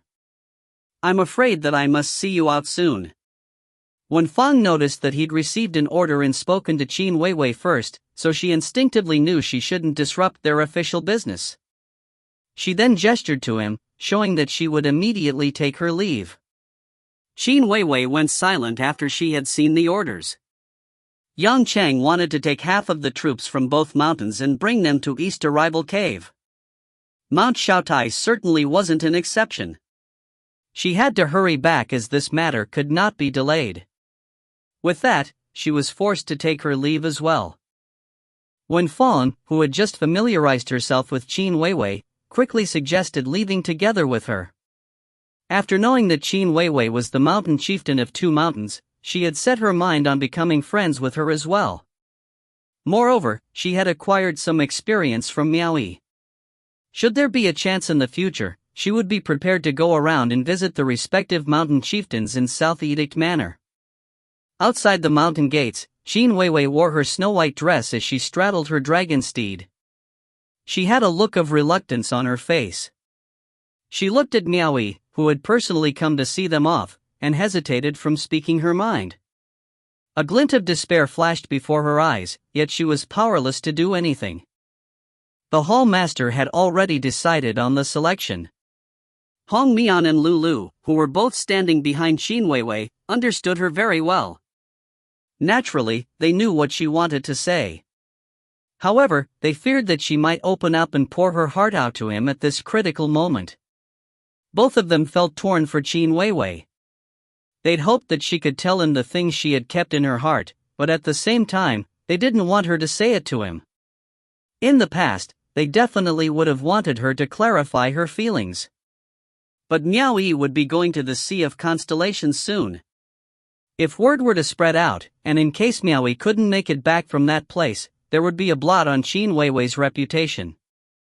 Wouldn't that make it awkward if she found another partner for her dual cultivation in the future? She had stayed for half a day and didn't seem to be leaving anytime soon. Miao Yi asked curiously, "What's wrong?" She opened her mouth, her words at the tip of her tongue. Yet when she saw Wen Fang at the side, her presence inevitably became a stumbling block on this final stretch. Qin Weiwei pouted her red lips for a while before she finally swallowed her words back down.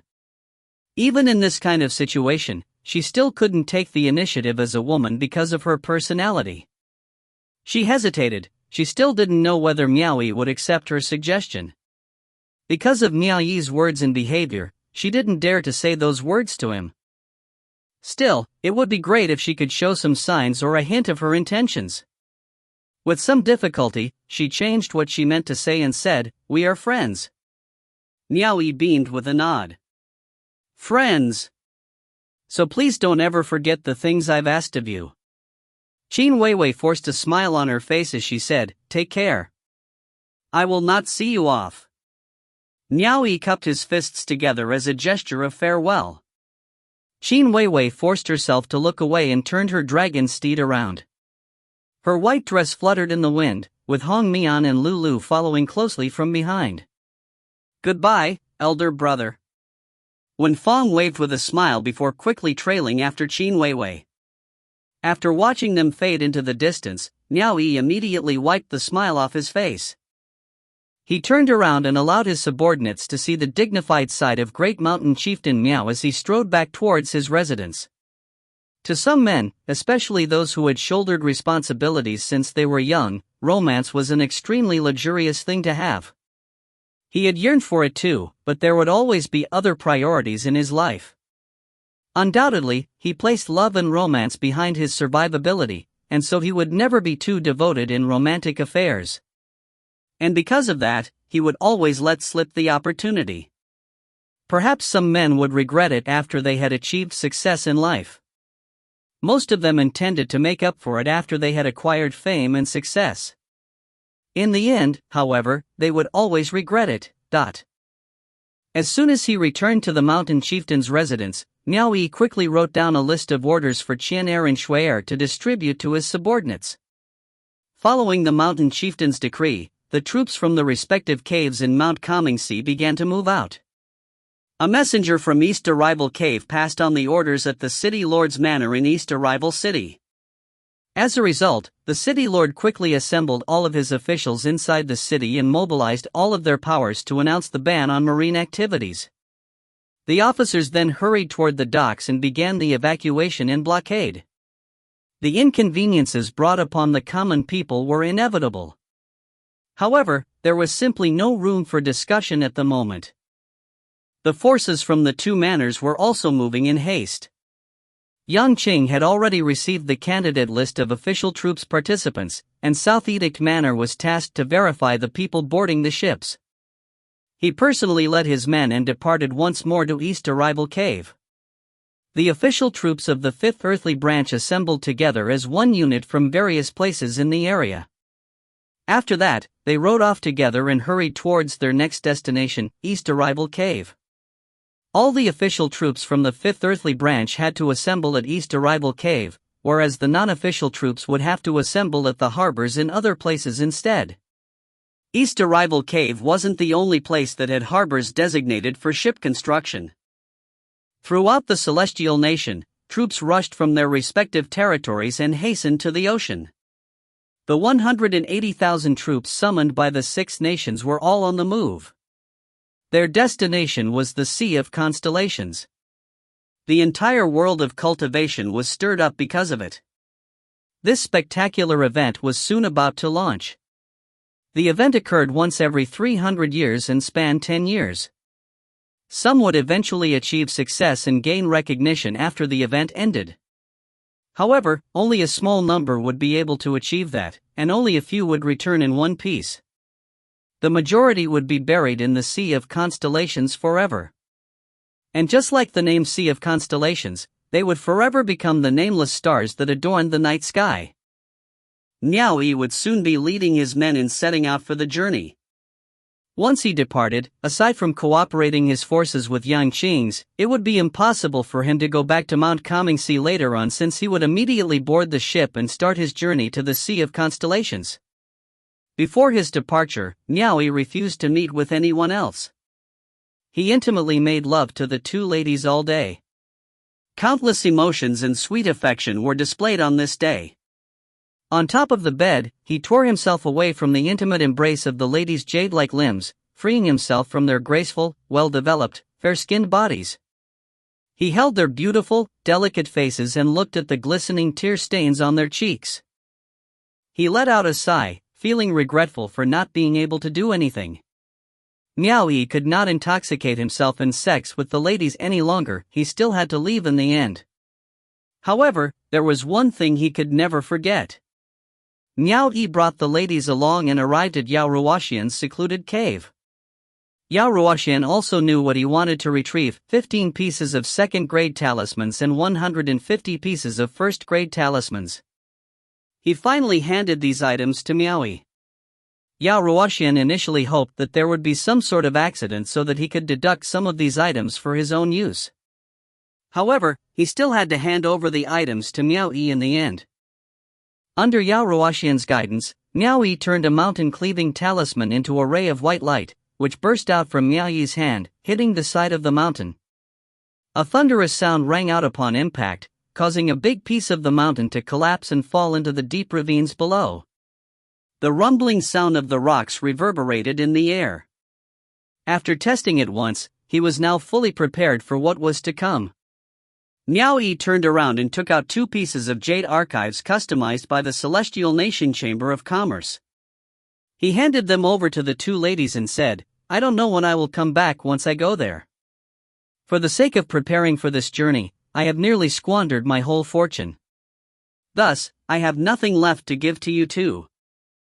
I need to bring the transcendent artifacts with me for protection when I go to the Sea of Constellations. However, I still have 18,000 low-grade orbs of will in my possession. Among that amount, I have already deposited 14,000 orbs at the Chamber of Commerce. Here are 2 jade archives. One is the proof of deposit and the other details the procedures that the Chamber of Commerce and I have settled on. Both of you can withdraw from them any time. The 10,000 orbs are yours. Hong Xiu and Hong Fu were entrusted to me by Big Brother Yan, and he was my savior. If he doesn't come back from the Sea of Constellations as well, you must give them the remaining 4,000 orbs." Hearing this, Yao Ruoxian shot him a glance. There was a trace of sadness in his heart. Even though this brat wasn't exactly a good person, he could be a person of kindness and righteousness deep inside his heart. "We will remember it." The ladies sobbed and nodded, with tears streaming down their cheeks. "Don't cry." Miao Yi revealed a rare look of gentleness on his face. He lifted up his hands and wiped away the tears from their delicate faces. After that, he took out 4 pieces of sparkling and translucent ruby-like crystal fruits from his storage bangle. A resplendent halo of light enveloped each fruit. He then handed them to the ladies. These 4 fruits were born from the glorious star immortal herb. The effectiveness of these fruits are quite similar to an ordinary glorious star immortal herb, and you can use them more times than that of the ordinary immortal herb. Keep them to defend yourself. The glorious star immortal herb in his hand had borne a total of 9 fruits. Yao Ruoxian had taken 2 fruits away from him, and Miao Yi had given 1 away to Yen Xiu. With this 4, he had given away a total amount of 7 fruits. So out of 9 fruits, he was now only left with 2. Standing to the side, Yao Ruoxian's eyes lit up once more at seeing the fruits. He snorted, "I see you still have some conscience, kid." Miao Yi shot him a sideways glance at his words. There was a reason why he was giving these fruits to the 2 ladies with Yao Ruoxian watching. He knew that they would not be able to stop this old guy if he planned to take their stuff. In that case, he'd rather be a bit more generous with the fruits. Perhaps he might be able to earn a few points for making a good impression on Yao Ruoxian too. I have arranged for a person in the capital city. Her name is Lin Pingping, whom I have mentioned to you before. I have already given her the status of an official last year. Also, I have given her the order that she should comply with both of your commands in case of an emergency. The 2 ladies could only nod their heads firmly. After he had finished handing over his orders, Miao Yi turned to Yao Ruoxian and cupped his fists. "Senior Yao, won't you let me take those little mantids away?" Scram! Yao Ruoxian roared furiously, "I won't give them to you." The little mantids were too important to him. He needed the substance secreted by the little mantids to refine a treasured artifact to wipe away his humiliation. He would never give them to Miao Yi, no matter what. Miao Yi smiled wryly and said, "If I go now, I'll be away for 10 years. If I'm away from the little mantids for too long, you won't be able to control them. Why don't you return them to me? They can give me extra protection." Yao Ruoxian was foaming with rage as he glared at Miao Yi. "Before you come back, I can put them in a deep sleep by storing them in a storage bangle. If you are unable to return, I will think of a way to raise them in captivity by force. It doesn't matter if I can't tame them, it's better than letting them disappear with you if you can't come back." Miao Yi was speechless. He didn't need to say anything further because Chen Er and Shui Er were already pleading to Yao Ruoxian, each holding an arm as they begged, "Father, just give them to Master." What was this? A woman's heart would always be with her husband. It seemed like Yao Ruoxian was finally experiencing it today. His face twitched.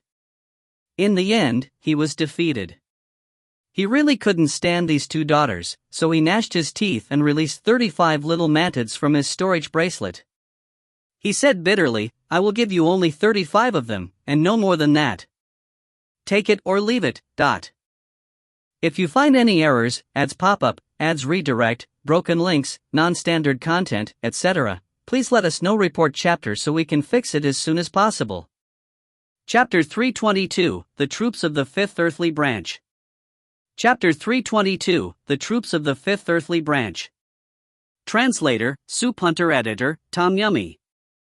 Only 35, lamented Miao Yi, a bit disappointed. "It's better than sending them all to die with you," said Yao Ruoxian, growling furiously. "If you keep talking, I'll make you leave that fat thief behind too." All right, fine.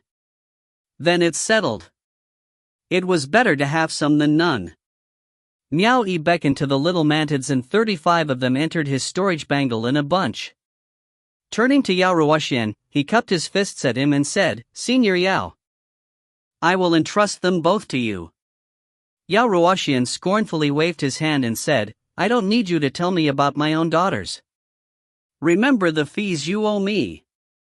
Find a few more Yao cores and whatnot, before coming back to repay your debt." Miao Yi smiled, then gave a subtle wink to Yao Ruoxian and quietly told him something before turning to the ladies with a smile. "I'm going." Once he was ready, there was a glint of reluctance in his eyes as he quickly turned to leave. As expected, the ladies instantly burst into tears and tried to chase after him, crying out, "Master!" Yao Ruoxian, having received instructions beforehand, flashed before them and stopped the weeping ladies from pursuing any further.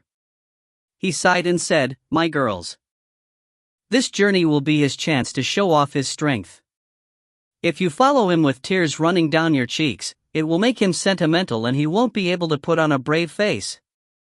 The subordinates will see you too as his weaknesses, and that might make him overcautious and indecisive. Just let him go."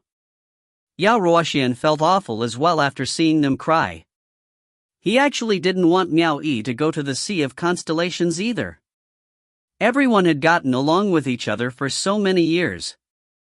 Besides the two ladies, it would be a lie if he said there was no emotional ties in their relationship. After all, there were some parts of Miao Yi that he liked too. However, he could not stop Miao Yi from going. The hall master of suppressing second hall had personally added his name to the candidate list. If Miao Yi knew of this earlier, he would have thought of looking for Yang Qing to remove his immortal record and slipped away with Yao Ruoxian. He would rather become a loose cultivator than send himself to his death. But when the hall master selected him, even Yang Qing wouldn't be able to help him pass the barrier that was the hall master himself. Everything had been too late. Yao Ruoxian did not have the guts to escape with Miao Yi while he was carrying the immortal record. He still needed to exact his revenge, and he didn't want to stir up such a large hornet's nest for himself. "Master!" The ladies were still wailing. Miao Yi steeled his heart and didn't look back. He quickly flashed away and left. "Don't worry. This guy is very lucky. He will definitely come back alive," said Yao Ruoxian with a sigh. These words weren't purely to console the ladies. The scene where he tried snatching the two immortal fruits from Miao Yi replayed in his mind. That mysterious and horrifying coercion had left a deep mark on his mind. When he saw Miao Yi giving the two ladies the immortal fruits, he suddenly came to a realization: could that terrifying pressure have something to do with Miao Yi? The more he thought about it, the more it seemed possible. The glorious star immortal herb that bore those immortal fruits, the dragon steed charcoal, the little mantids, none of these were simple, yet they had all appeared in the hands of a white lotus cultivator. When he linked these things together, he could vaguely sense that some arcane power behind Miao Yi seemed to be watching over him somehow. Outside of the Grand Hall at Mount Calming Sea, tens of riders on dragon steeds were awaiting for their instructions. Inside the Grand Hall, Miao Yi was accompanied by Yan Xiu and Tian Qingfeng as he walked out from the back of the hall. After everyone had settled into their places, the people below all greeted in unison, "We respectfully greet Mountain Chieftain," but Miao Yi swept a cold gaze at his subordinates down below and called out their names as he sat on the throne of the Mountain Chieftain. "In the coming days, while I am not in Mount Calming Sea, Yan Xiu will assist Elder Auntie and Little Auntie, and will temporarily have the authority and responsibilities of a mountain chieftain. Everyone must carry out their orders without fail. Those who choose to defy their superiors and incite rebellion, kill them. Those who deign to plot conspiracies, kill them. For those who would defy orders and act in contempt, kill them. We will obey Mountain Chieftain's orders." Everyone accepted the order in unison. Many people refused to obey him in their hearts, yet on the surface, they still had to show an attitude of respect. They all knew that this lunatic was being forced into desperation, so it was best for them not to provoke him for now. They decided to plan their next move after this guy was gone, so they all appeared compliant on the outside for now. "Those who have been chosen will accompany me to receive the manor head. The others will stay here and guard this place." Miao Yi stood up, waved his hand, and left. There was no nonsense at all. If he said anything more, it would all be falsehood. It was fine for him to express his desire. After that was done, Miao Yi turned around and proceeded to the back of the hall. "Understood." Everyone responded and dispersed one by one out of the grand hall. Some of them took their dragon steeds and went back, while others simply hopped onto their dragon steeds and awaited for further instructions. Miao Yi returned to the rear of the residence and cupped his fists when he saw Hong Xiu and Hong Fu, saying, "Both of you should be able to stay without any worries. Remember what I told you. With that, I will now take my leave." The two ladies bent down and gave their salutations. "We handmaidens wish Lord Miao a smooth journey ahead." Miao Yi nodded his head and did not speak any further. He had already briefed them quite clearly in the beginning. He turned and left, the ladies tailing behind him to send him off. The last thing they saw was Miao Yi entering through the doors of the main hall and kicking Charcoal awake from the ground where he was sleeping. Then he hopped onto Charcoal and shouted, "Go!" Charcoal could sense that Miao Yi intended to go on a long journey. It galloped happily and jumped out from under the loft. After running around the courtyard to increase its speed, Charcoal suddenly leapt and soared into the sky. He flew to the Grand Hall at Mount Comingse and landed in the main square outside the hall. There, Miao Yi took the lead and flew off towards the mountain gates of Mount Comingse. The 10 mounted troops in the main square immediately turned to face where Miao Yi was heading and quickly followed from behind. The ground rumbled as they rushed toward the mountain gates. Tian Qingfeng and Yan Xiu stood beside each other and cupped their fists together to see them off from afar. After watching the troops fly off and disappear into the horizon, they eased their hands and exchanged glances with one another. They weren't sure if Miao Yi would ever return once he left this mountain gate. Miao Yi did not bring them both to the East Arrival Cave and allowed them to stay at the base to watch his residence. He had chosen 2 advisors and 3 deacons to accompany for his journey and brought away half of the troops from Mount Comingse with him. The squad of about 10 mounted men rode out from the mountain range where Mount Comingse was stationed, and rushed to the highway. Then, they stopped at a grove to await Yang Qing's arrival. After less than half a day's wait, they could hear thunderous galloping approaching from a distance.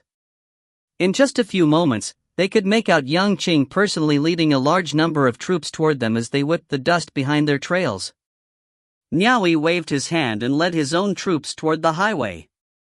Yang Qing looked at Miao Yi and beckoned at him, prompting Miao Yi to immediately lead his group and join Yang Qing's troops. He made his way between the rows of individual mountain chieftains and shared a glance with Qin Weiwei.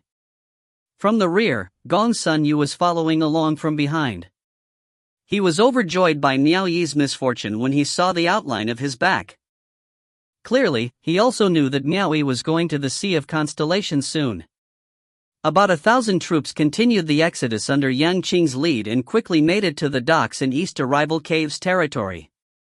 When they arrived, the cave master of East Arrival Cave quickly went up and paid his respects. With so many cultivators appearing all at once, the prefectural officers guarding the docks were all in a nervous state.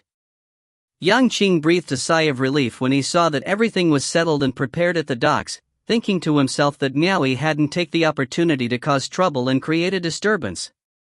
He then turned around and beckoned at Miao Yi to come forward so that he could give some instructions. After, Miao Yi called out for the cave master of East Arrival Cave and affirmed the instructions by ordering the city guards to fall back to about 5 kilometers away, prohibiting any other personnel to come closer. The guard duties would be taken over by Yang Qing's troops instead. The logic behind this was obvious. Once the troops from the respective regions arrived, the prefectural officers would not be able to maintain order then. The cave master of East Arrival Cave turned away and quickly called forth the city lord to give a briefing. A moment later, the prefectural officers were seen scurrying away. Yang Qing then ordered each mountain chieftain to assign their troops for guard duties. The warehouses and temporary foothold for the officers at the docks were now occupied by the troops of each respective mountain. The residence of the officer originally assigned to manage the docks had the best living standard, so naturally, it was occupied by Yang Qing himself. Miao Yi did not treat himself shabbily either. This was originally his territory, after all. The room next to the docks officer was of course occupied by him as well. That night, 3 stakes of light swept through the horizon and landed directly on the docks. The 3 great advisors of suppressing Second Hall, Feng Jihuan, Han Luping, and He Yun had personally come. 3 Red Lotus cultivators were specifically sent here by suppressing Second Hall to oversee the command. Yang Qing immediately led his men and went up to pay his respects. The next day, about 200 troops from Traversing Moon Palace escorted by a Red Lotus cultivator, were the first to reach the docks at East Arrival Cave. This region was the territory of traversing Moon Palace. The distance from their base was quite short, so it made sense that they were able to reach here the quickest among others. After Feng Jihuan and the other two advisors greeted the Red Lotus cultivator from traversing Moon Palace, Yang Qingside was then responsible for verifying the participants according to the candidate list. There were 200 people on the list, yet there was only 199 people in front of them. That one missing person was parading about the docks atop his dragon steed with his subordinates to watch these participants. It was as if he wasn't one of the participants boarding the ship. This scenario caused even those who came to watch the excitement, such as Gong Sunyu, to feel gloomy. They were a little suspicious of whether or not Miao Yi was really going to the Sea of Constellations. The participants were checked and properly verified. He Yan soared into the sky and landed on the top of the large ship. An illusory red lotus appeared on his forehead as he overlooked the docks, frightening those who were about to board the ship. If anyone dared to be disobedient, the consequence of that would be predictable. A long and tall gangplank was placed on the docks to make a pathway into the ship. 199 people on their dragon steeds ran up the inclined gangplank and boarded the towering ship. Mounted on his dragon steed, Miao Yi watched the passing of the participants of both genders before him. All of them kept a straight face as they walked. He sighed in his heart. These people were the same as him, they were all unfortunate souls. Su Jingdong from the Sword Deviate sect, Wan Yanhua from the Jade Lady sect, and Li Yaoqi from the School of Imperial Beasts were three of the unfortunate ones among the four participants from the two manors. They all knew who Miao Yi was. When they passed by him, they turned to look at him with strange expressions, as if asking why this guy wasn't boarding the ship together with them. Miao Yi smiled and waved at them, making no effort to be pulled in together with them. If he could steer away from offending them, he would do exactly that. Miao Yi turned around and called the cave master of East Arrival Cave to his side and whispered, "Leave the best room for me." "Don't worry, my lord." Zhang Yunlu nodded, signaling that he had already arranged everything. This was under his jurisdiction, and he would never put his superior in an unfavorable situation. Miao Yi still hadn't left yet. If he did not make the proper arrangements, he would be the one having a hard time instead. The cultivators boarded the ship and led their dragon steeds under with the help of a guide into the hold of the ship below. Inside the hold were 3 long rows of steel cages. Each row had about 70 stalls specifically prepared to accommodate dragon steeds. There would be no problems accommodating 200 dragon steeds inside the hold. Each person stabled their dragon steeds into one of the stalls and locked the steel gates. After that, they would retrieve the number plaque associated with the gates and leave with it. This was done to prevent confusion from not being able to distinguish the owners of these many dragon steeds later on. After coming out from the cabin below, 199 people were separated into different single rooms. The facilities inside the rooms weren't that shabby. The people in charge wouldn't make the living conditions too harsh for these people who were going on the last journey of their lives. After the handover of all the participants was concluded, the Red Lotus expert from traversing Moon Palace and the people in the docks proceeded with the handover procedures, then he soared off to report the completion of his task. The timing for the other troops to come had already been calculated. It was estimated that they would not take more than 3 days to come should there be no shortcomings during their journey. Within 3 days, the troops from the other 10 respective palaces in the 5th earthly branch had arrived one by one. Traversing Celestial Palace, traversing Heaven's Palace, traversing Land Palace, traversing Sun Palace, traversing Moon Palace, traversing Metal Palace, traversing Wood Palace, traversing Water Palace, traversing Fire Palace, and traversing Earth Palace, 200 troops from each palace had arrived. In total, 2,000 troops would board the ships in order. Each ship would be occupied by the troops from one palace. The schedule to depart had been calculated as well. After another 2 days, 2 streaks of light swept out from the horizon and landed on the docks. One of them was a graceful woman wearing a long, violet dress, looking quite demure and beautiful. The other one was an old man with bright eyes, who stood just behind the graceful woman. Yan and the other two then went forward and paid their respects to these two. Miao Yi stood aghast as he watched from the side in front of his troops. His jaws almost dropped from the shock as he stared at that woman, and also, at that bright-eyed old man. If you find any errors, ads pop up, ads redirect, broken links, non-standard content, etc., please let us know. Report chapter so we can fix it as soon as possible. Chapter 323, All Options Lead to Death. Chapter 323, All Options Lead to Death. Translator, Soup Hunter. Editor, Tom Yummy. Miao Yi began to suspect that he might have been mistaken with what he was seeing. The reason was, because he recognized the two figures that just soared through the sky to arrive here.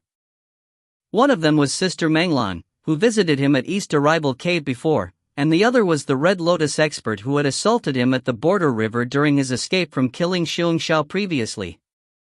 Why are the two together? Was Menglan a Red Lotus cultivator too? Miao Yi had a bit of a tough time believing the sight before him. He turned his head away for a moment and blinked several times, before turning to look at them once more. He was still stunned by what he saw. Clearly, he wasn't mistaken. These two were the Hall Master of Suppressing Third Hall Wu Menglan and her subordinate, advisor Pang Rang. Wu Menglan was gazing about at her surroundings when she suddenly caught sight of Miao Yi. She was shocked to see his face. Seeing the flabbergasted look on it, a playful smile curled on her beautiful lips.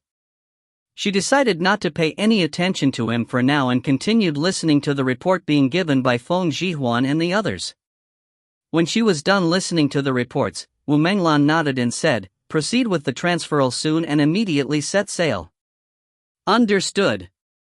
Feng Jihuan then turned back and said, "Young Cheng, hand over the candidate list to Hall Master Wu." Stepping forward, Yang Cheng handed over the candidate list after he had checked that there were no mistakes.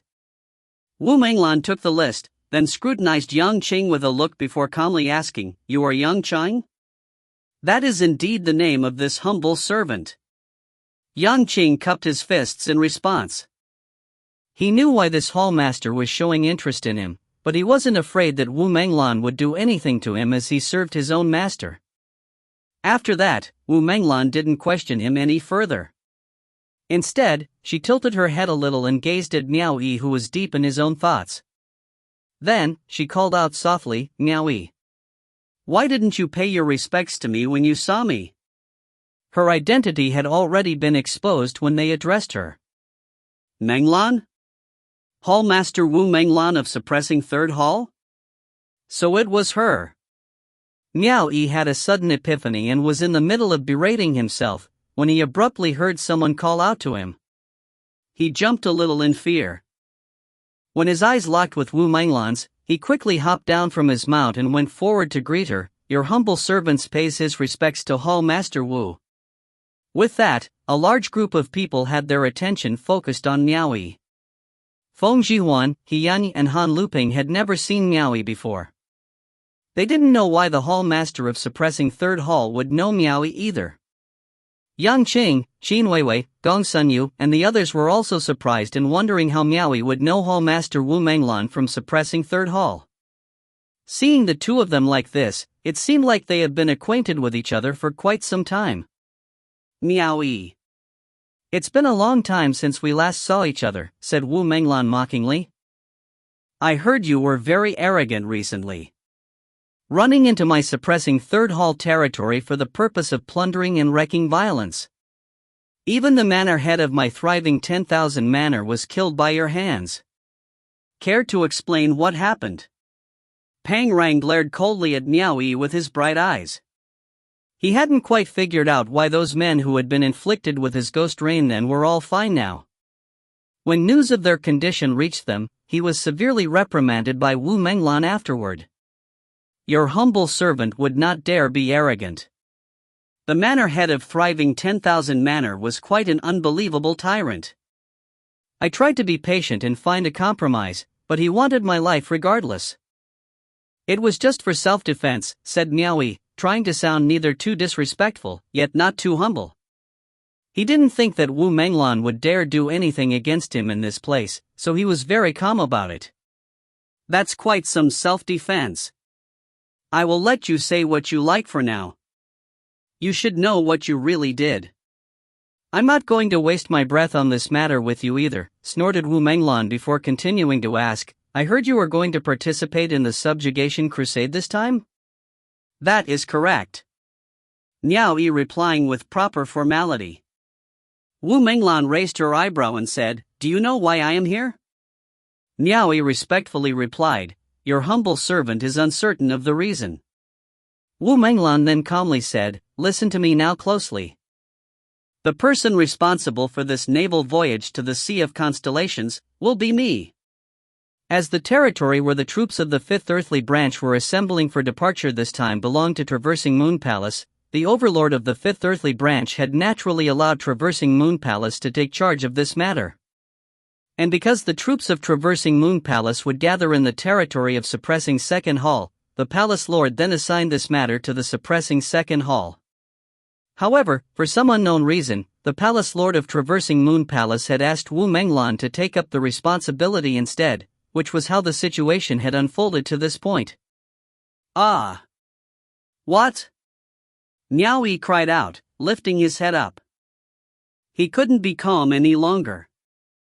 The minor players would always be the last to know or be informed of the entire situation. It was not until this matter was revealed here that they knew the full truth. In fact, even Yang Qing had only somewhat guessed what was going to happen when he saw Wu Menglan appearing at the docks. Why? Do you have a complaint? Said Wu Menglan, giving a sidelong glance at Miao Yi with a faint smile on her face, as if saying, Weren't you very calm earlier? Weren't you neither arrogant nor humble? Are you scared now? Your humble servant has no complaints, said Miao Yi, forcing a smile. He had a hard time spitting out the words from his mouth. In his heart, he was wondering why his life was so full of trials. He was hoping he wouldn't die on this journey before even reaching the Sea of Constellations. He angled his head to glare at Yang Qing. Since things had come to this, he showed a look of undisguised hatred to Yang Qing. I have destroyed Xiongxiao for you. Are you satisfied now? I am going to die because of you. Why are you looking at me for? Yang Qing was a little speechless. In his heart, he thought, how can you blame me for everything? Can you dare say that you will let Xiongxiao slip away if I hadn't suggested you to do it? Though of course, Yang Qing did feel rather guilty in his heart. It's good that you do not have any complaints. Of course, even if you have any, it's useless. Wu Menglan then switched the topic and asked, Which one is the Traversing Moon Palace's ship? That one. Miao Yi truthfully said, pointing to one of the ships. Excellent. I will be boarding that ship then, said Wu Menglan. Turning her gaze to Miao Yi, she then asked, We are going to depart soon. What are you doing standing here and not boarding the ship? Perhaps you want me to invite you aboard the ship? Of course not. Your humble servant will board the ship now. He had no choice but to be humble after being trapped under someone else's roof. Miao Yi quickly hopped onto his mount and scanned his surroundings as he rode on charcoal. Everyone was looking at him with pitiful eyes, as if looking at a dead man. Qin Weiwei bit her lips, confusion swirling in her eyes. She didn't even have the chance to say goodbye to him. With several Red Lotus experts on the scene, there was no chance for her to just say what was on her mind. Gong Sun Yu, on the other hand, had a great big smile on his face. He never would have imagined that he would be able to see Miao Yi being struck such with bad luck right then. When he recalled the time Miao Yi had humiliated him and compared it to the contrasting situation now, he almost burst into laughter. In his heart, he was shouting, Retribution! The troops of Mount Kangxi had mixed feelings of joy and sadness. Those delighted were naturally members of the three major sections.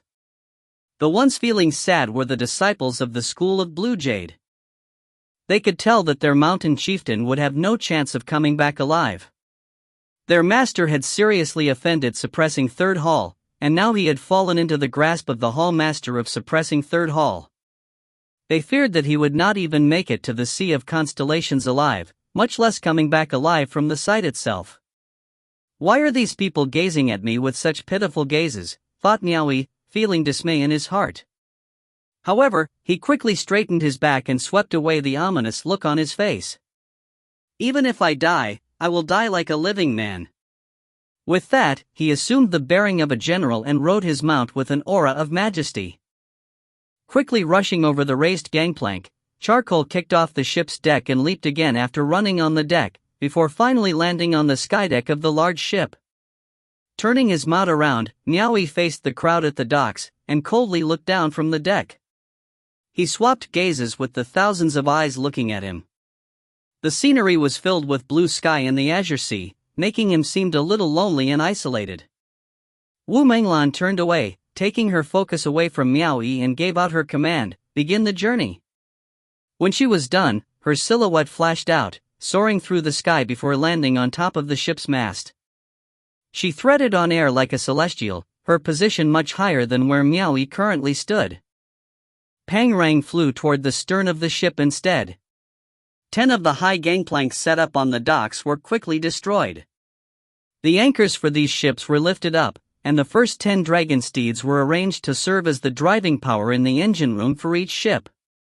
The stern was beginning to shudder and drift on the surface of the water. Wu Menglan's ship became the flagship for the journey. Hers was the first to leave the port, followed by the others in succession. The ship slowly drifted away into the distance. After all the ships disappeared into the horizon at sea, Yan and the others then flew off to send their reports. Yang Qing let out a sigh of relief. After the ship departed the docks, the duties of the 2 manners were considered to be complete. Soon after that, he ordered his subordinates to head home and return to their own dwellings. From atop the back of her dragon steed, Xin Weiwei stayed at the docks for a good while. She continued watching the sea, unwilling to leave for a long while with a despondent expression on her face.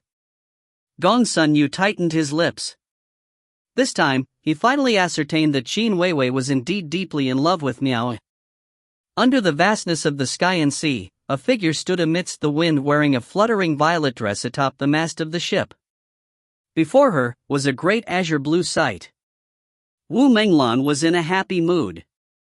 When she looked down and saw Miao Yi sitting silently atop his mount on the skydeck, she floated down to him. "Why didn't you lock your mount inside the stable?" Wu Menglan asked. Miao Yi jumped off his mount and slapped Charcoal on the butt. Charcoal immediately went to lie down on the ground with its buttocks toppling over to one side. Charcoal swished its tail around, feeling the wind of the sea breeze as it dozed off comfortably. Wu Menglan was shocked. This dragon steed could actually lie down and sleep? Meanwhile, Miao Yi put his hands behind him and said, "Before this ship reaches the Sea of Constellations, I am the steward of this ship. I still have some rights to that." He actually spoke with such attitude with his hands behind him before her. Wu Menglan raised her eyebrows and scornfully said, "Are you already impatient with your life that you dared use that kind of attitude to speak with me?" Miao Yi calmly said, "You won't let me get away either way anyway. Since all options lead to death, why should I die with such agony?" Wu Menglan remained indifferent, finally feeling scared. "I'm already past being scared. I have finally let it all go, in fact." Miao Yi abruptly spread his hands out and suddenly forced a smile. "Sister Meng. You have lied to me so hard. Why don't Sister Meng let little brother die with an explanation, for the sake of the warm welcome I gave to you back then? Who is Xiao Yizhu?" Wu Menglan replied with a side glance, "You don't seem to be a dumb person. I have already shown myself like this. You still can't figure out who he is? Xiao Yizhu. Hua Ling Xiao. Xiao Yizhu. He is the head, Zhu, of suppressing second, hall, isn't it? What do you think?" Wu Menglan shot back at him. Miao Yi was suddenly anguished.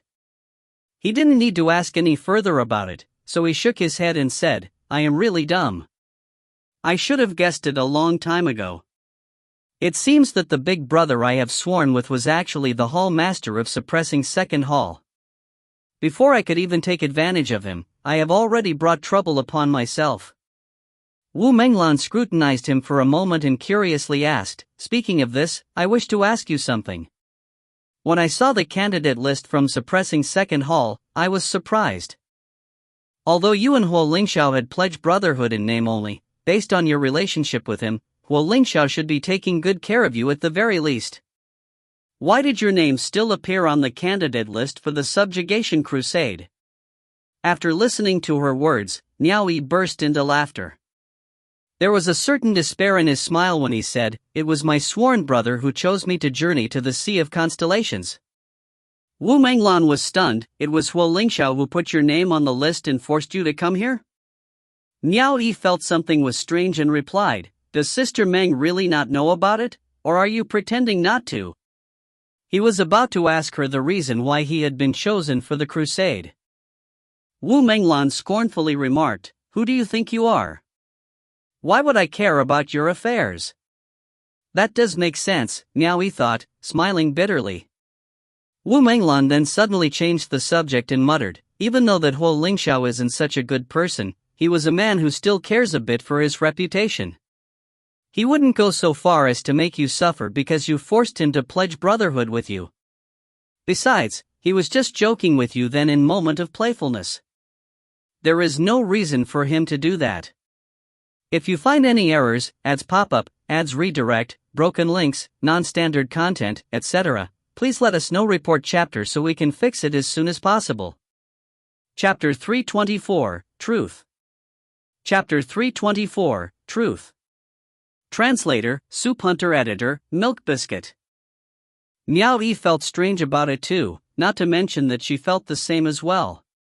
Miao Yi initially thought his troubles were because he'd plucked the plum sprig from the plum garden at suppressing Second Hall. Now that he knew Xiao Yizhu was Huo Lingxiao, he could only deduce that Huo Lingxiao was joking with him no matter how he looked at it. He wouldn't have gone to the extent of making him suffer because of one plum sprig. Miao Yi could only blame himself for being powerless. Otherwise, he would have definitely put Huo Lingxiao in an embarrassing situation. Hatred engulfed Miao Yi. They were unreasonably sending him to his own death. When he swept his gaze at Wu Menglan's well-developed and demure figure, his eyes lit up. He could never stomach this insult if he didn't take his vengeance against Huo Lingxiao. He remembered Huo Lingxiao mentioning that he was trying to pursue Wu Menglan. Regardless whether this was true or not, he wanted to wreck him first before finding out the truth. Most importantly, Miao Yi had nothing else he could use to take his vengeance against that guy. He changed the topic and asked, "Sister Meng, has Huo Lingxiao been trying to pursue you this entire time?"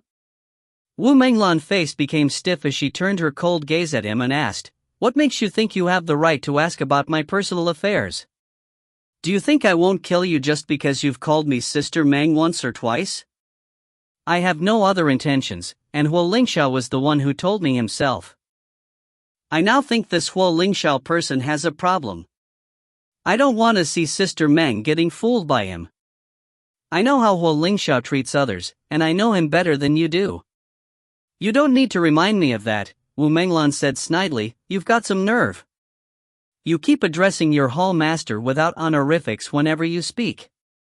It looks like your hatred for him isn't so typical. Planning to take vengeance on him? I have no right to do that. I just want to tell Sister Meng about his secret." "From you? You just found out his real identity, how could you even know of his secret? But, no matter. If there's no harm in it, tell me, dot." He could tell that Wu Menglan was trying to appear nonchalant, but in fact, she was still interested in knowing about Huo Lingxiao's private matters. Miao Yi chuckled. "Sister Meng, can I have something in return for the secret?" Wu Menglan shot him a sideways glance and asked, "What do you want?" "I will tell you this secret, but you must allow me to reach the Sea of Constellations safely, alright? What makes you think you have the right to bargain with me?" Wu Menglan sneered, an unusual tone of disdain in her voice. However, she continued to speak to him, "Tell me what you know first. I will see if this secret is worth your little life or not." This has something to do with Sister Meng's marriage, which is naturally more valuable than my little life. Miao Yi approached her and whispered beside her, Sister Meng, I have unintentionally discovered that Huo Lingxiao has another woman in his life. Why did his words make her feel like she'd caught someone committing an act of adultery? This made it seem like she really did have some sort of relationship with Huo Lingxiao. Wu Menglan's pretty face turned cold as she asked, What do you mean? Even if he has another woman, what does that have to do with me? This woman isn't an ordinary person. Her cultivation base is high, and perhaps the highest one I have seen so far in my entire life. I believe that her cultivation base has already reached the Purple Lotus realm. Purple Lotus realm? Wu Menglan lit up. Don't tell me you've seen her in action before. What kind of person did you see? Seeing that she'd become interested in the woman, Miao Yi reminded her of his terms again. Sister Meng, do you agree to the exchange then? Wu Menglan had no intention of killing him to begin with. She was just trying to intimidate him. Otherwise, she wouldn't have talked nonsense with him in the first place. She said impatiently, Cut the nonsense. Just tell me your part. Miao Yi chuckled. This could be considered as an agreement to his exchange. He then whispered, I don't know what kind of person she is. Several years ago, I went to the capital city and accidentally saw Huo Lingxiao and a beautiful woman snuggling together on a flower boat at Jade Lake. After that, we clashed with the members of the governor's office. The transcendence energy that the woman displayed back then was simply too horrifying. She quickly attacked the people from the governor's office. She dared to make a move against members of the governor's office right in the capital city? Wu Menglan was shocked. Explain in more detail what happened that day. Miao Yi had nothing to lose, so he quickly recounted the events of that day in detail. However, after describing the facial appearance of that woman called Xiao Xiao, Wu Menglan suddenly sniggered and covered her mouth. She pointed at Miao Yi as she laughed, not knowing what she should say to him. Sister Meng, what's wrong? Miao Yi was stunned. He didn't think there was anything funny in his recollection. As a result, Wu Menglan continued to laugh without restraint. She shook her head and said, I thought something was weird. I know Huo Lingxiao too well. Even if you have offended him somehow, he wouldn't need to be so discreet in his retaliation. At most he would just kill you off directly. Now I know why Huo Lingxiao wanted to send you to the Sea of Constellations. Everything is your fault. Miao Yi was shocked for a moment. He wasn't a fool. Otherwise, he wouldn't have survived this long, and he wouldn't have become the mountain chieftain of Mount Calming Sea this quickly. He pondered for a while before he cried out, Perhaps it has something to do with what I've just told you? Wu Menglan patted her plump chest and tried to calm her laughter. She then shook her head and giggled. Indeed, there aren't many who know of Huo Lingxiao's secret. But I am one of the people who do. I have long been aware of Huo Lingxiao's relationship with that woman, so why would I need you to tell me? I say, it would have been fine if you discovered some other secret of his, but you had to stick your nose in this one. He is particularly resentful when it comes to this topic, and he definitely wouldn't want his subordinates to know about it. I understand now. It's not like Huo Lingxiao had no choice but to kill you. You're not worth so much of his concern anyway. If you were, you'd be dead by now. I believe he didn't want to stir up trouble and embarrass himself, so he decided to conveniently send you away through an opportune situation. How did you know that Huo Lingxiao was the one that chose you to go to the Sea of Constellations? I saw the candidate list from Manor Head beforehand. Originally, I shouldn't have even been on there. But Huo Lingxiao had crossed out a name and added mine to the list. It appears that I've guessed correctly. Huo Lingxiao did indeed put your name on the list for his own convenience. I was wondering why he needed to be so cautious just to eliminate you. You've dug your own grave, and you can't blame anyone for it. Wu Menglan doubled over with laughter. In her opinion, Miao Yi had brought this on himself. However, Miao Yi's expression darkened, and with blazing anger burning in his heart, he said with rage, "He wants me to die because I saw him meet someone in secret?" Wu Menglan waved her hand lightly and said, "It's not because you caught him in the act. The main point is who he met with when you caught him." "Because of that woman? Who is she?" "That's not something a small fry like you should concern yourself with. It's just as you say, her cultivation base is very strong, even I can't afford to offend her, which is why I will not discuss it." Wu Menglan turned around and walked toward a small room with beautifully ornamented beams in the middle of the sky deck. She immediately changed the subject and asked, "Is this my room?" Miao Yi followed her with a frown. His stomach was twisting into knots. Apparently, he shouldn't have been here in the first place. He was even considering capturing Huo Lingxiao and skinning him alive. However, it was useless to dwell on the past. He could only concern himself with what lay ahead. He quickly caught up with Wu Menglan and said, "Yes. We wouldn't dare let Sister Meng live alongside unrefined people like us." He now addressed her as Sister Meng whenever he spoke. Walking ahead, he opened the door to the small house, allowing Wu Menglan to enter. Inside the house, there was a main hall and a special room. The construction of the room was exquisite, with a complete set of tables, chairs, a tea table, and other furniture too. They had even prepared a study in advance. There were calligraphy scrolls and paintings hung on the wall as well. All four sides of the room had windows that could be opened to view the scenery of the endless sea. This was the best place to see it all. The other levels below this room were not as well designed as this one. In a sense, there was no other room like it in the entire ship. Originally, they had prepared these living quarters for those who had jurisdiction of the ship. Once Wu Menglan had inspected every room inside the house, she returned to the main hall and said, "If you don't want to lose your life before reaching the Sea of Constellations, then as the steward you must manage everything in this ship to the best of your abilities. Come report to me every day. Now, go. I don't need you to keep me company." "Who wants to accompany you?" Miao Yi dismissed himself and departed with charcoal. He sighed a breath of relief, believing that he should be safe from this woman now. His room wasn't that bad either. It was situated at the ship's bow and was much larger than two normal rooms combined. Even though he couldn't have windows on all four sides to see the view of the sea, he still had 3 windows on 3 sides to enjoy the view. On top of that, he had a balcony that he could enjoy all by himself. Initially, this balcony was a pathway connecting 2 rows of rooms that everyone could share. But when the cave master of East Arrival Cave, Zhang Yunlu, found out that Miao Yi was going to participate in the Sea of Constellations subjugation crusade, he quickly directed the artisans to seal off this path at the very last minute and simply turn 2 rooms into 1.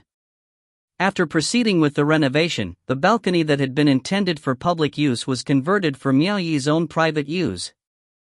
As the ship's temporary steward, Miao Yi found it unnecessary for Charcoal to be locked up inside the stable. Charcoal quickly followed Miao Yi, hopping down from the top of the sky deck to the balcony. Charcoal went up the balcony and lied down, swinging its tail comfortably. Miao Yi opened the balcony door and entered the spacious, yet comfortable room. It wasn't his first time entering this area. He picked up a chair, placed it on the balcony, and sat down to watch the large ship riding the wind and breaking the waves. He muttered to himself, "The Sea of Constellations subjugation crusade." Many years ago, when the 6 sages had just divided the nation into different territories, it was inevitable that conflicts would break out between their subordinates. If an invading subordinate didn't seize an area, then another one would do it instead. In the end, matters would tend to veer out of control, causing everyone to feel uneasy. In addition to that, the reputation of the 6 sages was affected as well. Afterward, for the sake of tranquility for all living creatures in the world, Buddha sage Tsan Lei suggested carving out a place far away from the secular world and to designate that area for turmoil and chaos. Cultivators from all 6 nations would be able to settle their disputes, as well as to calm down the aggression between 6 nations. Henceforth, the event slowly became the incentivized Sea of Constellations subjugation crusade seen today. In short, 6 nations would collectively contribute a sum of their cultivation resources, which were then offered as a reward for the cultivators under the 6 nations to fight and strive for. After 10 years, they would reward the survivors with those resources. The reward would be divided depending on the amount contributed. The dead would not be given any, of course. Some say that this was actually one of the tactics that the 6 sages used to deplete the cultivators below them. With 180,000 cultivators gathered in the Sea of Constellations, the last 100 people to survive would be able to enjoy that sum of resources. It was easy to imagine why everyone feared to go to the Sea of Constellations subjugation crusade. Only 100 among 180,000 people were allowed to live. That was a ratio even lower than 1 in 1,000. Even if 180,000 pigs were allowed to run amok for the cultivators to kill them, it would take a long time to do so. And there were a lot of cultivators participating in this event. This was one of the reasons why it could take 10 years for the event to end. When he thought about that, Miao Yi couldn't help but force a laugh. Among these 10 ships with 2,000 people on board, only 1 or 2 would live. Would he be one of them? He was immersed in his thoughts when he heard a knocking on the door behind him. Miao Yi, who was used to giving commands, instinctively answered, "Come in, Ut." The door opened, and a sneering voice was subsequently heard, "Mountain Chieftain Miao seems to know how to enjoy his life. This room of yours is so much bigger than ours. If you find any errors, ads pop up, ads redirect, broken links, non-standard content, etc., please let us know. Report chapter so we can fix it as soon as possible." Chapter 325, Your death will be when you leave the ship. Chapter 325, Your death will be when you leave the ship. Translator, Soup Hunter Editor, Tom Yummy. At the sound of the voice, Miao Yi turned to the door. He realized that his visitors were none other than the 3 other unfortunate souls from South Edict Manor, Su Jingdong of Sword Deviate Sect, Wan Yanhua of Jade Lady Sect, and Li Yaoqi of the School of Imperial Beasts. With Miao Yi at the balcony, the 4 unfortunate souls of the 2 manors were finally assembled together. A crease appeared on Miao Yi's forehead. He stood up to leave the balcony that faced the vast sea. The moment he walked towards his room, he realized something was wrong. He could see a small crowd outside his door blocking the entrance. Just then, he couldn't make out how many people were gathered around the door. However, Miao Yi quickly figured out what was going on, and slowly retreated back to the balcony. Su Jingdong and the other 2 had brought their men through the pathway and entered the room. About 20 people were squeezed into the room. With a single look at their attire, all of them were undoubtedly from the 3 major sects, and as expected, the Sword Deviate sect was the largest of them all. Their members already occupied half of those in this room.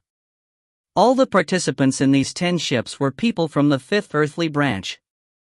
Just on this ship alone, there were about 20 members from the 3 major sections. One could see that there were a lot of those from the 3 major sects in the 5th earthly branch being sent out to the Sea of Constellations.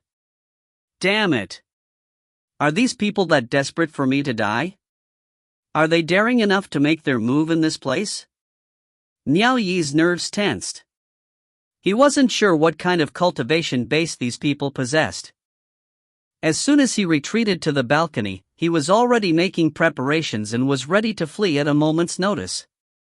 Seeing him retreat in fear, Su Jingdong and the others showed expressions that were either disdainful or mocking. "What business do you have with this steward?" Miao Yi asked. Clearly impatient, Wan Yanhua said, "Cut the nonsense. Switch rooms for us." Switch rooms? Miao Yi was surprised. "Why should I switch rooms?" Su Jingdong said darkly, "I have a question as well. Why did you have all of us stationed at the lowest level of the ship?" No explanation was needed for that one. Miao Yi had offended the members of the 3 major sections. If he wanted to stay far away from them, he would have to live at the topmost part of the ship and allow the 3 major sects to live at the lowest level. He wanted to avoid bumping into them all the time and risk causing trouble for himself. Hence, when they were boarding the ship, he already had someone make the arrangements for him. Miao Yi felt that such arrangements was right for everyone, both from a professional standpoint as well as a personal one. So they came for this reason. I must say, how could they be so bold as to cause trouble on the ship? Do they take the commander of this ship, Wu Menglan, to be a figurehead? An idea popped into Miao Yi's head and he asked, is something amiss? Wan Yanhua was fuming as she said, of course you won't feel something is amiss when you're the one staying at the highest part of the ship. Why don't you go down and see for yourself? What kind of system is this, letting a bunch of smelly men walking above our heads?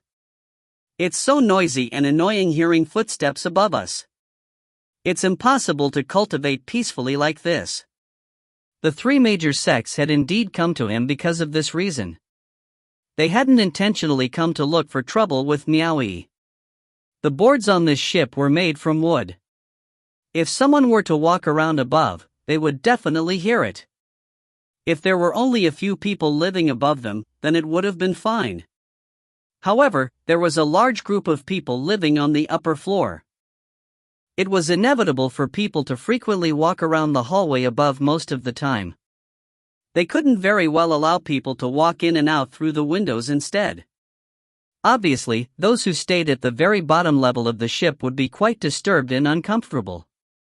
They couldn't figure out how Miao Yi got to be a steward. They weren't like Su Jingdong and the others who were more familiar with Miao Yi and knew him. They knew they couldn't afford to cause trouble as they pleased, and could only endure the situation for now. Miao Yi was elated when he heard her words. Wan Yanhua. A bunch of smelly men aren't willing to let a bunch of women walk around above their heads either, but. After hearing that, the men from the Sword Deviate sect and the School of Imperial Beasts couldn't hold back their smiles. Li Yaoqi chuckled, those words don't sound bad at all. The words a bunch of smelly men had instantly insulted all the men at the scene. Su Jingdong shot back at her, adding, it's very normal for men to be on top and women to be at the bottom. His words had a hidden meaning. Most of the smelly men smiled, Miao Yi included. He hoped that the argument between these people would continue to escalate. What are you trying to say? Wan Yanhua was furious, and the female disciples behind her were angry as well. Take it easy everyone. I have a great idea, said Miao Yi, drawing their attention before chortling. Why don't you all stay in the same room together? This way, there's no need to see who's going on top and who's going to be at the bottom. Li Yaoqi and Su Jingdong exchanged glances. They both nodded their heads at the same time and smiled. That isn't a bad idea. I have no complaints. The disciples of the two sects behind them cheered along. Great idea. The bunch of smelly men began to randomly ogle at the body of the women. Even though these women would be considered old, the Jade Lady sect were skilled at making themselves appear youthful. Otherwise, they would not have called themselves the Jade Lady sect in the first place. All of them still appeared young and fit. Bullshit. A woman popped out from behind Wan Yanhua and spoke out. Once she stepped forward, Wan Yanhua had to step aside for her. Clearly, her position in the Jade Lady sect was higher than that of Wan Yanhua. The woman pointed at Miao Yi and furiously shouted, are you going to switch or not? Miao Yi evaded the question and said, you have to make clear who's going on top and who's going to the bottom first. I also have no complaints if everyone wishes to stay together. He really hoped that these people would continue fighting with each other. However, Su Jingdong and the others only made a fuss for a short while. They weren't fools. They didn't dare to raise a ruckus inside the ship. In the end, it didn't go the way Miao Yi hoped. Whoever goes on top or on the bottom, and whether we will live together or not is our own problem, said Su Jingdong. Waving his hand, he said, just get straight to the point and switch rooms for us. Miao Yi wasn't that stupid either. He had already offended the three major sections. If he tried to offend the others, he would really be seeking his own death. Once he reached the Sea of Constellations, he would be screwed over by a group of people. In other words, if he raised a huge ruckus on the ship, he would have to bear the consequences later on. "I don't have the power to do that," said Miao Yi. He waved his hands and continued, "You guys should go switch rooms by yourselves." However, they didn't want to offend everyone and attract grudges before reaching the Sea of Constellations. Otherwise, they wouldn't have come to look for Miao Yi from the start. Li Yaoqi smiled, "You are the ship's steward, so it's best if you act on our behalf and switch rooms. Even if the others don't respect you, they have to take into account Hall Master Wu behind your back." Now that he was certain these people did not dare cause trouble on the ship, Miao Yi did not feel the need to speak nicely and said, "Everyone please return. I have no power over this matter." Su Jinggong's expression darkened and he gave a warning, "Miao Yi. The participants that the three major sects dispatched aren't just the few of us in this boat. There are more of us in every ship. All the respective sects have dispatched disciples outside of the administration to the other ships as well. If you don't show respect to us now, don't blame us for not showing any to you when we reach the Sea of Constellations." His words reeked of threat. The gazes they shot towards Miao Yi were filled with loathing and completely made light of him, as if saying, "Whether or not you agree with it, you have to agree now. Even if you don't wish to, you have to no matter what." Miao Yi burst into rage after seeing the look on their faces. However, it wasn't ideal to stir up trouble on the ship, so he suppressed his anger and stiffly said, "If you wish to change, then go ask for it yourself. As a steward, I do not deal with such petty matters." Li Yaoqi scoffed, "Miao Yi. You should carefully consider the consequences." Miao Yi responded with a sneer, "I have thought it over carefully. I don't need to be reminded. You asked for it. Let's go." Su Jinggong shook his hands and turned around, intending to leave his room. He wasn't brave enough to make his move here just yet. Surprisingly, Wan Yanhua came forward and destroyed their unity by saying, "Miao Yi. If you do not wish to come forward and switch rooms, I will not make things difficult for you either. As long as you set aside this room for my senior auntie, the Jade Lady sect will not bother you any longer. Who knows, we might even take good care of you in the Sea of Constellations," she said, extending her arms and indicating that the woman who just stepped forward earlier was her senior auntie. It would be weird if Miao Yi believed those words. He had no hope that the three major sects would let him off that easily. After being rejected in South Edict manner, Miao Yi finally understood that even if he were to mix in with them, as an outsider, even if they decided not to deal with him in the Sea of Constellations, they would push him to take the lead at the front lines. He would be pushed to accept the responsibility of taking the first risk as an outsider. All in all, if he mixed in with the people from these sects without enough power, he would only be seeking his own death, which was why he had dismissed any thought of asking for their help. He could only depend on himself and not put his hopes on others. Hearing those words, Li Yaoqi stopped in his tracks. Looking around at the posh and spacious room, he said, "What right do you have to get him to surrender this room to the Jade Lady sect?" "Miao Yi. If you give us this room, you can join our school of imperial beasts once we reach the Sea of Constellations." Anyone could make empty promises. Even if he add one more to the pile, it wouldn't matter much. Miao Yi laughed coldly, "Why don't the three major sects hold a competition? I will surrender my room to whoever wins the fight. If you are afraid to die, then don't come here and act almighty." That was obviously a provocation to these three, but they weren't fools either. With that, Wan Yanhua snapped, "Miao Yi. Don't push your luck." Miao Yi had been supporting his family since he was a young lad. Even though he was standing all alone in this place now, it wasn't in his nature to be pushed around. He pointed to the door and roared, "All of you get out." Their expressions changed. Li Yaoqi snapped again, "What did you say?" "Then let me say this one more time. I want you all out of here," said Miao Yi, before taunting them with, "What's wrong? Unsatisfied? Do you want me to meet Hall Master Wu and have a word with her?" With Wu Menglan in the picture, their anger immediately dissipated. Most importantly, even with these three together, they would simply be fodder to Wu Menglan. If they were brave enough to look for Wu Menglan, why would they need to find Miao Yi in the first place? The school of imperial beasts will remember this, threatened Li Yaoqi, sounding absolutely furious. He took his fellow disciples and left. Wan Yanhua let out a scoff before she leaving as well. Before Su Jinggong walked out to the door, he left a message for Miao Yi, "Brat. You will die once you leave this ship." After he watched these people leave his room, Miao Yi shut the door immediately, his expression turning flinty. He swung around with a cold light flickering in his eyes, muttering, "Why don't you have a good look at who holds the authority right now? Do they really think this steward wanted to manage the ship because I have nothing better to do? Let's not wait until we are off the ship. I shall torment you all near to death. Let's see who will die first when we reach the Sea of Constellations." He hadn't thought of causing trouble inside the ship before. Initially, he wanted to avoid the people from the three major sects until they reached their destination. However, they themselves already made it quite clear that they would kill him as soon as they left the ship. He wasn't one to be trifled with either. Naturally, he wanted to strike first to gain the upper hand.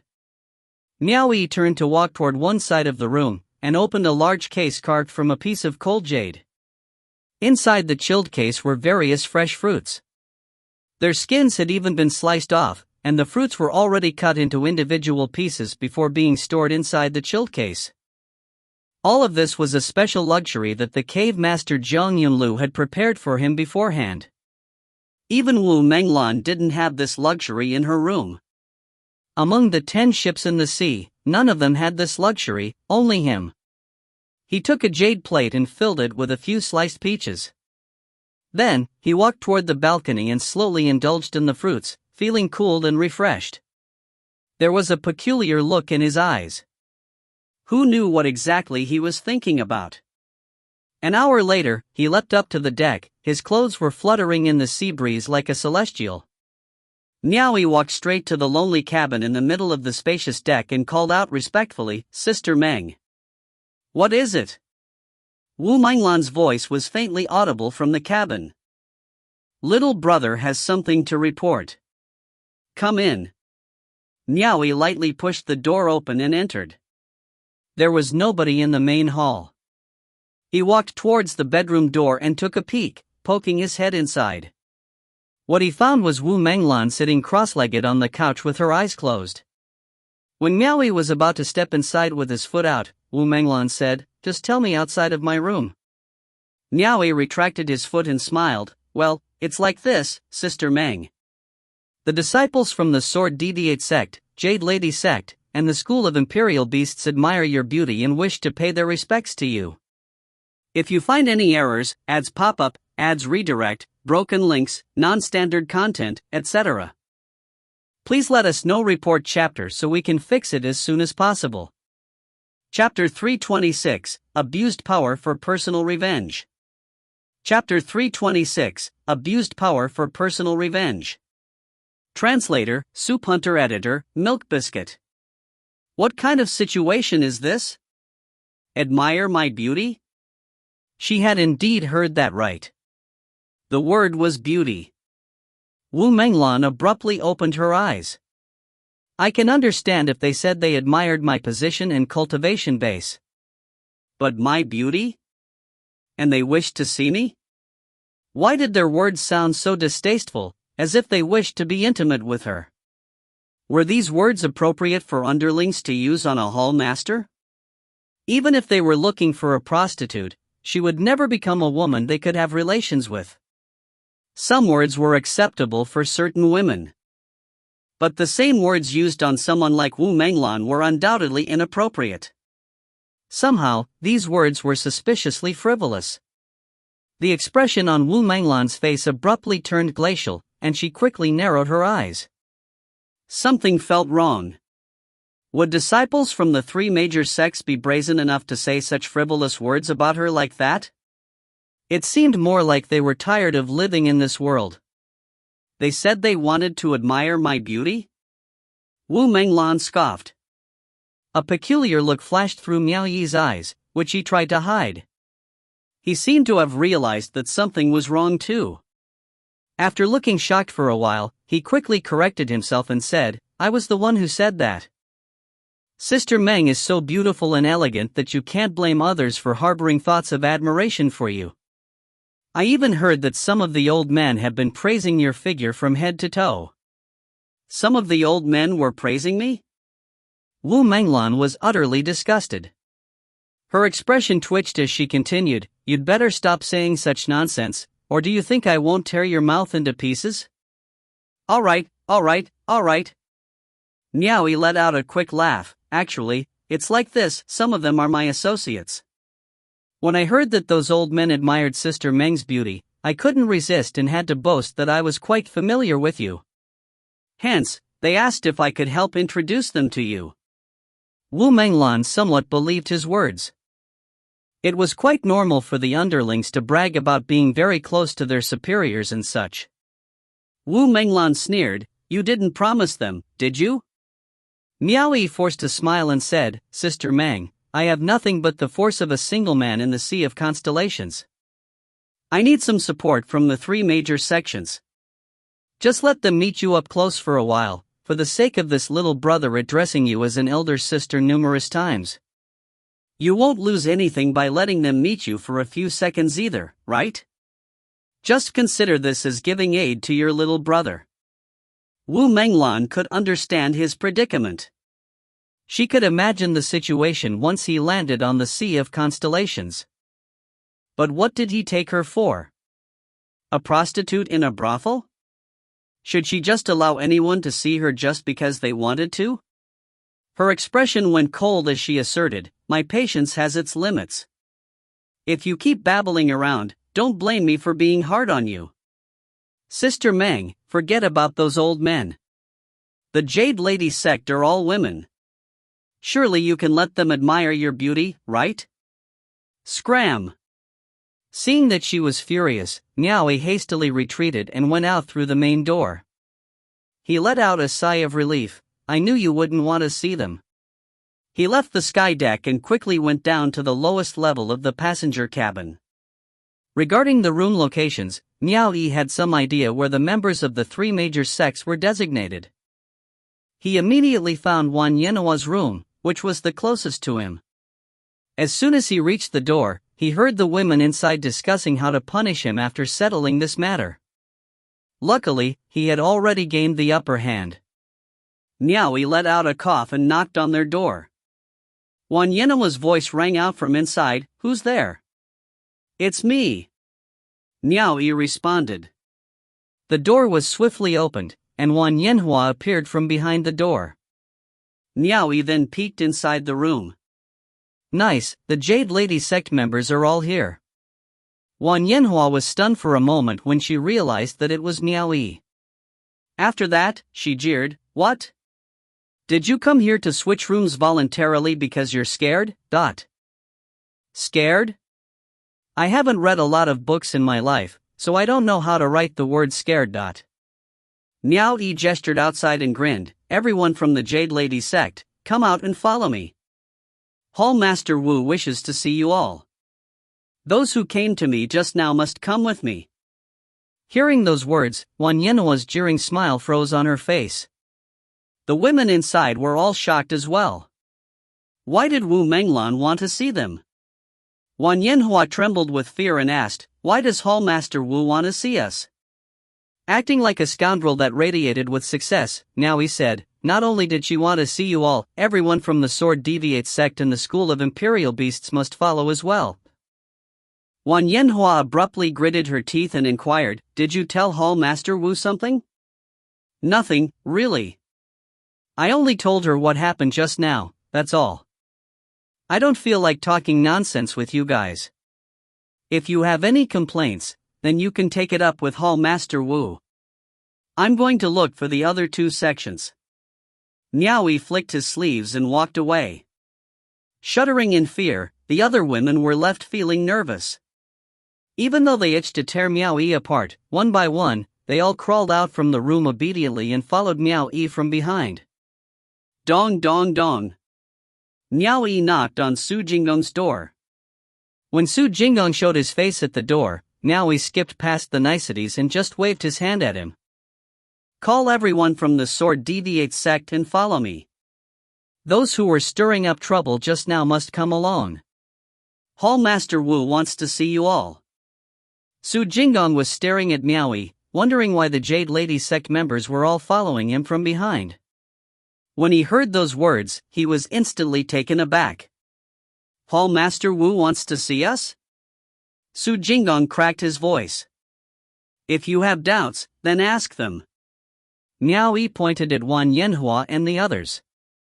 He then flicked back his sleeves and continued his search for the next group. Su Jingdong quickly asked Wan Yanhua, why does Hall Master Wu want to see us? Wan Yanhua fumed. This dirty dog must have abused his power for his personal revenge by going to Hall Master Wu and incriminating us, but Su Jingdong immediately felt scared. He didn't think that Miao Yi and Wu Menglan had such a close relationship.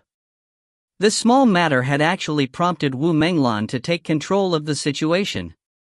Yet, he wouldn't dare miss out if Wu Menglan had summoned for them. In the end, he diligently went to his disciples' rooms and knocked on their doors. After he had relayed the news to them, the disciples of Sword Deviate sect were beginning to shudder in fear as well. Dong dong dong. He knocked on Li Yaoqi's door as well. Li Yaoqi's reaction was more or less the same as Su Jingdong's. Miao Yi beckoned to him and said, "Gather your men from the school of imperial beasts and follow me. Those who were stirring up trouble just now must come along. Hall Master Wu wants to see you all. If you have doubts, then ask them. Those who don't want to leave with me, I will not force you either." Feeling shocked, Li Yaoqi quickly went over to ask Su Jingdong and the others about the situation. When he learned the truth, he gritted his teeth in anger, eager to curse Miao Yi on his ancestor's grave. Soon after, everyone from the three major sects followed Miao Yi from behind. Those who had been inside Miao Yi's room were all accounted for. No one dared to miss out, and no one dared to run away. None of the Blue Lotus cultivators would be able to endure the rage of a Red Lotus expert. These people didn't expect that their retribution would come so quickly. To be precise, they didn't think that Miao Yi would come for vengeance this fast. Those who were more timid became limp from fear, and they shrunk to the far end of the line. Miao Yi strutted rather than walked as he led the group, bullying the others by flaunting his powerful connection. Miao Yi also knew that the people behind him were eager to tear him apart. But he had no choice. At this point, it was either him or the others. They could only rely on their own means from now on. The main point was that Miao Yi had already forgiven them, yet they had tried to kill him instead. Even if he had a heart of gold, there was little he could do but utilize the boisterous means of the Vajra Arhat against them. The group began to climb up to the second floor, but in the end, some of them could no longer bear the pressure. Instigated by his fellow disciples, Su Jingdong quickly hastened his footsteps to block Miao Yi from moving forward. He then said, "Steward Miao, let's talk this through." Miao Yi stopped and curiously inquired, "What is there to talk about between us? Didn't you all say that I'd be dead the moment I leave the ship?" Su Jingdong's wrinkled old face went pale. He cupped his fists together and said, "I have offended you with my rude remarks. As associates, I hope that Steward Miao will pardon my transgressions." "That's right." Li Yaoqi moved forward and cupped his fists as well. "We apologize for our actions too. We also hope that Steward Miao will put in a good word for us in front of Hallmaster Wu. Please cut us some slack." Miao Yi laughed. "How should I put in a good word, that?" Li Yaoqi replied quietly, "Steward Miao should say that the previous matter was just a misunderstanding." Miao Yi exclaimed, "Won't that make me contradict myself in front of Hallmaster Wu? What should I do if Hallmaster Wu forgives all of you, but seeks me out afterward?" Wan Yanhua put up a smile and stepped forward. "Steward Miao, we were the ones in the wrong. If you help us this time, we will repay your kindness when we reach the Sea of Constellations." Instantly, Miao Yi smiled. In his heart, he thought, "Like hell I'll believe you." How will I know what kind of repayment you will give me at the Sea of Constellations? Repay? How do you intend to repay me? A perverted look crossed his face. He brazenly swept his gaze over the bodies of the women from the Jade Lady sect, then rubbed his chin with a chuckle. I heard that the disciples of the Jade Lady sect keep their chastity their entire life. I don't know if that's true either, but I'm very interested to find out. Why don't you bring your senior auntie and junior nieces to my room and reciprocate my kindness? Su Jingdong and Li Yaoqi coughed dryly at his words. On the other hand, the disciples from these two sects stood aghast as they looked at Miao Yi, as if they were overwhelmed by his demeanor. The women were ashamed and resentful of Miao Yi. Under normal circumstances, they would have immediately killed Miao Yi by cutting his corpse into pieces.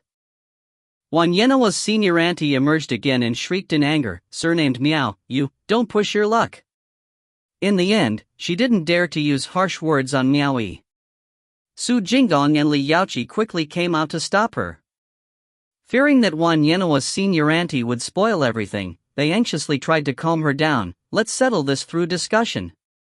Let's do that instead. They then discreetly warned that senior auntie, let's endure this for now. If we pass this stage, we can kill Miao Yi however we want in the Sea of Constellations. We will hold him down for you, and you can unleash your anger on him yourself. Steward Miao, this repayment is sort of over the top. Let's change it to a different kind of repayment. Let us do that. Su Jingdong played the role of a nice old man again. I was just joking, and you all took it so seriously. Both my handmaidens are prettier than you. Miao Yi cheerfully waved his hands at the Jade Lady sect, giving them a look that seemed to say that he had no interest in their appearances. These women began to gnash their teeth in anger at once. They really wanted to pounce on him and tear him apart with their teeth while he was still alive. That was the virtue of a woman. If you tried to molest them after being enticed by their charm, they would wage war against you. If you mentioned that they looked ugly and did not wish to touch them, they would harbor hatred for you in their hearts forever. Honest men who were stuck in the middle and did nothing were not to their taste. Since ancient times, being a man was difficult. Su Jingdong and Li Yaoqi quickly obstructed both paths and cupped their fists at Miao Yi. Steward Miao, let's properly discuss the repayment. We still have some orbs of will and money on us that we can gather together. Miao Yi quickly held up his hand and stopped them from continuing. He wasn't a fool. If he were to accept their offering, these people might toughen up and condemn him in front of Wu Manglan should they be forced into a corner. He wouldn't destroy himself for a meager benefit. Forget about the repayment, Miao Yi said quietly. You guys came to my room and tried to coerce me into switching rooms. Wouldn't it be inappropriate to dismiss this matter after happened? How about giving me 3 bows as an apology? It's not too much, right? Not too much, not too much. Su Jingdong and the others quickly waved their hands in compliance. Around 20 people lined up swiftly in an orderly fashion, then they respectfully bowed 3 times in succession together. They apologized sincerely to Miao Yi, yet in their hearts, they screamed, "You piece of scum, we will settle this account with interest once we reach the Sea of Constellations. If you find any errors, ads pop up, ads redirect, broken links, non-standard content, etc., please let us know. Report chapter so we can fix it as soon as possible." Chapter 327, Light Punishment.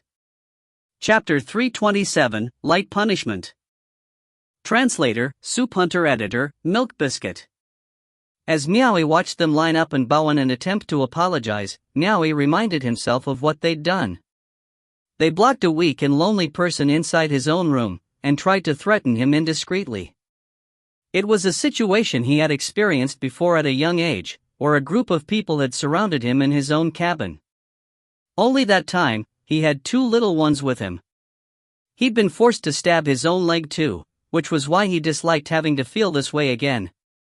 However, the situation had changed very quickly. In an instant, the tables had turned for the group of people who tried to force him to submit. Miao Yi retained a smile on his face. He realized that he quite liked experiencing this drastic turn of events. When everyone had bowed to offer their apology, he sighed. I can only try my best to talk to Hall Master Wu. However, I can't guarantee what will happen. Everyone's laughter sounded a bit forced. They were a bit skeptical about whether he would do his best to talk to Wu Menglan. Despite that, they managed to paste on a smile and said, "It is what it is. Let's go." Miao Yi beckoned to them and continued to lead the group upstairs. When they reached the third floor, which was the floor Miao Yi was staying at, they continued to climb the wooden stairs until they reached the deck. It was only after they climbed to the top that they could feel the momentum of the ship braving the strong winds and torrential waves. This ship led the fleet, with 9 other large ships following from behind. On top of that, they were able to feel the rapid blowing of the intense sea breeze as their clothes fluttered about with the wind. They saw that the sky was changing from blue to gray with the setting sun, leaving an inky darkness that was devoid of light. The sounds of the ship and the waves crashing against one another filled the air.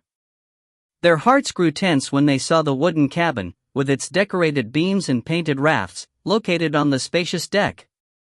Everyone knew that Wu Menglan was staying inside this cabin.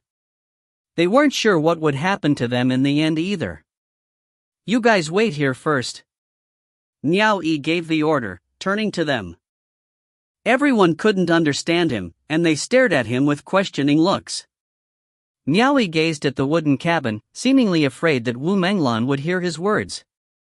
He then changed to telepathic transmission and explained, "I will report myself and sound her out first."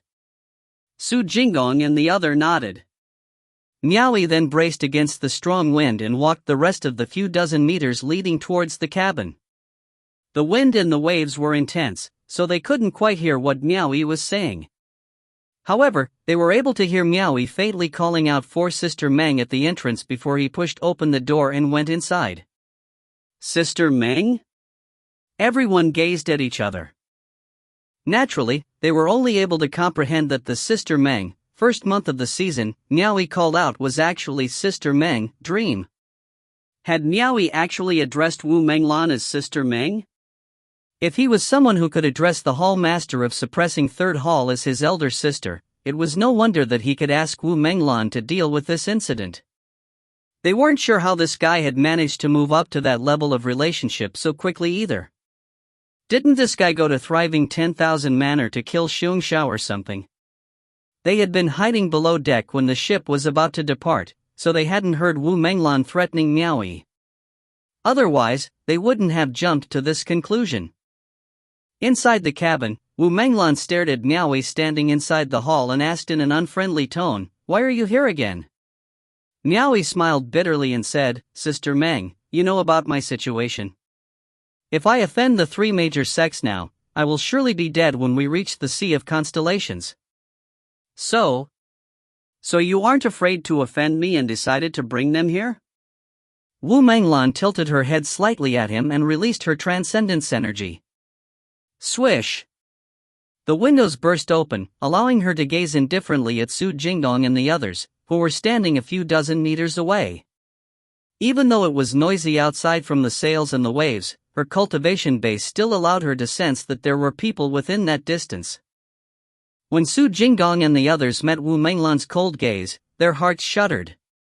It seemed like this Hall Master Wu really didn't have a good opinion of them. They were afraid to look at Wu Menglan eye to eye, so they quickly lowered their heads. Wu Menglan turned back her head and pulled back the windows with a burst of transcendence energy. She threw a chilling look at Miao Yi and said, "It appears that I have been a bit too lenient with all of you." Looking at this situation, she was prepared to punish them all, including Miao Yi. Miao Yi quickly cupped his fists and bowed, "Sister Meng, it's not what you think. I did tell them that you didn't want to see them, but they didn't believe my words.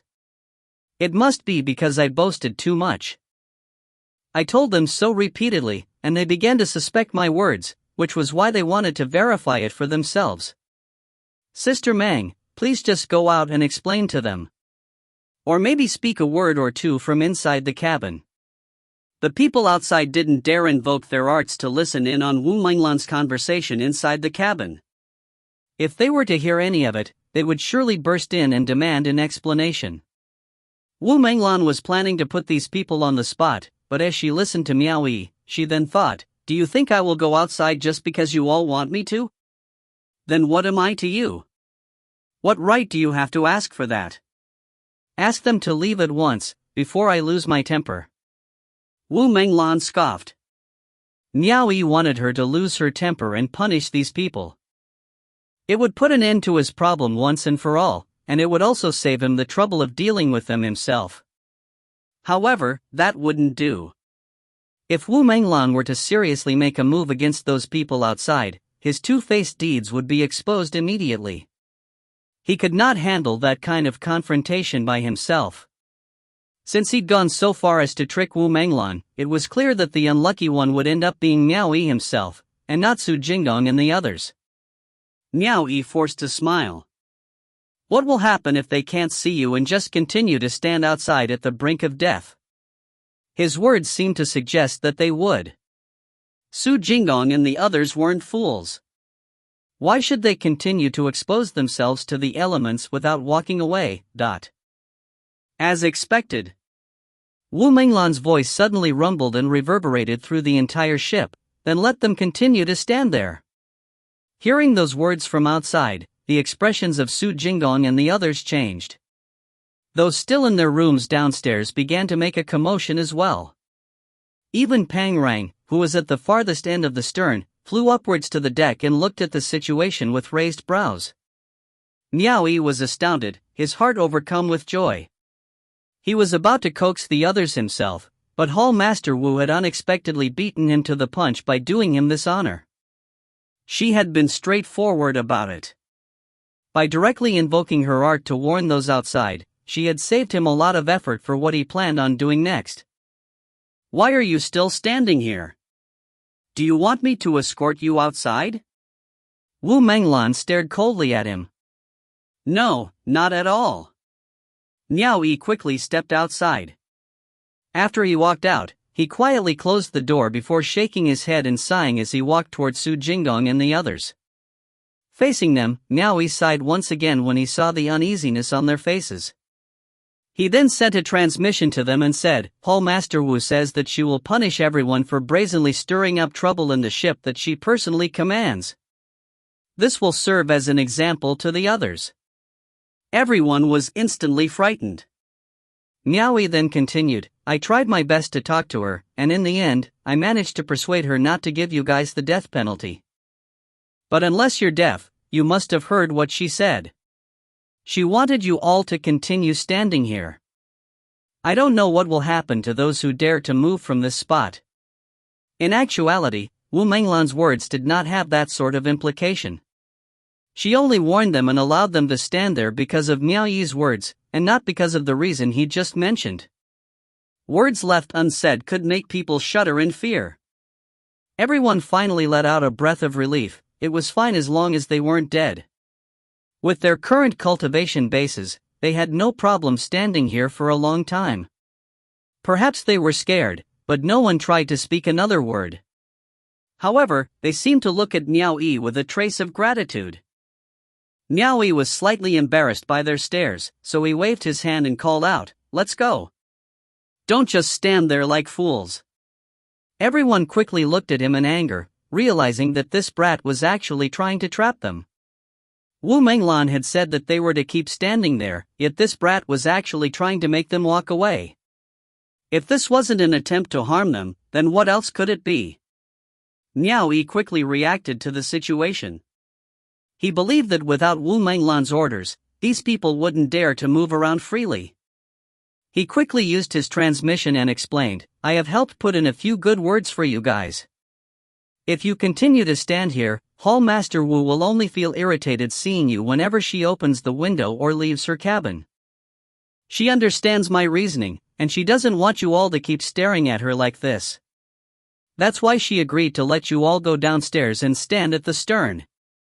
You can benefit from doing this, and you can avoid letting Hall Master Wu see you. Won't that remove the uneasiness you're feeling now? If you stand somewhere else, you can even scratch as you please whenever you have an itch. Isn't it inconvenient standing here? Could this brat actually be so kind as to act this concerned for them? They couldn't help but suspect his intentions, and it seemed like he was just trying to find an excuse to get rid of them.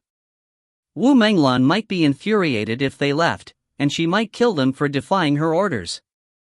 Seeing that they remained indifferent, Miao Yi suddenly shouted loudly, "You are all truly a bunch of idiots. Why do you refuse to listen to me? Fine, I've wasted my breath trying to convince Hall Master Wu, and you've almost dragged me into this mess. I don't care anymore. If you guys like standing here, then continue doing that. Don't blame me if you get into trouble." He didn't use transmission for his outburst, and his voice was slightly raised, with a note of exasperation in his tone. He was trying to convince this lot that he wasn't lying. At the same time, he wanted Wu Menglan to hear his words to prove to her that he hadn't lied to her. When he finished speaking, he waved his hand and left. Su Jingdong and the others exchanged glances before they looked at the wooden cabin with its decorated beams and painted rafts. When they saw no reaction whatsoever, they nodded their heads and quickly turned around to follow Miao Yi downstairs. The logic behind this was simple. Based on Wu Menglan's cultivation base, it would be impossible for her not to hear Miao Yi's loud voice. If Wu Menglan displayed no reaction to that, it meant that Miao Yi was most likely telling the truth. If Miao Yi had continued to speak to them through transmission, they definitely wouldn't believe him. Since he had spoken in such an imposing manner, they had no reason not to believe his words. Even if something were to happen, they could always say that it was Miao Yi who had falsified the orders. At the lowest level, cultivators from both sides of the hallway had opened their doors and were standing at the entrance. They looked curiously at Miao Yi as he led Su Jingdong and the others through the middle corridor, where they arrived at the other side of the exit. Miao Yi halted his footsteps and pointed at the stern ahead. He coughed and looked at the people behind him. "I don't think you need me to teach you what to do next. Just stand at the stern quietly. Of course, if you don't want to stand, I will not force you either. I've helped you guys up to this point, the rest is up to you." Li Yaoqi led the others and cupped his fists at Miao Yi as a gesture of gratitude. The others followed as well, each gesturing in succession as they passed by him. None of them hesitated to stand at the stern. All 20 people who'd previously made a ruckus in Miao Yi's room were now standing obediently at the stern of the ship, braving the wind and seas as self-punishment. After dealing with those people, Miao Yi sighed heavily in relief, his back slightly drenched with sweat. It was too dangerous and took too much effort to do something like this. It was like walking on a tightrope. If he'd been the slightest bit careless, Wu Menglan could have become furious from embarrassment and then sent him to his death with a single slap. It was important that he controlled even the most minuscule change in his expression throughout the ruse, and he had no choice but to give it every last ounce of his focus. The deception was not as easy as he'd made it seem. He'd bet on the notion that both Wu Menglan and the Su Jingdong party wouldn't suspect him of playing tricks with such a short distance between them. As a result, he'd successfully fooled both sides. He was doing nothing short of playing with fire. Only someone really bold could have pulled it off. Wu Menglan's cultivation might be higher than Yang Qing's, but Miao Yi was relieved to see that her wit was not as well developed. If it were Yang Qing, then Miao Yi wouldn't have even attempted to carry out the carefully calculated ruse to his face. There was no telling who'd be the one fooled then. Miao Yi looked at the people standing on the stern of the ship, then turned to the sky and thought to himself, "The winds are strong. A storm should be coming soon, I think." Miao Yi turned around and was passing through the corridor when one of the cultivators standing at their door asked, "Steward Miao, what happened to them?" "AI." Miao Yi sighed. "Candidly," he admitted, "this is the result of offending Hall Master Wu. She gave them a light punishment." The people in the corridor suddenly realized something. No wonder they could hear what Hall Master Wu had said just now. These 3 major sects just had to go and put themselves in this situation. "You and you, come with me for a moment." Miao Yi randomly selected 2 people, including the one who asked him the question. Both of them followed Miao Yi as he led them to the stable at the lowest level. Unable to contain their curiosity any longer, they asked, "Steward Miao, what is the meaning of this?" Miao Yi sighed, "There are no good consequences for offending Hall Master Wu. Their punishment is one thing, but they've even involved their dragon steeds in this matter. There are 3 more months until the Sea of Constellations. From now on, their dragon steeds will specifically be responsible for supplying the driving power for this ship.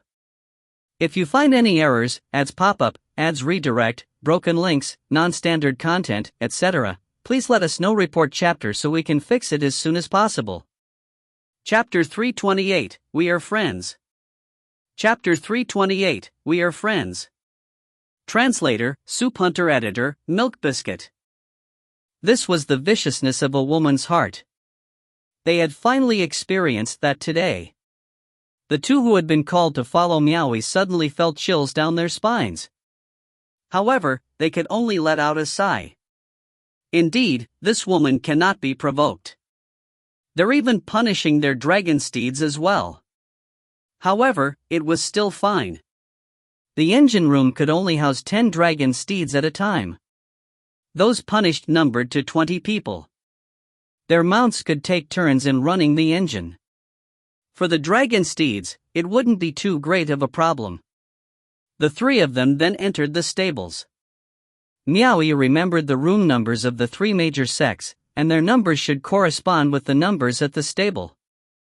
They took out 10 dragon steeds belonging to Su Jingdong and the others and then forced them into the engine room through a passageway. Inside the engine room, there were already 10 dragon steeds connected to a chain. This allowed them to run around the turntable individually, like a donkey mill.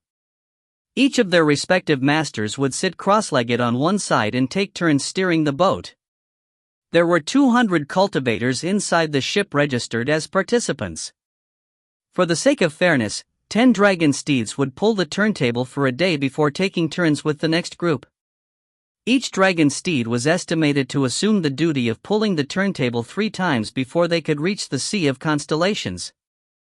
When they saw Miao Yi and the others pushing dragon steeds into the engine room, the 10 people sitting cross-legged opened their eyes quickly and stood up to assess the situation. It wasn't the time for the next shift to take over yet, so why did they come here? Naturally, they wanted to ask what was going on. The 2 who had been called along quickly explained the story of Su Jingdong and the others offending Wu Menglan. The 10 people inside the engine room felt sorry for them but refrained from commenting. Their mounts did not have to suffer any longer, so everyone felt satisfied. To avoid the ship from suddenly stopping, the 10 people quickly switched out their mounts, one by one, with the mounts of Su Jingdong and the others. Naturally, Miao Yi needed to brief the matter in detail so that the next group of mounts belonging to the 3 major sects would assume their roles in the engine room once the current group switched shifts with the next group. Before he left, Miao Yi reminded them once more, "I have an association with the 3 major sections. We are friends. You guys don't have to worry about feeding their dragon steeds. I will personally manage their fodder. When you switch to the next shift, just pass the message to them." Everyone could care less about the feeding if it could save themselves some trouble. At the same time, some regarded Miao Yi as a righteous man, while others thought that Miao Yi was trying to flatter the 3 major sections. They presumed that he was doing so just to ensure that he had some form of reliance at the Sea of Constellations. Miao Yi could care less what they thought of him. Right when he returned to his room, the violent storm had just appeared on the vast sea. He took out some chilled fruits from the cold jade case and sampled them as he walked towards the window. It was inconvenient to open the door to the balcony because of the storm, so he could only open a gap in the window and allow the wind and rain to pour into his room. Miao Yi peeked through the gap and saw around 20 people, Su Jingdong included, standing firmly on the ship's bow, all while embracing the baptism of the violent wind and storm. All of them were Blue Lotus cultivators, so they were still able to withstand the windy downpour that would normally blow away an ordinary person. He could see that much from the way they stood at the bow without budging a muscle. However, he still could not bear the sight of their cruel circumstances, especially when their faces were repeatedly hit by the torrential waters as one mighty wave after another came crashing on the ship's bow. More than anything, this showed how strong Su Jingdong and the others were for withstanding the storm. Miao Yi slurped at his food as he watched the scene. Too bad the storm couldn't extend to 3 months without stopping, otherwise he could have made this lot suffer even more. The reason he allowed them to stand at the bow and not at the deck for their punishment was because he feared that Wu Menglan would feel strange at seeing them. With that, she definitely wouldn't hesitate to ask them for an explanation. That question would certainly expose his deeds, so he decided that it would be best if Wu Menglan did not catch sight of their situation. Miao Yi closed his window and sat cross-legged on a chair. He tossed an orb of will into his mouth and continued his cultivation. The storm quickly came and left. After less than half a day, the dark clouds and rain were gone, revealing a pure, vast sky filled with sparkling stars. It was already late at night. The sounds of calm waves after a violent storm were pleasing to the ears. Charcoal, who had entered the room to hide, waved his serpentine tail as he dozed off. Miao Yi halted his cultivation and went down from his bed. He opened the door and walked to the balcony, raising his head to see the brilliant stars blinking in the night sky. The sight of the sea without the bright, radiant moon was particularly delightful. Miao Yi then looked toward the bow, where about 20 people still stood firmly in the same spot. Miao Yi soared to the sky and landed on the deck. The group was still in the middle of their cultivation, but at his approaching footsteps, they opened their eyes and turned around. Everyone must be tired. Miao Yi clasped his fists together. "Steward Miao, we have something to trouble you with," said Wan Yanhua. Miao Yi swept his glance at the women. One disadvantage of being a cultivator was that even after encountering a furious storm, they still weren't drenched. Otherwise, he would be able to discern whether the bodies of these maidens were any different than ordinary women. "What is it?" Miao Yi inquired. Li Yaoqi sighed, "Steward Miao, it doesn't matter if we keep standing here. However, we still need to ensure our dragon steeds perform their duty. We can't have them slow down the speed of the ship and anger Hall Master Wu, so I wonder if Steward Miao can handle this for us." Miao Yi chuckled, "No need to worry. I have already readjusted the order of the ship's engine duty. Your steeds no longer have to go on duty anymore. They can rest in their stables." Considering all of you are in the middle of your punishment, the others were able to understand your predicament. There was a terrible feud indeed between Miao Yi and this group of people. Miao Yi wasn't the slightest bit ashamed when he said these words. Their dragon steeds were constantly running the engine even though they were quite exhausted. Yet Miao Yi had told them that their dragon steeds were resting instead. Many thanks to Steward Miao. Not caring whether he was sincere or dishonest, they cupped their fists as a gesture of gratitude. Wan Yanhua then continued, "Steward Miao, there's another thing. We have to remain here due to our punishment, so I fear that there'll be problems with our dragon steed's food intake. And so, I will have to trouble Steward Miao with that as well." "About that," Miao Yi took the chance to mention his terms. "Everyone knows that I am potentially weak in strength. I wonder if the 3 major sects could look after me for a while once we reach the Sea of Constellations." With that, everyone began to relax. They were initially worried that he would take the opportunity to tamper with the situation. Clearly, this person was still trying to please the 3 main sects so they would protect him. He wouldn't dare to offend them too far. Evidently, honor wasn't as important as his own life. Everyone sneered in their hearts.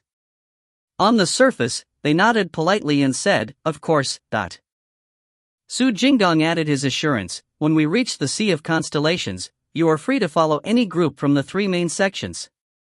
"That's right." Li Yaoqi and Wan Yanhua assured Miao Yi as well. They decided to hold down Miao Yi first before anything else. Miao Yi immediately smiled and cupped his fists in response, "Don't worry, everyone. Just leave the matters of your mounts to me.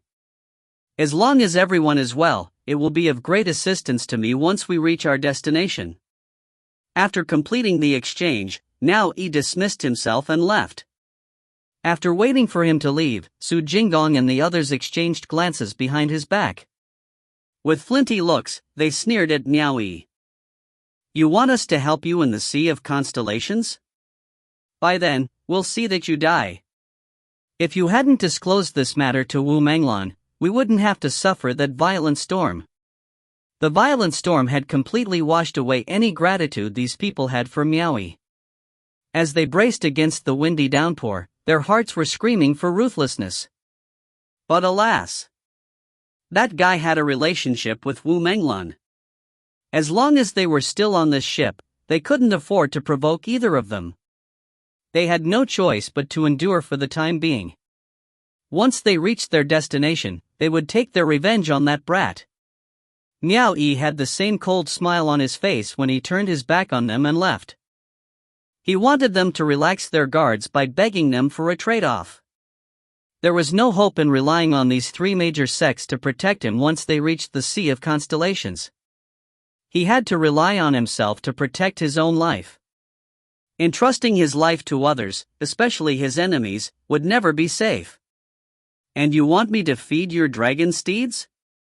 Let's see if you can still be arrogant while riding a bunch of weak-legged shrimps when we reach the Sea of Constellations.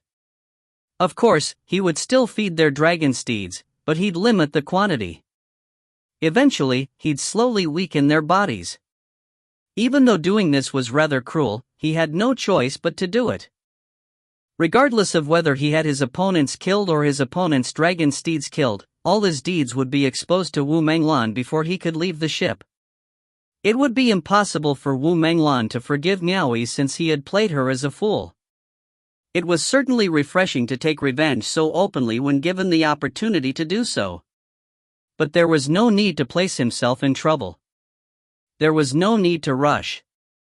He had already grasped control of the situation, so he decided to take it nice and slow. When he returned to his room, he locked his door and continued his cultivation. The next morning, the round, golden sun emerged from the boundless expanse of the sea's clear surface. Miao Yi halted his cultivation and walked out to the balcony before jumping down. He then walked toward the bow and said to Su Jingdong and the others, "Hall Master Wu wants me to report on the ship situation every day. I'm just about to head there, so I can plead for Hall Master Wu to cut you some slack and see if she'll let you all off the hook. We are sorry to have troubled you." Everyone quickly cupped their fists in gratitude. In truth, they were beginning to foster a deep hatred for a certain someone the longer they stood at the bow. "No need to thank me. We are friends. We still have to rely on each other when we reach the Sea of Constellations," Miao Yi said courteously before he left. "Friends? Who's your friend?" Everyone sneered at Miao Yi's words. Miao Yi flew up to the deck and raised his head to view the vast cloudless sky before he looked at the golden morning sun. A mischievous smile then appeared on the corner of his mouth. He estimated that the sun would be a bit hotter today. With last night's shower and today's long exposure to the blazing sun, that bunch of people was quite fortunate indeed. Dong dong dong. Miao Yi turned toward Wu Manglan's door and knocked. He then greeted respectfully, "Sister Meng." In any case, no matter how upset Wu Manglan was, Miao Yi would never respect her as a hall master. He insisted on greeting her as Sister Meng, which affected her more or less. At least it was easier to have things go his way whenever they talked by calling her sister. "Come in." Wu Manglan's voice rang out from the cabin. Miao Yi invoked his arts and unbolted the pins behind the door. He pushed the door and entered, then headed towards Wu Manglan's bedroom door. As usual, he saw her sitting cross-legged on the couch, immersed in her cultivation. He cupped his fists and said, "Little brother has followed Sister Meng's command and came to give you my daily report." Without bothering to open her eyes, Wu Manglan said indifferently, "Report. Everything is normal on the ship." "But..." Miao Yi hesitated for a bit. Wu Manglan opened her eyes and asked, "But what?" She didn't wish for anything to happen on the ship. Only after sending all participants to the Sea of Constellations would her duty be considered completed. If she didn't absolutely have to, she didn't want to start killing people on the ship and cause chaos. Miao Yi smiled, everything on our ship is fine. But we don't know about the other ships. Why don't I inquire about their situation on behalf of Sister Meng? Wu Menglan's eyes lit up, and a sardonic smile appeared on her mouth. Were you always this kind? Do you have some sort of scheme up your sleeves? Nothing can ever be concealed from Sister Meng. Miao Yi laughed humorlessly. He then pulled a face and said, I'm not going to lie to Sister Meng. I do have some plans of my own. Because little brother has offended the 3 major sects, I thought that I might be able to find some assistance from the other ships when we reach the Sea of Constellations. But don't worry, I will look into the other ships' conditions as well. Sister Meng, it's rare for me to be sincere. For the sake of little brother's enthusiastic entertainment at East Arrival Cave, please allow me this. If you find any errors, ads pop up, ads redirect, broken links, non-standard content, etc., please let us know. Report chapter so we can fix it as soon as possible. Chapter 329, Adopting Another's Power to Do Evil. Chapter 329, Adopting Another's Power to Do Evil. Translator, Soup Hunter Editor, Milk Biscuit. Why is he mentioning his passionate treatment at East Arrival Cave again? Wu Menglan was angry, yet found it amusing at the same time. Didn't I just eat a bit of your food and take a few pots of your fine wine? Was that worth having you talk about it all the time? You make it sound like I should owe you for eternity. You only remember the treatment you gave me at East Arrival Cave. Why can't you remember the incident where you charged into my territory and killed my people? Wu Menglan asked sarcastically. Your men have also invaded my territory and killed my people, but let's not talk about the past. Sister Meng, as a great person, you would never stoop to pettiness and grieve about the past, so why do you need to take your little brother to task? Miao Yi smiled apologetically. Wu Menglan was completely impressed by him. She had seen shameless people before, but never one as shameless as him. You are allowed to reminisce, but when I mention the past, you just tell me not to stoop to pettiness as a great person. But back to the topic at hand, she really couldn't allow Miao Yi to stoop to pettiness as well. Because of her status and cultivation base, she was indeed the greater person. And with Miao Yi essentially describing himself as the petty person, he wasn't far from the truth, which was why Miao Yi could say those things, but not her. Now she could finally understand why her subordinates kept sustaining losses in her rival's territory. It was because they weren't as shameless as the opposition. If she was able to get this brat to be her subordinate, then she believed that he could contend on equal grounds with Yang Qing. She sneered for a while, tacitly admitting that Miao Yi was indeed a petty person. With that, she finally stopped squabbling with Miao Yi. Otherwise, she might lose her status as a hallmaster. Grasping the situation of the other ships was exactly what Wu Menglan wanted. Miao Yi took great lengths to nail on an idea that would cater to her expectation. Because of that, she did not disapprove of his request. However, she warned him sternly, if you cause any sort of problem, don't blame me for being merciless. This meant that she had agreed to his proposition. Miao Yi was elated as he replied, of course, of course. But Wu Menglan scowled, don't push your luck. No, no. Miao Yi smiled bitterly and continued, it's just that if I go around talking nonsense, the people on the other ships might not believe me. I might even be thrown off the boat as soon as I hop on one. Sister Meng, couldn't you just write a brief order for me? Wu Menglan thought about it and agreed. She flipped her hand and grabbed a jade archive with her palm before writing a few simple words on it. Those words essentially ordered Miao Yi to inspect the situation of every ship in the fleet. She did not give him authority for anything else. Miao Yi received the archive and examined it. With a feeling of joy in his heart, he thanked her and dismissed himself to attend to his task. He really did what he said he would. The moment he went down to the guest cabin, he randomly knocked on the doors of 2 rooms and summoned 2 people to him. He then immediately gave his order, in respect to Hall Master Wu's order, I'm commanding you both to complete a task. The 2 were shocked. They asked, what kind of task? Miao Yi pointed at the rooms on both sides of the hallway and said, note down all the names of the cultivators in every room on this level. Question them in detail about their cultivation base and their position in their respective outposts. Carefully record which sect they were born in, as well. After that, pass those records to me tomorrow. When I come back, I have to send these records for Hall Master Wu's review, but previously, the disciples of the 3 major sects had been met with misfortune, so neither of them dared to disobey his order. They complied with the command, yet their hearts were cursing Miao Yi for utilizing someone else's power to do his own bidding. In truth, Miao Yi was indeed using another person's power for his own selfish deeds. Moreover, he planned on carrying on his evil doing until the end. Wu Menglan hadn't authorized him to investigate everyone's unsavory past. Despite that, Miao Yi wanted to investigate that matter for himself, and he did so immediately while flaunting Wu Menglan's banner. He didn't even show the orders Wu Menglan had decreed to the 2 either. In actuality, before he even knew Wu Menglan was going to command the ship, the reason he utilized his authority to obtain the position of steward for this ship was due to this plan.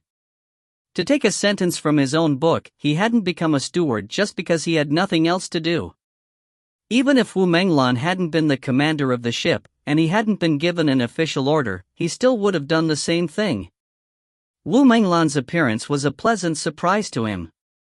He quickly extracted the order from Wu Menglan and decided to carry out his initial plan on the entire fleet. As far as Miao Yi was concerned, Wu Menglan had flattered herself to be a big shot. It would be a waste not to make use of every single bit of her authority. He went down to the 2nd floor and found another 2 people. He explained the same thing to them. It was the same for the 1st floor. However, he added an additional order, you don't have to count the 3 major sections. They are currently in the middle of their punishment, so there's no need to disturb them. Besides, I know about their situation. You can save yourself some trouble by excluding them. After that, he went to the lowest floor to take a look at the stables and the engine room. Su Jingdong and the others' mounts were still running in circles, working themselves to the bone. This was fantastic. After settling the matters in this ship, Miao Yi went to the stern and gazed at the fleet of ships following behind them. He immediately soared into the air and ran across the sea, leaping over the waves before he finally flew up and landed on a big ship 100 meters away from the ship he resided. His actions had prompted several people on this ship to block him, and then ask, why is a person from traversing Moon Palace here on our ship? Miao Yi boasted shamelessly, on behalf of the fleet commander, I am here on business in accordance with her order. Let me meet your steward. If he didn't have Wu Menglan's order, he wouldn't have dared to leave his ship at all. Those who left their ship without permission were seen as someone who'd fled from their duty. They would be killed on the spot. One of them who'd heard Miao Yi immediately came forward and clasped his fists in response. I am the steward of this ship. Miao Yi wasn't the steward of this ship, so it wasn't practical for him to say whatever he wanted. He quickly took out the orders Wu Menglan had decreed and handed it to the other steward for his perusal. After the other party had examined the written order, he returned the jade archive to Miao Yi and asked, May I know what the commander has instructed? Miao Yi replied, The commander wants you to carefully record the name of every cultivator, their cultivation base, their position in their respective outpost, and which sect they were born in. She wants to see it by tomorrow. Those who disrupt her progress will be severely punished. The other steward was dubious of what Wu Menglan was trying to do. However, with the orders handed to him by Miao Yi, there was no need to doubt her intention. He quickly cupped his fists and said, Your humble servant obeys your command. If even Wu Menglan couldn't expect Miao Yi to be this bold, then this man would never suspect that something was amiss about the order. Miao Yi smiled, I also hope you can make use of your time to handle your task quickly. I will look for you and collect what the commander wants to see tomorrow. Just get busy, I still have to go to the next ship to pass on the commander's orders. I will not keep you from your work. We will not see you off. A number of people followed the steward and cupped their fists together as a gesture of farewell. Miao Yi returned the same gesture and dismissed himself. He soared up and strode over to the deck before he jumped to the stern and proceeded to hop across the sea. After 100 meters of riding and leaping across the waves, he then arrived at the next ship. Like before, he found the steward of this ship, and after he had fooled him, went on to continue his journey to the next ship. He was successful until he reached the last ship, where he finally encountered an obstacle. The moment he hopped onto the ship's bow, a silhouette flashed in front of him to greet him. The one who came to greet him wasn't just a stranger, it was Advisor Pang Rang from Suppressing Third Hall, who had almost killed him back then. He stared coldly at Miao Yi and shouted, "Why did you leave your ship without permission and come here, From the look of him, it seemed like he could kill Miao Yi at any moment without uttering another word. Miao Yi quickly took out the Wu Menglan's order and handed it to him. "I came on business with respect to Hall Master Wu's order." Pang Rang frowned. "You killed the manor head of Suppressing Third Hall. How is it possible that the Hall Master has assigned you with responsibilities?" He didn't believe his words, so he took the orders and examined it. Indeed, it was an order from Wu Menglan. There was her transcendence seal on top of the archive, and no one could possibly fake it. In spite of that, he was still a bit dubious. He returned the archive to Miao Yi and barked, "Stay here and wait." Swish! Pang Rang morphed into a phantom-like silhouette and flew to the sky. In an instant, he landed on the ship where the leader of the traversing Moon Palace resided. He proceeded to issue a greeting with his fists clasped together outside the wooden cabin. "Your subordinate Pang Rang requests for a meeting." He went inside and explained the situation to Wu Menglan when he saw her. Wu Menglan smiled. "Indeed, I did allow him to take charge of this task." "Didn't he show you the order I decreed?" "I did read it. But I still feel a bit strange about it." He charged into the realm of the Suppressing Third Hall and did what he wanted without restraint. Hallmaster was even eager to kill him, so why did you put him in charge of this task? Pang Rang could not understand her actions.